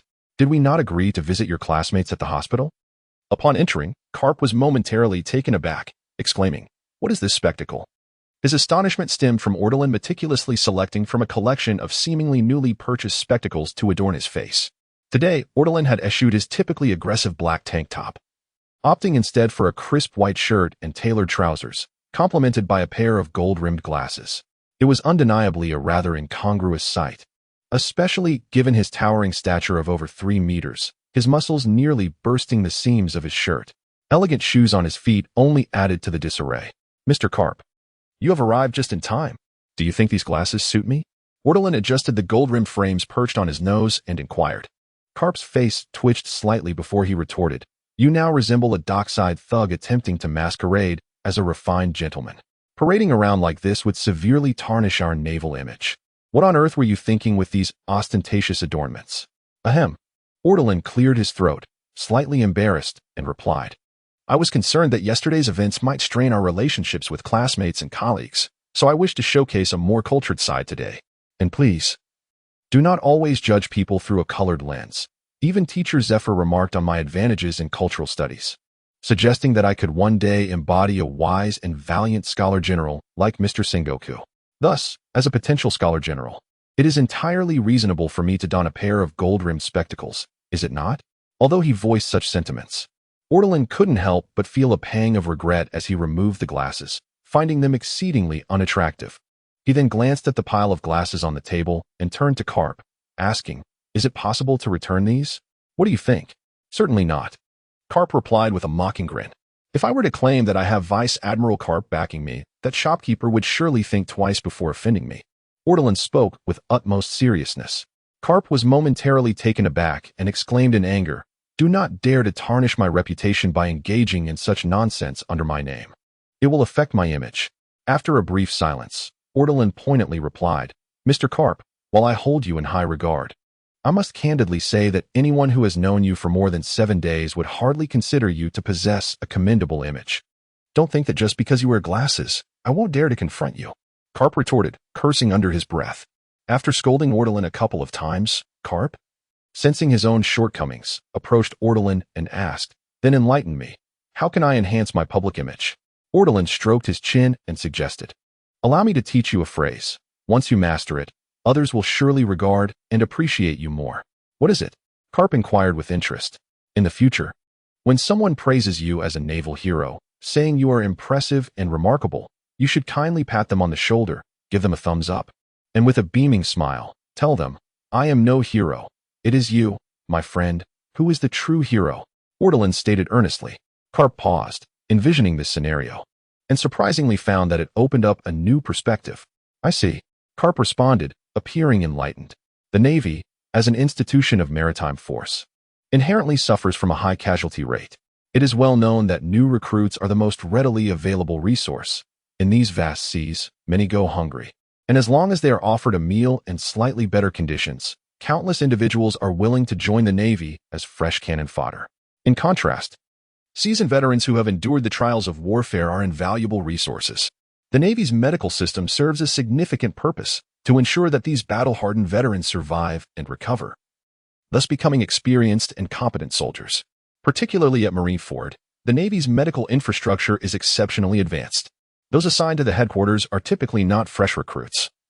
Even the privates are predominantly drawn from various naval bases, boasting considerable combat experience and strength, thereby necessitating maximal medical support to ensure these elite combatants can continue to contribute to the Navy. Thus, it can be said that the military hospital near the residential area of Marineford is second in scale and grandeur only to the Fortress of Justice on the entire island. Our Navy's medical capabilities are quite formidable, housing numerous renowned doctors from the seas. Even the so-called medical powerhouse, the Drum Kingdom, periodically invites our naval doctors for learning and exchange. Additionally, we are endowed with a number of individuals possessing medical-related abilities. One might say that as long as you do not perish on the battlefield, being transported back to the hospital will surely ensure the preservation of at least one life. Based on the nature of the injuries, as long as they do not result in permanent bodily harm, recovery is generally attainable. Therefore, when you are assigned to combat missions in the future, there is no need to harbor any fear. Simply engage and accomplish the task at hand." Karp remarked as he guided Ortolan into the hospital building. "Then, do you high-ranking officers not enjoy even more superior medical services?" Ortolan inquired with curiosity. "Indeed. The privileges afforded to senior officers are somewhat more pronounced. After each mission, one can return to the headquarters hospital for a comprehensive checkup. If any hidden injuries are sustained, rehabilitation is also available. We even have a significant number of mental health professionals on staff. I believe it would be beneficial for you to consult one of our psychologists. Perhaps they can assist in tempering your volatile temper," Karp replied. Ortolan mused to himself, despite Karp's grandiose portrayal of the Navy's hospital, he had yet to witness a cure for Master Zephyr's asthma. It must be acknowledged that in any era or location, even the most advanced hospitals are bustling with patients. This holds true even for the Navy headquarters. Upon entering the hospital, one could observe numerous injured sailors. This setting starkly reveals the harsh realities of naval warfare, with many casualties missing limbs or suffering from blindness, underscoring the brutality of naval combat. Karp, who had previously been jovial, now wore a serious expression and sighed. "This is precisely why I dislike coming to such places. Were it not for your inexperience, I would not have brought you here." Upon hearing Karp's sigh, Ortolan glanced at him and remarked, "Mr. Karp, are you one of those individuals who delude themselves by avoiding the unpleasant truths?" Karp abruptly halted, a flush of embarrassment and anger crossing his face. There are many matters that, even if known, cannot be changed immediately. Should one constantly dwell on them and torment oneself? The deeper the malady, the more one must await the opportune moment for change. Otherwise, recklessly addressing the festering wounds may lead to severe hemorrhaging and ultimately demise. What then becomes of order in the world? Karp's unexpected words left Ortolan bewildered as he looked at Karp with a furrowed brow and questioned, "Mr. Karp?" At that moment, Karp seemed to emerge from his emotional reverie, pausing briefly before rubbing his forehead. "Apologies, I was reminded of some unpleasant matters and spoke some aimless words. Do not take them to heart." Though he spoke dismissively, it was evident that Karp's mood had significantly darkened, his face betraying profound emotional pain. This anguish seemed not to stem from his physical being, but rather from the depths of his soul. Ortolan nodded, refraining from further inquiries. For his own confusion was merely a facade, a disguise for his contemplation of Karp's earlier remark about self-deception. It was merely a momentary slip of the tongue, a jest that Ortolan did not truly contemplate. However, he could not help but draw connections between Karp's reaction and those words. Realizing that the Navy did not embody the noble ideals of justice on the seas as they proclaimed.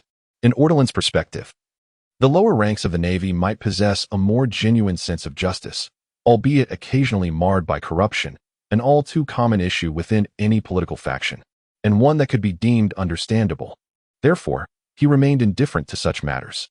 Conversely, those who ascended to higher ranks were more likely to confront the dark truths lurking behind the Navy's faade. The Valley of the Gods might represent an unbearable anguish lodged within Karp's sensitive psyche. Ortolan likely had some inkling of the events transpiring in the Valley of the Gods. Yet he did not share Karp's inner turmoil. Unlike Karp, who was deeply troubled by the echoes of past experiences, Ortolan had not allowed himself to be ensnared by such a mindset. Perhaps it was because he possessed little sense of justice, at least not at this moment. It is worth noting that his childhood sustenance was derived from his father's collection of protection fees at the port, placing him squarely on the side of exploitation. One could say that, relying on the previously stable and peaceful environment he had known, Ortolan still maintained a semblance of fundamental moral integrity. But anything beyond that had gradually faded over the past decade and more. On another note, Ortolan's origins in a world characterized by an explosion of information may have endowed him with a broader openness of spirit and a heightened capacity for acceptance. As the saying goes, one should relinquish personal virtue, revel in a life devoid of scruples, and reject the burdens of mental anguish. When faced with challenges, it is better to unleash madness than to torment oneself. Frankly, Ortolan believed that in confronting such situations, one ought to adopt this attitude. His current lack of strength rendered him vulnerable to defeat if he were to lose his composure. Had he possessed Karp's peak combat prowess, he would surely not engage in the same mental struggles. In Ortolan's view, Karp ought to embrace madness to unleash his fury, rather than continually rationalize his predicament with feeble excuses about broader perspectives. Such notions were merely self-imposed burdens. After all, did those arrogant celestial dragons ever consider the bigger picture before wreaking havoc? They acted with impunity. After all, what is this? This illustrates that the celestial dragons possess a certain advantage in their mindset. They are the type of individuals who think, rather than tormenting themselves, they prefer to torment others. Those like Karp, who harbor a sense of justice yet have witnessed the darkness, find themselves ensnared in a quagmire of struggle, victims of the whims of these arrogant celestial dragons. Should Karp lose his composure, given his formidable strength, it is plausible that the world government would be compelled to placate him and cater to his emotions. And this is merely Karp. If the entire Navy were to erupt, who knows what chaos would ensue? After all, those without shoes fear not the barefoot.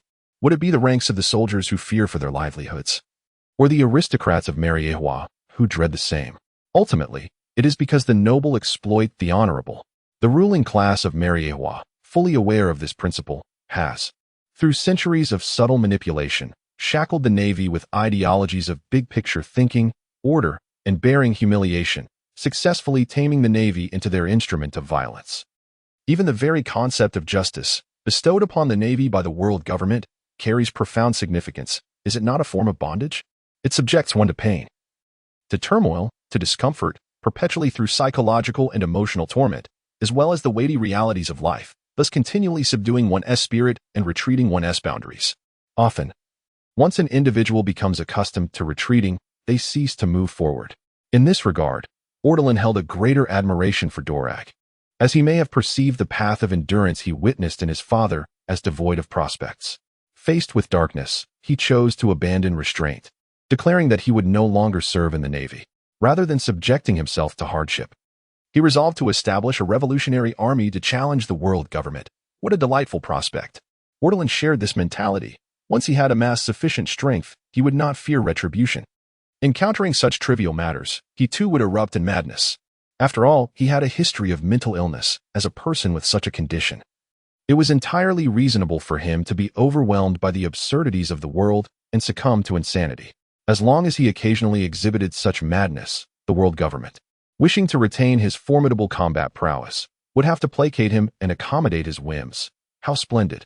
Though Ortolan harbored these thoughts, he had no desire to communicate them to Karp, as he deemed it unnecessary and unlikely to alter Karp's entrenched beliefs. Even Karp's own son could not persuade the old curmudgeon to relinquish his rigid principles and embrace a more unscrupulous existence. What chance did Ortolan stand? Many things are better accomplished through action than words. Dorag chose to forge his own path and establish a revolutionary army, demonstrating to Karp and the Navy his resolve. Ortolan contemplated a similar course of action, yet he intended to remain within the Navy, biding his time until he had grown powerful. Then, he would embody a lunatic, rejecting beef, cilantro, and even donuts, curious to see how the world government would respond to his defiance. Once Ortolan's example began to bear fruit, perhaps Karp and his compatriots, mentally shackled, would finally respond. Should they react? The notion that a 1,000-mile dam can be breached by an ant hole might very well come to fruition. Upon reaching the 6th floor of the hospital, Ortolan observed that Karp's demeanor seemed to have improved. At the very least, his expression was not as grim as before. As the two turned a corner, they overheard a young nurse inquiring from the other end of the corridor, "What is going on? There weren't this many brigadier-level patients when I was on leave 2 days ago. Why is the ward completely full after just 1 day? Has something dreadful occurred at sea recently?" "Hush, don't speak too loudly. That is not the case. These brigadiers and colonels are all cadets from Admiral Zephyr's officer training camp, and they haven't been deployed on any missions during this time," another nurse quickly clarified. I heard that the officer training camp had only recently commenced operations. How could this group of elites sustain such injuries? It seems that to ascend above others, one must endure considerable hardship. If these elites are struggling so, what fate awaits us mere mortals? The first nurse lamented. That is not entirely accurate. It is rumored that there was an incident involving campus violence at their training camp. Apparently, something transpired on the training grounds yesterday that many witnessed, resulting in a large number of cadets being injured, the second nurse explained. Campus violence? How terrifying. Did they engage in a large-scale brawl? The frightened little nurse exclaimed. I heard from my boyfriend that it seems a brawny man with horns on his head assaulted them. It is rumored that this brute single-handedly took on all of them and is known as the bully of the officer training camp. As the two conversed, they turned a corner and immediately spotted the chuckling Karp, who was covering his mouth, alongside the somewhat awkward Ortolan. Ah, the brawny man. The nurse gasped, her face flushing crimson with embarrassment, prompting her to hurriedly pull her dear friend away from the scene. Young man, you've already begun to make a name for yourself here in Marineford. Karp laughed heartily, clapping Ortolan on the back. Ortolan's face twitched slightly before he retorted. How can this be considered bullying? This was merely a task assigned by Teacher Zifa. As a member of the Navy, I executed my duty flawlessly. Surely that is both reasonable and commendable. Who is tarnishing my reputation? I'm on the verge of becoming a school bully. After muttering a few words in exasperation, Ortolan reluctantly followed Karp to the door of a hospital room. Naturally, the first people he wished to visit were his good friends, Weasel and Fire Mountain. Upon pushing the door open, he was taken aback to find that everyone was present. Weasel, Fire Mountain, Gigi, Stalaberry, Ghost Spider, Doberman, Kesha, and even Guion were gathered there. However, each of them bore injuries. Some had their heads wrapped in bandages, others had fractured arms and slings, and a few were propped up with crutches, while one was receiving in 4 drip. In short, none appeared unscathed. Fortunately, as it was an officer-level ward, the space was quite expansive, and the presence of so many individuals did not feel cramped. Several tables were pushed together, and these officers were engrossed in a game of poker. The surrounding environment was littered with cigarette butts, empty bottles, cigars, and snacks. Although they looked like patients, it felt as if they were hosting a party in the hospital. All right, so hosting a party without calling me, is it? Ortolan said with a frown, while Karp, undeterred, joined the group and began scrutinizing Stalaberry's hand. After you inflicted such misery on your comrades, how dare you utter such words? Weasel remarked, his head wrapped in bandages, leaving only his eyes exposed. Thanks to my quick recovery, my handsome visage remains intact. Doberman, the instigator, mused as he touched his face. Don't you ever look in the mirror? Where is the handsomeness? Gigi chimed in, resembling Weasel with only his eyes and nostrils visible. It was said that he had a brace on his nasal bone and would take a long time to fully heal. After being retorted, Doberman slammed the table and declared, In this class, you are the last one who should criticize my looks, Gigi. The ghostly spider, lighting a cigar, sat beside the fiery mountain, while the two individuals, each holding a leaf of tobacco, clearly shared a passion for cigars and were engaged in a spirited exchange. This scene truly left Ortolan at a loss. prompting him to exclaim, "When did your relationship become so amicable?" If memory serves him correctly, previously, the encounters between the flying squirrel, the fire mountain, the ghost spider, Doberman, and Dalmatia in the corridor were marked by mutual disdain, each wishing to spit contemptuously upon the other. How had they suddenly transformed into such close comrades? It was certainly the flying squirrel who sighed and remarked, after yesterday's events, "All of us in this class have come to realize a profound issue, Ortolan." Ortolan placed the bouquet and fruit basket he had brought upon a small table nearby. He then unceremoniously sat down in the vacant spot on the hospital bed and inquired, "What profound issue?" "Class," the flying squirrel exclaimed. "There exists a division of class between us, Ortolan." He abruptly rose, placing one foot on the bed, raising a hand dramatically. His actions reminiscent of a certain theatrical flair, particularly accentuated by his bandaged, concealed visage. We collectively cannot match your strength," which signifies that we belong to the same class. "And you, my once friend, have now become our enemy. Last night, we resolved to establish the anti-Ortolan alliance," the flying squirrel declared with righteous indignation. Ortolan paused, glancing at the flying squirrel and then surveying the other naval commanders. As his gaze swept across them, he noted their chests puffed out in defiance, a posture that seemed to suggest he was indeed a tyrant. Only Jin remained seated by the window, a cigarette poised disdainfully between his lips, retorting, "What are you staring at? Do you think I am afflicted like them? No. If you weren't unwell, why would you associate with them?" Ortolan countered, "Everyone is here, and we are all classmates. If I didn't come, wouldn't that imply I am an outsider? Besides, being alone is rather dull. Watching them act crazily is quite entertaining," Gun replied matter-of-factly. Ortolan found his rapport with Gun to be quite pleasant, particularly because he, as a mixed-blood, high-quality male, possessed both intellect and martial prowess. Although he could not be described as exceptionally handsome, he certainly had a certain gallant appeal that Gun appreciated. Given that they were now deskmates and frequently interacted at school, their relationship naturally flourished. Ortolan disregarded the flying squirrel and his companions, engaging in casual conversation with Gun. This prompted the flying squirrel to slap his thigh in frustration, exclaiming, "Damn Ortolan, now we have yet another reason to oppose him." Kaji, equally concealed in visage, ominously chimed in, "I support this. If you devise any nefarious plans against Ortolan, do not forget to include me. I possess no decorum, but I am highly motivated." Ortolan cast a glance at these fools and then said, "Are you all so engrossed in these discussions that you cannot even consider my presence? At least wait until I leave before speaking. As a member of the Navy, upholding honor is synonymous with justice." The dormouse, displaying a rather juvenile demeanor, remarked, "Yet, truth be told, it is precisely this lively and whimsical atmosphere that has significantly diminished the barriers and distances that once existed among them. Even though they may utter phrases concerning the anti-Ortolan alliance, in reality, Ortolan could sense that, including that fellow Doberman, their attitudes towards him had notably softened. Could this be the unique ethos of a Navy? In the future, when one seeks to cultivate good relations with others, there is no need for elaborate gestures. A straightforward confrontation will suffice. In the time that followed, Teacher Zephyr suspended classes, primarily because most of the students were hospitalized. Only Ortolan remained at the academy, and it would be inappropriate for him to receive individualized instruction during public lessons. However, this had its advantages, as it allowed for dedicated time to guide Ortolan in honing his abilities.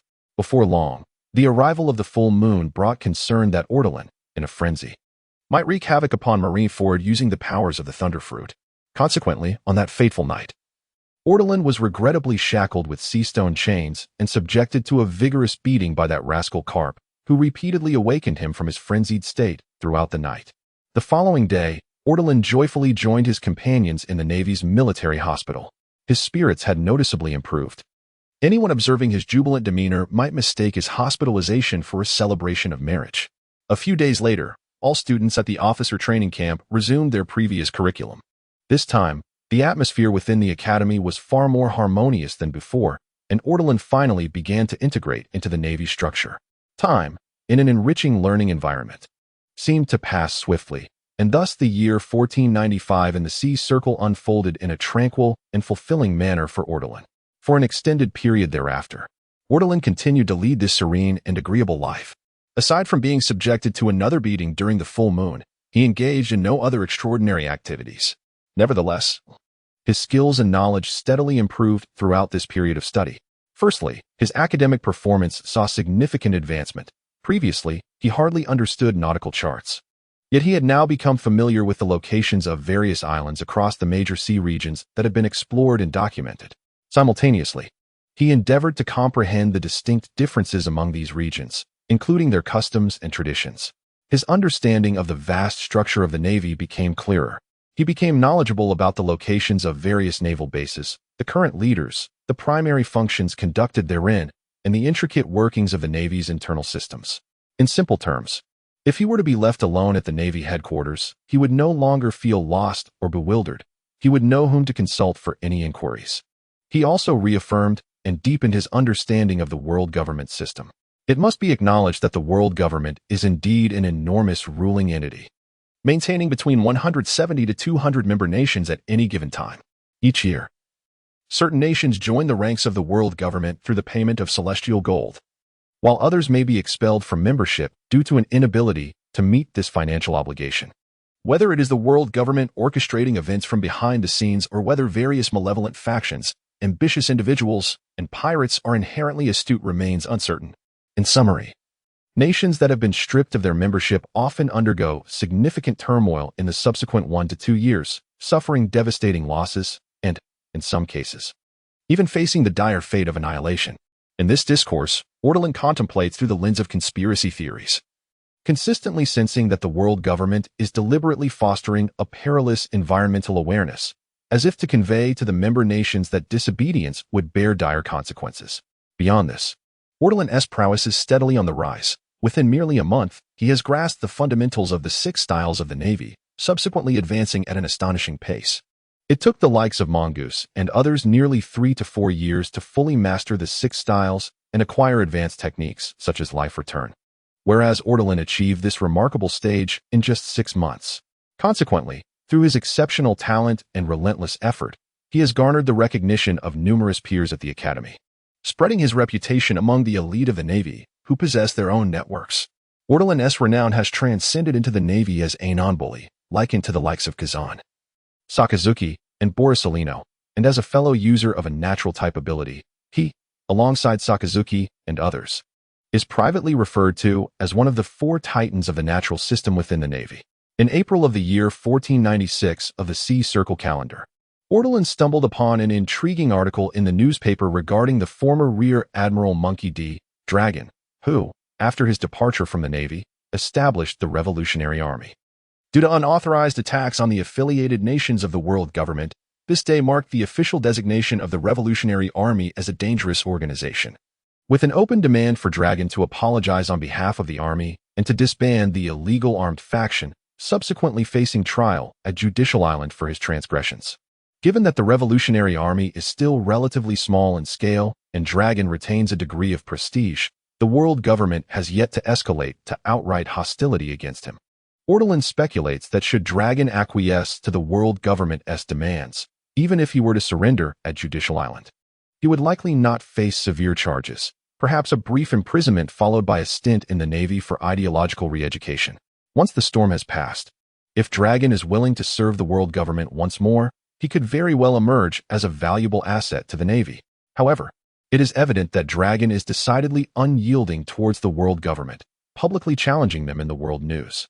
In response to the previous statements from the world government, he succinctly retorted with a single word, scram. It is apparent that the youthful Dragon harbors a rather tempestuous temperament. In the days that followed, Ortolan could distinctly sense that his roommate, Brother Carp, was considerably despondent, seemingly burdened by guilt and self-reproach.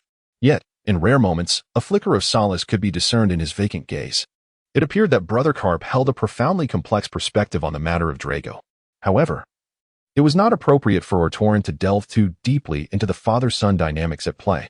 On one occasion, while attending a gathering with Kazan, he casually inquired about Drago during their drinking session. Clearly, Kazan had experienced a significant period during Drago's Navy era. From Kazan's account, Ortolan learned that in his youth, Drago was equally gifted, and as the son of a naval hero, he had been the subject of immense expectations from the Navy. The high-ranking officials had taken special care of him. At a young age, he ascended to the rank of Rear Admiral, achieving numerous remarkable feats and vanquishing many notorious pirates. Following this trajectory, Even the proud Sakazuki and other new recruits in the Navy regarded Drago as the leader of his generation, confident that he would naturally rise to the rank of vice admiral and subsequently transition into the ranks of admiral candidates, ultimately aspiring to attain the position of fleet admiral when the time was right. This sentiment was not limited to Kazan and the other newcomers in the Navy. Even the likes of Sengoku and other senior figures harbored high hopes for Drago. However, the turning point came approximately 2 years ago, in the early part of the year 1494 of the sea calendar. That year, Drago, as an exemplary naval officer, was selected to be part of the delegation representing the Navy at the World Conference in Mariewa. Kazan's knowledge of the event was somewhat limited, but he was aware that Drago seemed to have encountered some issues in Mariewa and stirred quite a controversy during the World Conference. Ultimately, after the conference concluded, Drago chose to decline a promotion to vice admiral and directly resigned from his position as rear admiral, disappearing from Marineford. Not long thereafter, rumors circulated that he had established a personal militia, gathering armed forces to pursue his own agenda in seclusion. At that time, he was largely ignored, and few took notice of him until recently when his militia attacked allied nations under the world government, bringing Drago's name back into the public consciousness. After 2 months of relative calm, in June of 1496 of the sea calendar, it seemed that the war in the New World was approaching its conclusion. The Big Mom pirates, led by Charlotte Linlin, had collaborated multiple times with the Beast's pirates, striking a significant blow against figures like Wang Ji, Silver Axe, and John, thereby maximizing their territorial acquisition from Shiki. After the Battle of Edver, the once reclusive Shiki has made a reappearance upon the seas. Perhaps his lingering influence, coupled with the notion that excess can lead to indigestion, has caused Charlotte Linlin and the other formidable pirates of the New World to momentarily cease their encroachments upon Shiki's interests. Consequently, the former pirate sovereign, Shiki, has suffered significant losses, now ranking comparably with figures like Wang Ji, and has retreated to his stronghold in Melview and the surrounding waters to live out his days. Gradually, the power dynamics among the New World pirates have shifted, with the Whitebeard pirates reigning supreme, followed closely by Charlotte Linlin, while Kaido's Beast pirates now occupy the 3rd position. Shiki has fallen from the 1st to the 4th rank, with Wang Ji and Silver Axe trailing behind him. In July of the year 1496 of the Sea Circle calendar, at the Marine Headquarters training camp in Marineford, Ortolan stood at the lectern of the classroom. At his side stood Admiral Zephyr, who looked on with satisfaction at Ortolan, holding a Marine Justice cloak adorned with the insignia of a Commodore. "It is my honor to be your teacher and witness your growth, Bane Ortolan," Admiral Zephyr said with a warm smile. Indeed, today marks Ortolan's graduation from the officer training camp, having dedicated just over a year to his studies. He graduated at the top of his class. In contrast, his closest rival, Guillaume, is estimated to need another month and a half to complete the required credits for graduation. Although the majority of his classmates could have graduated, none intended to leave early. All were elite Marines aiming to complete all their credits before graduating. Otherwise, given the time advantage accrued by figures like the Weasel, it would have been challenging for Ortolan to be the first to graduate. "I am equally honored to be your student, Teacher Zephyr. Thank you for your guidance over the past year," Ortolan said politely. After more than a year of interaction, Ortolan has developed a deep affection for his teacher, Zephyr, clearly sensing the care and favoritism shown towards him. Regardless of the circumstances behind it, the truth remains. Teacher Zephyr possesses commendable character and a strong sense of justice. Ortolan previously believed that Zephyr's insistence on resigning from the position of admiral stemmed from a genuine desire to devote himself to education, while also being somewhat constrained by health issues. However, after a year of acquaintance, Ortolan feels that education is a topic worth further exploration. In truth, Teacher Zephyr's physical condition has not deteriorated to the extent that he must relinquish his position as a general. Consequently, Ortolan surmised that Zephyr's desire to resign from this role may stem from deeper, more profound reasons. Likely because he wishes to avoid confronting the darkness that accompanies the high ranks of the Navy. Zephyr, with a reassuring pat on Ortolan's shoulder, solemnly draped the greatcoat symbolizing the rank of Navy Brigadier upon him, and spoke, "As your teacher, I must impart a few words of wisdom, Ortolan." "Yes, please do." Ortolan responded promptly. "As the chief of this officer training camp, you have proven yourself exceptionally capable, and your talents are formidable. I foresee you achieving even greater accomplishments in the future. However, I also hope you do not become complacent. As a member of the Navy, your journey is just beginning." Once you leave this place, your life will no longer be as tranquil, and you must embrace the responsibilities that accompany your rank of brigadier. Always remember, it is with a heart full of responsibility and justice that one can truly be a fine sailor. Here, Zephyr paused, a hint of regret flickering in his eyes. After a moment, he smiled and said, "Perhaps the future of the Navy lies within your hands. Perhaps you will be the ones to alter this unsatisfactory world. Best of luck, you rascal." "I shall not forget your teachings, Teacher Zephyr," Ortolan replied earnestly. "The Navy is akin to a quagmire. The higher one ascends, the more one becomes ensnared in its darkness and filth." Ortolan had long been aware of this. It was precisely this knowledge that compelled him to join the Navy. For only within such an institution could he find the space and opportunity to express himself.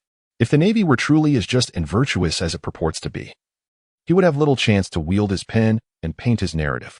As long as the world remains shrouded in darkness, all that I represent in rebellion is indeed justice, Teacher Zephyr, Ortolan softly echoed within his heart. Thus, from this day forth, he vowed to be a righteous sailor. Of course, Teacher Zephyr could not hear Ortolan's inner thoughts, yet he remained optimistic about his student. He initiated applause, setting the atmosphere aflame. Below, the other Navy cadets, including Squirrel, Ghost Spider, Fire Mountain, and Guion, fervently joined in applauding Ortolan, bidding farewell to their schoolyard champion. With his formidable presence no longer at the forefront, the pressure on the others diminished significantly. At the very least, they no longer had to be as competitive. Naturally, the bonds formed over the past year, having shared countless days and nights together as Navy comrades, were quite profound. Just like Squirrel and Ghost Spider, had it not been for this joint training, their relationships, shaped by differing ideals of justice and varying allegiances, might have remained irreparably strained. Even now, despite the inevitable ideological differences and disputes that may arise in the future, their camaraderie stands strong. Yet deep within, a bond of camaraderie persists. At least, the relationship does not reach a level of tension. Ortolan is likewise unaligned with any faction, enabling him to cultivate good relations with his peers. The significance of these relationships may not be apparent just yet, but as time passes, years from now, when these elites ascend to the upper echelons of the Navy, becoming high-ranking officers, the value of such connections will be immeasurable. How swiftly time flies, mused the Dormouse, seated in the corner of the last row, observing Ortolan expressing gratitude to everyone from the podium. "What do you mean by swiftly?" Kaji inquired from beside him. "When I first met him, it was at 4 in the morning on the training grounds. Back then, Ortolan was merely a newcomer brought to the Navy by Captain Karp, lacking even formal military credentials. Yet, in just over a year, he has risen to the rank of Brigadier General, catching up with me entirely," the Dormouse remarked, clicking his tongue. "Well, that guy is a monster. What is there to compare? Besides, aren't you on the verge of graduating as well? Once you graduate, you will become a Rear Admiral, which is still a rank above him," Kaji reassured, patting the Dormouse's shoulder. "Ha ha ha, indeed. After I graduate, I shall apply to be Ortolan's superior. This may be the only opportunity in my lifetime to hold such a position over him," the Dormouse exclaimed with enthusiasm. He holds great confidence in Ortolan, believing that despite his temporary advantage due to timing, it will not be long before Ortolan himself becomes a Rear Admiral. If all goes well, he may even ascend to the rank of Vice Admiral ahead of him, and in the future, he could very well become an Admiral, at which point, the opportunity to be his superior will be irrevocably lost.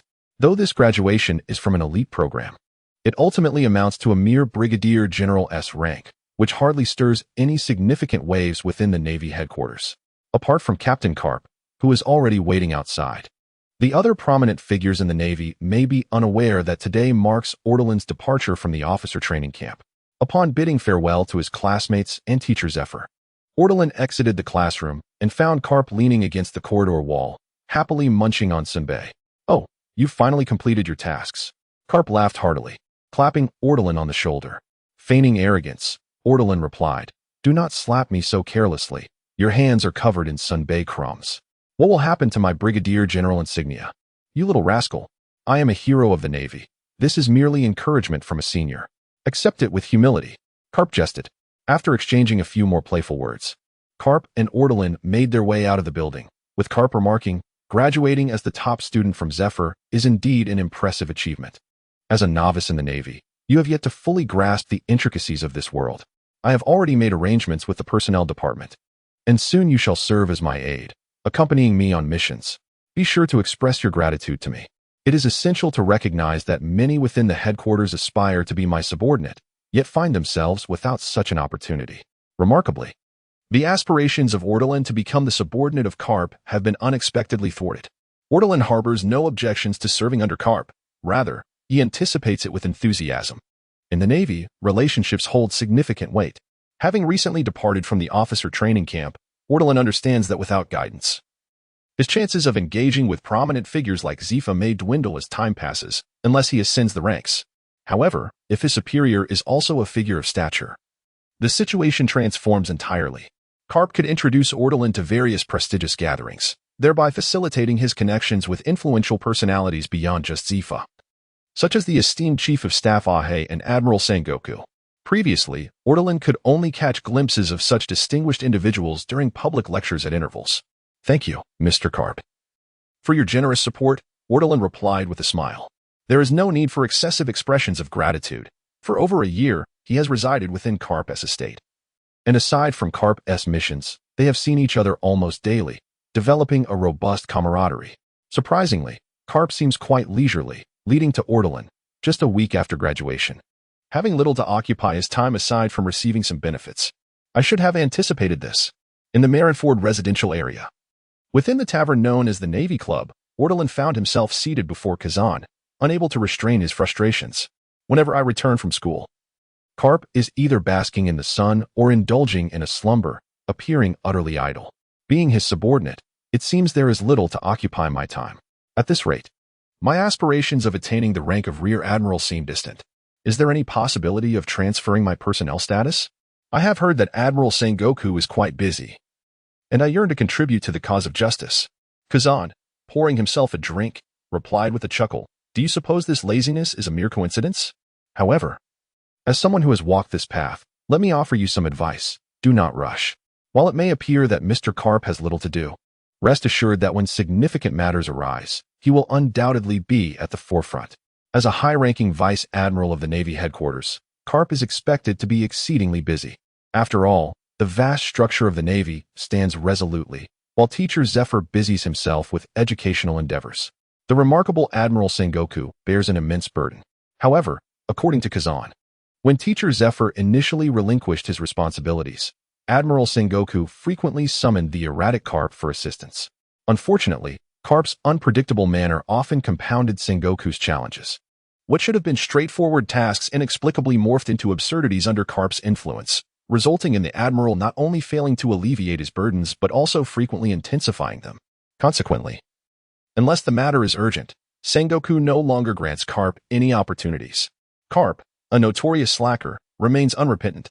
Unlike others who might amend their ways, he continues his carefree existence, resolutely unbothered. A significant matter indeed, Ortolan murmured, taking a swig of his drink, pondering his memories. Was there any noteworthy event during this period?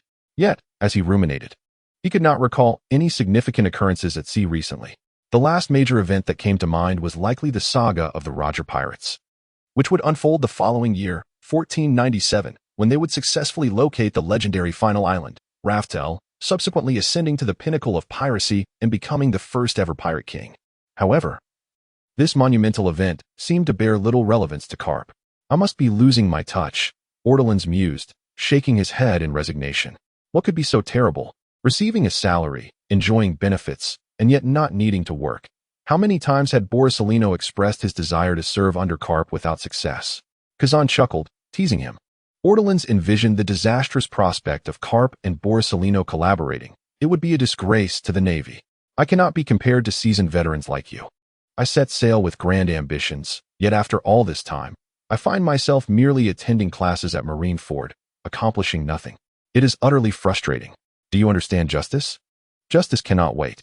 While I sit here drinking, there are undoubtedly individuals at sea facing misfortune. It is a waste of my sense of justice and a dereliction of responsibility towards the world. Ortolan lamented. It is worth mentioning that he, alongside Kazan, Borsalino, and Sakazuki, is currently referred to as one of the emerging four monsters of the Navy. In truth, he had scarcely encountered Borsalino, having only crossed paths a couple of times. While he had never met Sakazuki at all, it was only Kazan, perhaps due to his leisurely disposition and their shared affiliation as prot.gs of Carp, that he frequently encountered.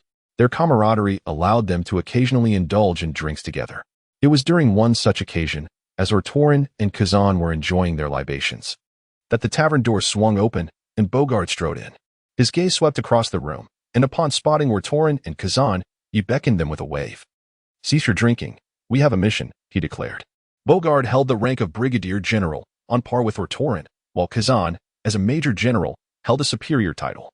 Nevertheless, both Ortorin and Kazan held immense respect for Brigadier General Bogard, whose extensive experience and seniority could have easily earned him a promotion to Major General, had he chosen to pursue it. "Ah, it appears matters are afoot," Kazan remarked, rising to place a gold belly upon the table with a smile. Ortorin, filled with curiosity, approached Bogard and inquired, "What significant event has transpired, Mr. Bogard?" Kazan had just mentioned that only major incidents warranted Carp's involvement, leading Ortorin to wonder what could possibly be amiss at this moment.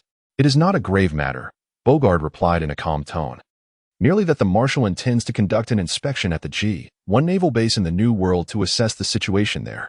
Since Carp has some free time, he has been summoned to serve as a guard during the visit." Ortorin nodded, understanding. "So this is what is meant by idleness is also a form of idleness. With the Marshal overseeing, there is little cause for concern regarding Carp's impulsive tendencies. Having him nearby indeed enhances safety." Kazan, clearly in the know, inquired as they walked, "Is this related to the G1 assessment? Concerning the proposal for the preparatory headquarters?" "The preparatory headquarters?" Ortorin pondered, intrigued, yet he refrained from voicing his curiosity. Bogard continued, "I am not entirely certain, but I believe the Marshal's visit pertains to that matter. Generally, the Fleet Admiral remains stationed at Marineford, as their influence is substantial. Departing from Marineford entails inherent risks, no matter how minimal. After all, should an incident occur, it would undoubtedly constitute a significant event affecting the entire Navy, and anything capable of shaking the Navy would undoubtedly ripple throughout the world. Thus, in most situations, the Fleet Admiral remains firmly rooted at Marineford, with the three admirals serving as the true stalwarts of the Navy." Seemingly noting the curiosity etched upon Ortorin's face, Bogard elaborated. "The preparatory headquarters is a proposal put forth by Admiral Sengoku 2 years prior, aimed at establishing a naval base beyond Marineford capable of performing the functions of the Navy headquarters. This initiative is designed as a precaution should an unforeseen calamity befall Marineford. The Navy would be able to swiftly relocate to a secondary core area to maintain operational continuity." Kazan seamlessly continued the conversation, stating that the G1 naval base in the New World, due to its proximity to the Holy Land of Mariehwa, serves as a steadfast pillar in the gateway waters of the New World. With its long-standing history and formidable military might, it has become the prime choice. Thus, over the past 2 years, G1 has been undergoing renovations, which are now nearly complete, prompting the Marshal to intend to visit there. "Ah, I see," Ortorin replied, a look of sudden enlightenment crossing his face. In the original narrative, over 2 decades hence, the Marine headquarters at Marineford would erupt into the Battle of Marineford. The overwhelming capabilities of Whitebeard's fruit led to a war that shattered Marineford into fragmented islands, though the headquarters did not entirely lose its functional capacity. However, due to the changing environment and other factors, it was no longer suitable to retain such a crucial position. Consequently, upon Sakazuki's appointment as Marshal, he promptly relocated the Marine headquarters to G1, aligning more closely with his strategic deployments as a new Marshal in the New World. Ortorin had initially believed that this relocation occurred only after the conclusion of the Battle of Marineford, but now he realized arrangements had already been made at this current juncture. Reflecting on the Marine Corps, a venerable organization with centuries of history, possessing such far-reaching strategic foresight seemed entirely reasonable, and he chose not to dwell further on it. "Has the Marshal not left Marineford in many years?" Ortorin casually inquired. "Aside from trips to Mariehwa, I've only ventured out once or twice since joining the Marines. And those were all near the headquarters. Rest assured, there is no danger," Kazan replied nonchalantly. "Indeed, the confidentiality is of the highest level, and nothing has ever gone awry." Bogard chimed in with a smile. Ortorin nodded thoughtfully but then paused. "Wait a moment. Nothing has ever gone awry. Does that mean the Red Count, Barolomeo the Defeld, has never confronted the Marine Marshal?" However, upon further reflection, Ortorin considered that this might be mere rumor, Perhaps the Red Count had never even engaged with Admiral Steelbone. Uncertain of the specifics, Ortolans felt an inexplicable anticipation regarding the matter. Protecting the Marshal was no small feat. Such a commendable act could very well lead to promotions and prosperity, were it not for the lack of opportunity and the fear of being discovered. He might have even considered leaking the Marshal's whereabouts. Old Red, lend a hand. My advancement hinges on whether you dare to bestow a first-class merit. On the dog-headed warship docked at Marineford, Garp stood with hands on his hips, bellowing, "Look at you two. Do you resemble Marines at all? Reeking of alcohol in broad daylight, it's utterly embarrassing. Is this how I've taught you?"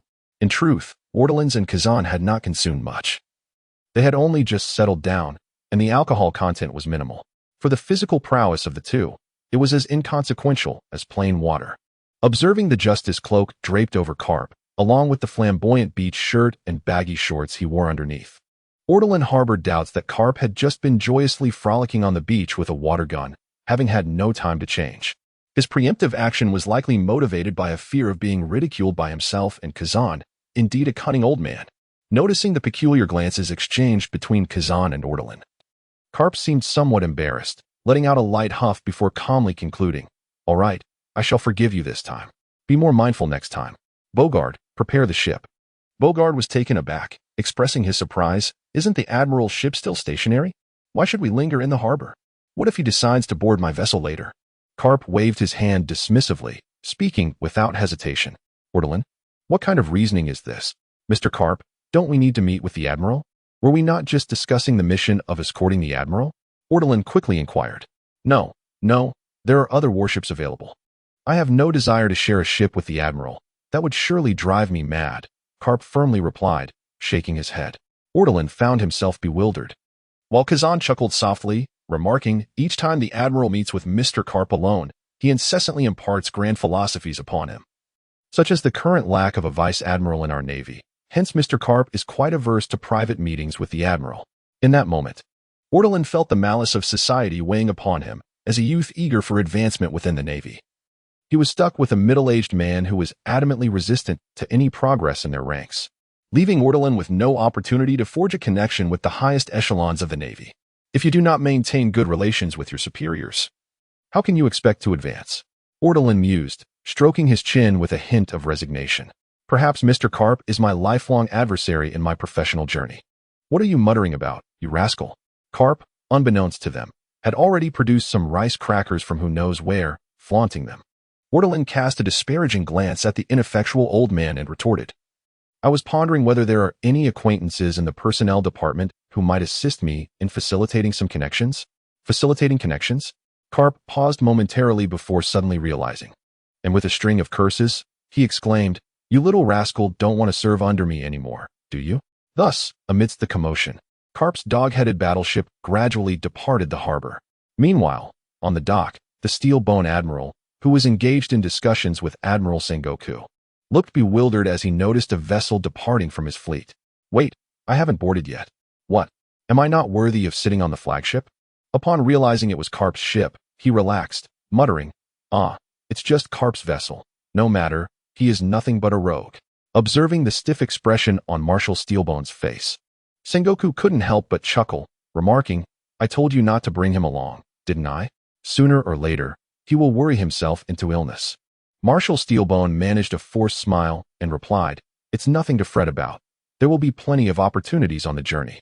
Since I am going on this expedition, I entrust all matters of the headquarters to you, allowing you to familiarize yourself with the responsibilities of a marshal."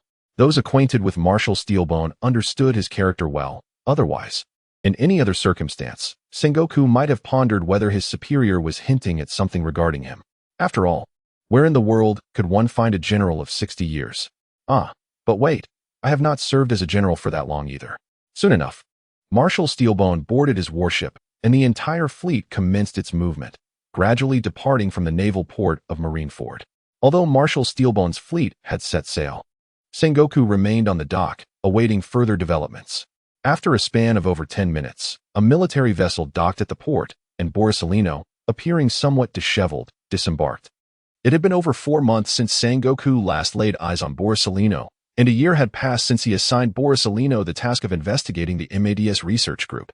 Clearly fatigued from the endeavor, Borsalino approached with a complaint, Mr. Sengoku, for any future tasks involving intelligence. Perhaps it would be better to assign them to Chief Advisor Akong and her team of professionals, or even directly outsource to the CP agency. I am truly at my wit's end. Your languid disposition requires a thorough refinement. Sengoku shot a glare at Borsalino before inquiring, is there any progress? Significant progress. Otherwise, I wouldn't have delayed for so long.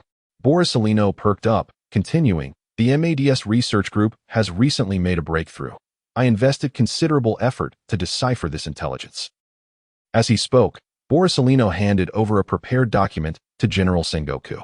Upon receiving it, Sengoku immediately began to peruse the contents. A few minutes later, his brow furrowed as he exclaimed, the bloodline factor? Indeed, the technology derived from this theory is referred to as the blueprint of life, as the name suggests. It reveals the remarkable potential of this technology. It is well known that life is not truly equal. From a genetic standpoint, one's fate is determined from the moment of birth. Take Charlotte Linlin, for instance, as a pure-blood human.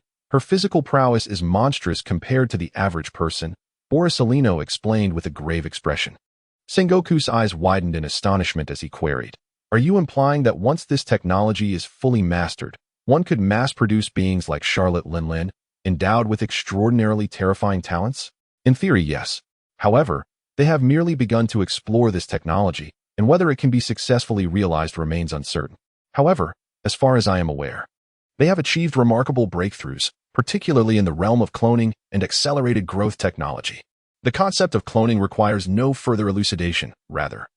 Accelerated growth refers to the capability of a cloned organism to develop from an embryo to a young adult of approximately 23 or 24 years within a mere 3 to 5 years. When combined with a meticulously crafted life blueprint, one can only fathom the terrifying potential of this technology as articulated by Borsalino.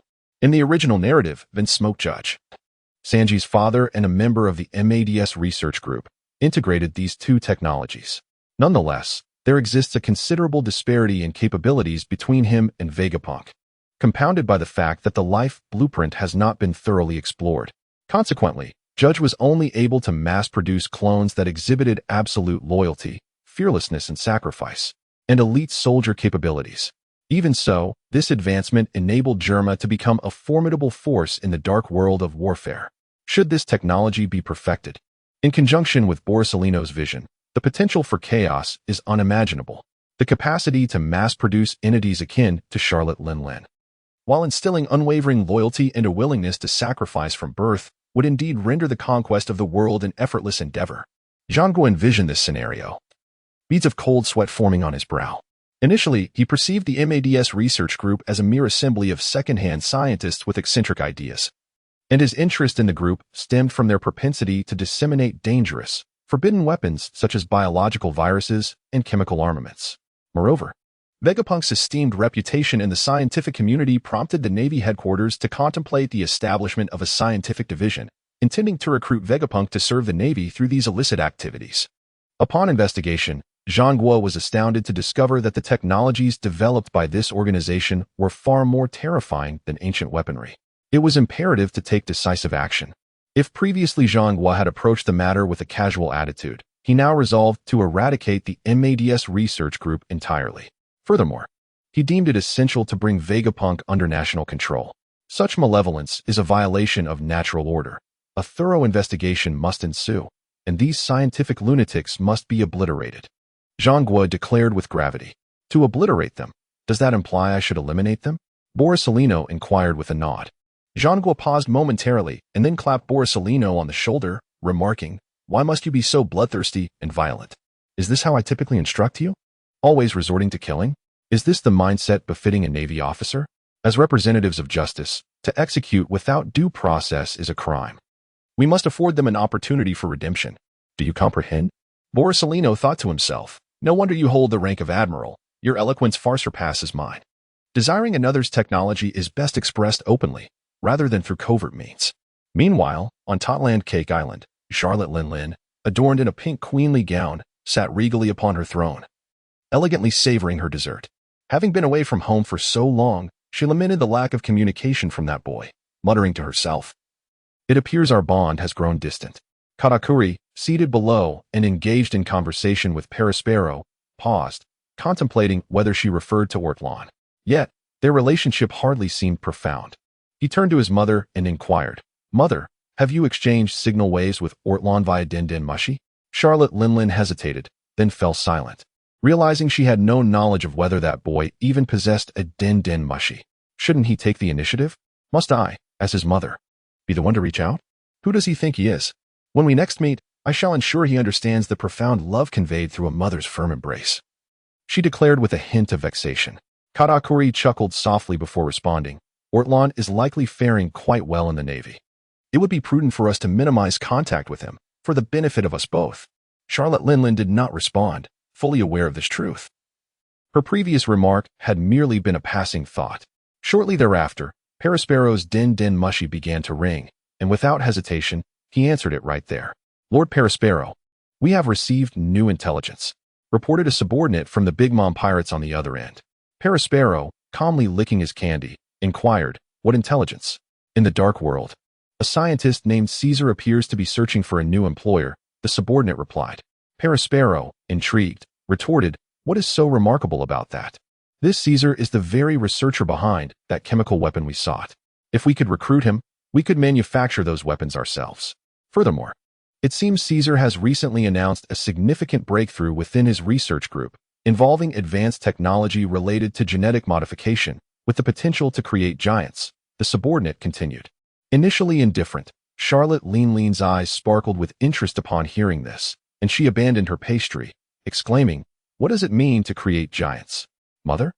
The young man gasped in astonishment, yet quickly responded with trepidation.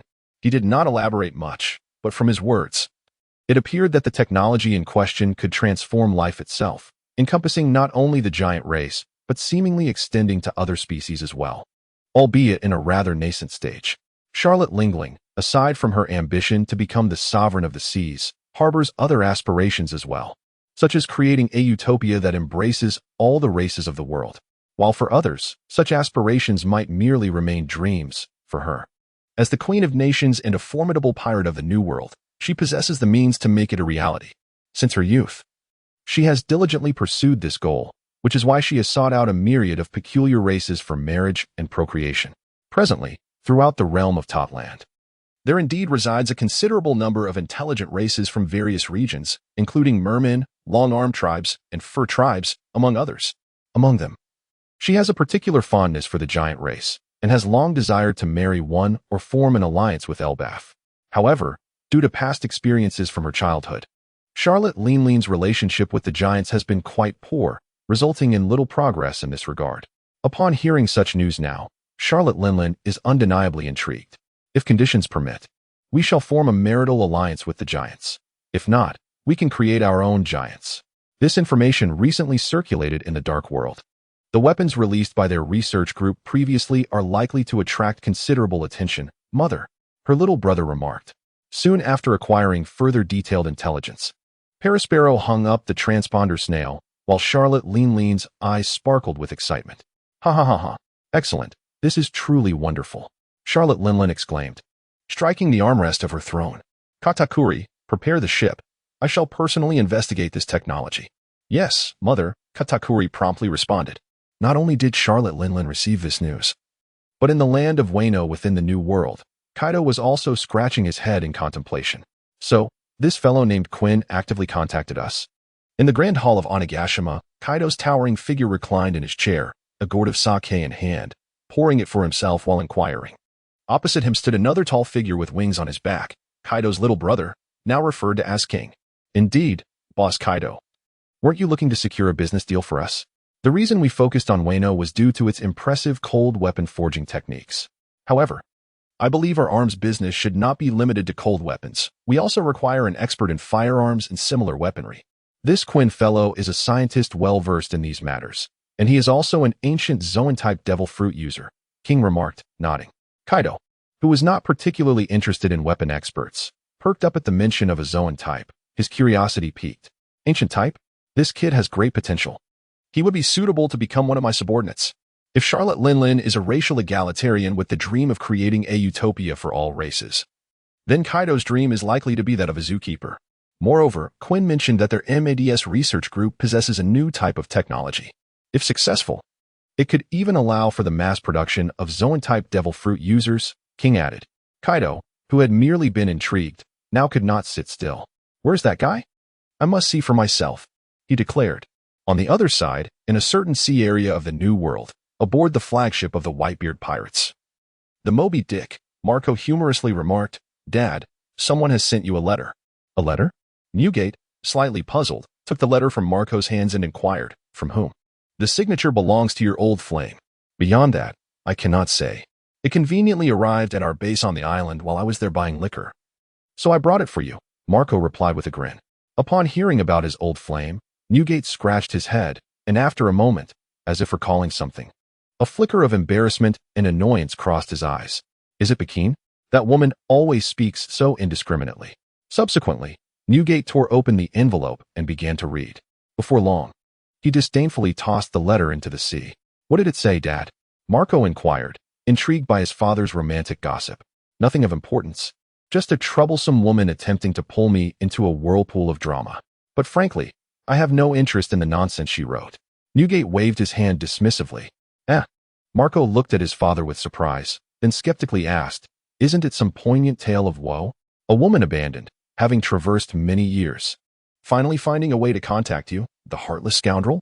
The letter lamenting her years of neglect. You little brat. Do you want me to toss you into the depths of the sea? Newgate shot a glare at Marco, cursing under his breath. Ha ha ha ha, just kidding, just kidding. So, should we disregard it entirely? Marco laughed heartily, stepping back a bit. Indeed, Newgate found no interest whatsoever in the scientific jargon mentioned by Pekin in her letter. So he calmly shook his head. No need to pay it any mind. Speaking of which, I wonder how Yutian is faring? I heard he has already left the New World and is now heading toward Sky Island or something. But that was over 3 months ago. They might have already come down from the sky, Marco remarked. Newgate's gaze drifted towards the distant sea as he whispered softly, Raftel, is it? How utterly tedious. That Roger fellow. At the G1 Navy base, Ortolan was visiting for the first time. Truly, it lived up to its designation as a reserve headquarters, possessing an impressive stature comparable to Marineford in every aspect. As for this mission, it indeed aligned with what Bogard had mentioned. It was utterly mundane. Admiral Steelbone's fleet had smoothly departed from Marineford and seamlessly entered Mariehua, ultimately traversing the Red Line and arriving in the New World. In this perilous sea, they encountered no enemies and safely reached the G1 Navy base, commencing their patrol. This made Ortolan internally berate the Red Count, who was utterly disappointing and lacked the understanding of sacrificing the small self for the greater good. If you do not confront my superior, how can I ascend the ranks and acquire wealth? What troubles you? Kazan inquired, looking at Ortolan with confusion as they gathered around a small table on the deck. Ortolan played his last card, shaking his head as he remarked, Playing poker with you novices brings me no joy, even in victory. Bogard glanced at his hand, his expression twitching as he muttered, Have you cheated? I've barely played a card, and you've already finished your hand? Indeed. With the marshal inspecting the island and that slothful Kapu napping aboard the ship, Ortolan found no excuse to accompany him to ensure the marshal's safety. With nothing to occupy their time, the three congregated on the deck, basking in the sun while playing cards. Is life in the Navy truly this mundane? Ortolan even contemplated storming into Kapu's quarters to confront him about his laziness. Did he truly deserve his salary? Did he honor the taxpayers at sea? Unfortunately, Ortolan was not yet a match for Kapu. Once I become marshal, the first to be dismissed will be slackers like Mr. Kapu. Only then can we purify the current lax atmosphere within the Navy, Ortolan suddenly declared. Kuzan paused for a moment before replying, I, a mere rear admiral, would not dare to consider the position of marshal, and yet you, a commodore, are already strategizing how to dismiss your superior? A Navy man who does not aspire to be marshal is not a worthy sailor. Ortolan asserted with conviction. Hey, let us play another round. This time, I am certain I will win. Bogard interjected, sensing the conversation had diverged. Initially, Ortolan perceived Bogard as a serious individual, yet after their first mission together aboard the ship, he now suspected he had a penchant for gambling. However, this was understandable. The idea of setting sail seemed romantic, yet for those who spent years adrift at sea, it became an exceedingly tedious affair. Each day greeted them with an endless expanse of azure ocean, and over time, everything became tiresome. The Navy also had its regulations. restricting many activities aboard, leaving them to seek amusement, such as playing cards. I shall no longer partake. I am off to fish. As it helps stabilize my mood and supports my mental and physical well-being, Ortolan declared, rising from his seat. Upon hearing this, Bogard grasped Ortolan's cloak. His expression serious as he urged, "Listen to me, Ortolan. As someone who has been there, I advise you. Fishing is not a viable option for emotional stability. Join me in a game of cards instead." "Why not?" Ortolan asked, perplexed as he looked at Bogard. "I have read that fishing is a most enriching pursuit. If one were to catch a fish, it would indeed refine one's character. However, should one fail to do so, I fear you might succumb to despair and contemplate casting yourself into the sea," Bogard reassured. Surely, it cannot be that extreme? Are fishermen truly so drastic?" Ortolan inquired with disbelief. Just as Bogard was about to elaborate further, his telecommunication device suddenly buzzed to life. Reluctantly, he released Ortolan and retrieved the device from his pocket. Ortolan, intrigued, lingered, curious if something interesting might transpire. "Is this Sengoku?" Upon receiving the call, Bogard was somewhat taken aback and promptly answered, "Sengoku? Finally, we've managed to reach you. Why isn't that rascal Carp answering his device?" Sengoku's tone conveyed a sense of urgency. "Mr. Carp is likely asleep." Bogard hesitated before responding. Sengoku, situated in the Marine headquarters at Marineford, peered out the window, where the sun shone brightly and the weather was splendid. Logically, there shouldn't be much of a time difference between G1 and Marineford, right? As a vice admiral, how could one possibly sleep during the day? Aren't you on a mission?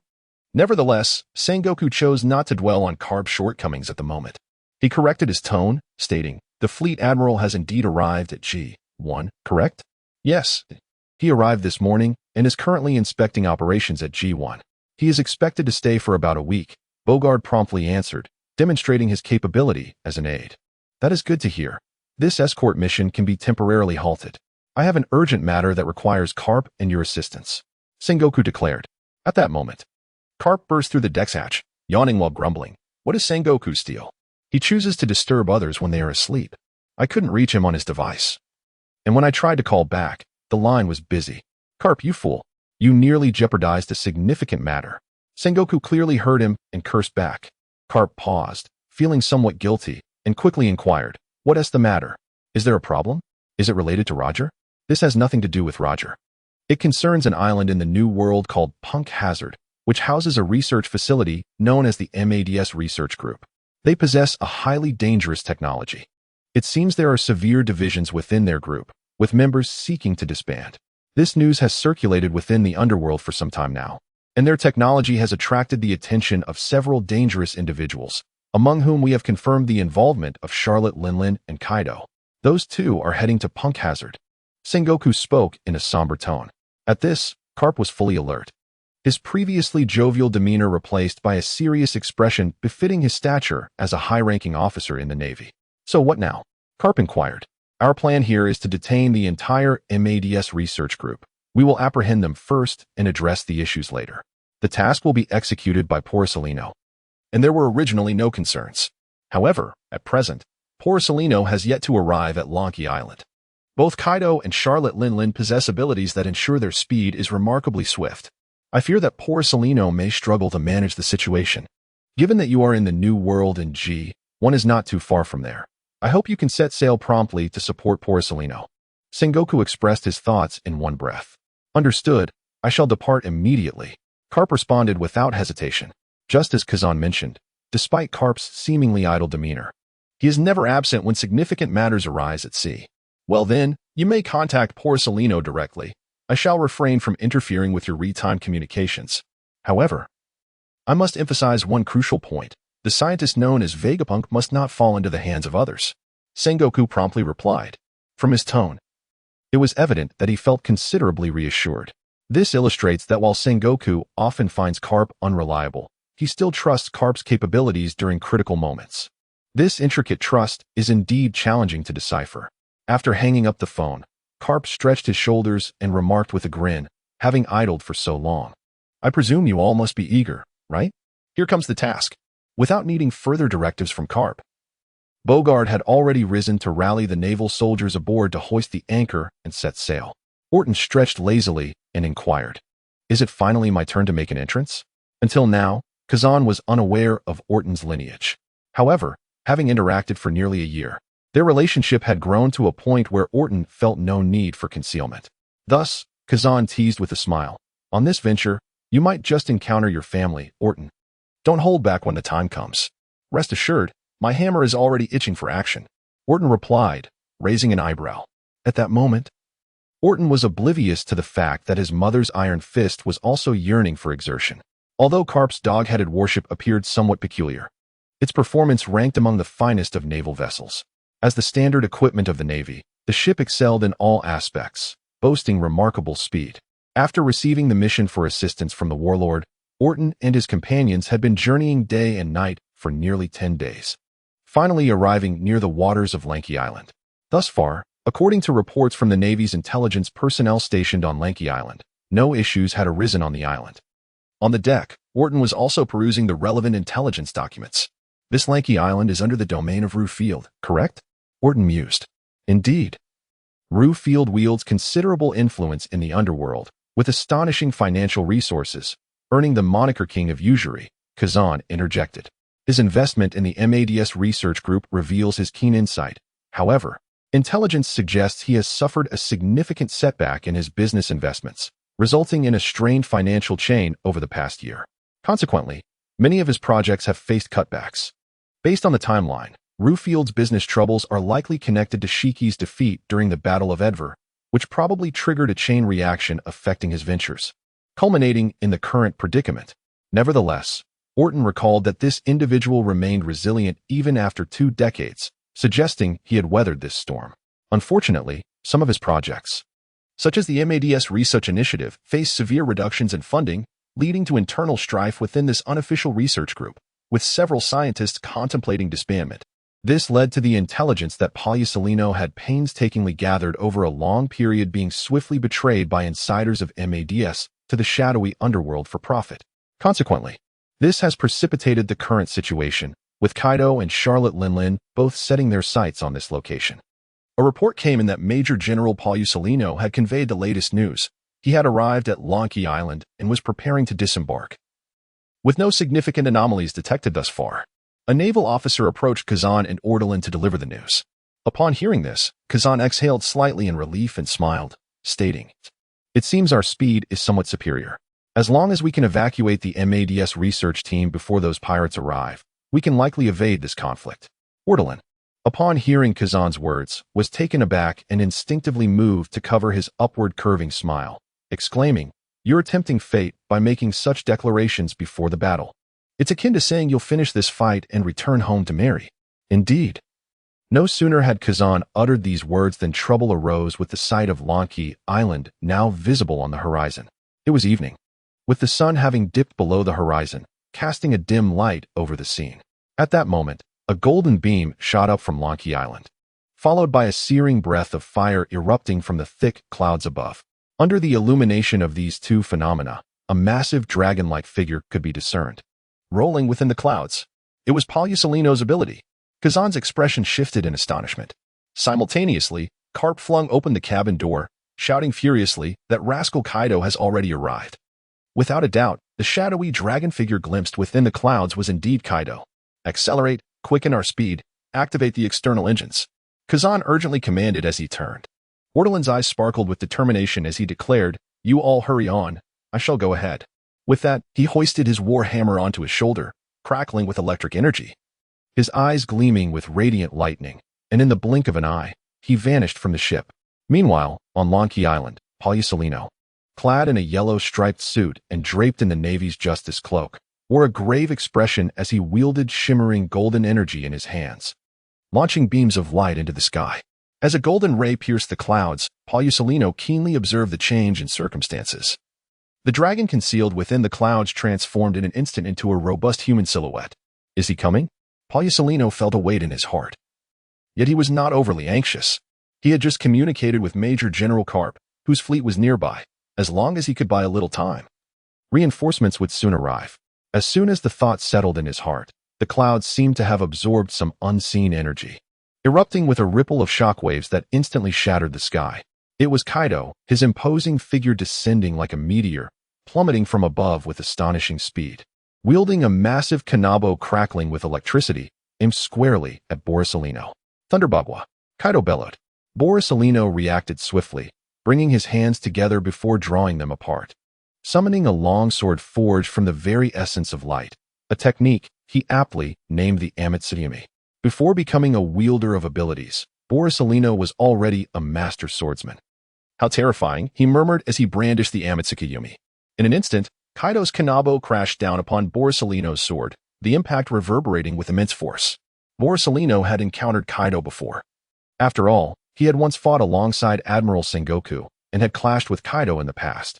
In his youth, Kaido had often been a troublesome figure, frequently captured by the Navy, and those of considerable rank within the organization, such as Admiral Alteron, had certainly crossed paths with this eccentricity. However, despite their prior encounters, this was their first true confrontation. Borsalino chose not to evade, opting instead to meet Kaido's strike head-on. Driven by a desire to gauge the strength of the creature renowned as a monster in the New World. Indeed, Kaido was formidable. When the Amatsugyumi met the kanabo known as the Hakizake, the overwhelming force nearly shattered Borsalino's haki and the gathered light particles. Such immense power, Borsalino thought. Feeling the weight of the clash settle in, deciding against further contesting strength, he was acutely aware of his limitations, realizing that while his physical prowess was considerable, it paled in comparison to Kaido's might. Kaido, perceptive as ever, sensed the shift in Borsalino's strength. A glint of ferocity sparked in his eyes as he taunted. "Is that all you've got?" As his words fell, the already formidable power in his hands surged anew, catching Borsalino off guard. The Amatsugyumi shattered into countless particles of light, leaving Borsalino momentarily stunned, as if he had not anticipated Kaido's ability to unleash further force. Indeed, such a sudden outburst amidst their standoff tested both technique and explosive power. And it was evident that Kaido was in complete command. The haki-infused might of the Hakizake obliterated the Amatsugyumi.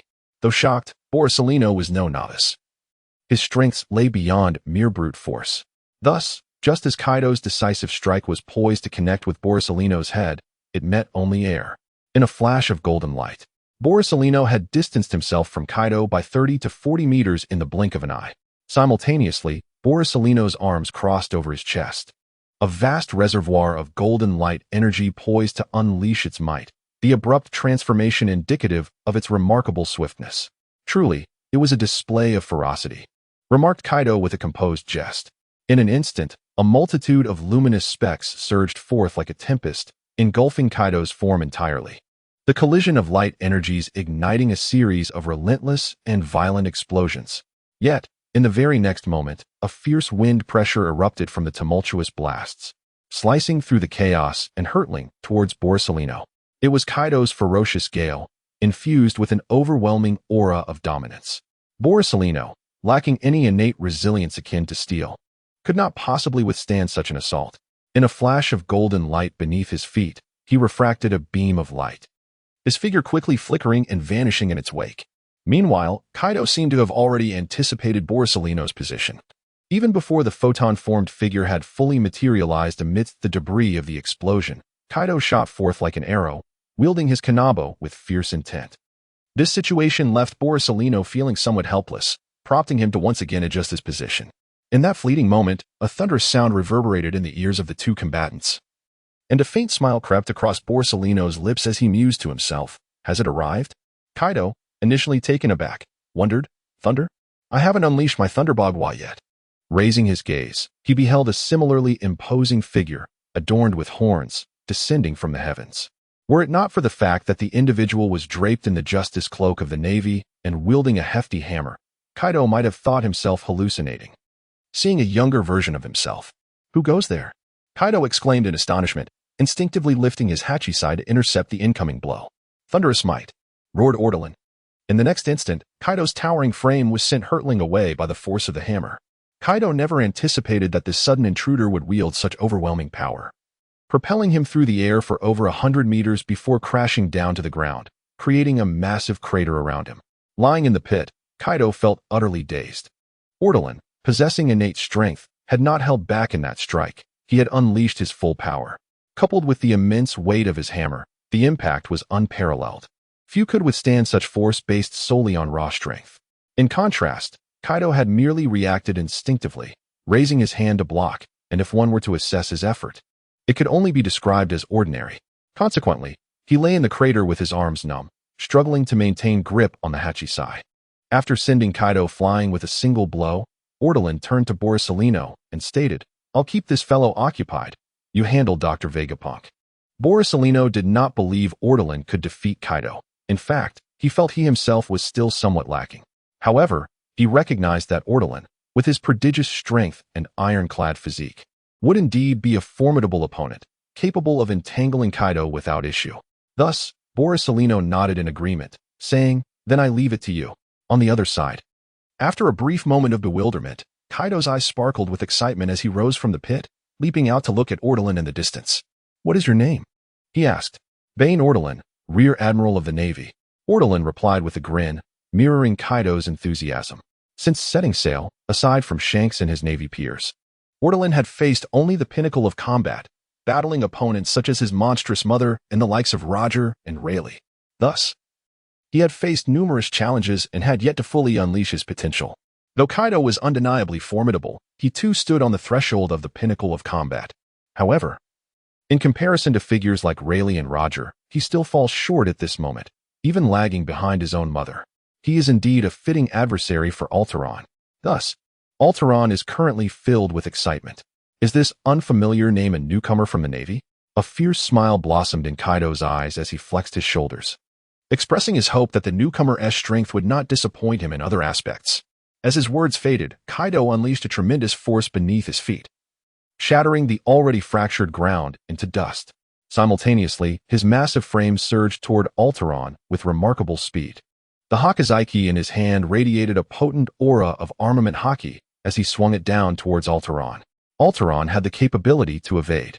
His Thunder Fruit granted him extraordinary speed, allowing him to avoid the strike entirely. Yet, at that moment, he harbored no such intention.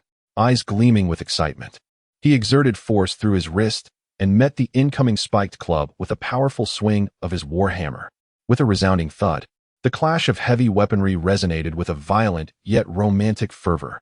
It was evident that both Kaido and Alteron's arms trembled from the immense force exchanged, their muscles erupting almost simultaneously. The ensuing gust of wind swept through their hair, adding to the intensity of the moment. In terms of raw power, Alteron held a slight advantage, yet in the realm of haki, Kaido clearly surpassed him, resulting in an uncanny equilibrium during their confrontation. The standoff lasted only a few seconds before both combatants shifted their tactics. For onlookers, what should have been the cumbersome movements of the spiked club and warhammer transformed, in the hands of these two titans, into a seamless and fluid dance. Though wielding heavy weaponry, at that moment they resembled two master swordsmen in combat, striking each other repeatedly in rapid succession, igniting sparks in the air. There was no discernible reason or rationale. It appeared that both were in perfect sync, with Alteron refraining from utilizing the full extent of his Thunder Fruit's powers, while Kaido chose not to invoke his dragon powers. Pure, unadulterated violence unfolded before them. In an intricate maneuver, both Kaido and Alteron seemingly intensified their assaults, disregarding each other's weapons and opting instead to deliver punishing blows. In the next instant, Kaido's spiked club crashed mercilessly against Alteron's neck, the sharp barbs piercing through Alteron's haki defenses and embedding themselves in his flesh. It was evident that, given Kaido's strength, he could easily breach Alteron's formidable physique. However, this was where it ended. The weapon could penetrate no further. Concurrently, as Alteron sustained the blow, he swung his warhammer with all his might, landing a strike upon Kaido's arm, visibly causing the taut muscles of the latter to yield under the impact. This time, there was no contest. Ortolan was sent flying with a single strike, and Kaido, unable to maintain his footing, was likewise hurled away.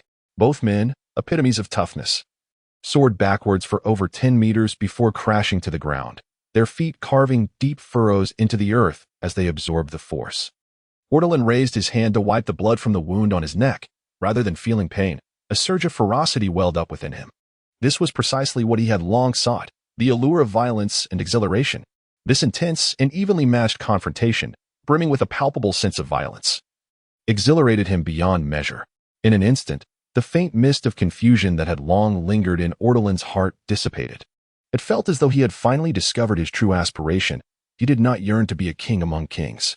Instead, amidst the sea of formidable contenders and heroes vying for supremacy, he wished to engage in exhilarating battles with each of these illustrious figures, to vanquish them one by one. He aspired to become the strongest of this era. "I shall fight you for 10 days," Ortolan exclaimed, his voice a fervent roar directed at Kaido. Kaido, who initially intended to observe Quinn and that so-called scientist's techniques, had cast aside such thoughts, his focus now solely on Ortolan. "Ha!" Kaido bellowed, flexing his brawny, bruised muscles. "At last, among that feeble rabble of the Navy, I have found someone worthy. I admire you." After a pause, Kaido, disregarding the occasion, extended an invitation. "A person like you deserves more than to languish in that mire. Come aboard my ship. Become my comrade." Previously, Kaido had merely referred to Quinn as a subordinate during his conversation with Jean regarding Quinn's desire to join. However, upon encountering Ortolan, he directly used the term comrade, indicating his profound recognition of Ortolan even after a mere skirmish. "I must decline," Ortolan replied without hesitation. "If you were to become a pirate, wouldn't it be far more appealing to return to the Big Mom pirates?" There was little joy in remaining cooped up with this fellow in Wano. "Why?" Kaido queried. "I can see the desire for violence burning in your eyes. The blood coursing through your veins is that of a warrior. We are of the same ilk, both champions of brutality. The Navy is no place for you." Despite Ortolan's rejection, Kaido expressed some reluctance. "Precisely for that reason, I must refuse. If I were to join you, how could we continue to relish this pure violence as rivals, as adversaries?" Ortolan's lips curled into a smile infused with anticipation.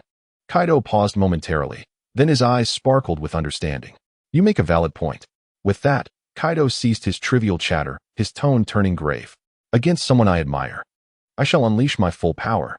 As his words fell, Kaido's haki surged, no longer merely the armament type. His entire aura ascended, embodying the might of the conqueror's haki. The 8 precepts enveloped him with the strength of this formidable power. Ortolan, wielding his war hammer, twisted his neck, bones cracking as he, too, adopted a serious demeanor. "Then I shall not hold back." With that declaration, Ortolan's own aura surged, radiating the essence of the conqueror's haki. Among the rarest of beings, a natural-born sovereign, Ortolan possesses an impressive mastery of conqueror's haki, which he has honed during his year with the Navy. His instructor is none other than Admiral Sengoku of the Navy headquarters. Indeed, how could a man of your caliber lack the prowess of conqueror's haki? Kaido was not surprised. Rather, he felt an exhilarating thrill. Ortolan did not respond to this remark. Instead, he twisted his foot, shattering the ground beneath him. Without relying on any abilities, he unleashed an astonishing speed solely through the strength of his body. In the blink of an eye, he was already standing before Kaido. There were no fancy names for his technique. It was simply a straightforward and forceful strike. Kaido, too, disregarded all notions of thunderous techniques and the like. He only wished to unleash his full power and deliver a mighty blow. In this encounter, neither Ortolan's warhammer nor Kaido's 8 precepts could reach the other. Where the two clashed, it seemed as though an impenetrable wall of air stood between them, a manifestation of their conqueror's haki. The collision of their wills unleashed dark lightning and spatial rifts, both warriors feeling the pure intensity of each other's battle spirit. This clash of conqueror's haki altered the very heavens, tearing apart the clouds above, as tumultuous air currents spiraled outward from their epicenter, creating a circular shockwave that radiated in all directions, lifting the earth beneath them by more than 3 feet. Soon, this shockwave obliterated everything in its vicinity, spreading into the surrounding seas and stirring up monstrous waves. Ortolan felt a singular word resonate within him: exhilarating. He even sensed a marked improvement in his condition. Indeed, violence was his remedy. Borsalino infiltrated the MADS research facility, intent on locating Dr. Vegapunk, his primary target for this mission. However, upon sensing the fierce momentum of the battle between Kaido and Ortolan outside, he felt a chill of apprehension. He believed he had adequately assessed Ortolan's capabilities. Yet he realized he had underestimated him. This was not merely a struggle to entangle Kaido, but a confrontation of equals. Were the new generation this formidable? Borsalino pondered with a mix of emotions. Unbeknownst to him, Kaido had yet to unleash his full powers, just as Ortolan had refrained from tapping into his own. Meanwhile, on the opposite side of the waters near Lonkai Island, the Big Mom pirate ship, the Queen Mama, was swiftly approaching the island. On board the vessel, Charlotte Linlin gazed towards the distant clash of Conqueror's Haki, a smile gracing her features as she remarked, "That must be Kaido's Conqueror's Haki. It has been many years since I last laid eyes on him." Although there had been a degree of collaboration between the Big Mom pirates and the Beast pirates following the Battle of Idowal, such cooperation had not afforded Charlotte Linlin the opportunity to meet Kaido face to face. Their interactions were limited to mere exchanges through transponder snails. The unspoken understanding among pirates often dictated that they would not meet, as they were all inherently rebellious spirits. When apart, many matters could be discussed amicably. But a face-to-face encounter could easily spark a brawl over trivial disagreements, rendering cooperation futile. Initially, Charlotte Linlin recognized Kaido's Conqueror's Haki, but her expression shifted to one of surprise as she exclaimed, "Another surge of Haki belongs to Ortolan." After confirming the familiar sensation, her excitement surged, and she laughed heartily, "Wahaha, truly my son." It was not unexpected for her, as her offspring, Katakuri, likewise possessed Conqueror's Haki, and Ortolan's awakening of such formidable power was hardly astonishing. Yet, at that moment, Charlotte Linlin felt a heightened urgency. She summoned a vibrant green soul energy, channeling it into her ship with a command, "Accelerate, increase our speed." The Queen Mama's hymn, a vessel imbued with a soul, harnessed this soul energy for propulsion, enabling it to slice through the waves with remarkable swiftness. Despite its formidable size, it moved with the agility of a speedboat racing towards Ranko Island. Nonetheless, Charlotte Linlin's impatience remained unquenched. She yearned to set foot on the island and witness her precious son's growth over the past year, as well as to see how Kaido had fared. She even entertained the thought of how Kaido would react upon discovering that his current adversary was none other than her son. Unable to contain herself any longer, she called out Zeus. As her voice echoed, Charlotte Linlin leapt into the air. Like the legendary sun Wukong riding on his cloud, a storm cloud appeared beneath her, lifting her away from the ship and propelling her towards the island at astonishing speed. On the island, the fierce combat between Ortolan and Kaido raged on. The clash of Conqueror's Haki had subsided, giving way to an intense battle. Though only a few minutes had passed, it felt as if they had endured days of conflict. Kaido's body bore the signs of the struggle, his muscles swollen and bruised, while dark blood seeped from his wounds. Ortolan, it seemed, bore the brunt of the battle even more severely. After all, Kaido, this fellow, is devoid of any sense of martial ethics. Clad in heavy weaponry, he wielded a spiked club that inflicted numerous wounds upon Ortolan. Yet, despite their disheveled appearance, both exhibited an abundant spirit, poised as if prepared to engage in several more rounds of combat. With another clash, the heavy hammer emitted a dull thud as Ortolan struck Kaido simultaneously. Kaido seized the handle of Ortlan's hammer. Releasing his left hand, the spiked club fell to the ground, and his palm transformed into a fist, delivering a powerful blow to Ortlan's nose. This punch ignited Ortlan's fury, prompting him to relinquish his grip on the warhammer, allowing Kaido to take it, and retaliate with an uppercut that landed squarely on Kaido's chin. Kaido's formidable frame was abruptly lifted off the ground by this strike, nearly toppling him over. Subsequently, both combatants discarded their weapons, standing firmly in place, devoid of any evasion. Their fists moved with blinding speed, creating countless phantoms in the air, the resounding thuds echoing like the beat of a drum, urgent and heavy. The ground beneath them shattered, with debris flying from their feet. Yet, they remained rooted as if their feet had taken root, muscles trembling, contracting, as an array of bruises and contusions began to mar their bodies. With a resounding blow, Ortlan struck Kaido's eye socket, and as Kaido withdrew his fist, the swelling around Ortlan's eye became evident, blood seeping forth, faint traces of crimson visible in his pupils. In the next instant, Ortlan's punch shattered Kaido's nose, blood gushing forth and scattering into the air, only to be swiftly consumed by the barrage of fists. Moments later, both fighters were oblivious to the number of punches exchanged. Despite the excruciating pain coursing through their bodies, an exhilarating exhilaration surged within them. In a moment of entanglement, Kaido grasped Ortlan's right fist, while Ortlan seized Kaido's left arm. They paused for a heartbeat, and without uttering a word, Ortlan drove his knee toward Kaido's groin, while Kaido, quick to respond, raised his leg to block the vicious strike. At this juncture, neither was inclined to release their hold on the other. Ortlan, relying on his slight advantage and strength, initiated the assault, pushing off the ground with force to topple Kaido, swiftly positioning himself atop Kaido's abdomen. Straddling Kaido, He unleashed a barrage of heavy punches upon his face, driving Kaido's head downwards. Kaido, however, struggled fiercely, thrusting his knee upward into Ortlorn's lower back, causing him to stagger. Seizing the moment, Kaido yanked Ortlorn down from his body and delivered an elbow strike to Ortlorn's ear, inducing a ringing sensation and dizziness.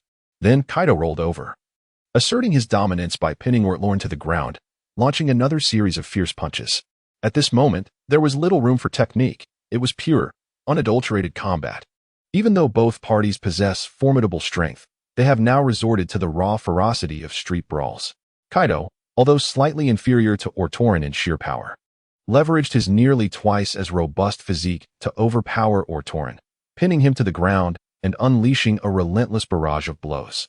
With dozens of heavy strikes raining down, Ortlorn found himself bloodied and battered, struggling in vain to escape, utterly ensnared in a disadvantageous position. Just as Kaido believed he had assured victory, he suddenly noticed Ortlorn's chestnut hair gradually turning white from the roots. What could this possibly mean? Kaido felt a flicker of surprise, yet his fists did not relent. He soon realized that with each punch he delivered, it seemed to hasten Ortlorn's transformation.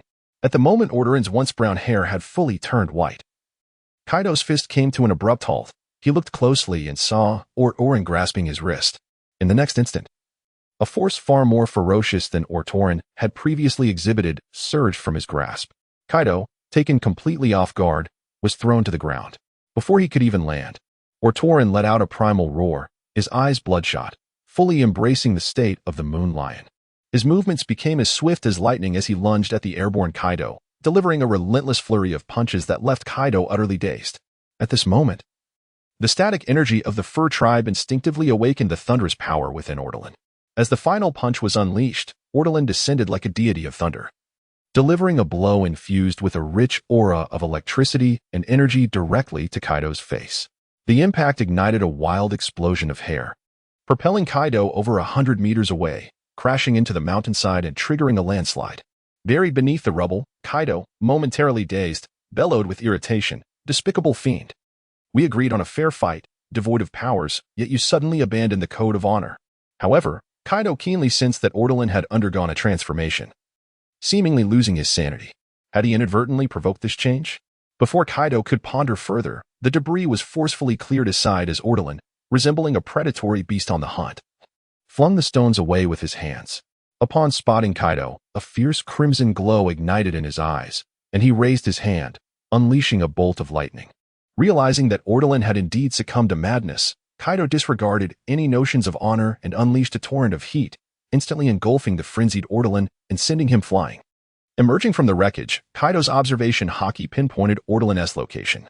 The searing blast had evidently not harmed Ortlorn, who was now on all fours, poised like a beast ready to pounce. His silvery hair cascaded to the ground, and his bloodshot eyes radiated a chaotic aura. What was happening? Kaido pondered, sensing a familiarity in this state reminiscent of the Moon Lions of the Fur tribe. Yet, it was puzzling. This transformation should not lead to outright madness, especially not under a new moon. Before Kaido could contemplate further, Ortlorn locked his gaze onto him, sparks of electricity dancing around him as he vanished in an instant. Kaido, quick to react, enveloped his fist with the power of Conqueror's haki and struck forward. Almost simultaneously, Ortlorn reappeared right before Kaido. Based on his trajectory, it seemed that Kaido had accurately anticipated his position. However, the terrifying nature of the thunder fruit revealed itself at that very moment. Kaido's fist was nearly pressed against Ortlorn's nose, the force of his punch whipping Ortlorn's silvery hair into a frenzy. Yet, in that critical distance, Ortlorn activated his ability. In the blink of an eye, he evaded Kaido's punch and executed an instantaneous flash. In that fleeting moment, as Kaido's fist missed its target, Ortlorn was already face-to-face with him. The rich essence of thunder erupted instantaneously, engulfing the silhouettes of the two combatants in a dazzling display of electric brilliance. In the wake of this spectacle, Kaido was propelled backward, enveloped in black smoke, emitting a furious roar. He was struck forcefully by Ortlorn, sent flying several meters away, whereupon his feet struck the ground, carving two deep furrows into the earth to halt his momentum. As soon as he regained his footing, Kaido, utilizing his observation haki, foresaw the impending future. With one hand reaching into the air before him and the other fist pulling back, he harnessed his full strength. Just then, Ortlorn's figure appeared abruptly before him, and as if preordained, Kaido seized Ortlorn by the shoulder, pinning him momentarily in place. Yet, that moment was all he required. With a fist imbued with formidable conqueror's haki, he unleashed a devastating blow. This time, there were no surprises. The punch landed squarely on Ortolan's forehead with a resounding thud, sending Ortolan crashing into the ground and bouncing back violently, rolling several times before coming to a halt. Dragon Roar Cannon. Kaido did not pursue Ortolan, fully aware that he could not match Ortolan's speed. Instead, he opted for a release of energy. A turbulent stream of heat coalesced within Kaido's mouth, and at the moment of impending explosion, he expelled this condensed energy sphere, engulfing Ortolan, who had just risen from the ground, in its fiery embrace. However, in the fleeting moment before the explosion, Kaido's keen gaze caught sight of Ortolan's lightning-fast figure departing from the spot. Kaido initially anticipated another ambush from Ortolan, thus tightening his muscles and enveloping himself in haki, preparing for a defensive counterattack. Yet, moments later, he relaxed as Ortolan did not advance. As the smoke from the explosion dissipated, Kaido beheld Ortolan standing at a distance upon a broken boulder, restored to his earlier state, his gaze clear. The once silver hair cascading down to his waist had reverted to a sharp, chestnut-colored crew cut. "Awakened, have we?" Kaido remarked with a smirk. "My apologies. My hereditary affliction flared up earlier. It's rather peculiar. It's my first time entering that state outside of a full moon.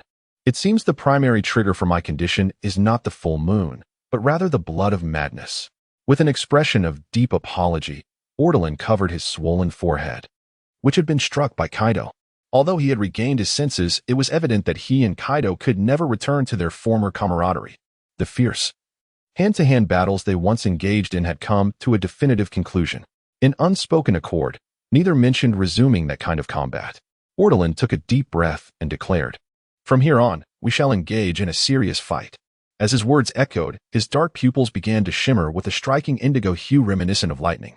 Soon, a layer of condensed lightning elements slowly manifested around his body, akin to armor, enveloping Ortolan. "Lightning armor," Ortolan exclaimed in a low voice. In his development of abilities, he categorized his attacks into two distinct modes, one being ranged attacks, leveraging the tremendous amplification of Kenbunshika haki through the Thunder Fruit, capable of launching large-scale energy assaults before the enemy could foresee them.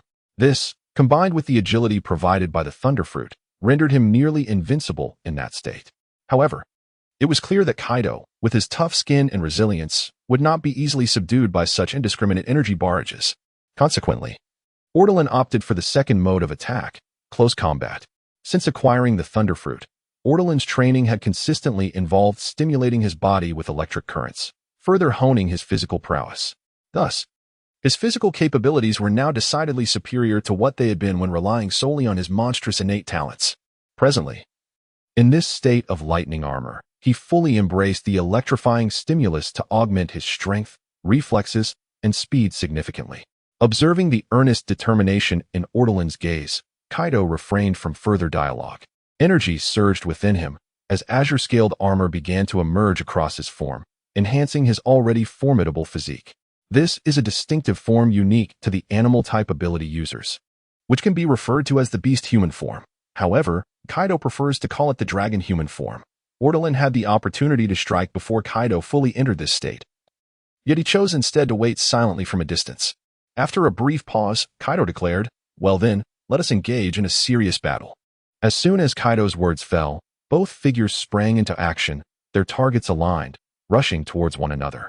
In the blink of an eye, they were face to face, nearly colliding. Kaido unleashed a punch imbued with his conqueror's haki, aimed directly at Ortolan's arm. Unlike before, Ortolan did not take the blow head-on. In that moment, his reflexes were astonishingly sharp. He deftly evaded the punch, his body gliding like a leaf in the wind, skillfully avoiding the strike. This evasion utilized one of the 6 styles, the paper drawing technique, yet it was not entirely so. It was an active dodge enhanced by the reaction capabilities of his rumble fruit. Having swiftly sidestepped Kaido's punch, Ortolan was already poised before Kaido's chest. Due to their height difference, Ortolan targeted Kaido's abdomen. With a fierce elbow strike, he shouted, "Heavy stream explosion." The lightning-infused armor on Ortolan's elbow crashed into Kaido's midsection, causing him to bend forward in pain, his body curving like a shrimp. Clearly, Ortolan's ferocious blow delivered a far more potent impact than previous attacks. "Kaido, despite his natural strength, found himself slightly inferior in power, and with Ortolan augmenting his limits through the power of lightning, this strike lifted Kaido's feet off the ground, sending him hurtling backward. Yet Ortolan did not relent after landing this blow. Instead, he unleashed a torrent of subsequent attacks. With the might of thunder, Ortolan executed a lightning flash, swiftly closing the gap to catch the airborne Kaido. With a bend of his arm, he became like a drawn sword, slicing towards Kaido's neck and bellowing, "Thunder plow heat blade." Not only was Kaido outmatched in strength, but he also could not match Ortolan's speed. As Kaido was still in midair from the previous strike, he found himself utterly unable to evade this blow. His expression twisted in rage, yet powerless to respond. He felt Ortolan's arm latch onto his throat, as if his very windpipe had been shattered. Involuntarily, he coughed up a mouthful of blood. Before the onslaught ended, Ortolan followed up with an uppercut that struck Kaido's chin, sending him soaring into the air. This was merely a precursor to the real attack, even as Kaido ascended. A flash of lightning appeared behind him, moving at speeds several times faster than his own. Despite the disparity in physical stature, Ortolan was able to swiftly ensnare Kaido from behind. With a deft motion, Ortolan's arms slipped beneath Kaido's armpits, bending backward as his hands intertwined at the nape of Kaido's neck. "You bastard!" Kaido gasped in shock, exerting all his strength to break free, but alas, he was unable to escape the grasp of the more powerful Ortolan. The force of lightning, akin to the chilling frost of winter, began to swiftly infiltrate and envelop Kaido, saturating him in a dense aura of electric energy within moments. As Kaido found himself completely engulfed, a fierce glint flashed in Ortolan's eyes, and he roared, "Thunder!" I unleashed the detonation. The formidable power of lightning, entwining the figures of Ortolan and Kaido, descended from the heavens with blinding speed, crashing forcefully to the ground. In an instant, the earth was painted a vivid blue and white, and within a radius of hundreds of meters, the ground shattered explosively, unleashing a torrent of electric energy that consumed everything in its path. Nearby, on the surface of the sea close to the island, Carp stood atop the ship's mast, a single-barreled telescope in hand, gazing in astonishment at the unfolding scene on the island. After a brief moment of stunned silence, Carp turned to his companion Kazan, who shared the same look of disbelief, and inquired, "You have such a close relationship with him. Haven't you ever sparred?" "Not at all," Kazan replied, swallowing hard. He fears losing control, so while at headquarters, he maintained a very amicable demeanor and was reluctant to engage in combat. Since that incident of school violence, Ortolan had refrained from engaging in any physical confrontations at the headquarters, apart from the occasional sparring sessions with teacher Zephyr, which were merely to fulfill academic credits and not taken with utmost seriousness. Thus, Kazan was considerably astonished, as were others like Garp, although they recognized Ortolan's exceptional talent, immense potential, and his diligent nature, which suggested he would undoubtedly achieve greatness and become a top-tier expert in the future. It remained just that, a notion of the future. Their perceptions of Ortolan were still largely shaped by the memories of that past incident. Kazan even believed that if he were to engage Ortolan in combat with enough seriousness, he could still completely dominate him. However, that perception shattered moments ago when they stood atop the mast and witnessed the brief yet intense battle. Despite its brevity, Ortolan's displayed prowess, particularly in the final lightning armor mode, was nothing short of astonishing. Kazan mentally simulated what it would be like for him to encounter Ortolan in such a state, and quickly concluded that he would not stand a chance. He might even find himself utterly overwhelmed. The Thunder Fruit, indeed, was one of the abilities classified as invincible among the devil fruits, Garp mused. Reflecting further, he realized that the Thunder Fruit synergized perfectly with a being like Ortolan. No other devil fruit could elevate one's power so terrifyingly and rapidly.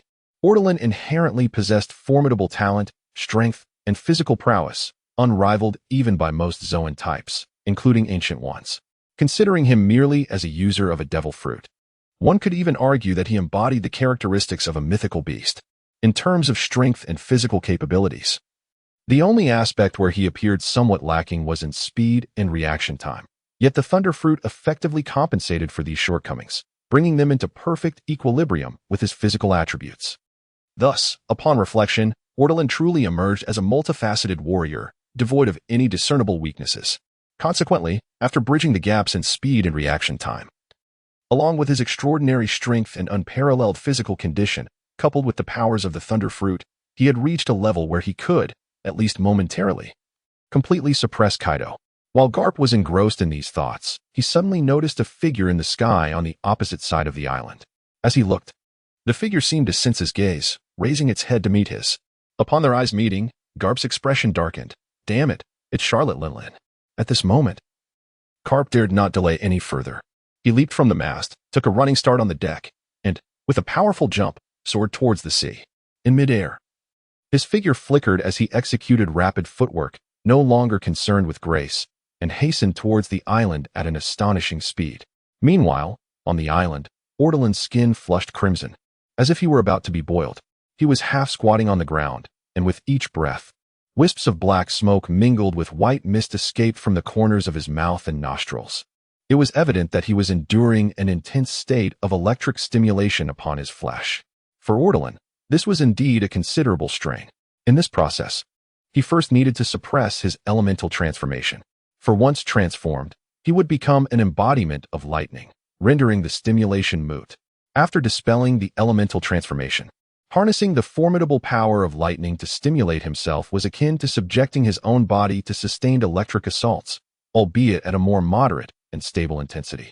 Despite his ironclad physique, his internal organs were not invincible, and thus the pressure was immense.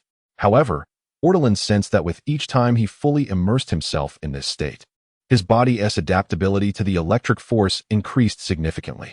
The next time he engaged in such an overloaded condition, he should be able to endure for a longer duration. After catching his breath and slightly calming his tumultuous state, Ortolan gradually rose from the ground and gazed at the deep pit not far away. At that moment, Kaido lay sprawled in the pit, his body enveloped in billowing black smoke, completely motionless. Is it over? Ortolan pondered uncertainly.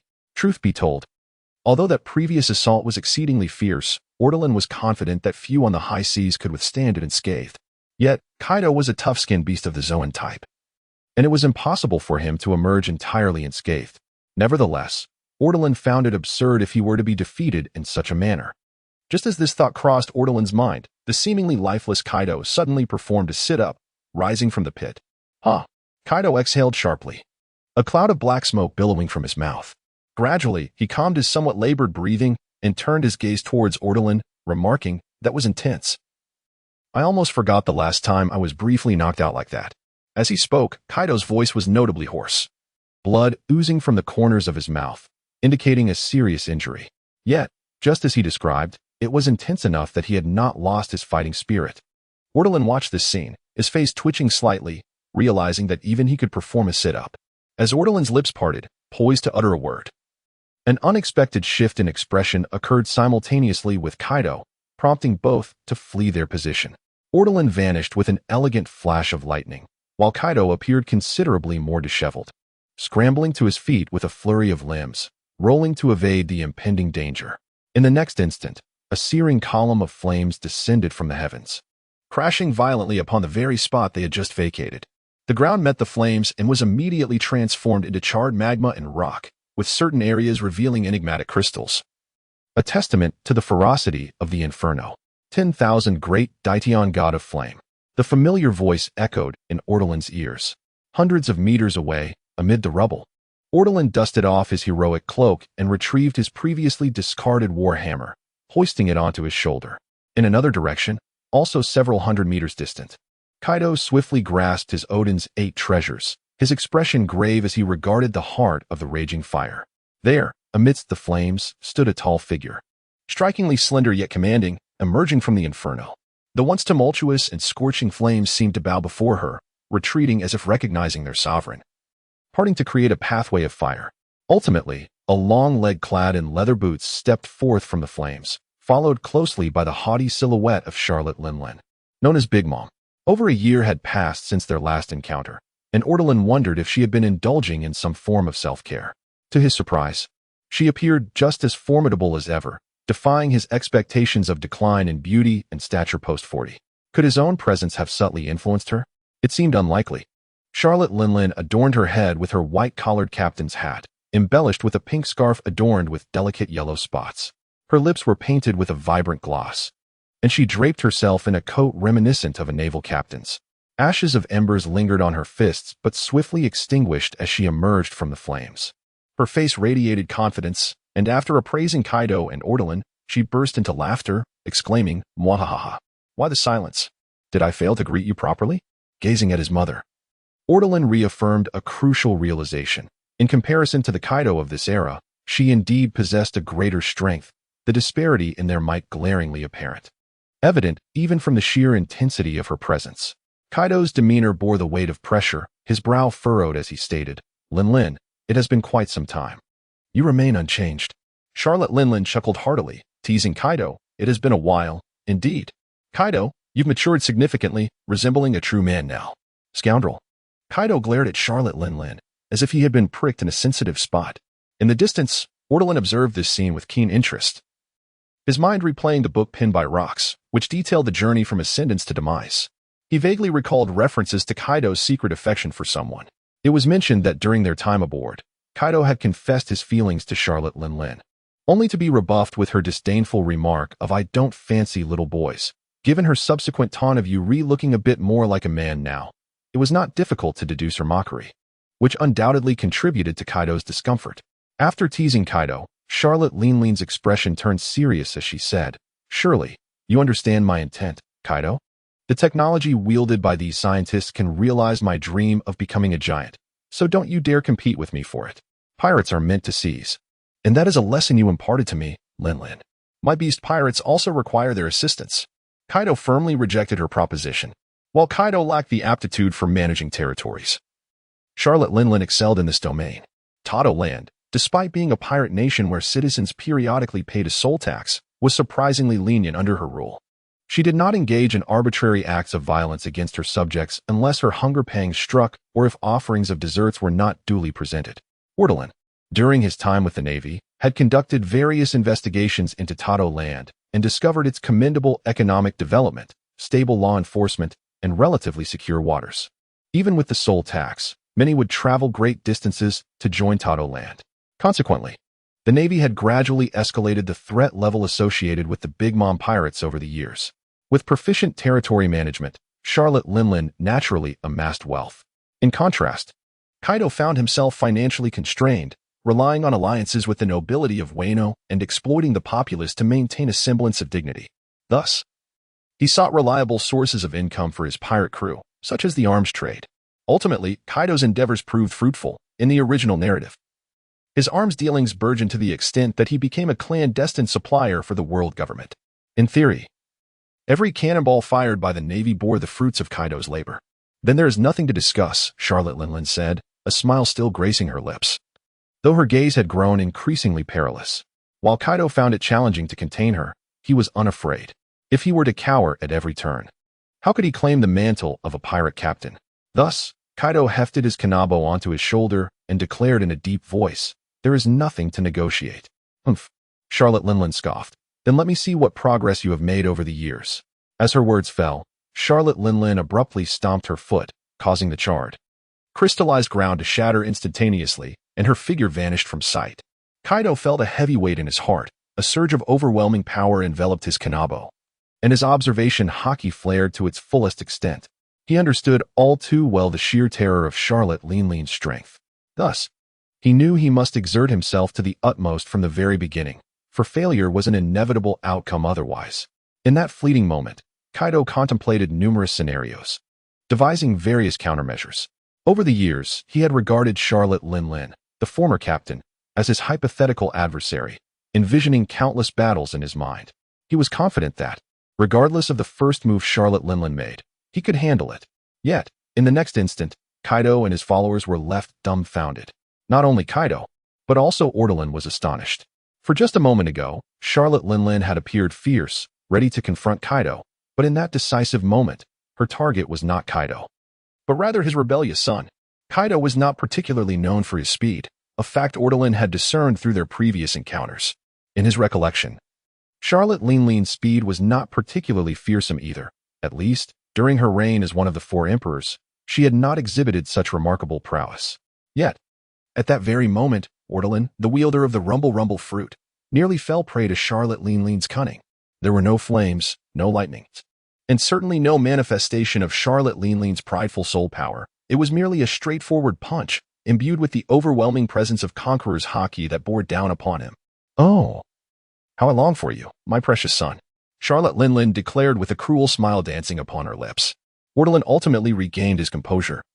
He managed to keep pace with Charlotte Linlin's speed and even felt that if he chose to evade, he could easily dodge her punch. However, for reasons unknown, he did not wish to retreat. He yearned to test the extent of the disparity between his powers and those inherited from Charlotte Linlin. Thus, facing this sudden onslaught, Ortolan bellowed, "Don't underestimate me." Without hesitation, he too enveloped his fist in Conqueror's haki and retaliated against Charlotte Linlin's blow. When facing Kaido, Ortolan had held his ground firmly, even gaining an advantage in strength.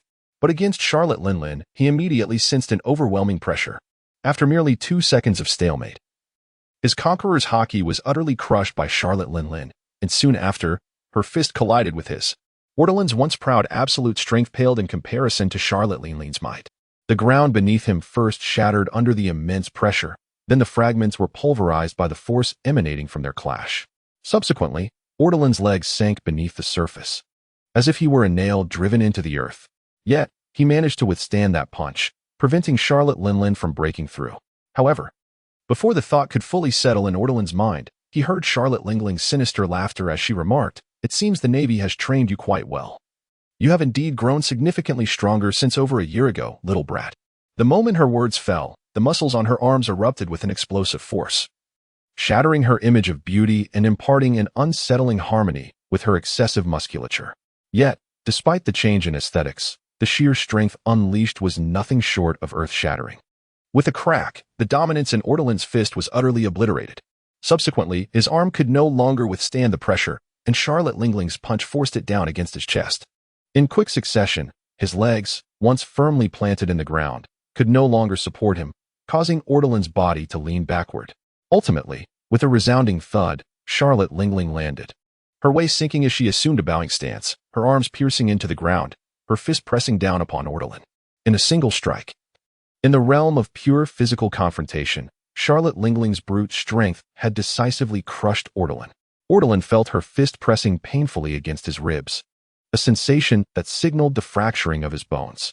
Simultaneously, a tumultuous agony surged through his internal organs, clearly a consequence of the prior electrical shock compounded by this recent devastating blow. Consequently, he felt a tickle in his throat, and a mouthful of tainted blood, mingled with fragments of his innards, erupted forth, rapidly diminishing his vigor. "With such meager abilities, you have no reason to be proud, Ortolan," Charlotte Linlin remarked with a hint of amusement in her eyes. Just as her words faded, a shadow flickered into view before her, and in an instant, a steel fist, like a cannonball, struck her face with unrelenting force, catching her off guard. "Do you have a grievance with my subordinate, you scoundrel pirate?" It was Carp. Carp's iron fist possessed formidable might. With a single blow, Charlotte Linlin's visage was marred with bruising, and her towering frame was propelled backward, soaring 100 meters before crashing into the cliff previously shattered by Kaido, finally coming to a halt. Amidst the debris, a hand swiftly emerged as Charlotte Linlin rose from the rubble, casually wiping the blood from her face. She looked at Carp and said, "You remain as discourteous as ever." Carp, loosening his shoulders, replied gravely, "What need is there for courtesy with you pirates?" Meanwhile, Ortolan also managed to rise from the ground. Although he sensed several ribs had cracked and his internals were somewhat compromised, the situation was not dire. The blood trickling from the corner of his mouth merely rendered him a rather disheveled appearance. "Are you all right?" Carp inquired. Ortolan shook his head and replied, "Just a minor injury." Carp pondered, first engaging in a fierce battle with Kaido, then enduring a heavy blow from Charlotte Linlin. Yet he still stubbornly claimed it was merely a trivial injury. Truly, he was a monster. On the other side, Kaido's mind was somewhat muddled, gazing incredulously at the three individuals before him. Carp, the celebrated hero of the Navy, was beyond reproach. It appeared that the man named Bane Ortolan was indeed his subordinate, which was also acceptable. But why did Linlin refer to herself as the mother of Bane Ortolan? "Is that fellow truly your son, Linlin?" Kaido could not contain his curiosity any longer. "I nearly considered forming a brotherly bond with him. You say he is your son?" Charlotte Linlin smirked, a glimmer of amusement dancing at the corners of her mouth. "Indeed, my son is quite remarkable, isn't he? And you, Carp, your navy is truly audacious. Has he not informed you of his lineage? Do you not investigate?" Can you truly allow a descendant of my blood to be inducted into the Navy without fear of future calamity? Ha ha ha ha.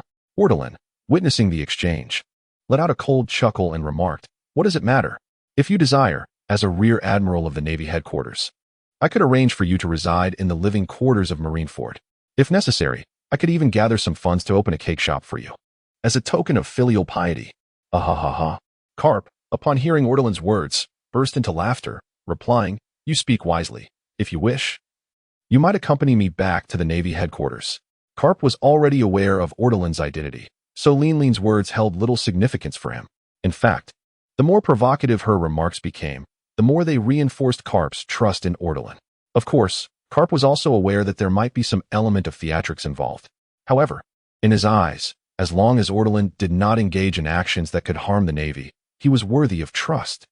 It was improbable that mere words could sow discord between him and Ortolan, especially as the latter increasingly demonstrated his strength and potential. How long had Ortolan trained at Marineford? Just a little over a year, and he was already able to contend with Kaido. A talent of such caliber was certainly worth cultivating. Upon confirming that Ortolan was indeed a descendant of Charlotte Lin, Kaido could not help but chuckle, exclaiming, Lin, you are truly incomprehensible. How could such a fine seedling fall into the hands of the Navy? I scarcely know how to describe you. Ha ha ha ha. Kaido's words stirred something within Carp. Indeed, if Charlotte Lin genuinely intended to place a spy within the Navy, she would not have released a prodigious talent like Ortolan's. She could have simply sent a lesser individual. If he were in Lin's position, he would undoubtedly keep Ortolan by his side to conquer the world, which would align more closely with his own interests. Fool, how could the grievances within this matter be elucidated in mere words? Charlotte Lingling cast a sharp glare at Kaido and then declared, let us set aside our disputes for now. First, we must eliminate these Navy scoundrels. Had it not been for Carp's sudden appearance, Kaido would not have allied with Charlotte Lingling in this endeavor. Yet, with the Navy now present, it seemed only logical for pirates to join forces against them. Thus, Kaido inhaled deeply and remarked, let us coexist harmoniously. At that moment, a violent explosion erupted from a distant research facility, and out of the chaos emerged Borsalino, cradling a figure resembling Einstein. Ortolan recognized him instantly. It was the renowned Dr. Vegapunk. Carp had reviewed the operational dossier prior to his arrival, thus he too recognized this as their target. Almost simultaneously as Borsalino burst forth from the explosion, three figures followed closely behind. One was Queen, now transformed into a dinosaur-human hybrid, visibly injured with numerous charred marks, presumably inflicted by Borsalino. The second was Vincent Sanji of Germa, alongside a seemingly unscathed yet disheveled natural-type user, Caesar Clown. Vincent Sanji reacted the quickest, upon spotting Carp. Along with Charlotte Lingling and Kaido, he momentarily froze in bewilderment before abandoning all pretense and fleeing without a word. As the King of Germa, he was ostensibly a member of the world government's affiliated royal family, which typically afforded him some protection from the Navy. However, he was uncertain of the world government's current stance. At this juncture, Sanji had no intention of leveraging the power of pirates. His thoughts were solely on returning to the North Sea to further his research and strengthen Germa, without considering any allegiance to the likes of Kaido or Charlotte Lingling as mere pawns. As Sanji sprinted away, Queen quickly followed suit, rushing towards Kaido while shouting, Boss Kaido. It's me, Queen. You promised to treat me to a meal. Seeing Sanji and Queen flee left Caesar momentarily dumbfounded. Wait, I haven't even boarded yet. How am I to choose? He swiftly ruled out the Navy, not out of fear, but because he had no desire to continue working alongside Vegapunk, whom he regarded as an insufferable tyrant. The man had far too many rules, forbidding him from pursuing various experiments and frequently chastising him for his supposedly inhumane research, which was utterly vexing. In Caesar's view, a true scientist must not be shackled by societal morals. Only with an unrestrained heart can one achieve remarkable feats. That scoundrel Quinn has allied himself with Kaido, and now Vegapunk has been captured by the Navy. In order to maintain his competitive edge, Caesar immediately set his sights on Charlotte Lin, soaring towards her with a plea, Big Mom, save me. I am willing to join the Big Mom pirates. As Caesar ascended towards Charlotte Lin, Garp solemnly stated, Dr. Vegapunk is our primary target, which has been accomplished. That individual named Caesar is exceedingly dangerous, according to our investigations. He frequently develops weapons of mass destruction. He is our secondary target. Dispose of him. Understood. Ortolans promptly responded. In the original narrative, Ortolans was unaware of the events unfolded here. Nevertheless, he retained some recollection of the final outcome, which was that both Caesar and Dr. Vegapunk were eventually apprehended by the Navy. It is likely that they both joined the scientific division subsequently established by the Navy. However, Caesar engaged in forbidden experiments at Punk Hazard, ultimately causing a catastrophic leak that led to the obliteration of the entire facility, resulting in his imprisonment by the Navy. To be candid, Caesar's experimentation with forbidden practices was not the core issue, from the perspective of the world government and the Navy. If he were to indeed create formidable weapons of mass destruction, it could be deemed advantageous from a certain standpoint. However, the real problem arose when his experiments went awry, leading to the destruction of Punk Hazard. What is Punk Hazard, you may ask? It is a research base, and under normal circumstances, it should be one of the most advanced research facilities in the world. One could easily surmise, even with a mere thought, the vast sums of money the Navy and the world government have invested here, along with the cutting-edge research equipment that has been deployed. By obliterating this location, how could Caesar not provoke ire from the world government and the Navy? In this scenario, neither the world government nor the Navy directly chose to eliminate Caesar. Instead, they resolved to imprison him, indicating the elevated status he was afforded. Ordinarily, a mere 1 or 2 years of incarceration would suffice, and there was a plausible chance of his eventual reinstatement. However, the subsequent intervention of the likes of the Night Demon, Don Quixote, and Doflamingo thwarted his confinement aboard the prison vessel destined for Impel Down, ultimately leading to Caesar's incorporation into the Don Quixote family, which triggered a cascade of ensuing chaotic events. At the moment the command was issued, a flash of electricity coursed through Ortolan's body, and he vanished in an instant, reappearing directly behind Caesar. The instant Ortolan moved, Charlotte Leanlean's gaze darkened, and she pursued him with remarkable speed. Without hesitation, Carp enveloped himself in an aura of dominance, shattering the ground beneath him with a stomp, and propelled himself forward like a cannonball, aiming to obstruct Charlotte Leanlean. Originally, Kaido could have withdrawn effortlessly, as his purpose for being there was solely to extract Queen. With the situation devolving into chaos and Queen already secured, retreating would have been the most prudent choice. Yet, as Kaido beheld Charlotte Leanlean's figure, a flicker of reluctance crossed his eyes.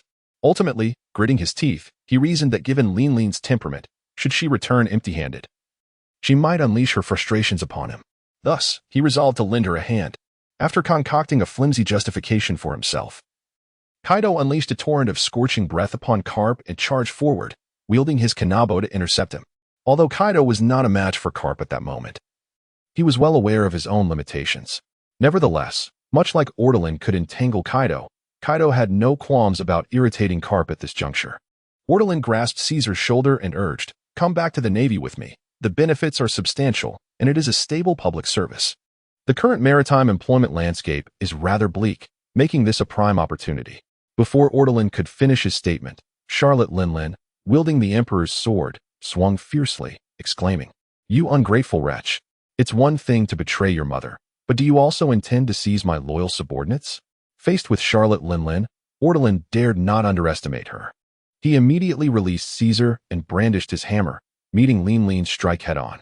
The blow, imbued with ferocious flames, collided violently with Ortolan's warhammer, the force of which was astonishingly powerful, leading Ortolan to question whether his innate strength was indeed complete. After repelling Ortolan with that single strike, Charlotte Leanlean shielded Caesar behind her, declaring, "You possess that technology for human gigantification, don't you?" Caesar hastily replied, "However, that technology is still not quite mature." Yet, Charlotte Leanlean had no time to indulge him further. Ortolan's hand raised, unleashing a bolt of lightning towards her. In response, Charlotte struck forth with a fiery punch, shattering the electric force, simultaneously positioning her blade upwards. As anticipated, Ortolan's figure flickered above Charlotte, bringing down a hammer-like strike from above. With a resounding crash, the forceful shockwave sent Caesar flying from behind Charlotte. In that very moment, Ortolan transformed into a streak of lightning, racing towards Caesar's back, ready to seize him. However, Charlotte's reflexes were equally swift as she roared. Soul incantation. A peculiar, ghostly green light erupted from her, momentarily halting Ortolan's thoughts, as if his very soul sought to break free from the confines of his body. Before Ortolan could recover from this state, Charlotte's blade struck his back, cleaving through flesh and bone, propelling him several hundred meters away, crashing forcefully to the ground.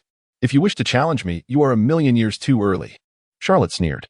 Looking at Caesar, he was rendered speechless, his mouth agape as the ghostly green essence seemed poised to escape. Charlotte swiftly grasped his soul, forcefully pushing it back into his mouth, cursing, "Cowardly wretch." The power of the soul incantation could indeed seize one's spirit, but it was also contingent on willpower. Against the likes of formidable warriors such as Carp, it would be utterly ineffective. Even Ortolan, though inexperienced, merely experienced a fleeting pause in thought. In stark contrast, Caesar's response was pitiable. A mere ripple nearly caused him to expel his soul. This, however, reflected the extraordinary potency of Charlotte Lingling's abilities. Any ordinary minion facing her, harboring even a modicum of fear, would find themselves facing death. Ortolan rose from the ground, feeling a sharp pain searing through his back, cursing silently at his mother for her unrelenting ferocity. Yet he dared not linger, as bolts of electricity crackled in his eyes, and he began to emanate a dense aura of lightning elements. It was evident he was preparing to forcibly enter the state of lightning armor once more, ready to face Charlotte in a fierce contest. Just then, however, a crimson firework suddenly erupted on the distant harbor surface. It was from the direction of the warship where Kazan was stationed. Upon witnessing the firework, Ortolan's heart sank. It was the highest-level retreat signal, indicating a significant event had transpired, necessitating the abandonment of their current mission. Kapu delivered a powerful punch, sending Kaido flying, and was preparing to assist Ortolan when he noticed the fireworks. His expression hardened, and without a moment's hesitation, he called out, "Ortolan, retreat." Although they could not capture Caesar, they had successfully secured Dr. Vegapunk. For the Navy, this meant the minimum objective had been achieved, thus it could not be deemed a failure. However, with an urgent situation arising, Kapu, despite his usual nonchalance, was acutely aware of the gravity of the moment.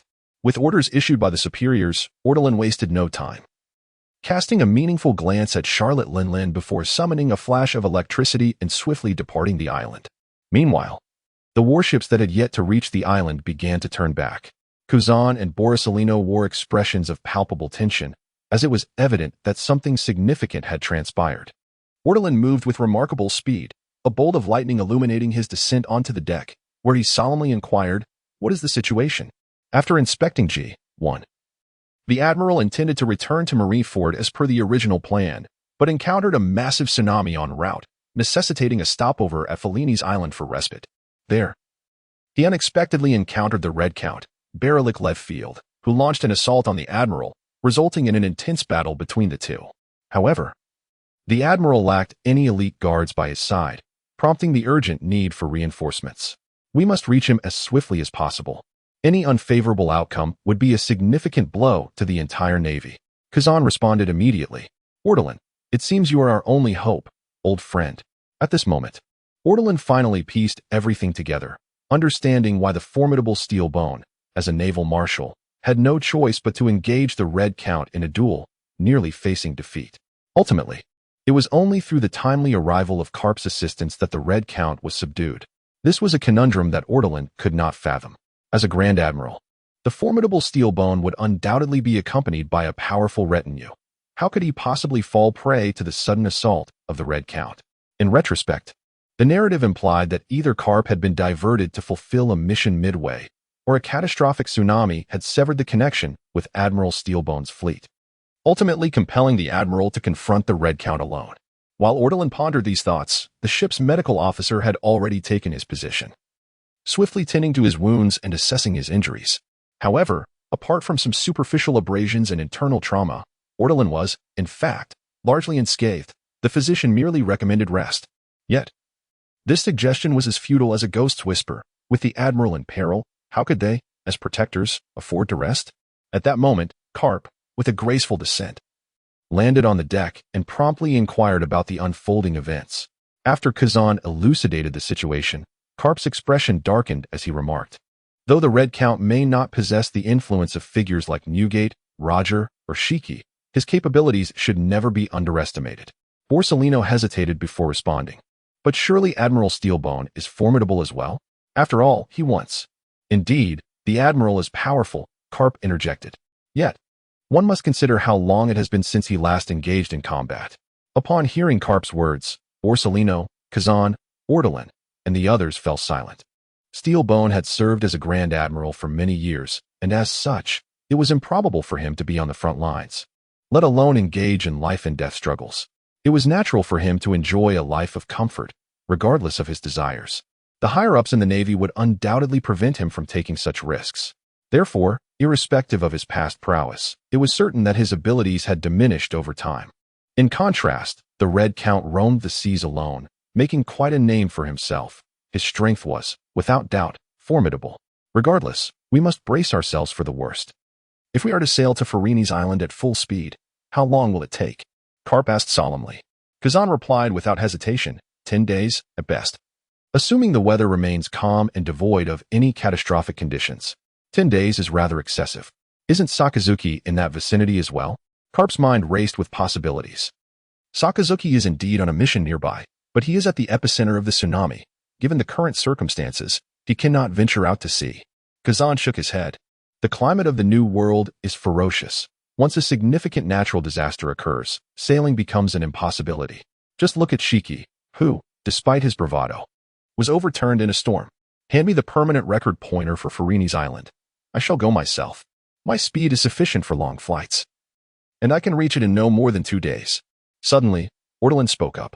Karp hesitated for a moment and replied, but such matters are exceedingly perilous. Even with the Thunder Fruit, one cannot escape the constraints of the user's abilities. Kazan, equally concerned, added, the doctor just advised you to rest. What if you encounter some uncontrollable factor along the way and plunge into the sea? You would be lost without a trace. Ortolan, with a sense of righteousness, retorted. What matters more, my safety or the Marshalless? This is preposterous. Safeguarding the convoy is a significant opportunity for my advancement. Anyone who obstructs me is impeding my progress. 2 days later, in the vicinity of the island of Fellini's, a flash of lightning illuminated the sky as Ortolan hovered in the air. He then produced a mirror from his possession, casually shaking it. Shortly thereafter, a beam of golden light struck the mirror from a distance beyond sight. The light refracted, revealing the figure of Borsalino. How are you faring, you nimble monkey? Ortolan teased upon seeing Borsalino's appearance. How many times must I remind you not to shake the mirror when you hold it? If I misfire, wouldn't he that send me plunging into the sea? Borsalino replied, somewhat irked. Ha ha ha, fret not, I'm watching over you. How could I let you fall into the sea? Ortolan laughed heartily. 2 days prior, aboard the warship, the Navy ultimately decided to allow Ortolan to set off for Fellini's Island to provide rapid support to the Steelbone Marshal. However, Karp remained somewhat apprehensive about Ortolan's safety. Thus, he arranged for Borsalino to accompany Ortolan, as one possessed the Light Fruit and the other the Thunder Fruit, ensuring that their speeds would be compatible, thus providing mutual support on the ocean. Nevertheless, Borsalino's abilities were not as convenient for travel as Ortolan's Thunder, as he needed to continually refract light. Consequently, Ortolan had to assume the role of guide, clearing the path ahead while providing Borsalino with a mirror for seamless transmission. The two did not tarry long. In the next moment, Ortolan transformed into lightning and vanished into the air. Following this, Borsalino's observation hockey locked onto the target, and with a flash of golden light, his figure too disappeared. They were already quite close to Fellini's Island. After 5 or 6 instances of such long-distance flashes, Ortolan and Borsalino finally beheld the island at the horizon of the sea. They also observed the situation on the island, though the details remained somewhat unclear. However, there was indeed a great commotion. Half of the island's town had collapsed, and the harbor was littered with the wreckage of warships, evidently having sunk to the seabed. Ortolan and Pollusolino exchanged a glance, nodded to one another, and without uttering a word, activated their respective abilities, vanishing in an instant. On the island, the Navy suffered severe casualties, with fallen sailors strewn throughout the town. Yet, upon closer inspection, it became apparent that many were not dead but merely unconscious, likely due to the overwhelming presence of Conqueror's hockey. Amidst the ruins of the town, Admiral Steelbone was panting heavily, blood streaming from his forehead. His robust arm bore a deep wound, exposing bone, with blood gushing forth, clearly inflicted by a sharp weapon. In stark contrast to Admiral Steelbone's disheveled state, Barolik Radefield, standing a short distance away, appeared much more composed, even exuding a hint of elegance. Shaking off the bloodstains from his sword, Radefield remarked, how arrogant, calm. Had you not chosen to shield those worthless subordinates, you would not be in such a dire state now. What good is it to protect those burdens who cannot keep pace with you? Admiral Steelbone tore a strip from his cloak, binding it around his wounded arm, and replied in a deep voice, "Arrogance? It is you who embodies arrogance. A person like you shall never comprehend this. As the Admiral of the Navy, it is my duty to protect my men. Furthermore, my subordinates are neither worthless nor burdens. They are warriors who bravely confront bloodshed in battle. I hope that when you are defeated by me, you do not come to regret your choices." Radefield smirked, a sinister grin creeping across his face. "Ha!" Admiral Steelbone scoffed. "If you do not flee now, once my reinforcements arrive, there shall be no opportunity left. I have calculated my moves beforehand. According to the meteorologists, the scope of this tsunami encompasses all nearby Navy bases. Even the route from Mariewa to here has been blocked. To await your Navy's support will take at least 10 days, considering their sailing speed. As it stands, there are still 8 days left. Ample time for me to slay you here," Radefield declared with great confidence. A heavy feeling settled in Admiral Steelbone's heart, whether he could slay or not aside. Radefield's estimation of time was indeed quite accurate. Just then, however, Steelbone seemed to catch sight of a flash of lightning on the distant sea. Then, as if struck by a sudden thought, a wry smile graced his lips as he remarked, "Excessive confidence is hardly a virtue, Count Red." Ladefield's brow furrowed, ready to respond, when an ominous thunderclap resounded overhead, startling him into looking up. There, amidst the lightning, a figure clad in a naval cloak of justice descended, wielding a formidable hammer, crashing down with immense force. Though he merely caught a fleeting glimpse, Ladefield discerned the insignia on the figure's shoulder. An Admiral of the Navy? What audacity to intrude upon my battle, Count Red. With disdain swelling within him, Ladefield raised his sword staff, prepared to parry the attack. In that fleeting moment, Ortolan's thoughts raced. His surprise assault was indeed abrupt. However, he surmised that with Count Red's formidable prowess and his formidable observation skills, evasion should be within reach. Ortolan had already begun to contemplate his next move post-evade. Ultimately, Count Red did sense the impending strike and even discerned his presence. Yet he chose to defend himself with a blade? Who does he think he is? Ortolan's fury ignited. Even Kaido would not dare to regard him with such contempt. As rage coursed through him, he summoned greater strength and brought his hammer down upon Ladefield. Ladefield, lacking any notable reputation, held Ortolan, this mere naval admiral, in utter disdain. His own demeanor mirrored his reputation, lofty and arrogant.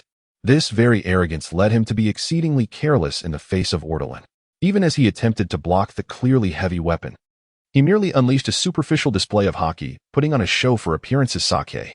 Yet, in these vast seas, there exists a path for the fierce and a path for the meek. Weakness is never an impediment to survival, arrogance is.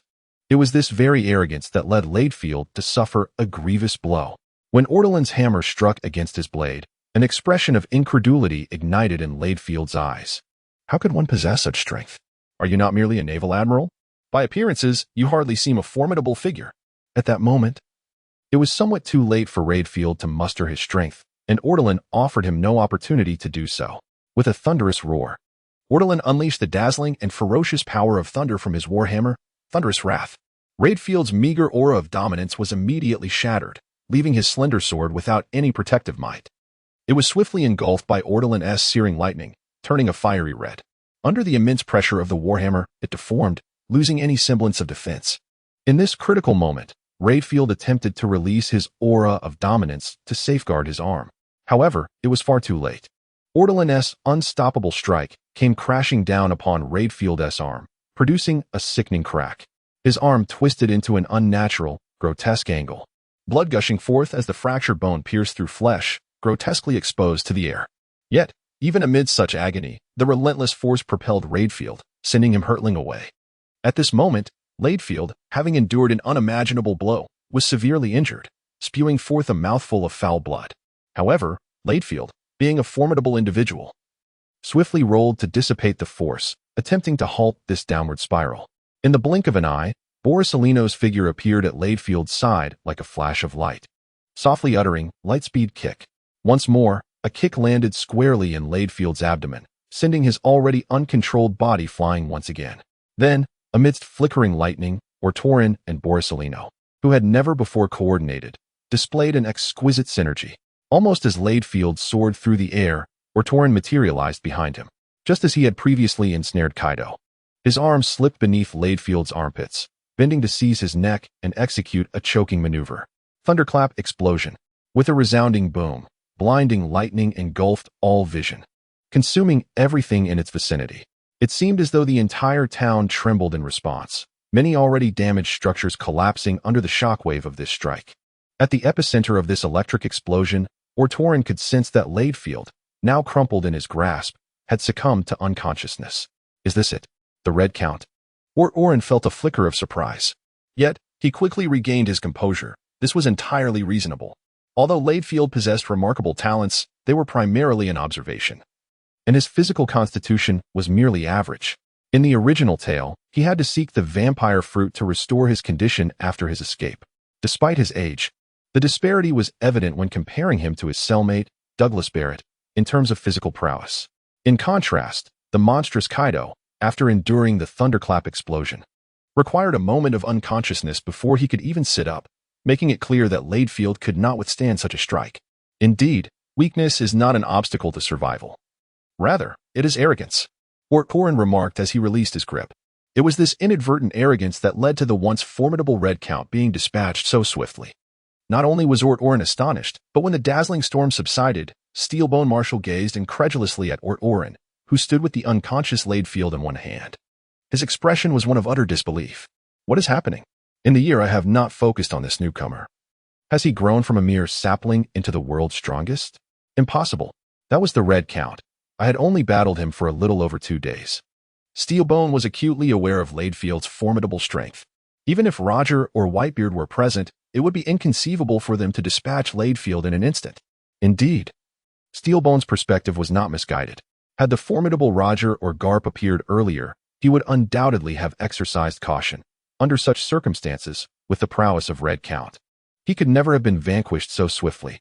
Standing beside the marshal, Borsellino was also somewhat bewildered. Had he known of your exceptional capabilities? What was his purpose in coming here? After enduring a 2-day journey, was it merely to deliver a kick? The atmosphere grew silent, as the three remained at a loss for words. This left Ortolan somewhat irked. He thought to himself, Old Red, your performance has put me in a precarious position. He had envisioned that upon arriving alongside Borsellino, they would join forces with the Marshal to engage in a fierce battle against the Red Count. Throughout this grueling process, they would have triumphed over the formidable Ladefield, thus establishing a bond of camaraderie with the Marshal through their shared struggle. Such an achievement would surely elevate his standing within the Navy's headquarters. Even without Garp's guidance, it would seem entirely reasonable for him to occasionally visit the Marshal's office for tea and conversation, wouldn't it? Over time, wouldn't the pathways to advancement be opened? Wouldn't the broader landscape also expand? Yet, now the situation was quite the opposite. After 2 days of intense combat, the Marshal appeared to be at a disadvantage. His condition somewhat disheveled, and this newcomer had simply dispatched Old Red in an instant. The absence of a fierce struggle rendered the situation exceedingly abrupt, casting an awkward shadow over the Marshal's previous efforts, akin to a monkey performing tricks. At this moment, one might wonder what position he and the Marshal now occupied. The despicable Red Count, employing such treacherous schemes to sow discord between me and the Marshal, truly exemplifies the depths of piracy. The foremost principle of career advancement dictates that one must exhibit significant capability, yet not overshadow one's superior. However, Ortolan had effectively placed the Marshal in a compromising position. Should this information circulate, it would be even more embarrassing. Everyone would say that the Navy's Marshal was ineffective, nearly defeated by a pirate, while that newcomer effortlessly toppled the very adversary that had eluded the Marshal for 2 days. An eerie silence enveloped the room for a moment, but ultimately, the magnanimous Steelbone Marshal broke the tension, stating, I am grateful for your timely arrival. Otherwise, I would have been in considerable trouble. I appreciate the hardships you endured on this journey. With the Marshal's words, Borsellino and Ortolan felt a wave of relief. Borsellino, with a cheerful demeanor, responded, I cannot take credit for this. The accolades belong to Ortolan. Upon learning of your predicament aboard the ship, he unhesitatingly risked his life to traverse the seas and hasten to your aid. As Poliusolino uttered those words, he exchanged a knowing glance with Ortolan. After a brief moment of bewilderment, Ortolan quickly composed himself and remarked, At that time, I was indeed somewhat anxious. However, in retrospect, there was no need for such urgency. I must admit my folly. As a newcomer, I lacked sufficient understanding of the Marshal's capabilities. It is no wonder that Mr. Karp assured me there was no cause for alarm. Initially, I found myself puzzled, but now it dawns on me that although Riderfield appeared formidable just moments ago, he was, in truth, merely a fa of strength, having been cornered by the Marshal. It seems I have fortuitously seized an opportunity. Though it may be a fortunate chance. I do hope the Marshal will acknowledge my contribution. These words elevated both the dignity and esteem of Marshal Steelbone. The once somewhat embarrassed Marshal, upon hearing them, found his breath steady, his back no longer ached, and even the pain from his injury seemed to diminish. Upon reflection, he realized the young man's assertions were indeed accurate. It must be that his strength was overwhelming. The Red Count had merely attempted to deceive him, yet he was already at the end of his tether. Thus, with Ortolan's slight push, his true weakness was laid bare. This is indeed reasonable. Otherwise, would I not resemble a mere monkey? Contemplating this, Marshal Steelbone's gaze towards Ortolan softened considerably. It is worth noting that this marks his first opportunity for a face-to-face dialogue with Ortolan. Although he had previously heard commendations regarding this young man's exceptional qualities from Karp and Zephyr, Marshal Steelbone now perceives that Ortolan surpasses his expectations. What qualities are essential for an outstanding naval officer? For those of the martial persuasion, prowess in combat is undoubtedly paramount, and in this regard, Ortolan presents no shortcomings. Furthermore, possessing a solid foundation in military education is equally vital. According to Zephyr, Ortolan was the first to graduate as the top of his class in the training camp, having fulfilled all academic credits, indicating no issues in this domain either. The possession of these two attributes signifies that he is already equipped to ascend to the ranks of a senior naval officer, specifically at the rank of Vice Admiral. However, to advance further to the esteemed position of Admiral, his combat capabilities must become the hallmark of the Navy, validated through numerous conflicts. Only when both the Navy and external entities acknowledge his supreme combat power can he truly bear such a title. At this juncture, one has essentially reached the pinnacle. Ascending further to the rank of Marshal requires not only martial prowess and military acumen, but also a requisite political awareness and finesse. From the perspective of the Steelbone Marshal, the recent maneuvers, though somewhat crude and rigid, have undeniably demonstrated that both Pagliasarlino and Ortolan possess a commendable level of political insight and skill. This is a matter that Karp is unwilling to confront. Indeed, from Steelbone's perspective, Karp comprehends the intricacies of these principles. Yet, he refuses to bow down, which illustrates a lack of political awareness. Furthermore, it indicates that while Karp may be suited for the role of an admiral in the Navy, he could never ascend to the position of fleet admiral. The essence of political artistry lies in compromise, and Karp, in certain aspects, is utterly incapable of yielding. In contrast, the most commendable figure at present is Admiral Sengoku, a realization Steelbone recognized early on, leading him to cultivate Sengoku towards the path of fleet admiral. Consequently, Steelbone's gaze towards Ortolan is notably warmer. This young man possesses vitality and determination. Upon hearing of a crisis, he risks perilous seas to offer assistance, exemplifying his loyalty to the Navy. Perhaps there exists an element of self-interest, yet who undertakes endeavors devoid of any ambition? As a fleet admiral, one must not evaluate the hearts of subordinates through such a lens. Rather, one must focus on their deeds.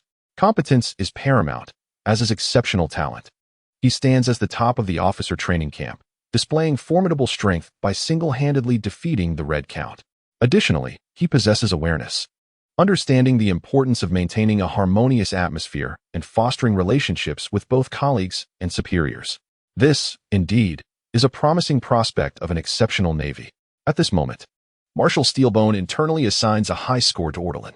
Such young individuals deserve ample opportunities. Granting them a chance could very well be an opportunity for the Navy itself. As for the purity of his identity, that is not a matter for current consideration. There will be plenty of time to verify it later. I have aged considerably, and perhaps the Red Count is nearing his twilight. Yet, I too am utterly exhausted. Without your support, the outcome remains uncertain. Therefore, do not underestimate your own contributions. If it is indeed your merit, it cannot be overlooked. The steel-boned Marshal chuckled amiably. Once these formalities were concluded, the three swiftly began organizing the remaining naval personnel for rescue efforts, simultaneously notifying the naval headquarters that the crisis had been averted and there was no need for urgency. This was likely Ortolan's first experience participating in the Navy's aftermath operations. Indeed, Managing the aftermath proved far more laborious than engaging in combat. Even the marshal, due to insufficient manpower, was bustling about. Ortolan, naturally, could not afford to be idle, diligently rescuing colleagues buried in the rubble or recovering the fallen sailors. After approximately 6 or 7 days of relentless toil, Karp and Kozan finally arrived with reinforcements, and 2 days later, Sakazuki also led a contingent, marking the true conclusion of the events here. However, during these days of close proximity, Ortolan had fostered a good rapport with the marshal and Palyasolino, and upon returning, he believed he might attain promotions and wealth. At the naval headquarters in Marineford, within a tavern known as the Navy Club, a large assembly of naval officers was gathered, reveling in camaraderie over drinks. At the forefront was none other than Ortolan, who, with a mug of malt liquor in hand, boisterously recounted, in that moment, "The Red Count was a fearsome force. It was our duty as the Navy to vanquish such pirates. Hence, I bravely stepped forward under pressure.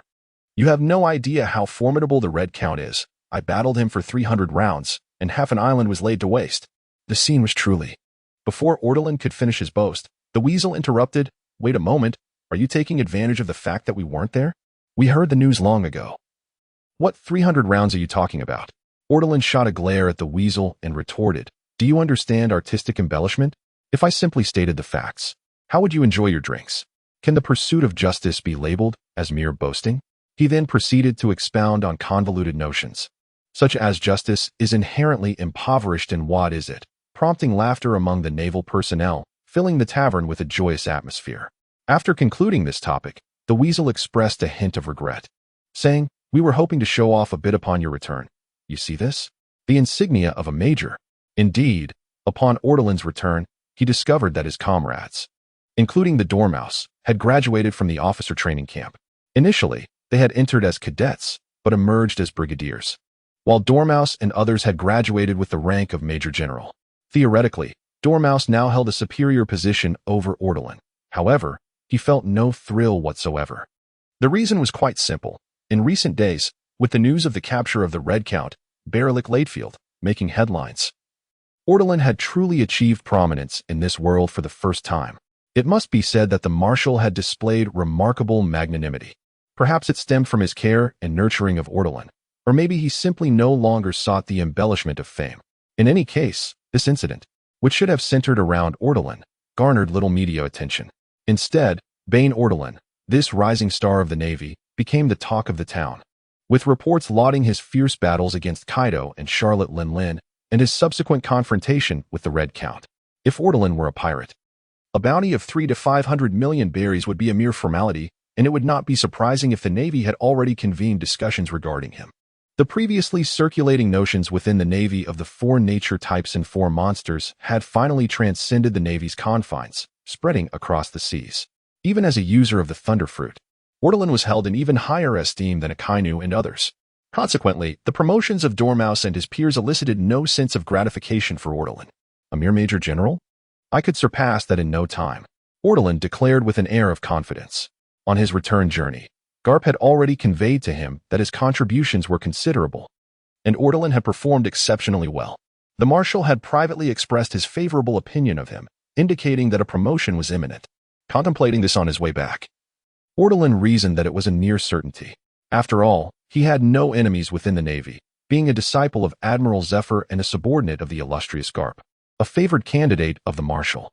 Once he presented commendable achievements, his ascent would undoubtedly be seamless.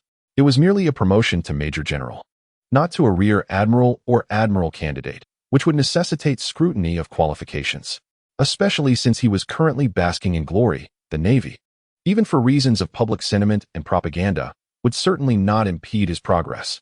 Otherwise, it would dishearten those aspiring to rise in ranks and wealth. If someone of Ortolan's caliber could not progress, what motivation would others have to strive? Indeed, your aspirations are for the ranks of Admiral and Marshal. Everyone is aware of that. Keep up your diligent efforts. Fire Mountain patted Ortolan on the shoulder and chuckled, eliciting laughter from Ghost Spider and the others, who rallied around Ortolan with encouragement. Just then, the tavern door swung open, and Shizuka, draped in a Major General's cloak of justice, peeked in, rolling her eyes with exasperation. Indeed, the moment you lot have a moment to spare, you gather here to drink. Although they had just graduated, It was likely that they would soon be assigned to their respective posts, after which such leisurely times would be scarce. We should seize the opportunity to meet up before we embark on our duties. Who knows when we'll have such a chance again? Remarked Squirrel with a cheerful grin. Indeed, Ghost Spider added with a hint of nostalgia. Since joining the Navy, we seldom enjoyed such ease as we have this past year. Soon, we shall confront the iron and fire of the sea once more. Shizuka shrugged and continued, I'm not here for idle chit-chat. Ortolan, come with me. The Marshal wishes to see you regarding your promotion. So soon? Ortolan exclaimed in surprise. He had only returned to Marineford yesterday, and already matters were being settled? Was a mere promotion to Major General truly significant enough to warrant a meeting with the higher-ups? Shizuka chuckled, it's just a minor promotion. To the higher-ups, it's hardly a momentous occasion. Realizing the truth in her words, Ortolan rose. A mixture of solemnity and regret washing over him as he clasped the shoulders of Fire Mountain and Squirrel, saying, Alas, this farewell means that when we meet again, our relationship will be quite different. Squirrel responded, bewildered. What did he mean by that? He had intended to maintain camaraderie as a brigadier. Yet it seemed that would only lead to estrangement. All right, I won't pretend any longer. I'm about to become a major general. From now on, we'll be equals. Ortolan boisterously laughed before taking his leave. Once Ortolan had exited the tavern, Squirrel slammed his hand on the table. Did you see that arrogant expression he had just now? Honestly, if he hadn't run off so quickly, I would have taught him a lesson. Just as the words left his mouth, Ortolan peeked back through the door, saying, By the way, this round is on me. Just put it on my tab. Consider it an early celebration for my promotion. And Squirrel, didn't you just call for me? With a radiant smile, Squirrel replied, No, I think you must have misheard. You go ahead and secure that promotion. I'll ensure everyone here is well taken care of. Oh, thank you. Ortolan nodded before making his swift exit. After waiting a few moments to ensure Ortolan would not return, the group erupted into laughter. Why didn't Major Squirrel go teach that brigadier a lesson? Exactly. He needs to learn about the authority of his superiors. Just because he runs fast doesn't mean he can escape justice. No worries. I shall call him back immediately to heed the teachings of the esteemed General Squirrel. With a thud upon the table, Squirrel exclaimed, his face a mask of indignation. Enough. If I cannot deal with the foreigners, nor with Ortolan, can I not manage you lot? As soon as his words fell, Hua Xiao Shan, Dao Bo Man, Ghost Spider, and Jia Ji exchanged glances, each wearing a sinister grin, declaring, This lad must be intoxicated. We ought to sober him up. Moments later, having already exited the street, Ortolan turned back, puzzled, glancing toward the tavern, his brow furrowing. Ji Yuan, did you hear that? It seems I caught a glimpse of Squirrel's lament. Perhaps it's merely an illusion. Ji Yuan, equally perplexed, replied, Indeed, it must be an illusion, or perhaps that fellow lost again at cards. Nodding in agreement, Ortolan pondered for a moment before dismissing it from his mind. After a few paces, Ji Yuan suddenly spoke, By the way, my birthday is in a couple of days. Oh, is it? Ortolan remarked nonchalantly, Then I wish you an early happy birthday. With that, he continued forward, while Ji Yuan's refined features twitched slightly, muttering under his breath about the dull man, choosing not to speak further. When Ortolan accompanied Ji Yuan to the marshal's office, they found Carp, Zephyr, Sengoku, and Chief Advisor Ahe already present. Observing the scene, Ortolan mused that it appeared everyone had been rather idle lately, with no pressing matters at hand. You've arrived. Come in and take a seat. No need for such formality. The steel-boned marshal greeted with a jovial smile before Ortolan could utter a word. Then I shall impose. For I am not one to be polite. Ortolan replied with a grin as he entered and settled between teacher Zephyr and Carp, without directly addressing Ortolan's affairs. The prominent figures continued their discourse on previous topics. We have received the latest eyewitness reports confirming that the Roger pirates, who had departed from the New World, have now returned. Let us hope they do not stir up any trouble. Chief Advisor Ahe stated softly, a teacup in his hand. Where were they sighted? Is there still time for me to go? Carp inquired. Alas, it is too late. The report came just as you returned. Chief Advisor Ahe shook his head. Listening intently, Ortolan calculated the timing. It was now late 1496, and in roughly a month, they would enter 1497, a year that would mark a significant turning point influencing the subsequent 2 decades. For it was in this year that the Roger pirates would successfully uncover the fabled Raftel, thus earning the title of Pirate King recognized by all. Moreover, further reflection revealed that Roger was executed in 1498, ushering in the Great Pirate Era. Taking into account his return to the South Sea to court, wed, and raise children with Liu Jiao. If all goes swiftly, it is highly probable that, by early next year, merely a couple of months from now, this individual will unveil significant news regarding Laughter. The discourse surrounding Roger did not persist for long. After a brief exchange among the prominent figures, they shifted their focus to the matter of the Navy's scientific division. This initiative, propelled by the Marshal, has now received formal approval, and Dr. Begapunk is now on board. As a nascent department, it is still in its formative phase, thus does not necessitate the oversight of a senior leader. The Warring States General has directly recommended Porcelino to assume command of the scientific division. There were no objections to this appointment. Porcelino is indeed a figure of trustworthiness. Once he has successfully established the scientific division, it is anticipated that he will be poised for promotion to Rear Admiral at that time. Consequently, he can seamlessly continue to oversee the scientific division, alleviating the need for further personnel selection later on. As the end of the year approaches, it is time to discuss matters for the upcoming year. According to this year's military expenditure report, we have managed to secure a considerable surplus. Therefore, I propose that we consider constructing 2 additional naval outpost bases of the frigate type in the gateway waters of the New World, establishing a strategic position alongside G1, suggested the Warring States General. While this is not unfeasible, once the construction of these bases commences, it will entail ongoing expenses. We cannot afford to take significant strides merely because of a surplus in military funding for a single year, cautioned Marshal Steelbone. With this year's financial resources, establishing several naval bases will inevitably require an increase in personnel, will necessitate subsequent maintenance of the bases, and will demand that supporting facilities keep pace, will they not? All future expenditures must be accounted for. If a smooth transition in military funding cannot be ensured, the newly established bases may become a burden. Therefore, it is not necessarily advantageous for the Navy to possess an abundance of military bases. Rather, establishing a stronghold in critical maritime regions to ensure navigational safety is of paramount importance. These matters, clearly, cannot be thoroughly examined in just a few sentences. The suggestion from General Zhangguo serves merely to inform everyone, allowing them time to contemplate. When the moment for action arises, he will undoubtedly present a comprehensive plan. There is also a task assigned from above. General Gangu, seemingly struck by inspiration, retrieved a document from the drawer of his desk and handed it to Zhangguo, stating, "I believe this matter is more suitably entrusted to you, and the others should assist as much as possible." "What is it?" Zhangguo inquired, somewhat puzzled as he opened the folder. After perusing it for a moment, he passed it to ZFA for review and remarked, "Not a single clue to be found. Is CP merely idling?" These scholars exhibit remarkable caution. Although CP has managed to catch a few leads, they possess an unexpected resilience, even opting for suicide rather than capture. The research vessel bore no traceable clues regarding their origins, clearly indicating they had made ample preparations. General Gangu shook his head. Although the document had yet to reach Orderin, the mere mention of terms like scholars and research vessel had already sparked some thoughts in Orderin's mind. The history of the blank century and the scholars of O'Hara. Surely, they cannot be merely studying ancient weaponry. After reviewing the document, Teacher ZFA passed it to Orderin, casually remarking. Orderin swiftly examined it and then handed it to Karp. Indeed, it aligned with his suspicions.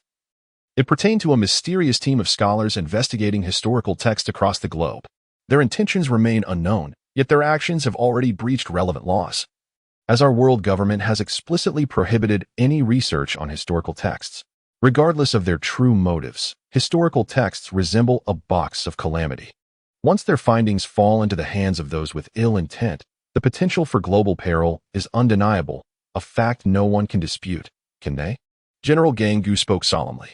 Listening to this, ZFA nodded. There are far too many enigmatic forces in this world.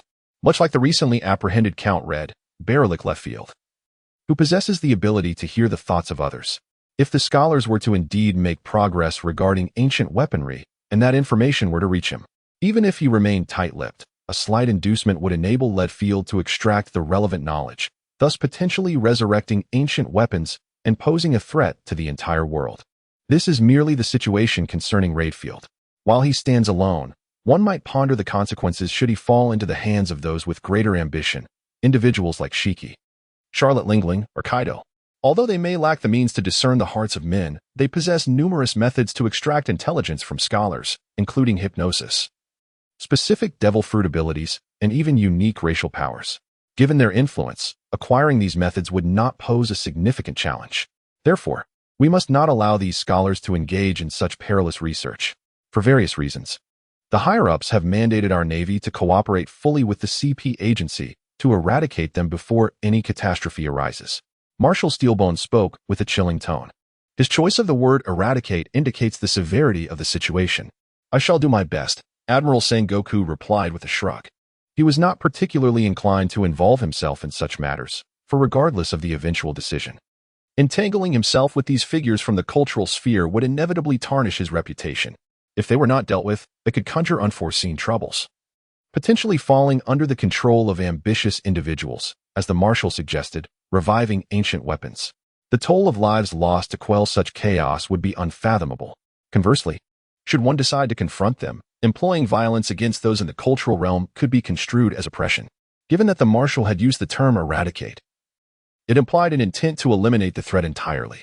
Even if the Marshal did not use such language, Sengoku understood that this matter must be decisively handled. Otherwise, it would amount to nothing. Inevitably, actions would arise that would severely damage his reputation.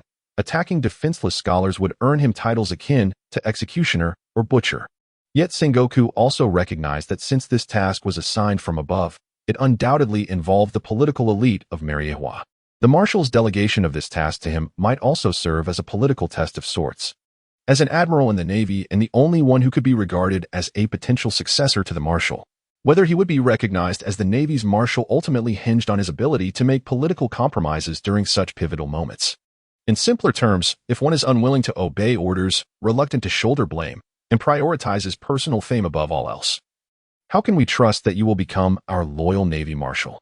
Although Ortolan was merely an up-and-coming officer on the verge of becoming a rear admiral, he could discern the underlying intricacies of the situation and felt a sense of contemplation.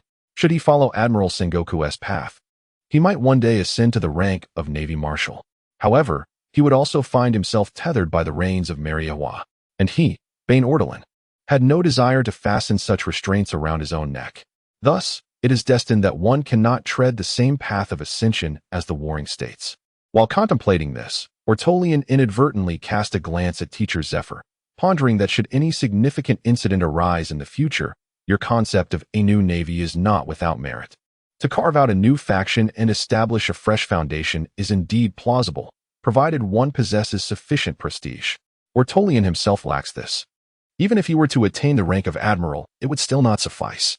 In contrast, Zephyr, as a nurturer of the Navy, possesses this requisite prestige in abundance. Simultaneously, it is imperative to undermine the foundational beliefs of the Navy. Otherwise, even with sufficient prestige, there would be scant motivation for others to rally behind him. This, however, could be readily addressed. Once the curtain is lifted, the Navy will undoubtedly be engulfed in turmoil, with staunch traditionalists clinging to the established order. Yet, there will also be no shortage of idealists pursuing true justice. Nonetheless, adequate funding is essential to sustain such an endeavor. Without financial backing, it would be exceedingly difficult to enlist loyalty. Of course, this is not a concern for him at present. As a mere prospective Major General, why should he be troubled by such matters? Perhaps when he has secured the rank of Lieutenant General, he may then contemplate these issues. Marshal Steelbone is aware that Admiral Sengoku is an astute individual, certainly cognizant of the underlying significance of this mission. However, having acquiesced to it, he tacitly acknowledges that meaning. The world is already chaotic enough. These scholars need not exacerbate the situation. After reviewing the documents in hand, Garp grumbled and inquired, "Is there no one under suspicion?" O'Hara and Alabasta. Marshal Steelbone replied with composure. Admiral Sengoku beside him nodded in agreement, stating, "They were my first suspects as well." After all, to assemble such a specialized and highly skilled group of scholars, it is inconceivable without a mature and expansive organization backing them. Precisely, Teacher Zephyr concurred with a nod. Ortolian refrained from interjecting. Nonetheless, such conjectures from the prominent figures are entirely reasonable. O'Hara is renowned as the sanctuary of scholars, the stronghold of historians, and holds considerable influence throughout the cultural sphere. As for Alabasta, had this suspicion been raised prior to his advancement in the officer training camp, Ortolian might have found it perplexing. However, having graduated with top honors in cultural studies from there, he has naturally gained a deeper understanding of many facets of this world. For instance, Alabasta, often referred to as the oldest nation of humanity, was once regarded by scholars as the cradle of human civilization. Its history is profoundly ancient, boasting an extensive scientific research system, and for thousands of years, it has never experienced a lapse in civilization. This ancient nation indeed possesses the capacity to assemble such a scholarly cohort. Aside from O'Hara and Arabasta, there may be other scholarly organizations capable of achieving this feat. Yet none bear as significant a suspicion as these two. After a brief pause, teacher Zephyr continued, both O'Hara and Arabasta are exceptionally unique. Without irrefutable evidence, we cannot act against them lightly, especially regarding Arabasta. At the upper echelons of Arabasta's ruling class resides the Nefertari family. Although nominally one of the royal families under the auspices of the world government, in reality, no one dares to treat them as mere ordinary royalty. The world government has existed for over 800 years, during which the members of its allied nations have changed countless times, with many expelled for various reasons each year and new members joining. However, Arabasta has never encountered such issues. This is primarily due to the Nefertari lineage, descendants of 20 kings who theoretically bear the halo of the celestial dragons. They merely chose to forego their ascendance to Meriewa. Despite the myriad of conflicts that have arisen between Meriewa and Arabasta over the centuries, there are even reports that the Nefertari royalty has repeatedly criticized the world government at global conferences, advocating for the abolition of the celestial tribute system. Naturally, no one stepped forward to support these proposals. It is a jest. The proposal comes from their own kind, and those from Meriewa would grit their teeth in acceptance. Due to historical reasons, it is also impossible to sever ties with Arabasta lightly. Such an action would undermine the very legitimacy of their rule. However, should an outsider meddle, one might witness how the world government deals with them. Refusing to pay the celestial tribute, are we? Next year, you may find yourself on your knees to pay it. And Meriewa might even host a lavish gathering for the celestial dragons in your nation, with the next 3 years' educational excursions held within your borders. These intricate historical relationships and reasons render Arabasta a truly unique nation, deserving of deference. Beyond these factors, Arabasta boasts formidable armed forces, classified as a military superpower, with its capital, Alabasta, maintaining a standing army of up to 600,000 troops. What does this figure represent? Many smaller nations do not even possess a population that rivals their military strength. To sustain such a sizable army, a nation must enjoy robust economic development and a substantial population base. At least under current circumstances, Arabasta can withstand this. Thus, any aggression towards Arabasta would have dire repercussions, affecting millions, if not tens of millions. How could the Navy dare to act recklessly against Arabasta? The world government, undoubtedly, must have reluctantly acquiesced to the unruly faction of Alabasta, who incessantly confront their kin, due to such considerations. Delving into darker thoughts, one might ponder whether Crocodile's capacity to wreak havoc in Alabasta, nearly obliterating the Nefertari clan, was indeed not orchestrated in collusion with the world government. Given his status as a warlord of the sea, turning our focus from Alabasta to O'Hara, we find that O'Hara boasts a rich historical legacy. Revered as a paragon of culture and a sanctuary for archaeologists, wielding significant influence in public opinion. For many years, O'Hara has maintained a commendable rapport with the world government, often cooperating when the latter seeks positive publicity. Although lacking the formidable strength of Alabasta, the cultural ramifications of any slight disturbance could evoke a cacophony of dissenting voices. A single misstep could severely tarnish the reputation and prestige of the world government. Thus, without incontrovertible evidence, it is indeed challenging to take action against O'Hara. Listening to Zifa's sentiments, Admiral Ahe pondered, if these scholars lacked conviction, how would they dare to engage in such matters? Admiral Steelbone replied, in any case, let us investigate these two avenues. There has been little progress on the CP front. Should any issues arise, they bear the primary responsibility. We shall do our utmost.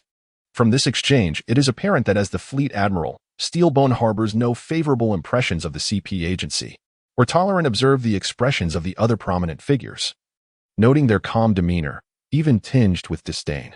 Clearly, the relationship between the Navy and the CP agency is far from amicable, at least among the upper echelons. However, this is to be expected.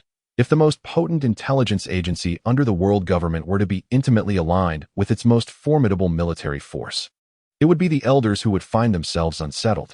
These two institutions must maintain a rigid relationship that balances conflict without rupture, aligning with the interests of the noble elites in Mariejois. Initially, Ortolans harbored sympathy and regret regarding the incident in O'Hara, as he believed that the scholars sought only to uncover the truth of history, endeavoring to transmit the echoes of the past into the future.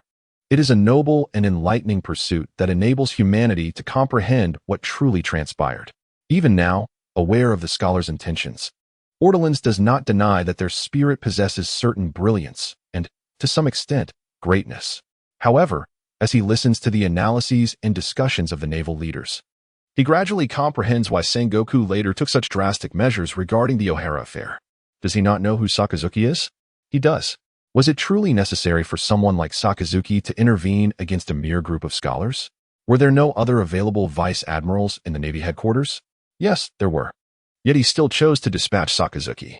From the outset, any notion of a refuge vessel was utterly meaningless. Admiral Sengoku was resolutely determined to eradicate the threat completely. The reason behind this, Ortolan now comprehends, is that the scholars engage in such pursuits with noble intentions. However, the risks they pose should not be underestimated. A careless mistake could unveil ancient weaponry, leading to global calamity. The naval operations entail a meticulous adherence to protocols and evidence, mirroring the approach of the world government in this incident. Despite their suspicions regarding O'Hara and Alabasta, they remain compelled to procure irrefutable evidence before taking action due to various constraints. Yet, pirates and those with ambitious designs do not share such scruples. The secretive endeavors of scholars, if discreetly conducted, might have been manageable, but now the situation has escalated to a point where the world government can no longer contain it. Should an ambitious individual disregard the need for evidence and, driven by suspicion, directly confront O'Hara, resulting in the acquisition of ancient weaponry, who would bear the responsibility? It can be asserted that in such matters, both parties carry their own burdens and perspectives. Ultimately, when chaos ensues, blame cannot be placed solely on one side. One must act within their means, and if one chooses to undertake a task beyond their capabilities, the ensuing misfortune is their own to bear. During the discussion among the esteemed individuals, Ortolan refrained from interjecting, embodying the demeanor expected of a newcomer. However, he was acutely aware that the prominent figures were deliberating on clandestine matters in his presence. To some extent, this served as a clear signal. The gates of the circle had been opened to him. Henceforth, they would be allies. Following the conclusion of this topic, Marshal Steelbone turned to Ortolan with a jovial smile and inquired, "Are you feeling anxious?" Ortolan chuckled, "A little, indeed. I have pondered several times whether we could first discuss our prospects for promotion and fortune. For you, esteemed marshals, it may seem trivial, but for me, it signifies a pivotal step into the ranks of our naval officers." His candid demeanor elicited laughter from the assembly, as aspirations for advancement are not inherently negative. Having goals fosters motivation. A Navy officer who does not aspire to become a marshal is not a commendable sailor. Cap, if you possessed even half of Ortolan's ambition, I would have far fewer worries, Marshal Steelbone remarked with a smile, nodding towards Carp. Carp, seemingly unfazed, retorted, "While I may lack ambition, I have brought forth such a promising talent. Let this balance out my shortcomings, and I shall be spared in the future. Perhaps it will only be when Ortolan ascends to the rank of general that your reprieve will be genuine," General Sengoku quipped, grinning. After exchanging a few lighthearted remarks, Admiral Steelbone retrieved a document from his desk drawer and handed it to Ortolan, saying, "Here, this is the official promotion approval. I have already signed it, and the personnel department has processed it. From this moment forth, Bane Ortolan, you will officially assume the position of Rear Admiral in the naval headquarters." Ortolan accepted the document with both hands and promptly stood at attention, saluting, "Yes, all for the sake of justice. All for the sake of justice." This is the official motto of the Navy, and it is indeed fitting to articulate it at this moment. Although my acquaintance with you has been brief, both Garp and Zephyr have spoken highly of you. Your prior experiences on the island of Farines have also afforded me a good opportunity to understand you. They were not mistaken. You are truly a promising talent, and you may very well become a new hope and representative for our Navy in the future. Thus, I must remind you once more, never forget your position and original intentions as a member of the Navy. Do you understand? Admiral Steelbone rose and patted Ortolan on the shoulder as he spoke. "I understand, Admiral," Ortolan replied earnestly, nodding his head. After discussing the promotion, Admiral Steelbone then turned to Garp, saying, Now that Ortolan is a rear admiral, it would no longer be appropriate for him to serve under your command, would it? Ortolan's personnel relations currently fell under Garp's direct supervision. However, as a vice admiral, Garp could only oversee one rear admiral and two commodores at most. Previously, the rear admiral was Kazan, and the commodores were Bogard and Ortolan. Now, it was indeed inconsistent with regulations. Have you not held on to this prize, Jim, for long enough before you wish to take him from me? Garp rolled his eyes but showed no intention of opposing the decision. Initially, Garp had wanted to keep Ortolan close to him to provide him with more opportunities and facilitate his connections with Sengoku, Steelbone, and others. Now that this objective had been achieved, he recognized that he was not the most diligent individual, while Ortolan was very ambitious. Therefore, retaining Ortolan under his command would no longer be an opportunity for him, but rather a burden. At this moment, assigning Ortolan elsewhere would be the most prudent course of action. His talents are evident to all, and keeping him here seems somewhat. Sengoku chuckled at this point, then added, "Let him come work for me. With Borisolino reassigned to the scientific division, I find myself in need of personnel." In truth, even if Borisolino had not been transferred, Sengoku, as a general, would be sufficiently qualified to appoint Ortolan as one of his direct subordinates. "What do you think?" Garp inquired, glancing at Ortolan. With Sengoku's words hanging in the air, could Ortolan possibly refuse? After all, he is a general and is destined to become an admiral. Declining would be tantamount to showing disrespect to such a prominent figure. How could he possibly continue to work in the Navy thereafter? Consequently, Ortolan nodded immediately, smiling as he said, "Mr. Garp, you have long been aware of this, so I shall refrain from uttering any insincere platitudes. Your kindness will forever remain etched in my heart, and should you require my assistance, simply call upon me in the future." "I knew it. You were reluctant to remain under my command." Garp shot Ortolan a glance, yet soon broke into laughter, saying, "Sengoku is not the most lenient of superiors. There will be plenty of arduous tasks awaiting you, and soon enough, you will find yourself reminiscing about the days spent under my leadership, ha ha ha." It must be said that while Ortolan harbored a favorable impression of General Sengoku, he was acutely aware that Sengoku's depth of thought surpassed that of Garp. As an ambitious admiral and future fleet admiral, his methodologies and perspectives on various matters would undoubtedly differ significantly from Garp's. However, this mattered little. Ortolan was willing to embrace these differences. Thus, in just a few exchanges, Ortolan's future was momentarily secured in the hands of General Sengoku. Clearly, such arrangements had been previously discussed among the high-ranking officials, as evidenced by Sengoku promptly draping the prepared rear admiral's cloak and epaulets over Ortolan's shoulders once he agreed. This gesture reflects Sengoku's appreciation for Ortolan. Otherwise, such attention to detail would be unnecessary. Though it appeared that everyone was relatively unoccupied today, there were still essential matters to attend to. After engaging in a brief conversation, the group prepared to disperse and attend to their respective duties. Upon exiting the office, Ortolan exchanged greetings with the others before following closely behind General Sengoku. As they traversed the corridor atop Marineford's stronghold, Sengoku spoke in a notably gentle tone. "From here on, we shall need to cultivate a harmonious relationship. Should anything arise, do not hesitate to instruct me." Ortolan responded with a smile. Sengoku nodded and continued, "You heard the discussion with the Admiral earlier. Do you have any thoughts regarding these scholars?" "Not at the moment." Ortolan candidly shook his head. After all, he had only just learned of this matter. How could he possibly form an opinion so swiftly? After a brief pause, he continued, "Clearly, this is not the primary responsibility of our Navy. Therefore, I believe our course of action should be to cooperate with the CP organization as much as possible, allowing them to take the lead." Sengoku raised an eyebrow, inquiring with apparent depth, what kind of cooperation qualifies as maximum cooperation? If there are matters they must handle, let them bear the responsibilities. As for the so-called merits, it is best that we do not claim them. Our Navy merely needs to provide assistance. However, this assistance must be executed flawlessly, leaving no room for criticism. More importantly, if subsequent clues indeed point toward O'Hara and Arabasta, we should strive to minimize the visibility and influence of our Navy in this operation. Ortolan's immediate response was, "Indeed." Sengoku, slightly taken aback, regarded Ortolan with a hint of admiration and remarked, "You are indeed astute." He then sighed softly. "Engaging with scholars is quite troublesome.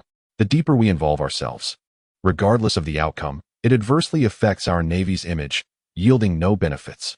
Indeed, but the CP is indifferent. They lack a favorable image, Ortolan replied with a smile. In the original narrative, why would Sengoku, as an admiral of the Navy, entrust the golden transponder snail, capable of initiating the Buster Call, to Spandam, an operative of the CP? Numerous vice admirals from the Navy, such as Akainu, Kazan, and Borsalino, were present. Surely, one of them could have managed a golden transponder snail? Would Akainu hesitate? Now, reflecting on it, Ortolan realized that Sengoku had intentionally sought to diminish the Navy's disreputable role at the last moment. Although I provided that transponder snail, it was merely a precaution against unforeseen circumstances. If it is indeed activated, it will be the heartless members of your CP organization who do so, and it shall have no bearing on us in the Navy. Originally, I intended to assign this task to Vice Admiral Saul. However, I now believe you are more suited for it. If there are no objections, would you take on the responsibility of representing the Navy regarding the scholars' affairs? Sengoku inquired. Goodness, is this the challenge you present me? No wonder Garb says working for you is both dirty and exhausting, Ortolan mused. Yet he understood that Sengoku was offering him an opportunity. After all, he was new to Sengoku's circle, and without demonstrating loyalty. How could Sengoku feel assured in trusting him with such matters? Though the task was somewhat dark, it was precisely this darkness that could foster a closer relationship. Furthermore, it was not a particularly troublesome undertaking. Thus, Ortolan nodded, affirming, understood, no problem. Excellent, Sengoku said with satisfaction, patting Ortolan on the shoulder, affirming his loyalty to the Navy. At the Navy headquarters, within the intelligence division, numerous intelligence officers were diligently occupied in their office, although they rarely ventured into the field.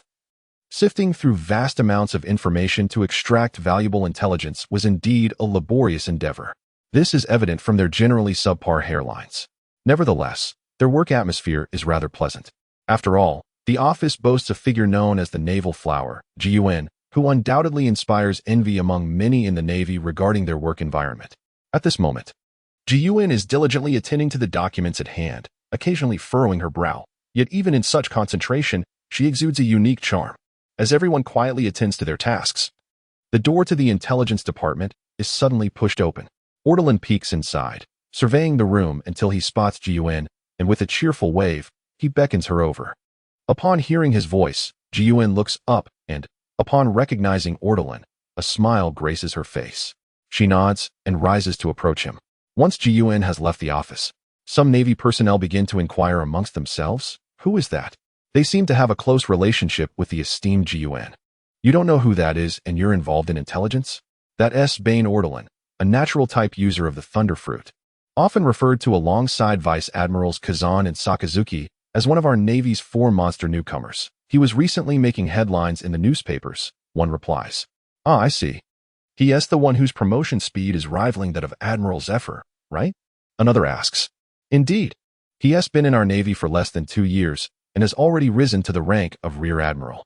Such a pace is truly enviable. Admiral Zephyr previously held an impressive record as the fastest to be promoted in nearly a century. He joined the Navy at 17, first went to the front lines at 18, and served as an ordinary sailor until the age of 28 when he finally became a petty officer, officially transitioning from the ranks of ordinary sailors to the officer corps, even if it was the lowest tier. From that point onward, he experienced meteoric advancement. Within a mere decade, he ascended from petty officer to the rank of admiral by the age of 38. It is nothing short of miraculous. It is evident how formidable and awe-inspiring Zephyr was during the peak of his youth. He has maintained records that have stood for nearly a century. Now, with Ortolan's emergence, there lies the potential to shatter Zephyr's promotion record. Of course, these are merely some internal gossip within the Navy. Ortolan himself harbors no such expectations. Around the year 1510, Borsalino was still idling in the position of Rear Admiral, tasked with capturing Fisher Tiger and others, while he, Sakazuki, and Kazan were likely promoted to the rank of Admiral simultaneously. In other words, prior to the year 1510, there existed no possibility within the Navy for the younger generation to ascend to the rank of general, unless one achieved extraordinary feats, such as decisively quelling the rampant era of piracy. There was little hope for exceptional promotion. The whispers circulating in the office did not affect the interactions between Ortolan and Guillaume in the corridor. Observing Ortolan's enigmatic demeanor, Guillaume found herself somewhat amused. Just a couple of days ago, when I mentioned that today was my birthday, you appeared utterly indifferent. It seems you have not entirely forgotten the occasion. Perhaps you have prepared a gift for me? Although she had no immediate intentions of romance, Guillaume considered that Ortolan, with his rugged charm that aligned with her aesthetic preferences, along with his remarkable talent and potential, might indeed be worthy of a chance to pursue her. Thus, feigning a haughty demeanor, she lifted her delicately sculpted chin, revealing her flawless jawline, and inquired of Ortolan in a languid tone. "What is it? What do you wish to show me?" Ortolan smiled, producing a document from his pocket and declaring, "From this day forth, under the orders of the Warring States General, the Navy Headquarters, Major Guillaume shall collaborate with Major Bain Ortolan in a comprehensive intelligence operation for a secret mission. In other words, we are now a team." "How impressive is that? I specifically requested your assistance." Guillaume paused, glancing at the document in Ortolan's hand, then at his triumphant expression. Her brows knitting together. "Is this all you wanted to tell me?" "Indeed." Ortolan nodded with conviction, excitedly continuing, "Although this mission is rather discreet, it pertains to the reputation of our Navy and the standing of the Warring States General. Should we succeed, the recognition within our ranks will undoubtedly be substantial. And I immediately thought of you for this commendable task." Guillaume took a deep breath, attempting to quell her rising frustration. Yet, the more she observed Ortolan's cheerful demeanor, the more incensed she became. "My heart is truly wasted on you, you insufferable man. If only I could best you in a duel to vent my anger. I apologize. But I currently have significant intelligence work that remains unfinished. Therefore, I cannot assist you immediately. However, our intelligence department has many capable experts. I will arrange for a couple of them to liaise with you," Guillaume stated, her expression icy. Ortolan was momentarily taken aback, surprised. He had believed that his relationship with Guillaume was quite amicable, yet he had been met with rejection. Did she seem a bit upset? Could it be that she is experiencing her menstrual cycle these days, affecting her temperament? However, observing the reluctant expression on Guillaume's face, Ortolan felt it unseemly to press further. With a hint of regret, he sighed and remarked, "Very well, we shall seek collaboration again when the opportunity arises." After a brief pause, as if recalling something significant, Ortolan grasped Guillaume's arm just as she was about to return to her office. By the way, isn't today your birthday? I have prepared a small gift for you. A token of our friendship." As he spoke, Ortolan produced a decorative tassel resembling a flower from his pocket, smiling as he added, "It seems your dagger could use a bit of embellishment. If it pleases you, please accept it."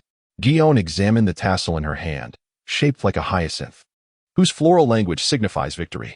Although it did not align with her anticipated floral meaning, a flicker of sweetness brushed through her heart. The initially unwilling and somewhat vexed expression quickly dissipated, replaced by the gentle smile she had worn at the outset. "I must admit, I didn't expect you to remember my birthday." "Thank you," Guillaume said, her tone slightly awkward. "You mentioned it just a couple of days ago. How could I possibly forget so soon?" Ortolan chuckled, then continued, "So, I wish you a happy birthday. If you are busy, I shall take my leave." With that, he prepared to turn away, but at that moment, Guillaume grasped his shoulder again. Upon reflection, "Since it is the command of a great general from the Warring States, I cannot refuse. I shall delegate my current tasks to others and fully cooperate with you." Ortolan responded, a hint of confusion evident. What prompted this sudden change of heart? "All right, wait here for a moment while I handle the handover," Guillaume said, patting Ortolan's shoulder with a beaming smile before turning back to her office. At that very moment, around the corner of the corridor, Khaki clutched his heart in anguish, exclaiming a resounding no.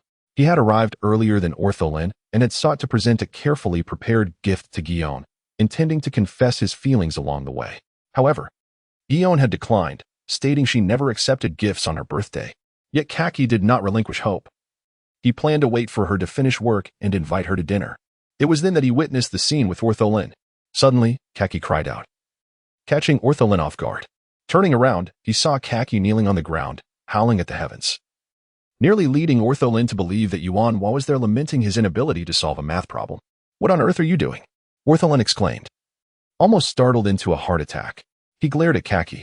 With gritted teeth, Khaki glared back at Ortolan before shouting, "Arlen, I shall not back down."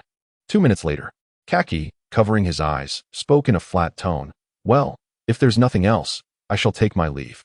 "Indeed," Ortolan replied, as someone who has been through similar experiences, "I feel compelled to remind you, my dear brother, should there be any abnormalities in one's mental state, it is imperative to seek timely treatment.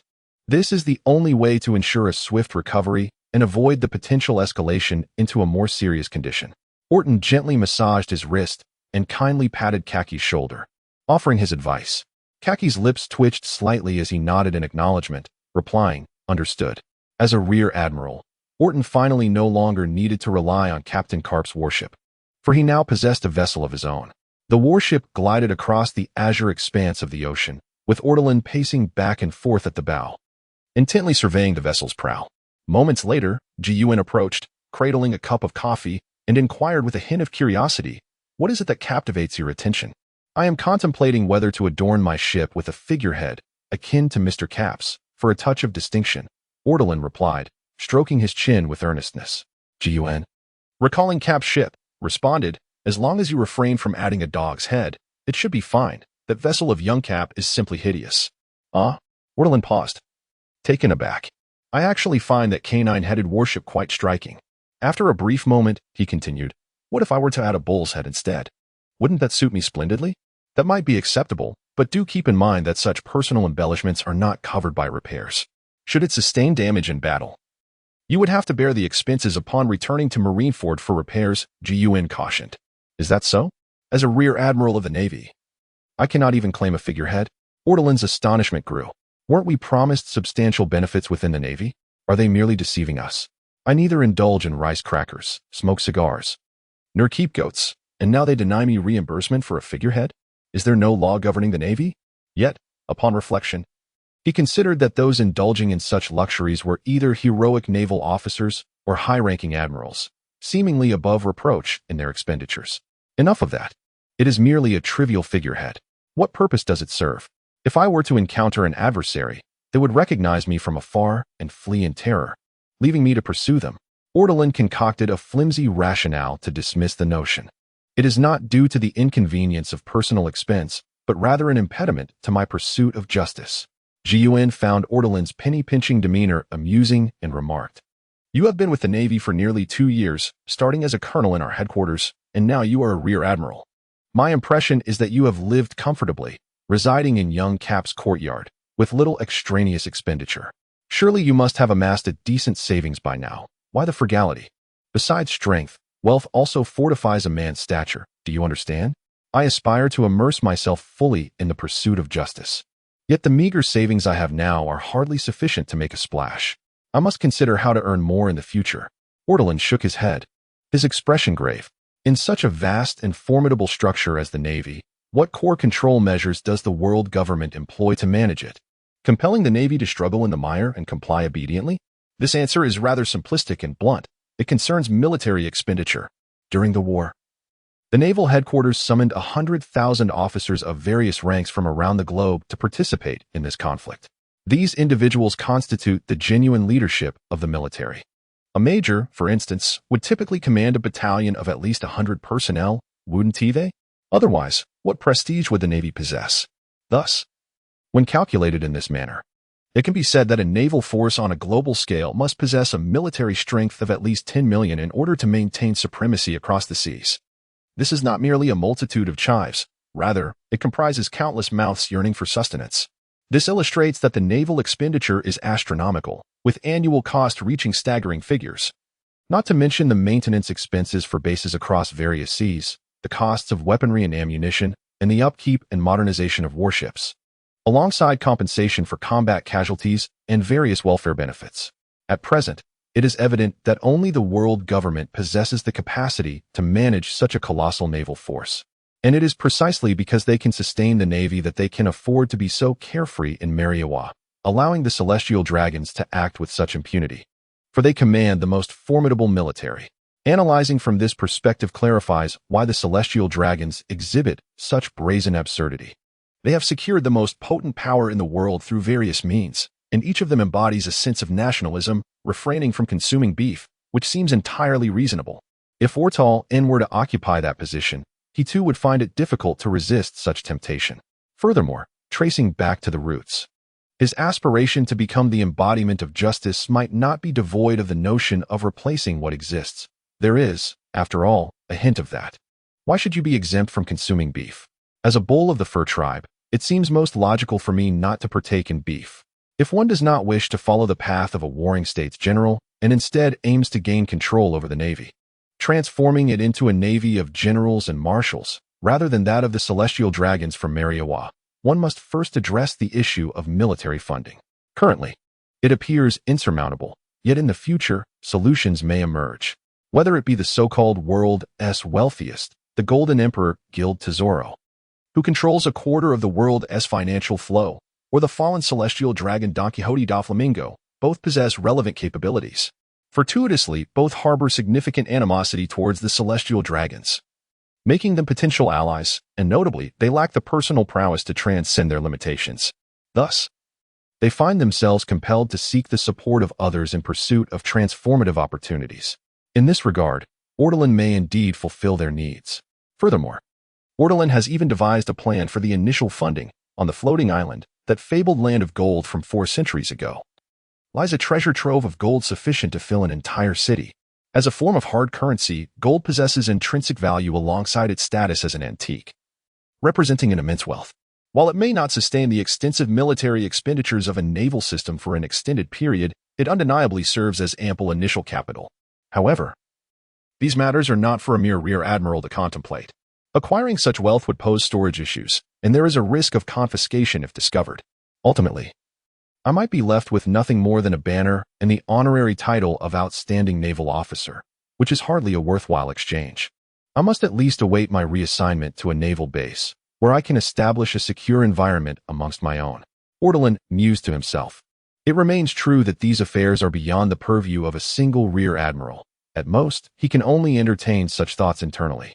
For even the slightest documentation of plans could lead to exposure and subsequent accolades claimed by others.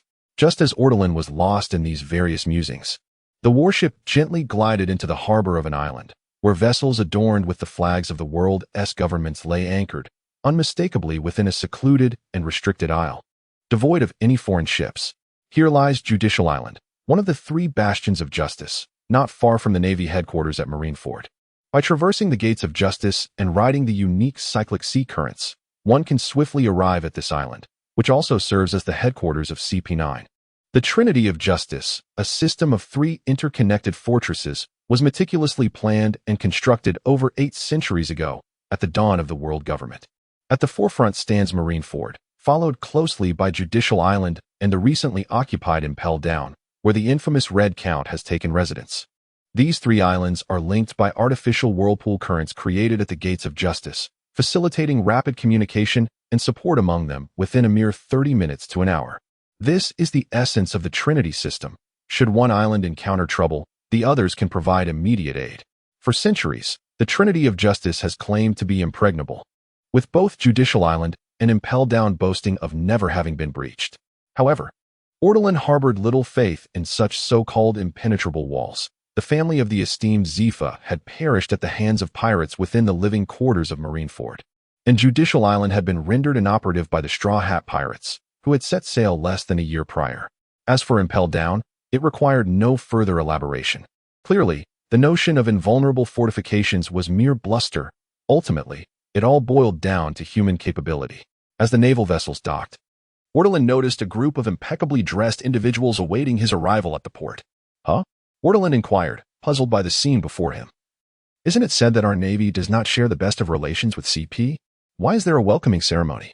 He could only enjoy such treatment here. After all, Judicial Island, home to a permanent contingent of naval forces, shared a common defensive system with the Navy headquarters. The key factor was that the newly appointed commander of CP9, Spandam, was an astute and versatile individual, as explained by a member of the intelligence division. As Ortolan disembarked, his feet barely touching the ground, a shadow rushed towards him. In an instant, his hand was grasped and vigorously shaken. Ah, you must be the illustrious Rear Admiral Ben Ortolan. I have seen your name in the papers countless times, striking Charlotte Lin, besting Kaido, and delivering a furious blow to the Red Count. I often thought that the photographs lacked something. Now, seeing you in person, it is clear that the valorous aura cannot be captured by mere images. Truly impressive.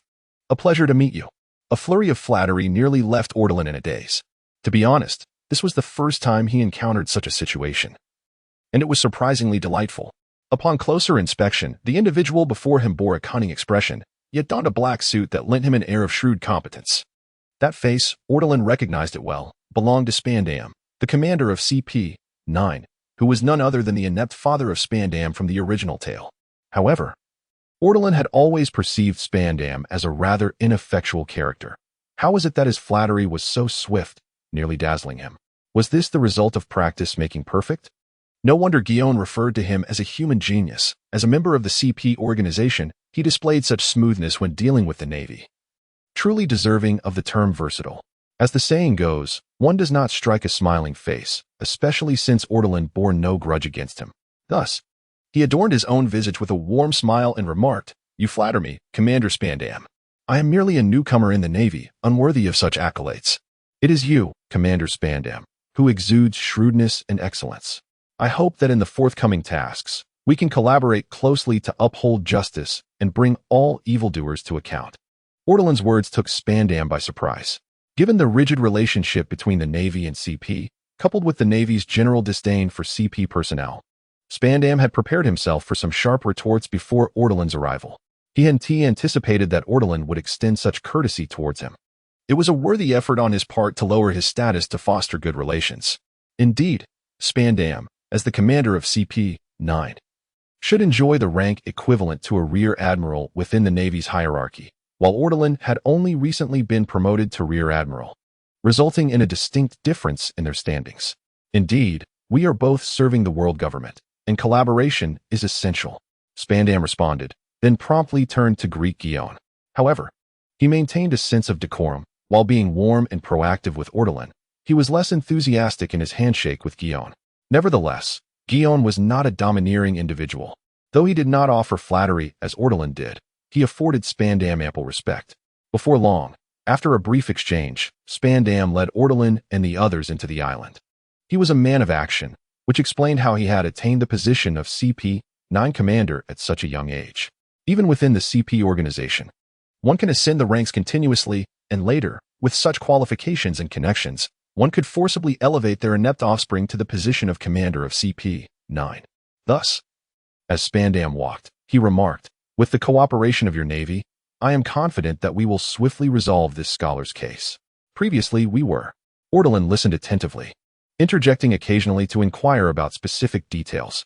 Before long, he grasped the current state of affairs. It was indeed quite challenging, as the progress made was tantamount to none. The CP organization had toiled for months without capturing a single suspect or uncovering any clues. It was no wonder Spandam was so enthusiastic. Enlisting the Navy could be seen as assistance or as a means to share the burden of responsibility. Engaged in conversation, they soon entered the internal area of the CP organization on Judicial Island. Shortly thereafter, as they passed by a training ground, Ortolan halted, casting his gaze towards the field. There, a group of children, seemingly around 10 years of age, were enduring the scorching sun while undergoing physical training. Noticing Ortolan's interest, Spandam elaborated. That group of children represents this year's new recruits for CP-9, selected from across the globe. They are orphans with notable potential, whom we will cultivate from a young age, instilling in them our beliefs. In 5 or 6 years, they will emerge as the new generation of CP-9 agents, tasked with executing justice in the shadows. Ortolan nodded.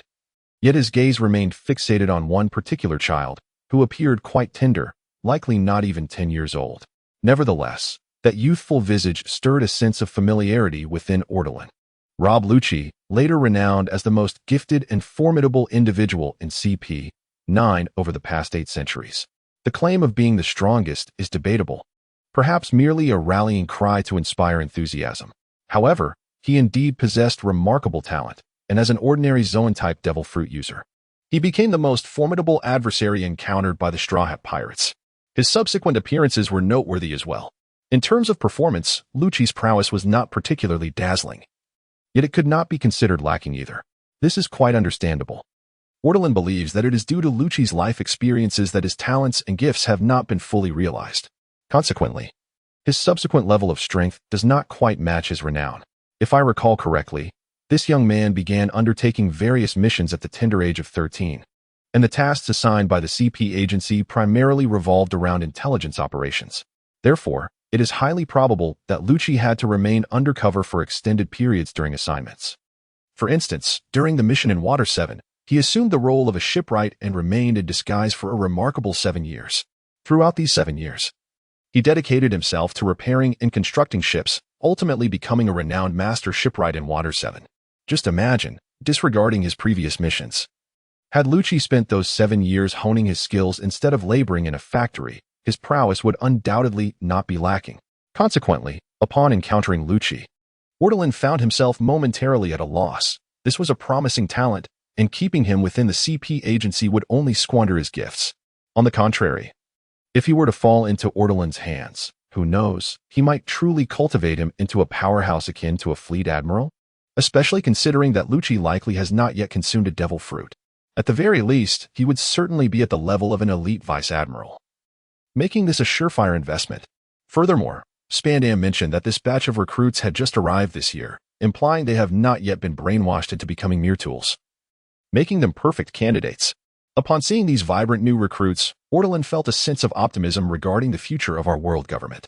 He first expressed his admiration and then remarked, "Speaking of which, I immediately felt a connection with that child.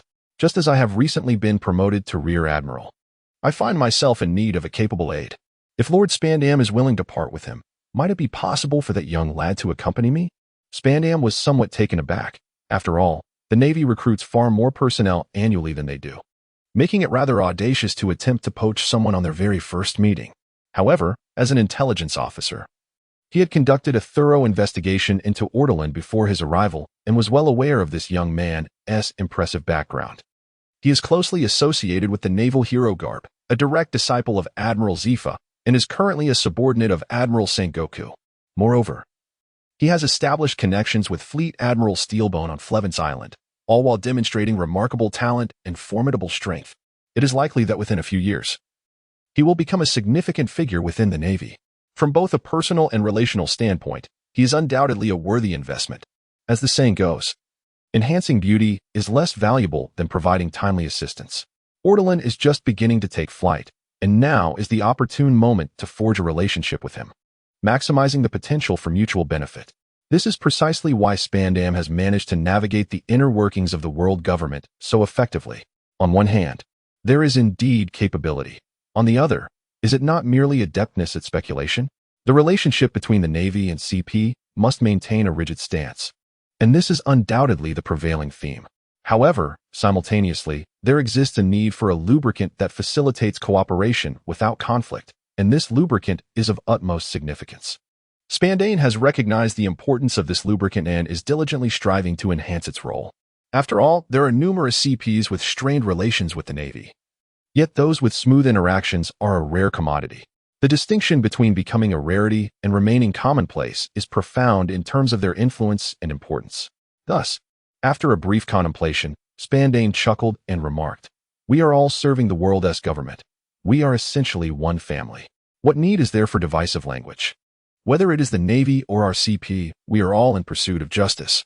The fact that you, Major General Bain, have taken an interest in our candidates only underscores this point, does it not? There is no issue here. I shall take the lead. Which one catches your eye?" Upon hearing Spandam's agreement, Ortoran pointed towards a distant figure training. "Rob Lucci, the one with a pigeon perched on his hat. What about that little fellow?" Spandam regarded Ortoran with a hint of surprise and replied, "Your discernment, Major General Bain, is impeccable. That young man is the most outstanding among our new recruits.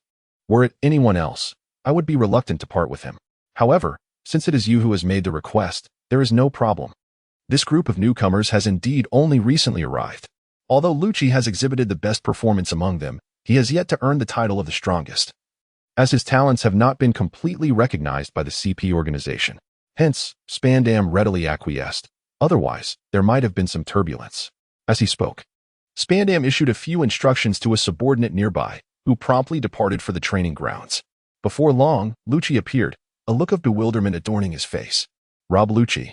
Spandam, with a warm demeanor, crouched down and patted Lucci on the shoulder, gesturing towards Ortolan. "Today, young man, you are fortunate. This esteemed figure from the Navy, Rear Admiral Bain, has taken an interest in you. From this day forth, you shall accompany this gentleman in his endeavors." Lucci expressed his confusion. Wasn't he supposed to be an agent? How had he suddenly become involved with the Navy? He glanced at Ortolan, who smiled kindly and remarked, "I do admire your pigeons, young one." It seemed Lucci finally grasped the situation, promptly responding, "Yes. At that moment, the youthful Lucci perceived little distinction between the CP and the Navy. He was merely an orphan taken in, possessing a remarkable intelligence and maturity that allowed him to understand that he had little control over his destiny. Whether in the Navy or the CP, his choices were limited. Very well, let us discuss the remaining matters later. You should gather your belongings and prepare yourself. We will summon you when it is time to depart, Ortolan instructed.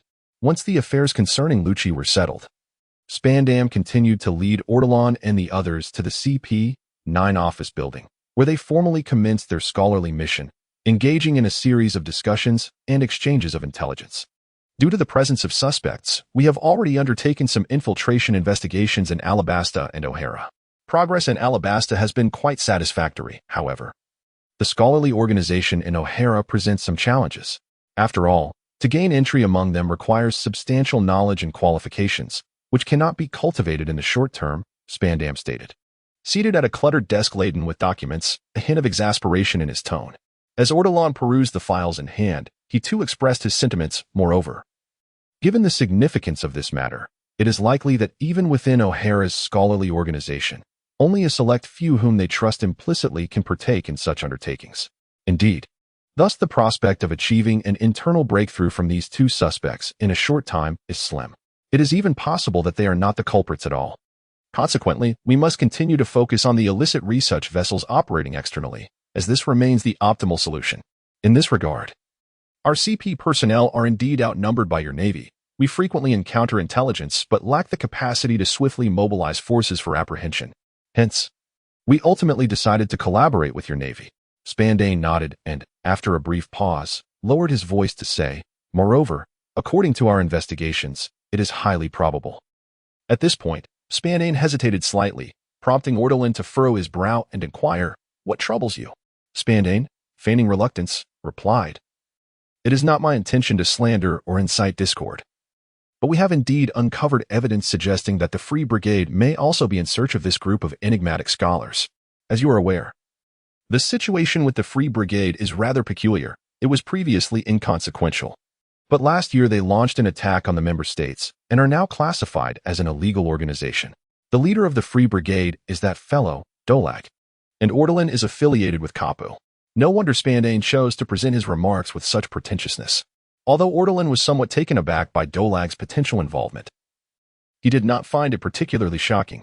His departure from the Navy stemmed from his exposure to the darkness, and now, seeking to investigate the obscure depths of that darkness seemed entirely reasonable. In which region is the Free Brigade currently most active? Ortolan inquired. The South Sea, Spandam responded promptly. And our tracking of this group of scholars has primarily focused on that area.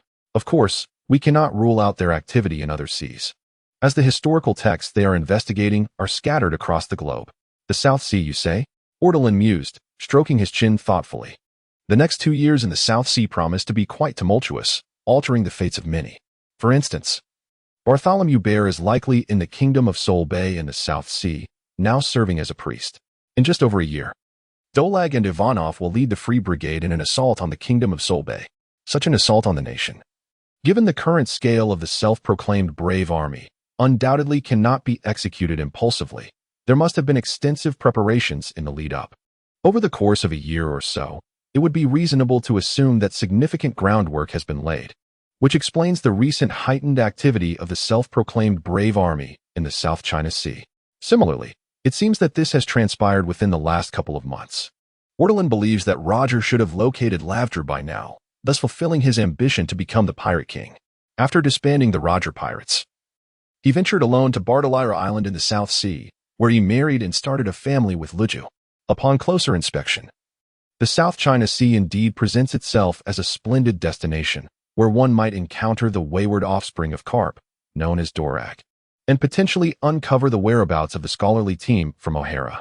For Ortolan, these matters are of secondary importance. What truly matters is to meander in the South China Sea, where he is likely to seize Roger as the next step toward his promotion. As a rear admiral in the Navy headquarters, he has already ascended to the rank of flag officer. Therefore, his actions and destinations cannot be taken lightly. For instance, if he wishes to venture into the South China Sea, he must have a suitable pretext. Otherwise, if he were to suddenly appear in the South China Sea and unexpectedly confront Roger, it would surely raise suspicions. Such a scenario would not merely be odd. It would be an anomaly that could potentially unravel his plans. Compounding this, Roger, prior to his execution, had proclaimed the Great Treasure Declaration, thereby ushering in the era of the great pirates. Should this matter intertwine with your peculiar behavior? What if others suspect you of colluding with Roger in a deceitful performance? By leveraging the investigation into the scholars, we obtained a pretext from Spandane to venture into the South China Sea. There, we might inadvertently encounter Roger, which would pose no issue. There are no logical or detailed flaws to scrutinize. However, it may be premature to act at this moment. Ortolans remarked from the data at hand. The South China Sea indeed warrants significant attention. Let us first investigate the leads we currently possess and see if any new developments arise. If progress remains stagnant, I shall personally lead an expedition to the South China Sea to ascertain whether any breakthroughs can be achieved. That sounds reasonable, Spandane responded, finding no fault in the suggestion. He continued, the higher-ups are aware that this task is particularly complex and challenging. Thus, they have not pressured us to deliver results within a strict time frame. So there is no need for you to rush. Understood, Ortolans acknowledged, then produced his communication device, saying, let us exchange contact information. This way, should any issues arise, we can communicate directly without unnecessary complications. Spandane cheerfully agreed, I share your sentiment. Come, let us exchange details. For nearly a week thereafter, Ortolans and Shikigami resided on Judicial Island, collaborating with Spandane on various analyses and summaries of task-related intelligence.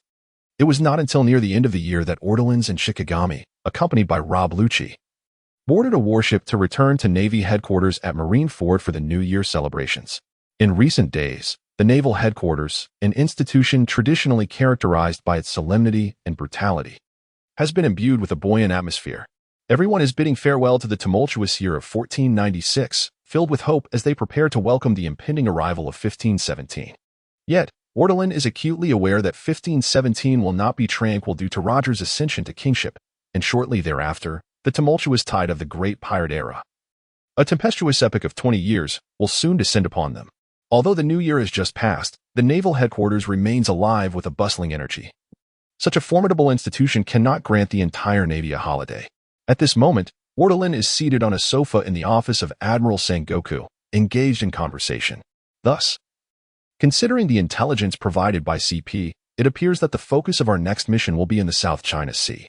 I fear I must embark on an investigation there, Ortolan articulates, though his gaze is fixated on the goat beside the desk, fervently devouring documents. Is that so? Sengoku, having just completed a document, casually hands it to his little goat, which nonchalantly consumes it.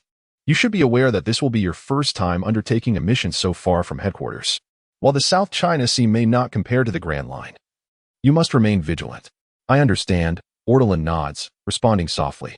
At that moment, Sengoku casts a glance at Ortolan and, puzzled, inquires, why do you keep staring at my goat? Cough. Ortolan clears his throat awkwardly before continuing, I heard that you raised it while still a rear admiral? Sengoku reminisces with a hint of nostalgia, indeed. How swiftly the years have elapsed. It has consumed a considerable amount of our confidential intelligence, ha ha ha. ISNT the lifespan of a goat typically around 12 years? ISNT it nearing its end? Ortolan hesitates to ask, wait, what do you mean by that? Sengoku responds, bewildered. If it ages further, the meat will become unpalatable, Admiral. I know a specialized cooking method for goat meat called shubashub. Ortolan exclaims, slapping his thigh with earnestness.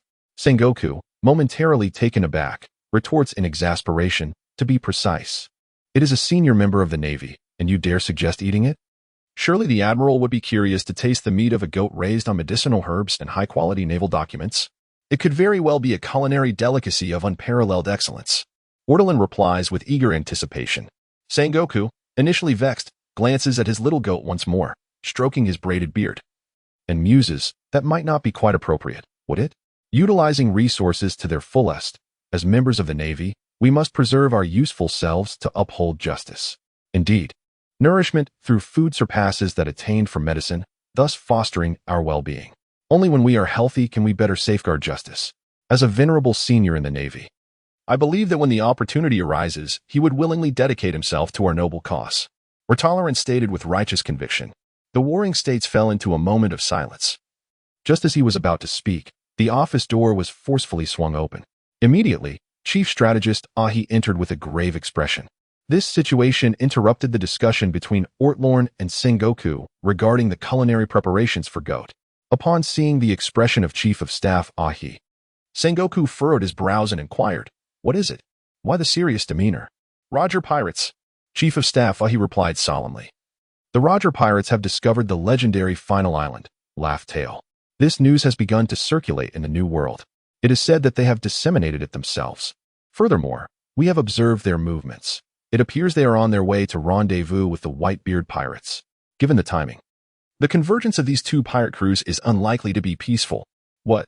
Sengoku exclaimed, rising abruptly from his seat. "Laugh Tale? What exactly is Laugh Tale?" Ortlorn inquired. Taking the opportunity to ask, Sengoku, the admiral, paused in contemplation before responding, "I'm not certain. In fact, before Roger and his crew arrived at Water 7 several years ago, we all believed that Water 7 was the so-called final island. However, upon the confirmation of the Roger pirates' discovery of another island shrouded in a mysterious magnetic field, Mariehua immediately elevated the threat level of the Roger pirates to the highest. It was then that we learned there indeed exists an island known as Laugh Tale." Chief of Staff Ahi further elucidated, "Our knowledge regarding Laugh Tale is limited. The pertinent intelligence has been tightly sealed by the upper echelons of Mariehua, possibly related to the war over 800 years ago. According to the upper ranks, should any information regarding Laugh Tale leak, it would undoubtedly plunge the world into chaos. Although we are uncertain of the veracity of this matter and the truth behind it, you must understand that maintaining the status quo is preferable to probing into the unknown turmoil. Thus, the current situation concerning the Roger pirates is indeed grave. If they were to reveal the location of Laugh Tale or any concealed perilous information, it could potentially incite global upheaval." A glimmer of understanding flickered in Ortlorn's eyes. "Precisely." Sengoku nodded gravely, then turned to Ahi and asked, "What about Mariehua?" Before Chief of Staff Ahi could respond, the transponder snail on Sengoku's desk rang. All eyes turned to it, and indeed, it was a call from Mariehua. Sengoku, grimacing slightly, answered the transponder snail, "It's me." "Is this Sengoku?" The voice of Admiral Steelbone came through the device. "I am currently in the office of the Gorosei. Have you received any news regarding the Roger pirates and the legendary final island?" "Ahi is here with me and was just about to contact you," Sengoku replied promptly. "The Gorosei have a few requests." Admiral Steelbone paused for emphasis before continuing. "First, we must eliminate the Roger pirates with utmost urgency. Secondly, it is imperative that no precise information regarding Laugh Tale reaches the seas. Should any such information surface, it must be dealt with immediately, irrespective of who it may concern. Thirdly, considering the potential for the situation to spiral out of control, the Navy must commence preparations for war at once." Just as Marshal Steelbone concluded his statement, a voice, authoritative and somewhat aged, resonated from the transponder snail. "Warring states, the Navy is preparing to issue the latest bounty notice, raising the rewards for all members of the Roger pirates. Simultaneously, Roger is to be designated as the Pirate King, as a means to sever his potential alliances with other notorious pirates." From the tone, it was evident that this was one of the 5 elders. However, Ortlorn could not discern which elder was speaking. Warring States, without further inquiry, promptly agreed. Listening to the term Pirate King, Ortlorn's mind began to churn, and he soon grasped the implications. It was no wonder that Roger had uncovered the critical weakness of the world government, only for them to audaciously crown him Pirate King. Initially, Ortlorn found the logic perplexing. Shouldn't the aim be to swiftly diminish the impact of this revelation? By leading everyone to believe that Laugh Tale was inconsequential, they could better control the situation. Bestowing a crown upon Roger seemingly highlighted the gravity of the Laugh Tale issue. It now appeared that the 5 elders were not oblivious to this predicament. Rather, they were compelled to act out of necessity to prevent the Roger pirates from collaborating with other ambitious pirates. It was a form of paradoxical flattery. The foremost pirates, each brimming with pride, would naturally bristle at the world government's elevation of Roger to Pirate King. Of course, it was implausible to entirely prevent other pirates from allying with Roger. It was likely that the world government would implement a series of measures to completely eradicate this possibility. Yet, at this moment, no one anticipated that the Roger pirates would disband entirely after a brief encounter with the Whitebeard pirates. This unfortunate turn of events left the world government with nothing to show for their efforts, revealing the significance of Laugh Tale. The Roger pirates were no longer in the game. Had they not given away their advantage? From a certain perspective, Roger and his crew had once again outmaneuvered the world government. Although Ortolan had deduced these conclusions, he had no intention of interjecting. He preferred to allow them to proceed with their plans. After all, inaction on their part would hinder his own aspirations for advancement and wealth. Once the conversation with Mariawa concluded, Warring States exhaled a sigh, remarking, "To begin the year with such unrest is truly an ill omen." Who could disagree? Admiral he shook his head in resignation and spoke with a sense of helplessness. In the subsequent days, the naval headquarters was engulfed in a flurry of activity, with a series of meetings taking place incessantly. Every officer of the rank of Rear Admiral and above was summoned to participate in these gatherings. As the naval discussions continued unabated, daily updates regarding the Roger pirates were disseminated to the public. Notably, Roger's bounty soared to an astonishing figure of 5,648,000,000 berries. What is the magnitude of terror represented by this figure? In comparison to the present circumstances, the contrast becomes strikingly evident. 2 decades hence, during the era of the Paramount Battle, the highest bounty was held by Edward Newgate, famously known as Whitebeard, which amounted to an astounding 5,460,000,000 berries. Currently, we are still 2 decades away from reaching such a pinnacle. His present bounty barely surpasses 2 billion. The infamous GOLD, Roger's bounty surpasses that of Whitebeard by more than double. He is truly an unparalleled pirate. Even the former pirate overlord, Shiki, during his prime, only commanded a bounty of 26 billion berries. At this moment, no pirate exists who can rival Roger's bounty. In fact, even the combined bounties of entire pirate crews do not equate to the singular value of Roger, epitomizing the worth of the Pirate King. The exorbitant bounty has incited a great deal of discontent among various notorious pirates. What gives that fellow Roger the right to such a claim? Is it merely because he discovered Laughtail? Gaining the respect and allegiance of the pirate community cannot be achieved through mere audacity. In the world of piracy, one must possess genuine strength. Only by vanquishing and overpowering others can one truly claim the throne. Not only is there considerable dissent regarding Roger in the pirate realm, but as his bounty skyrockets, intelligence organizations, bounty hunters, and skilled fighters from the populace have begun to take a keen interest in him. To locate him would mean a fortune, as the world government offers substantial rewards for credible leads. Capturing Roger would be an unparalleled achievement. Meanwhile, on a secluded island in the New World, the Roger pirates are convening with the Whitebeard pirates. Beneath a cherry blossom tree, Roger and Newgate are seated on the ground. "You took Odin away and have yet to return him," Newgate remarked with a hint of dissatisfaction. Roger, with a smile, poured a cup of sake for Newgate and replied, "He mentioned he needed to return to Wano to attend to some matters, but he will reunite with you afterward. I am well aware of that." Newgate shot Roger a sidelong glance before continuing. "However, Kaido's presence in Wano does give me some cause for concern. Odin is quite formidable. What is there to worry about?" Roger waved his hand dismissively. Without lingering on the topic, Roger cheerfully inquired, "Have you seen the latest newspapers? I am now the Pirate King. It appears you have struck a nerve with those in the world government," Newgate remarked, his tone devoid of envy. "Laughtail is truly a fascinating place. Would you like to know what I discovered there? If you are curious, I can share it with you," Roger chuckled. "Not at all." Newgate waved his hand dismissively and added, "Perhaps there lies your treasure, but I have already reached my destination long before you." As he spoke, Newgate's gaze softened as he looked at his crew, those comrades he regarded as family, reveling in merriment nearby. Regardless of what Roger seeks, Whitebeard has already found the answers he has been searching for upon these seas. He has arrived at his destination. Roger followed Newgate's gaze and, after a moment, nodded with a smile. "Indeed, you are always a step ahead of us." "Hoo-la-la-la-la-la." Newgate let out a hearty laugh, his expression brimming with pride. After his laughter subsided, a hint of confusion crossed his face as he remarked, "Speaking of which, your name always appears rather peculiar in the newspapers. GOLD, Roger is hardly gold. The world government seeks to obscure the existence of it. This is the answer I gleaned from Laughtail." Roger chuckled softly and then said, "One day, the lineage of D will upheave this world." Newgate, however, a trace of regret soon shadowed Roger's eyes as he added, "Unfortunately, I shall not witness that day. We arrived at Laughtail a bit too early." D. Newgate murmured softly, his mind conjuring the image of Teach. Could that lad be a member of the D lineage? Yet, he quickly shook his head, asserting, "Such claims are baseless. Must only you so-called DS be able to alter this world?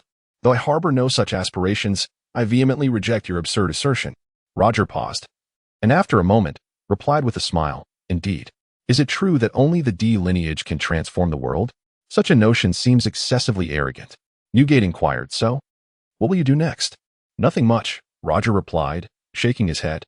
"You know my condition. Time is not on my side. As for my dreams as a pirate, I have fulfilled them. Now, I wish to quietly spend the remaining days of my life. After we finish this drink, the Roger Pirates will disband, and I plan to head to the South Blue." "The South Blue?" Newgate asked with a hint of confusion. "If I remember correctly, you hail from the East Blue, right? Don't you wish to return to your homeland in your final days?" "The sea is my homeland. Do not be so narrow-minded, Newgate." Roger laughed heartily, his eyes softening as he continued, "I am going to the South Blue because there are still those who await me there." Seeing the tenderness in Roger's expression, Newgate disdainfully remarked, "Romance? How dreadfully mundane. You wouldn't understand someone like me." Roger shot Newgate a glare, took a generous swig from his cup, and then curiously asked, "By the way, I've heard rumors that you have a secret lover? Something about a tale from the rock ship, true or not?" "Utter nonsense," Newgate retorted angrily. "I stand tall and proud. There are no such ridiculous affairs. I wonder which scoundrel spread that rumor." "Rumor, you say?" Roger stroked his chin, observing Newgate's earnest expression and choosing to believe him. It seemed that Newgate had never perused the writings of Rocks. Otherwise, one would surely discover that the source of this rumor lies with that scoundrel, Rocks. A gentle sea breeze swept through, scattering the cherry blossom petals from the tree, akin to a soft rain, falling upon Roger and Newgate. A single cherry blossom descended into Roger's wine bowl, and as he gazed at it, he smiled and said, "There's no more time to linger with you, Newgate. Are you leaving?" A hint of reluctance flickered in Newgate's eyes, but it quickly dissipated. He understood that this might be their final encounter, and this would be the last drink they shared, a farewell that would be everlasting. Though they had never been comrades and had even been adversaries at one point, after all their struggles upon the vast ocean, Newgate could not shake off his sense of loss at this moment of parting. Perhaps it was a mutual respect, or perhaps they had already become friends. "Yes, I must depart. There's a beautiful and gentle woman waiting at the port, gazing into the distance, anticipating my return. And I have tarried far too long. I must hasten to her." Roger chuckled. He too felt a sense of reluctance. He knew that this farewell signified an eternal separation, yet he resolved to leave. At this juncture in his life, he bore no regrets regarding his identity as a pirate. Henceforth, he would embrace his remaining days as an ordinary man. Having said this, Roger raised his wine bowl, along with the parting cherry blossom, and drank it all in one gulp. Newgate, silent, lifted his own bowl and similarly took a deep swig. Rising, he brushed off his captain's coat, and Roger, smiling, waved at Newgate, saying, "Farewell, Whitebeard." "Oh," Newgate replied softly, remaining seated, and quietly uttered, "Farewell." Thus, Roger departed. And consequently, the Roger Pirates disbanded. At Marine Headquarters, Marine Ford, in the yard of Zepha's residence, Ortlan was diligently watering the flowers and plants. Not far away, Zepha, clad in rough, homespun garments like an old farmer, was tilling the soil. The master and apprentice were busy, thoroughly engaged in their tasks. After devising numerous plans, the outcome was the disbandment of the Roger Pirates, rendering all their efforts futile. Ortlan chuckled as he watered the plants, making light of the situation. Indeed, no one had anticipated this.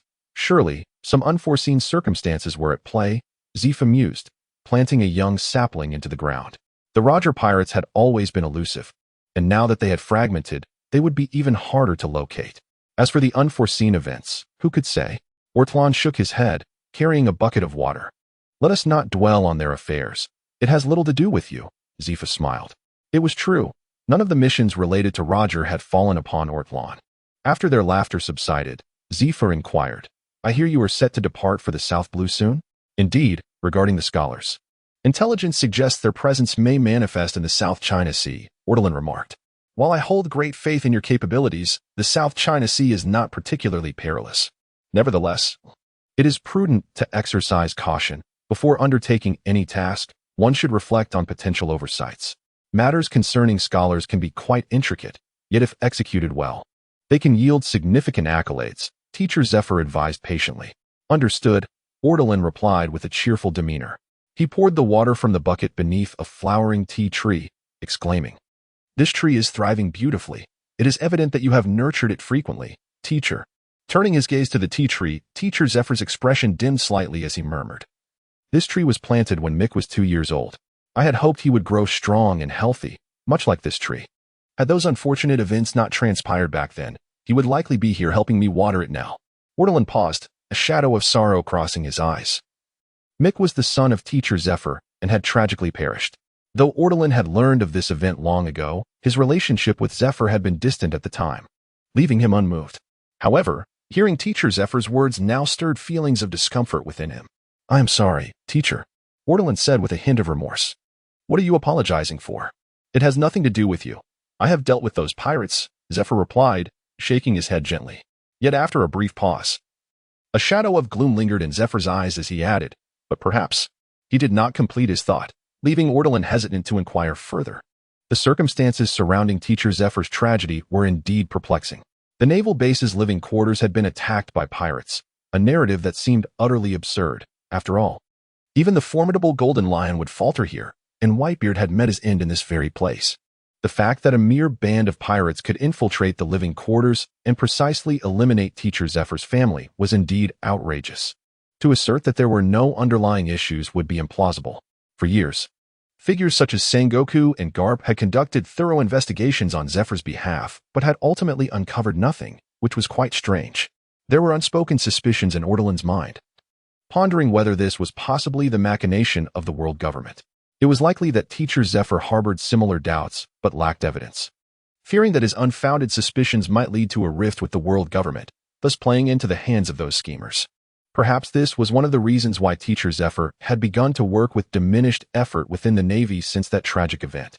Neither fully trusting the world government nor completely breaking ties, Ortolan found himself in a state of ambivalence. He contemplated that, given the opportunity in the future, he would assist Teacher Zephyr in thoroughly investigating the matter, hoping to uncover any potential clues. This endeavor would serve a dual purpose. First, to repay the guidance and care bestowed upon him by Teacher Zephyr. Second, if there were indeed any peculiarities involving the world government, it would provide a suitable pretext for him and Teacher Zephyr to establish their own path when the time was right. Having swiftly diverted from the somber topic, the two soon shifted their focus to other matters concerning the Navy. How are the new juniors faring? Ortolan inquired with a cheerful demeanor. Teacher Zephyr waved his hand dismissively, stating, while they are decent, they are not quite as formidable as your cohort. I believe it will take another 3 to 5 years to cultivate a new generation of elites akin to you. After a brief pause, Teacher Zephyr continued, however, that is to be expected. I had anticipated this outcome. If we were to witness a few prodigies like you, Gun, and Kaki every year, that would indeed be extraordinary. Even if they were all as exceptional as the likes of the Weasel, it would still be quite remarkable. The reason for holding several more sessions is to accumulate experience. Ultimately, to formalize this training camp into a military academy. I believe the Marshal is quite supportive of this plan. Ortolan nodded in agreement. Teacher Zephyr had amassed considerable experience.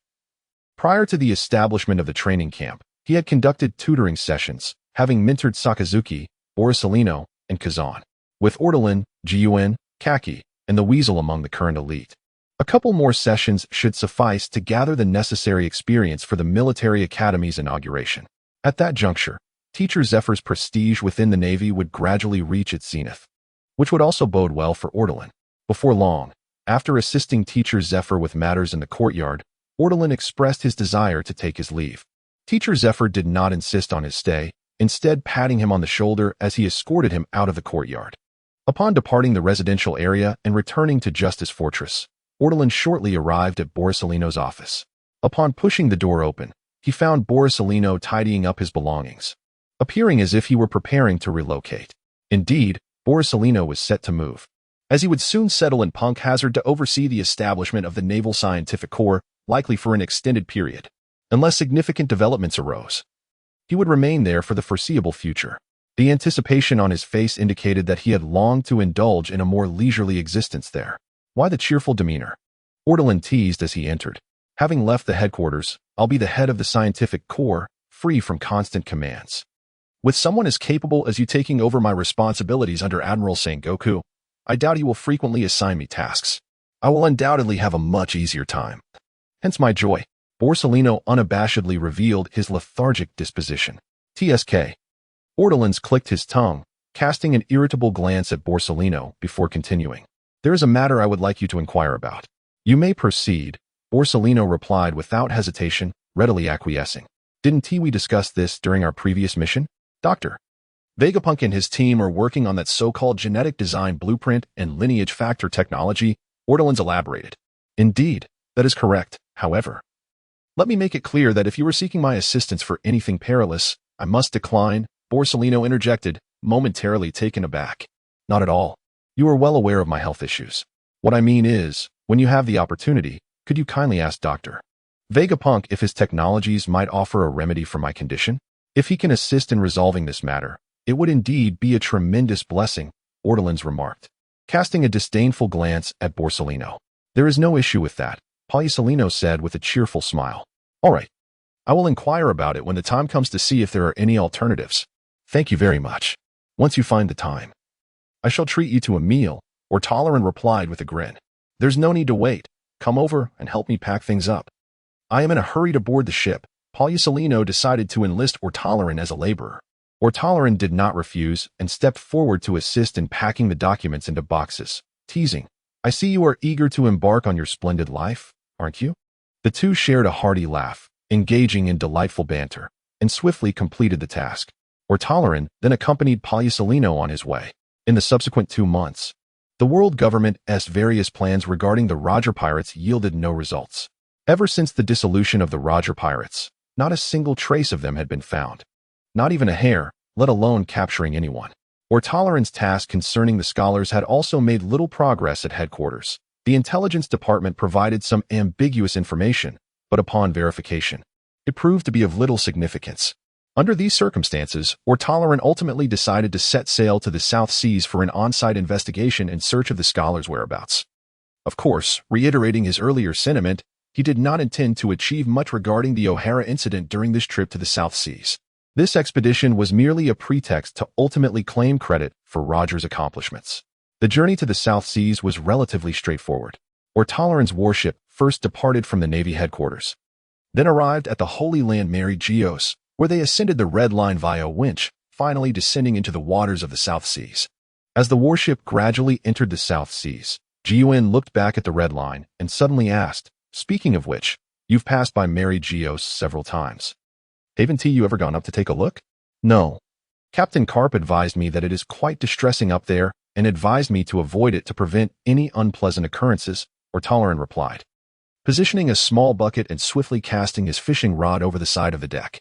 Jiuyin pondered this for a moment and nodded. "That does sound like something young Carp would say. However, it is true that Mary Geos is rather disheartening.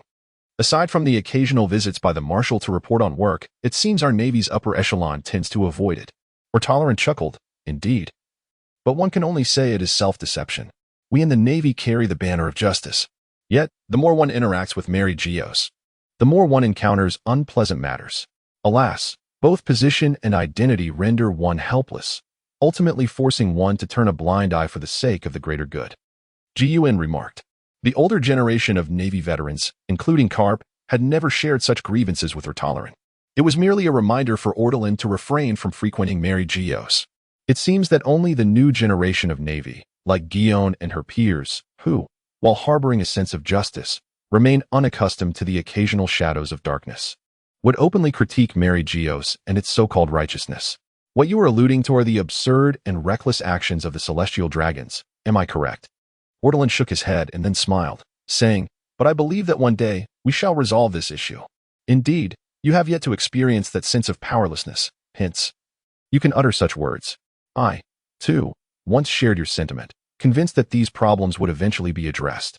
Now, while Guion chuckled softly, refraining from elaborating further, Ortolan remained silent, engrossed in fishing, and no further conversation ensued as the warship quietly departed from the area, making its way into the depths of the South Sea.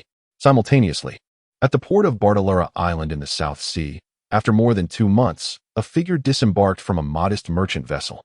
The figure appeared utterly ordinary, with unkempt stubble and a visage marked by weariness and dust. In his hand, he clutched a nearly empty bottle of liquor, his face adorned with a grin reminiscent of a drunkard. "Are you not going to continue on, Rod? I rather like you truly. Have you given no thought to remaining my sailor?" The captain of the merchant vessel gazed at the figure with a tinge of reluctance, beckoning him closer. The man, identified as Rod, waved dismissively and replied with a nonchalant demeanor, "I've already stated that my homeland lies here. I intend to return home to marry. Perhaps in a few years, if you still wish to pass by Bartolira Island, I might consider boarding again." "What a pity. However, it's settled then. If in 2 years I find myself passing through here, you must come aboard as my sailor. But do remedy that wretched drinking habit of yours. Quit now. Or who would be inclined to marry a drunkard like you?" The captain chuckled, offering a light-hearted admonition. "Ha ha ha, giving up drinking is utterly impossible. I shall never be able to quit." Rod laughed heartily, a touch inebriated, before staggering away from the dock. Observing his retreating silhouette, the captain shook his head in resignation. Rod possessed admirable qualities. Over the past 2 months aboard, he had demonstrated exceptional seamanship and had skillfully navigated the vessel through tumultuous seas without incident. The sole drawback was his disheveled appearance. Over 2 months without a bath, perpetually inebriated, exuding a pungent odor of alcohol, his dense beard obscuring his facial features. Consequently, the other crew members were somewhat reluctant to associate with him. Soon, after receiving a few more passengers, the merchant ship set sail once more, departing Bartolira Island. Meanwhile, upon entering the town of Bartolira, the earlier drunken demeanor of the man named Rod vanished entirely, although his disheveled hair and bushy beard still obscured his face. There was no mistaking it. This man was none other than the elusive pirate king, Gold, Roger, whom the world government had been desperately pursuing for over 2 months without any progress. Indeed, not a bit has changed, Roger mused, standing in the shadow of an alley, gazing at the modestly prosperous, somewhat impoverished town. From his vantage point, he could clearly observe the main thoroughfare leading to the port. There he stood, motionless, as if awaiting the arrival of someone significant. As the sun climbed high in the sky, approximately 2 hours later, a figure approached gracefully. She possessed a strikingly beautiful face, with wavy hair in shades of soft pink and gold, a slender form, and a gentle smile that suggested familiarity with many of the townsfolk. Upon meeting others, she would greet them warmly, exchanging kind words and enthusiastic hellos. In her hands, she carried a basket, seemingly on her way to the bustling market at the port to procure fresh vegetables and fruits. No matter how one gazes upon her, she appears as a beautiful yet ordinary girl from a quaint town, known as Portcast de Lujo. As this young lady passed by the entrance of the dimly lit alley, Roger, who had been waiting there, felt a tremor course through him. He took a couple of eager steps forward, yet a flicker of trepidation clouded his eyes, as if he feared that he might disturb the enchanting presence before him. The gaze, tinged with trepidation, that unexpectedly adorned the visage of the Pirate King, was indeed a source of astonishment. Roger was acutely aware of the whereabouts of Lujo's residence, yet he lacked the courage to venture forth. He feared that upon arrival, he would discover Lujo married, with children, leading a tranquil life. In that moment, he pondered what emotions would engulf him, perhaps blessings. Yet, he considered himself a petty man. Certain jealousy would rear its head. Thus, he remained in quiet anticipation, yearning for that fateful encounter. Lujo appeared oblivious to the shadow lurking in the alley as she strode past. However, just as she was about to exit his line of sight, she seemed to sense something amiss, halting her steps. Slowly, she turned her head towards the shadowy recesses of the alley. The Navy's Intelligence Division and the World Government CP had failed to recognize Roger's disheveled figure during this time. At that moment, the light was dim, visibility hindered, and the distance considerable. Yet, when their gazes met, Lujo's basket of vegetables tumbled to the ground, her face a canvas of surprise intermingled with concern. In the next heartbeat, as if everything had suddenly acquired meaning, the shadowy alley was suffused with the gentle warmth of midday sunlight. Lujo, overcome by emotion, disregarded all thoughts, lifting her long skirt in a decidedly unladylike fashion as she rushed into the alley.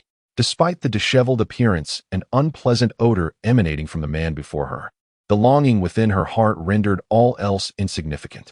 The two figures embraced firmly in that dim corner, enveloped in a fervent hug. "You've returned," Lujo choked out, her voice laden with emotion. Roger gently patted her back, whispering, "I apologize for keeping you waiting." In the South Sea, on an uninhabited island shrouded in dense jungle, a concealed cave lay nestled within the rocky cliffs of the central region. Entering this cave revealed an intricate network, reminiscent of a clandestine base constructed by some organization, seemingly hollowing out the entire mountain. Indeed, This was the South Sea base of the self-styled Revolutionary Army, now classified as an illegal armed organization. Within one of the caverns of this base, Drackle was massaging his temples, plagued by a headache as he surveyed the mountain of documents before him. If this continues, in just 2 years, our funding will be utterly depleted. Without adequate resources, our organization will undoubtedly falter. We must secure new avenues of revenue. Drackle lamented, his expression one of distress. Opposite him sat an individual with an unusually large head, adorned with a grotesque makeup that rendered him quite the eccentric sight. The individual in question is none other than Ambrosio Ivankov, a close associate of Dolag and later a co-founder of the Revolutionary Army. What has become of those who were once willing to finance our costs? Ivankov inquired, his brow furrowed. Ever since we have been designated as an illegal armed organization by the global authorities, those who once supported us have now grown wary of us. Dolag sighed. This predicament is quite troublesome. Perhaps we should select a member state and seize some funds from them? Ivankov mused ominously after a moment's contemplation. Dolag shook his head in disapproval. That is out of the question, Ivankov. You must understand that not all member states are our adversaries. Many of them have joined the global authority merely in search of refuge and national security. Our goal should not be to overthrow these member states, but rather to dismantle the tyrannical regimes that oppress them. Dolag did not establish the courageous army to engage and plunder. Otherwise, he could have simply formed a band of pirates. At the outset, one might dismiss such actions as mere folly. Yet perpetually relying on the plundering of allied nations for sustenance is a precarious strategy. Once one's reputation is irreparably tarnished, the prospects for the self-proclaimed army to flourish become utterly bleak. What, then, is to be done? You possess no acumen for business, and we lack any promising ventures. Shall we resort to becoming mercenaries? We could specialize in aiding nations beleaguered by marauders and other nefarious forces, subsequently collecting fees for our protection, suggested Ivankov. Dr. Drag pondered this proposal, finding it not entirely unfeasible. However, it was evident that this could not serve as a sustainable solution. It might only be viable in the initial stages when the scale remains modest. Do you know any significant figures in the South China Sea? Someone wealthy enough to support us? Drag inquired with a hint of anticipation. A glimmer of nostalgia flickered in Ivankov's gaze as a faint smile graced his formidable visage. Indeed, I am acquainted with such a person. He is quite remarkable. However, he is undoubtedly a miser, for I believe that even if he were immensely wealthy, he would share his fortune with those in need, thus ensuring he never truly accumulates wealth. Oh, Drag's interest was piqued. Who is he?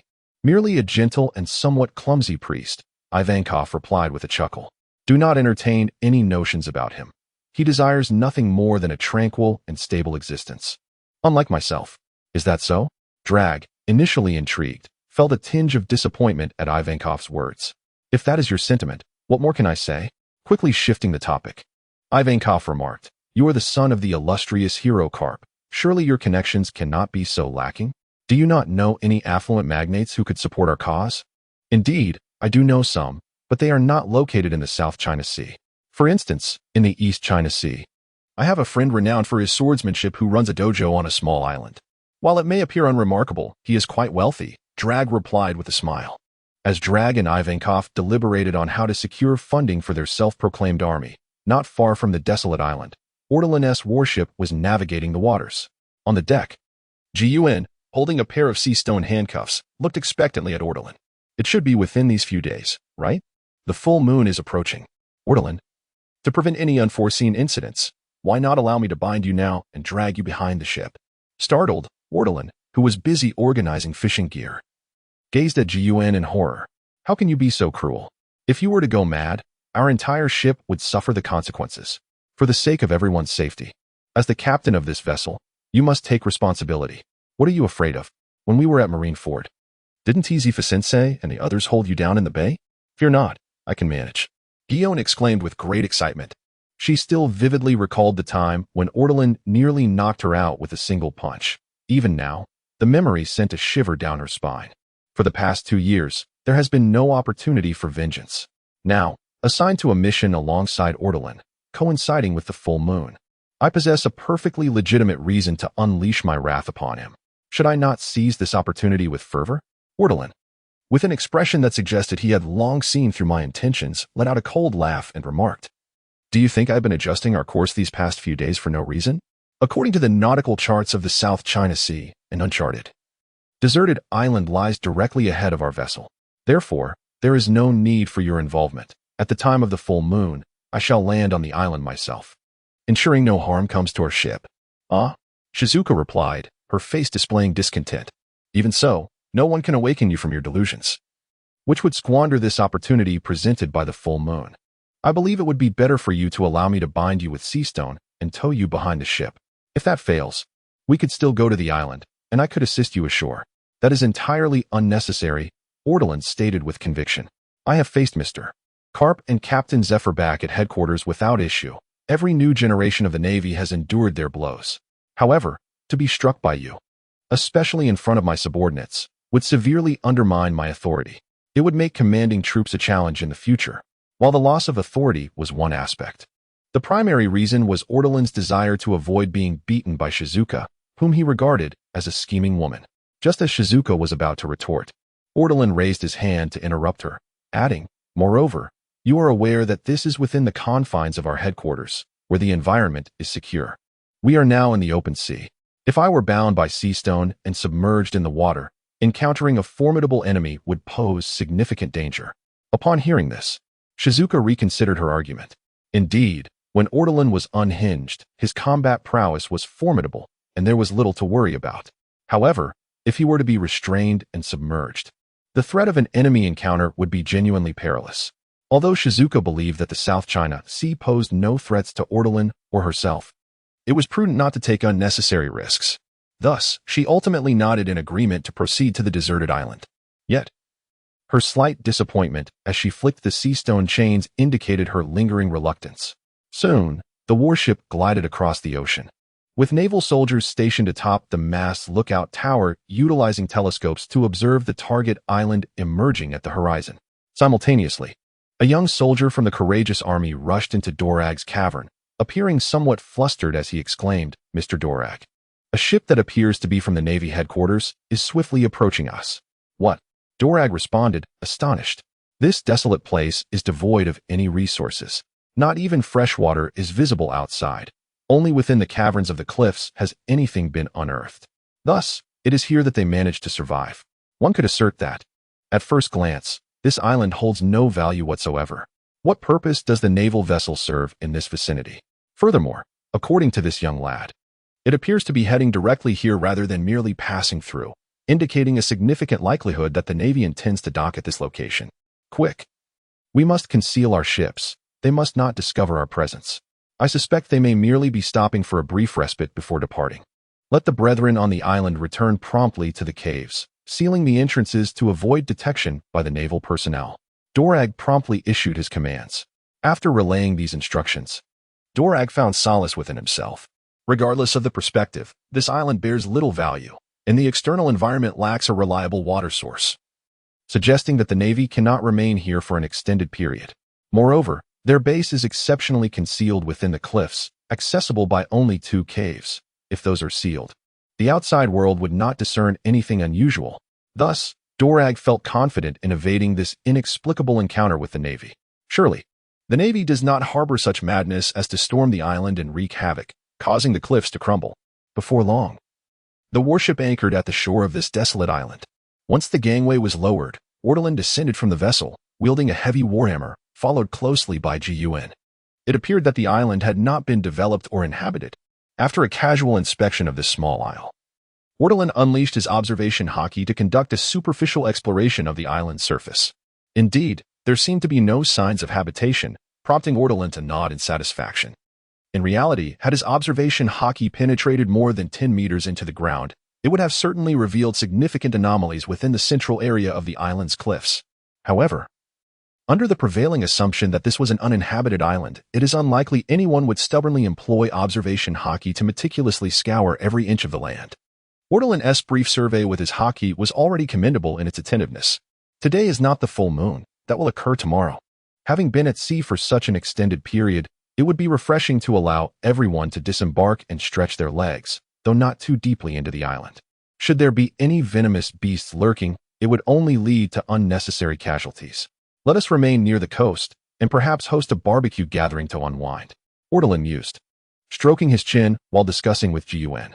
Having journeyed from the Red Earth continent to the South Sea for some time, Gun, feeling weary from their prolonged stay aboard the ship, readily agreed, stating, "I believe that's a splendid idea." Soon, Gun summoned her naval soldiers and began to prepare for tonight's barbecue feast. The sailors, filled with joy, found themselves well supplied aboard the ship and with ample manpower. Ortolan, on the other hand, sought solace by the tranquil shore, fishing to temper his increasingly irritable temperament over the past few days. Meanwhile, the naval crew was swift in their preparations. While he had yet to catch a single fish, the bonfire was already constructed, and the ship's cooks had commenced their culinary tasks. Atop a cliff, Dorag and Ivankov were huddled before a small ventilation hole, surveying the situation outside. With the advantage of altitude, they effortlessly discerned the activities on the coast. In their line of sight, naval vessels were casually docked, and a throng of sailors disembarked, bustling about with smiles, clearly preparing for a festive gathering. Dorag, having a naval background, smiled at the scene and remarked, "This is familiar territory for me." Occasionally, after prolonged voyages, the Navy chooses to anchor near an island to host a banquet, boosting morale. It appears that this is precisely their intention. "They are not coming after us, so we can breathe easy." Ivankov inquired, "How long do you suppose the celebration will last?" "Typically, it would last the night. However, due to tonight's revelry, they may remain aboard tomorrow for further rest, only setting sail the day after," Dorag replied, a knowing expression on his face. "I see. Then we should have no concerns. If we lie low in the base for 2 or 3 days, we can evade this danger." Ivankov chuckled, visibly relaxing. He then casually asked, "Do you recognize any of the naval officers? Perhaps one of your acquaintances?" Upon hearing this, Dorag leaned closer to the hole and peered outside. Before long, he spotted Gun, actively assisting the sailors on the beach. "It's Gun," Dorag exclaimed, a smile gracing his lips. "I have a good rapport with her. When she first joined the Navy, I was her superior officer." "From your words, she must be an exceptional naval officer," Ivankov commented. "Indeed, Gun possesses a strong sense of justice, along with remarkable potential and talent. I even believe she could attain the strength of a vice admiral in the future." Dorag reflected with a hint of nostalgia. "However, back then, I was quite lost myself. Otherwise, who knows? I might have invited her to join me in this promising venture of the self-defense forces. Once we grow stronger, opportunities will surely arise." Ivankov confidently patted Dolag's shoulder and remarked. Dolag chuckled in response, saying, "You are absolutely right. Within the Navy, there indeed exists a multitude of reliable individuals. However, they have been bound for far too long, unable to see a glimmer of hope, and have somewhat succumbed to despair. If we can provide them with hope and opportunity in the future, it is entirely possible that we could achieve remarkable things." Dolag harbored a deep disdain for the darkness that enveloped the Navy, and he loathed the upper echelons of Mariawa and the celestial dragons who were responsible for this plight. Nevertheless, he did not harbor contempt for his father or for the Navy's Admiral Zifa. He understood that the world requires individuals like him to step forward, to forge a new path through adversity. Simultaneously, it also necessitates the presence of stalwarts like Garp, Sengoku, and Admiral Ake, who struggle and wrestle in the mire. Were it not for their relentless efforts in that quagmire, the vast Navy would have likely collapsed long ago, and the repercussions of such a collapse would undoubtedly unleash terrifying turmoil upon the world. How many lives must be lost before this vast ocean can return to its current state of eerie balance and tranquility? No one knows, but it is undoubtedly an astronomical figure. Although Dorag scoffs at the so-called big picture upheld by Karp and his ilk, he comprehends that it is indeed a necessary sacrifice. This sacrifice refers not only to the innocent souls crushed by the darkness, but also to the tormented hearts and spirits of the high-ranking naval officers. Whether it be their own fathers or the esteemed General Zifa, did they not all join the Navy with a fervent sense of justice? Were they so enamored with the struggle in that mire that they chose to remain within the Navy? Given their capabilities, it stands to reason that they could thrive elsewhere, far from the Navy's grasp. So why do they persist in their current plight? Drago has always believed that within the Navy, there remain many reliable champions of justice. It is merely that, at present, they have yet to discover a better path and thus continue to flounder in the muck. Yet, he is confident that one day he will offer them a new choice, and perhaps then, everything will be transformed. In the future, who knows? There may even come a day when they fight side by side, he mused inwardly. While Drago pondered these thoughts, Ivankov suddenly interjected, Who is that fellow adorned with the insignia of a rear admiral? He seems oddly familiar. Which one? Drago inquired, glancing in the indicated direction. The one sitting somewhat apart. Fishing over there, Ivankov described. Soon, Drago spotted the figure, furrowing his brow. From the back, there was little sense of recognition. Yet the warhammer slung across his back stirred a sense of déjà vu. Moments later, Ivankov and Drago exchanged a glance and simultaneously spoke. Isn't that the one from the newspaper who defeated Red Count? A formidable character indeed. At least from the reports, the Navy regards him as a new generation monster, comparable to Kazan, Sakazuki, and Borsalino. Furthermore, he is a user of the natural type rumble fruit. It is said he possesses immense strength and unyielding resilience.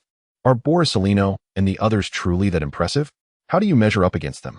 Ivankov queried, turning his gaze towards Drago. Drago paused, stroking his chin, and replied, out of pride, I believe I might surpass them. However, those three are undeniably powerful, and I suspect they are even stronger now.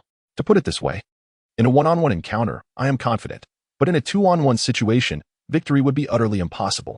After a brief pause, Drago added with a confident smile, of course. I wouldn't easily concede to them. Hearing this, Ivankov sighed. It seems the Navy truly is a breeding ground for talent. Drago, reflecting on this, responded with a hint of nostalgia. Indeed, otherwise how could the Navy have ascended to its position as the sovereign of the seas? After observing for a while, seeing that the naval officers were indeed hosting a banquet, Dolag and Ivankov felt completely reassured and decided to take their leave, returning to rest. They resolved to wait a couple of days until the Navy departed, allowing life to return to its tranquil state before resuming their tasks. The following afternoon, along the coastline, the naval personnel began to gather their belongings, transferring the remaining supplies from the previous night onto their ships. From within the cliff, through a ventilation opening, Dolag watched with a knowing expression, patting Ivankov on the shoulder, and remarked, what did I tell you? The Navy is merely here for a brief sojourn. They cannot linger for long, and now they are preparing to depart. Ivankov, equally pleased, responded, it appears you truly understand the Navy. You are indeed an elite from the former naval headquarters. After approximately half an hour, the warship slowly commenced its departure from the island's shore. However, Dolag found himself momentarily bewildered, scratching his head in confusion. This doesn't seem right. Isn't that Rear Admiral Ben Ortolan still ashore? Indeed, the naval vessel was setting sail. Yet Ortolan remained seated upon the rocky shore, fishing rod in hand, as steadfast as an old dog, showing no sign of movement. It was as if he were entirely detached from the warship. Dolag began to wonder if the Navy had forgotten this Rear Admiral. He nearly shouted, wait. He hasn't boarded yet. What is going on? Ivankov questioned, casting a puzzled glance at Dolag. I know that among pirates, there exists a punishment known as exile, specifically for traitors aboard ships, sending them to a deserted island for a banquet, only to abandon them there to await death. Is the Navy adopting such methods now? Dolag, somewhat at a loss, replied, no, not at all. At least during my time in the Navy, such practices were unheard of. Even if a naval officer committed an offense, it would be dealt with through internal proceedings, followed by imprisonment and impelled down. I have never encountered the notion of exiling someone to a deserted island. He was genuinely perplexed, yet felt powerless to inquire about the Navy's intentions. All he could do was wait, observing intently. After a while, Dolag and Ivankov noticed that the previously departing warship had halted at the horizon, no longer moving away. It seemed as if someone aboard the vessel was watching the island from afar, and coupled with Ortolan's peculiar situation, Dolag began to sense an ominous premonition. However, this intuition was elusive, akin to being aware that something was amiss without grasping the root of the disturbance. Perhaps he merely wished to linger on the island for an additional day? Was he at odds with Guion? Dolag hesitated, glancing at Ivankov. Ivankov scratched his head and mused. Speaking of which, isn't tonight the night of the full moon? Perhaps he wishes to enjoy the moonlight on the island. Ha ha ha. Dolag let out an awkward chuckle and then remarked, it's all right. We still have a substantial stockpile of resources. Even if he lingers here with me for half a year, we can endure it. Let's wait another day and see. At that moment, Ortolan, seated upon the rocky outcrop, occasionally furrowed his brow, his eyes flashing with a hint of ferocity. The fishing rod in his hand trembled, the line taut, indicating that a fish had indeed taken the bait. However, he showed no inclination to reel it in, his focus seemingly elsewhere. As the full moon approached, Ortolan increasingly sensed his own temperament growing restless. Nevertheless, He could also discern that, compared to his state prior to departing from Terran Island, he was indeed in a much better position now. Concentrated contemplation might serve to temper this escalating agitation. Orderin murmured softly, his mind racing through the tasks he intended to accomplish during this period, pondering any omissions or perhaps more refined strategies. Roger, in the South Sea, had married Lu Jiao on Batlira Island and fathered a child. Yet his surrender had inflicted significant harm upon this maritime domain. In an effort to eradicate his bloodline, the world government had previously engaged in the large-scale slaughter of pregnant women and newborns in the South Sea. Suddenly, Orderin recalled this matter, having previously been so preoccupied with how to profit from Roger that he nearly overlooked it. Indeed, I am not, in essence, a paragon of righteousness. Orderin reflected wryly. Even now, upon remembering this issue, his resolve remained largely unshaken. However, since it had come to mind, any assistance he could provide would be commendable, perhaps even garnering him some merit. Thus, how might this dilemma be resolved? Firstly, the world government does not indiscriminately execute pregnant women and infants wherever Roger may be located. Otherwise, given the previous exploits of Roger's pirate crew, the world government would have to embark on a global campaign of extermination. The primary reason for undertaking this endeavor in the South China Sea is that the global community has become aware of Roger's tranquil existence there for nearly a year and a half. This lays the groundwork for the possibility of him marrying and having children here. Thus, the world government is compelled to engage in such inhumane acts. To address this issue from the outset, it is essential to mislead the world government, ensuring they remain oblivious to the fact that Roger has been residing here for an extended period. However, this method is fraught with the potential for errors. Therefore, it is prudent to find an individual or organization to take the blame. For instance, Roger's presence in the South China Sea is not for leisurely spending the twilight of his life, nor for romance or family. Rather, it is for grand endeavors and clandestine plots. His appearance in the South China Sea is purportedly to forge some unspeakable alliance with the self-defense forces. During my investigation into the scholars, I simultaneously conducted inquiries into the self-defense forces, who may have had connections with the scholars. In the course of this investigation, I inadvertently discovered that Roger seemed to be engaged in some perilous collaboration with the self-defense forces. After an exhaustive investigation, I ultimately tracked down Roger's whereabouts and apprehended him in a certain location. In this manner, the notion of Roger lurking in the South China Sea, leading a tranquil existence for over a year, dissipates, revealing Roger's busyness. It is unlikely that, upon receiving this revelation, the global authorities would resort to the drastic measure of eliminating all expectant mothers and infants in the South China Sea. This is illogical. Although the world government is corrupt and dark, they would still refrain from engaging in such repulsive actions whenever possible. They still have some semblance of dignity. As for Sabo and Drago, they merely serve as scapegoats, fitting tools for blame. Given their current predicament, the world government is likely inclined to accept this narrative. More crucially, Drago cannot prove his innocence, making him an excellent candidate for taking the fall. Ordelin's thoughts mused quietly. However, this perspective appears rather simplistic in hindsight. His mental state is unstable, undoubtedly leaving many shortcomings unconsidered. This line of thought merely serves as a distraction to combat his mental turbulence. The specific course of action moving forward must be deliberated with caution. Furthermore, this is not a scenario a mere brigadier general can navigate alone. A prominent figure is required to lend credibility to the situation. After all, could a brigadier general alone apprehend Roger? Do you possess such strength? Karp would be an apt choice. Moreover, he is Drago's father, so his willingness to take the blame on Drago's behalf would considerably enhance the credibility of the narrative. Yet, it remains uncertain whether Karp would be willing to involve himself in this matter. Nevertheless, Ordelin believed that if he communicated thoroughly with Karp, given Karp's character and disposition, he would likely be amenable to cooperation. As Ordelin's thoughts grew increasingly chaotic, he strained to ponder further issues. How should the scholars address the O'Hara incident? Without Saul's capture, can Nico Robin manage to apprehend anyone at all? If not, what alternative approach should be adopted to resolve this mission? As Ordelin sat motionless on the rocky outcrop, resembling a statue, he endeavored to concentrate on these various concerns while the daylight gradually faded. The sea breeze occasionally stirred the waves, and the sun had already sunk halfway into the ocean. The clouds veiled by the evening glow grew increasingly thin, allowing the moonlight hidden behind them to occasionally spill forth. Within the cliffs, Drago held a teacup, seated before a vent. Gazing through the small opening at the scenery outside, and the peculiar Ortolan.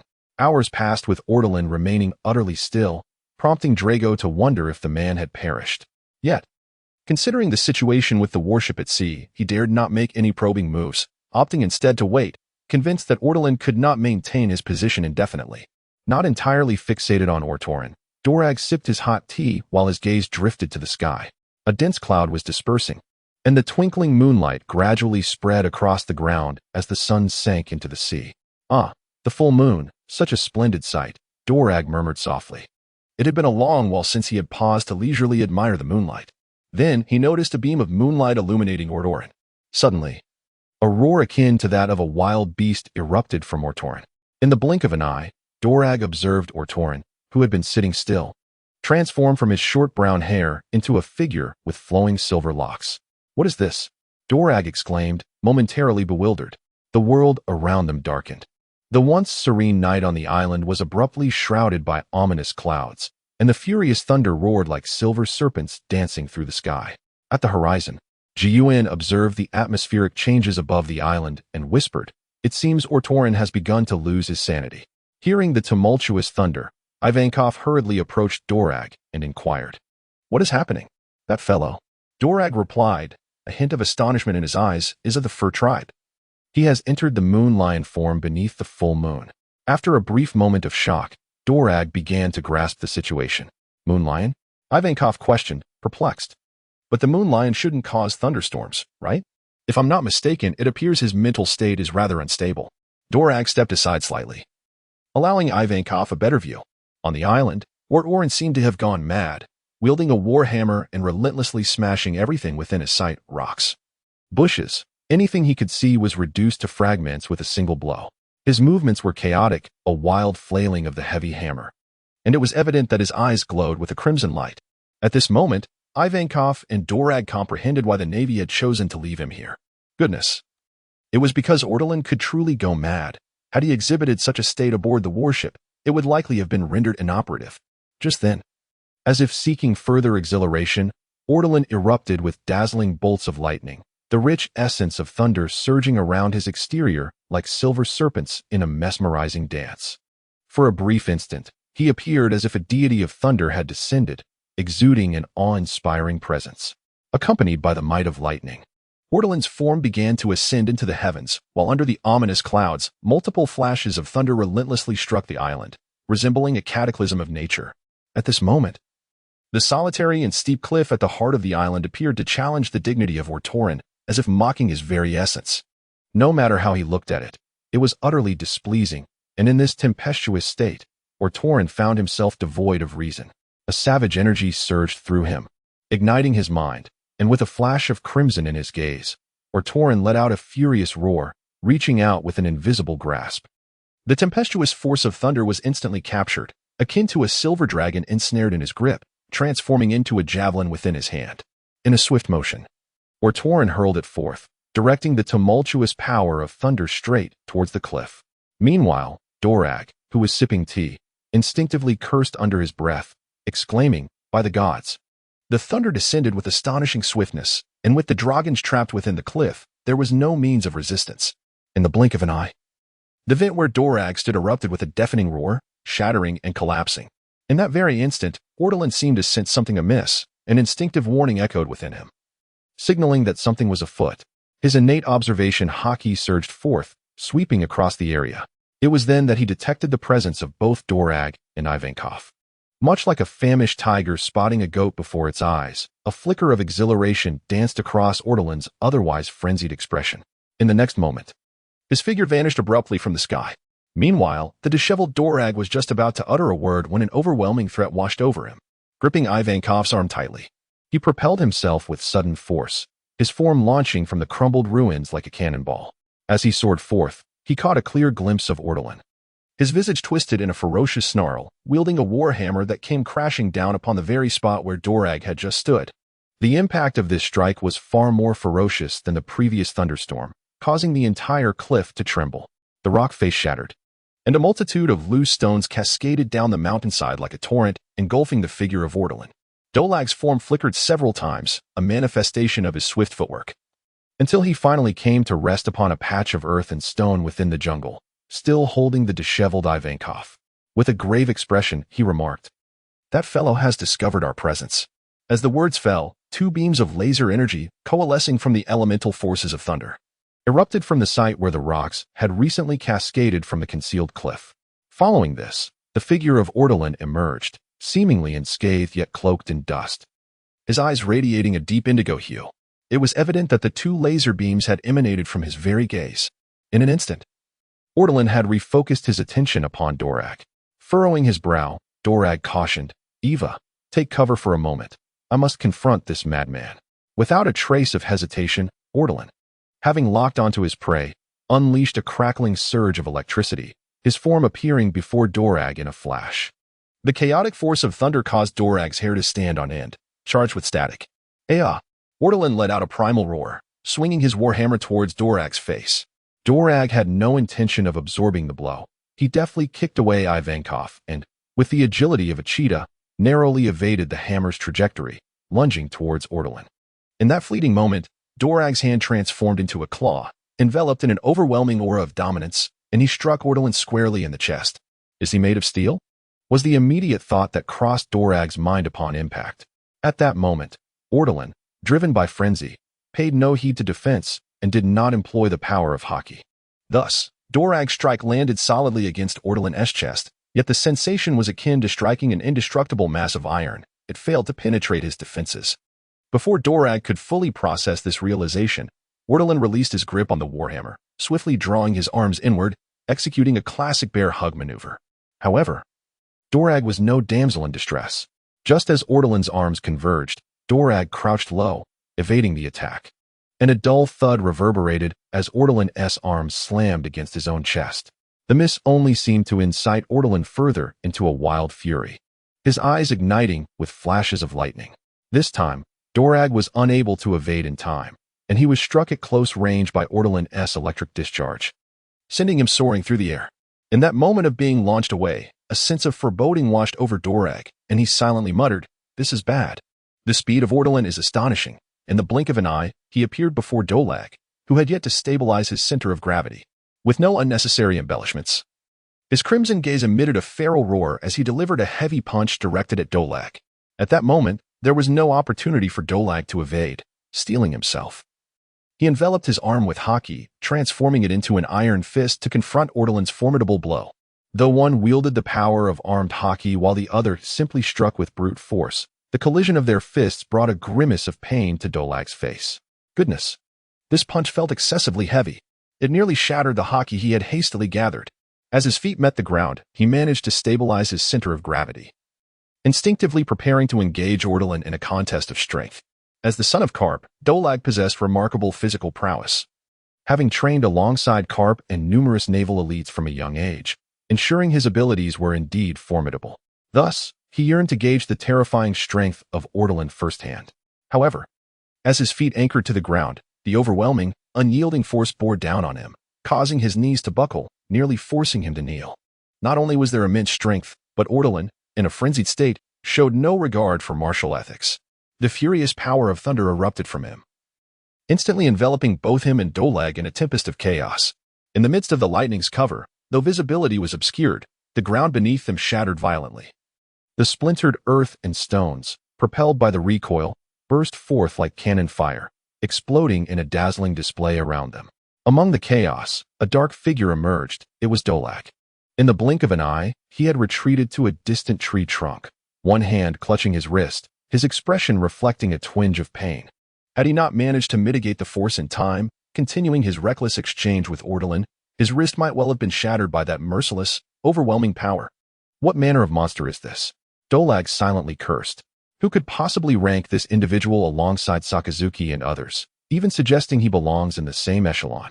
From Dorag's perspective, it was evident that Ortolan was vastly superior to Sakazuki, Kazan, and Borsellino. To group him with those three and label them as the four new elite of the Navy, was that not a deception? This individual is undeniably exceptional, possessing overwhelming strength, remarkable resilience, and the powers bestowed by the Thunder Fruit, rendering him a formidable being that instills a sense of alarm in Dracul. Aboard the warship, Shurjian stands atop the lookout tower of the mast, peering through a monocular at the situation on the island, feeling rather bewildered. Is it true that a person has emerged? Moreover, that silhouette appears eerily familiar. Wait, is that not Dracul? Lowering the telescope, Jian is genuinely perplexed. How could it be that there is no one on the island? Yet Dracul suddenly appears amidst Ortolan's frenzy? Regarding his impression of Dracul, Jian actually holds a rather favorable view. Although the world government currently categorizes Dracul and his self-styled army as a dangerous organization, the naval headquarters has not issued any directives or objectives concerning the apprehension of Dracul or his forces. This indicates that the world government currently exhibits a degree of tolerance towards Dorag. Thus, theoretically speaking, there exists no adversarial relationship between the Navy and Dorag, at least for the time being. The primary reason Dorag chose to avoid encounters with the Navy and remained concealed within the cliffs was to evade complications. Should the Navy uncover his base, it would imply that the world government is also aware of it. While it may not lead to an immediate confrontation, it would certainly be undesirable. Conversely, the Navy's incidental stop here, without discovering any issues, allows them to depart in tranquility, inadvertently serving as a form of camouflage for this secret base. This is precisely the reason why Dorag is reluctant to show himself. The Navy has no mission in this regard, compounded by the complex relationship Dorag shares with them, particularly with the high-ranking officials. Thus, upon recognizing Dorag's silhouette, Shiwan found himself in a predicament. Should he apprehend him? For what purpose? There are neither tasks nor objectives. Capturing him would complicate matters further, making it difficult for everyone involved. Conversely, if they chose not to intervene while he is engaged in a conflict with Ortolan, could they simply turn a blind eye? After much contemplation, Shiwan sighed in resignation, realizing that communication was the first step to take. Resolute, Shiwan swiftly descended from the mast and approached a certain naval colonel aboard the warship, commanding, from this moment forth, immediately cease all communications aboard the vessel and enter a state of silence. No one is to observe the island, and no one is to communicate with the outside world. Activate the signal jamming. Until now, Shiwan was the sole observer of the island's situation, as the naval soldiers, relying solely on their sight, could not discern what was transpiring on the island, let alone possess the prowess to utilize observation hockey to perceive events from the horizon. Therefore, at this moment, only Shiwan was privy to the circumstances on the island. Although the naval colonel was unaware of the reasons behind the orders, he recognized that commands must be followed and promptly agreed, swiftly relaying the instructions. Soon, the entire warship was enveloped in silence, with the naval matters in hand. Shiwan wasted no time and, with a graceful stride, set off towards the deserted island. Meanwhile, on the island, Dorag, serving as bait, continuously lured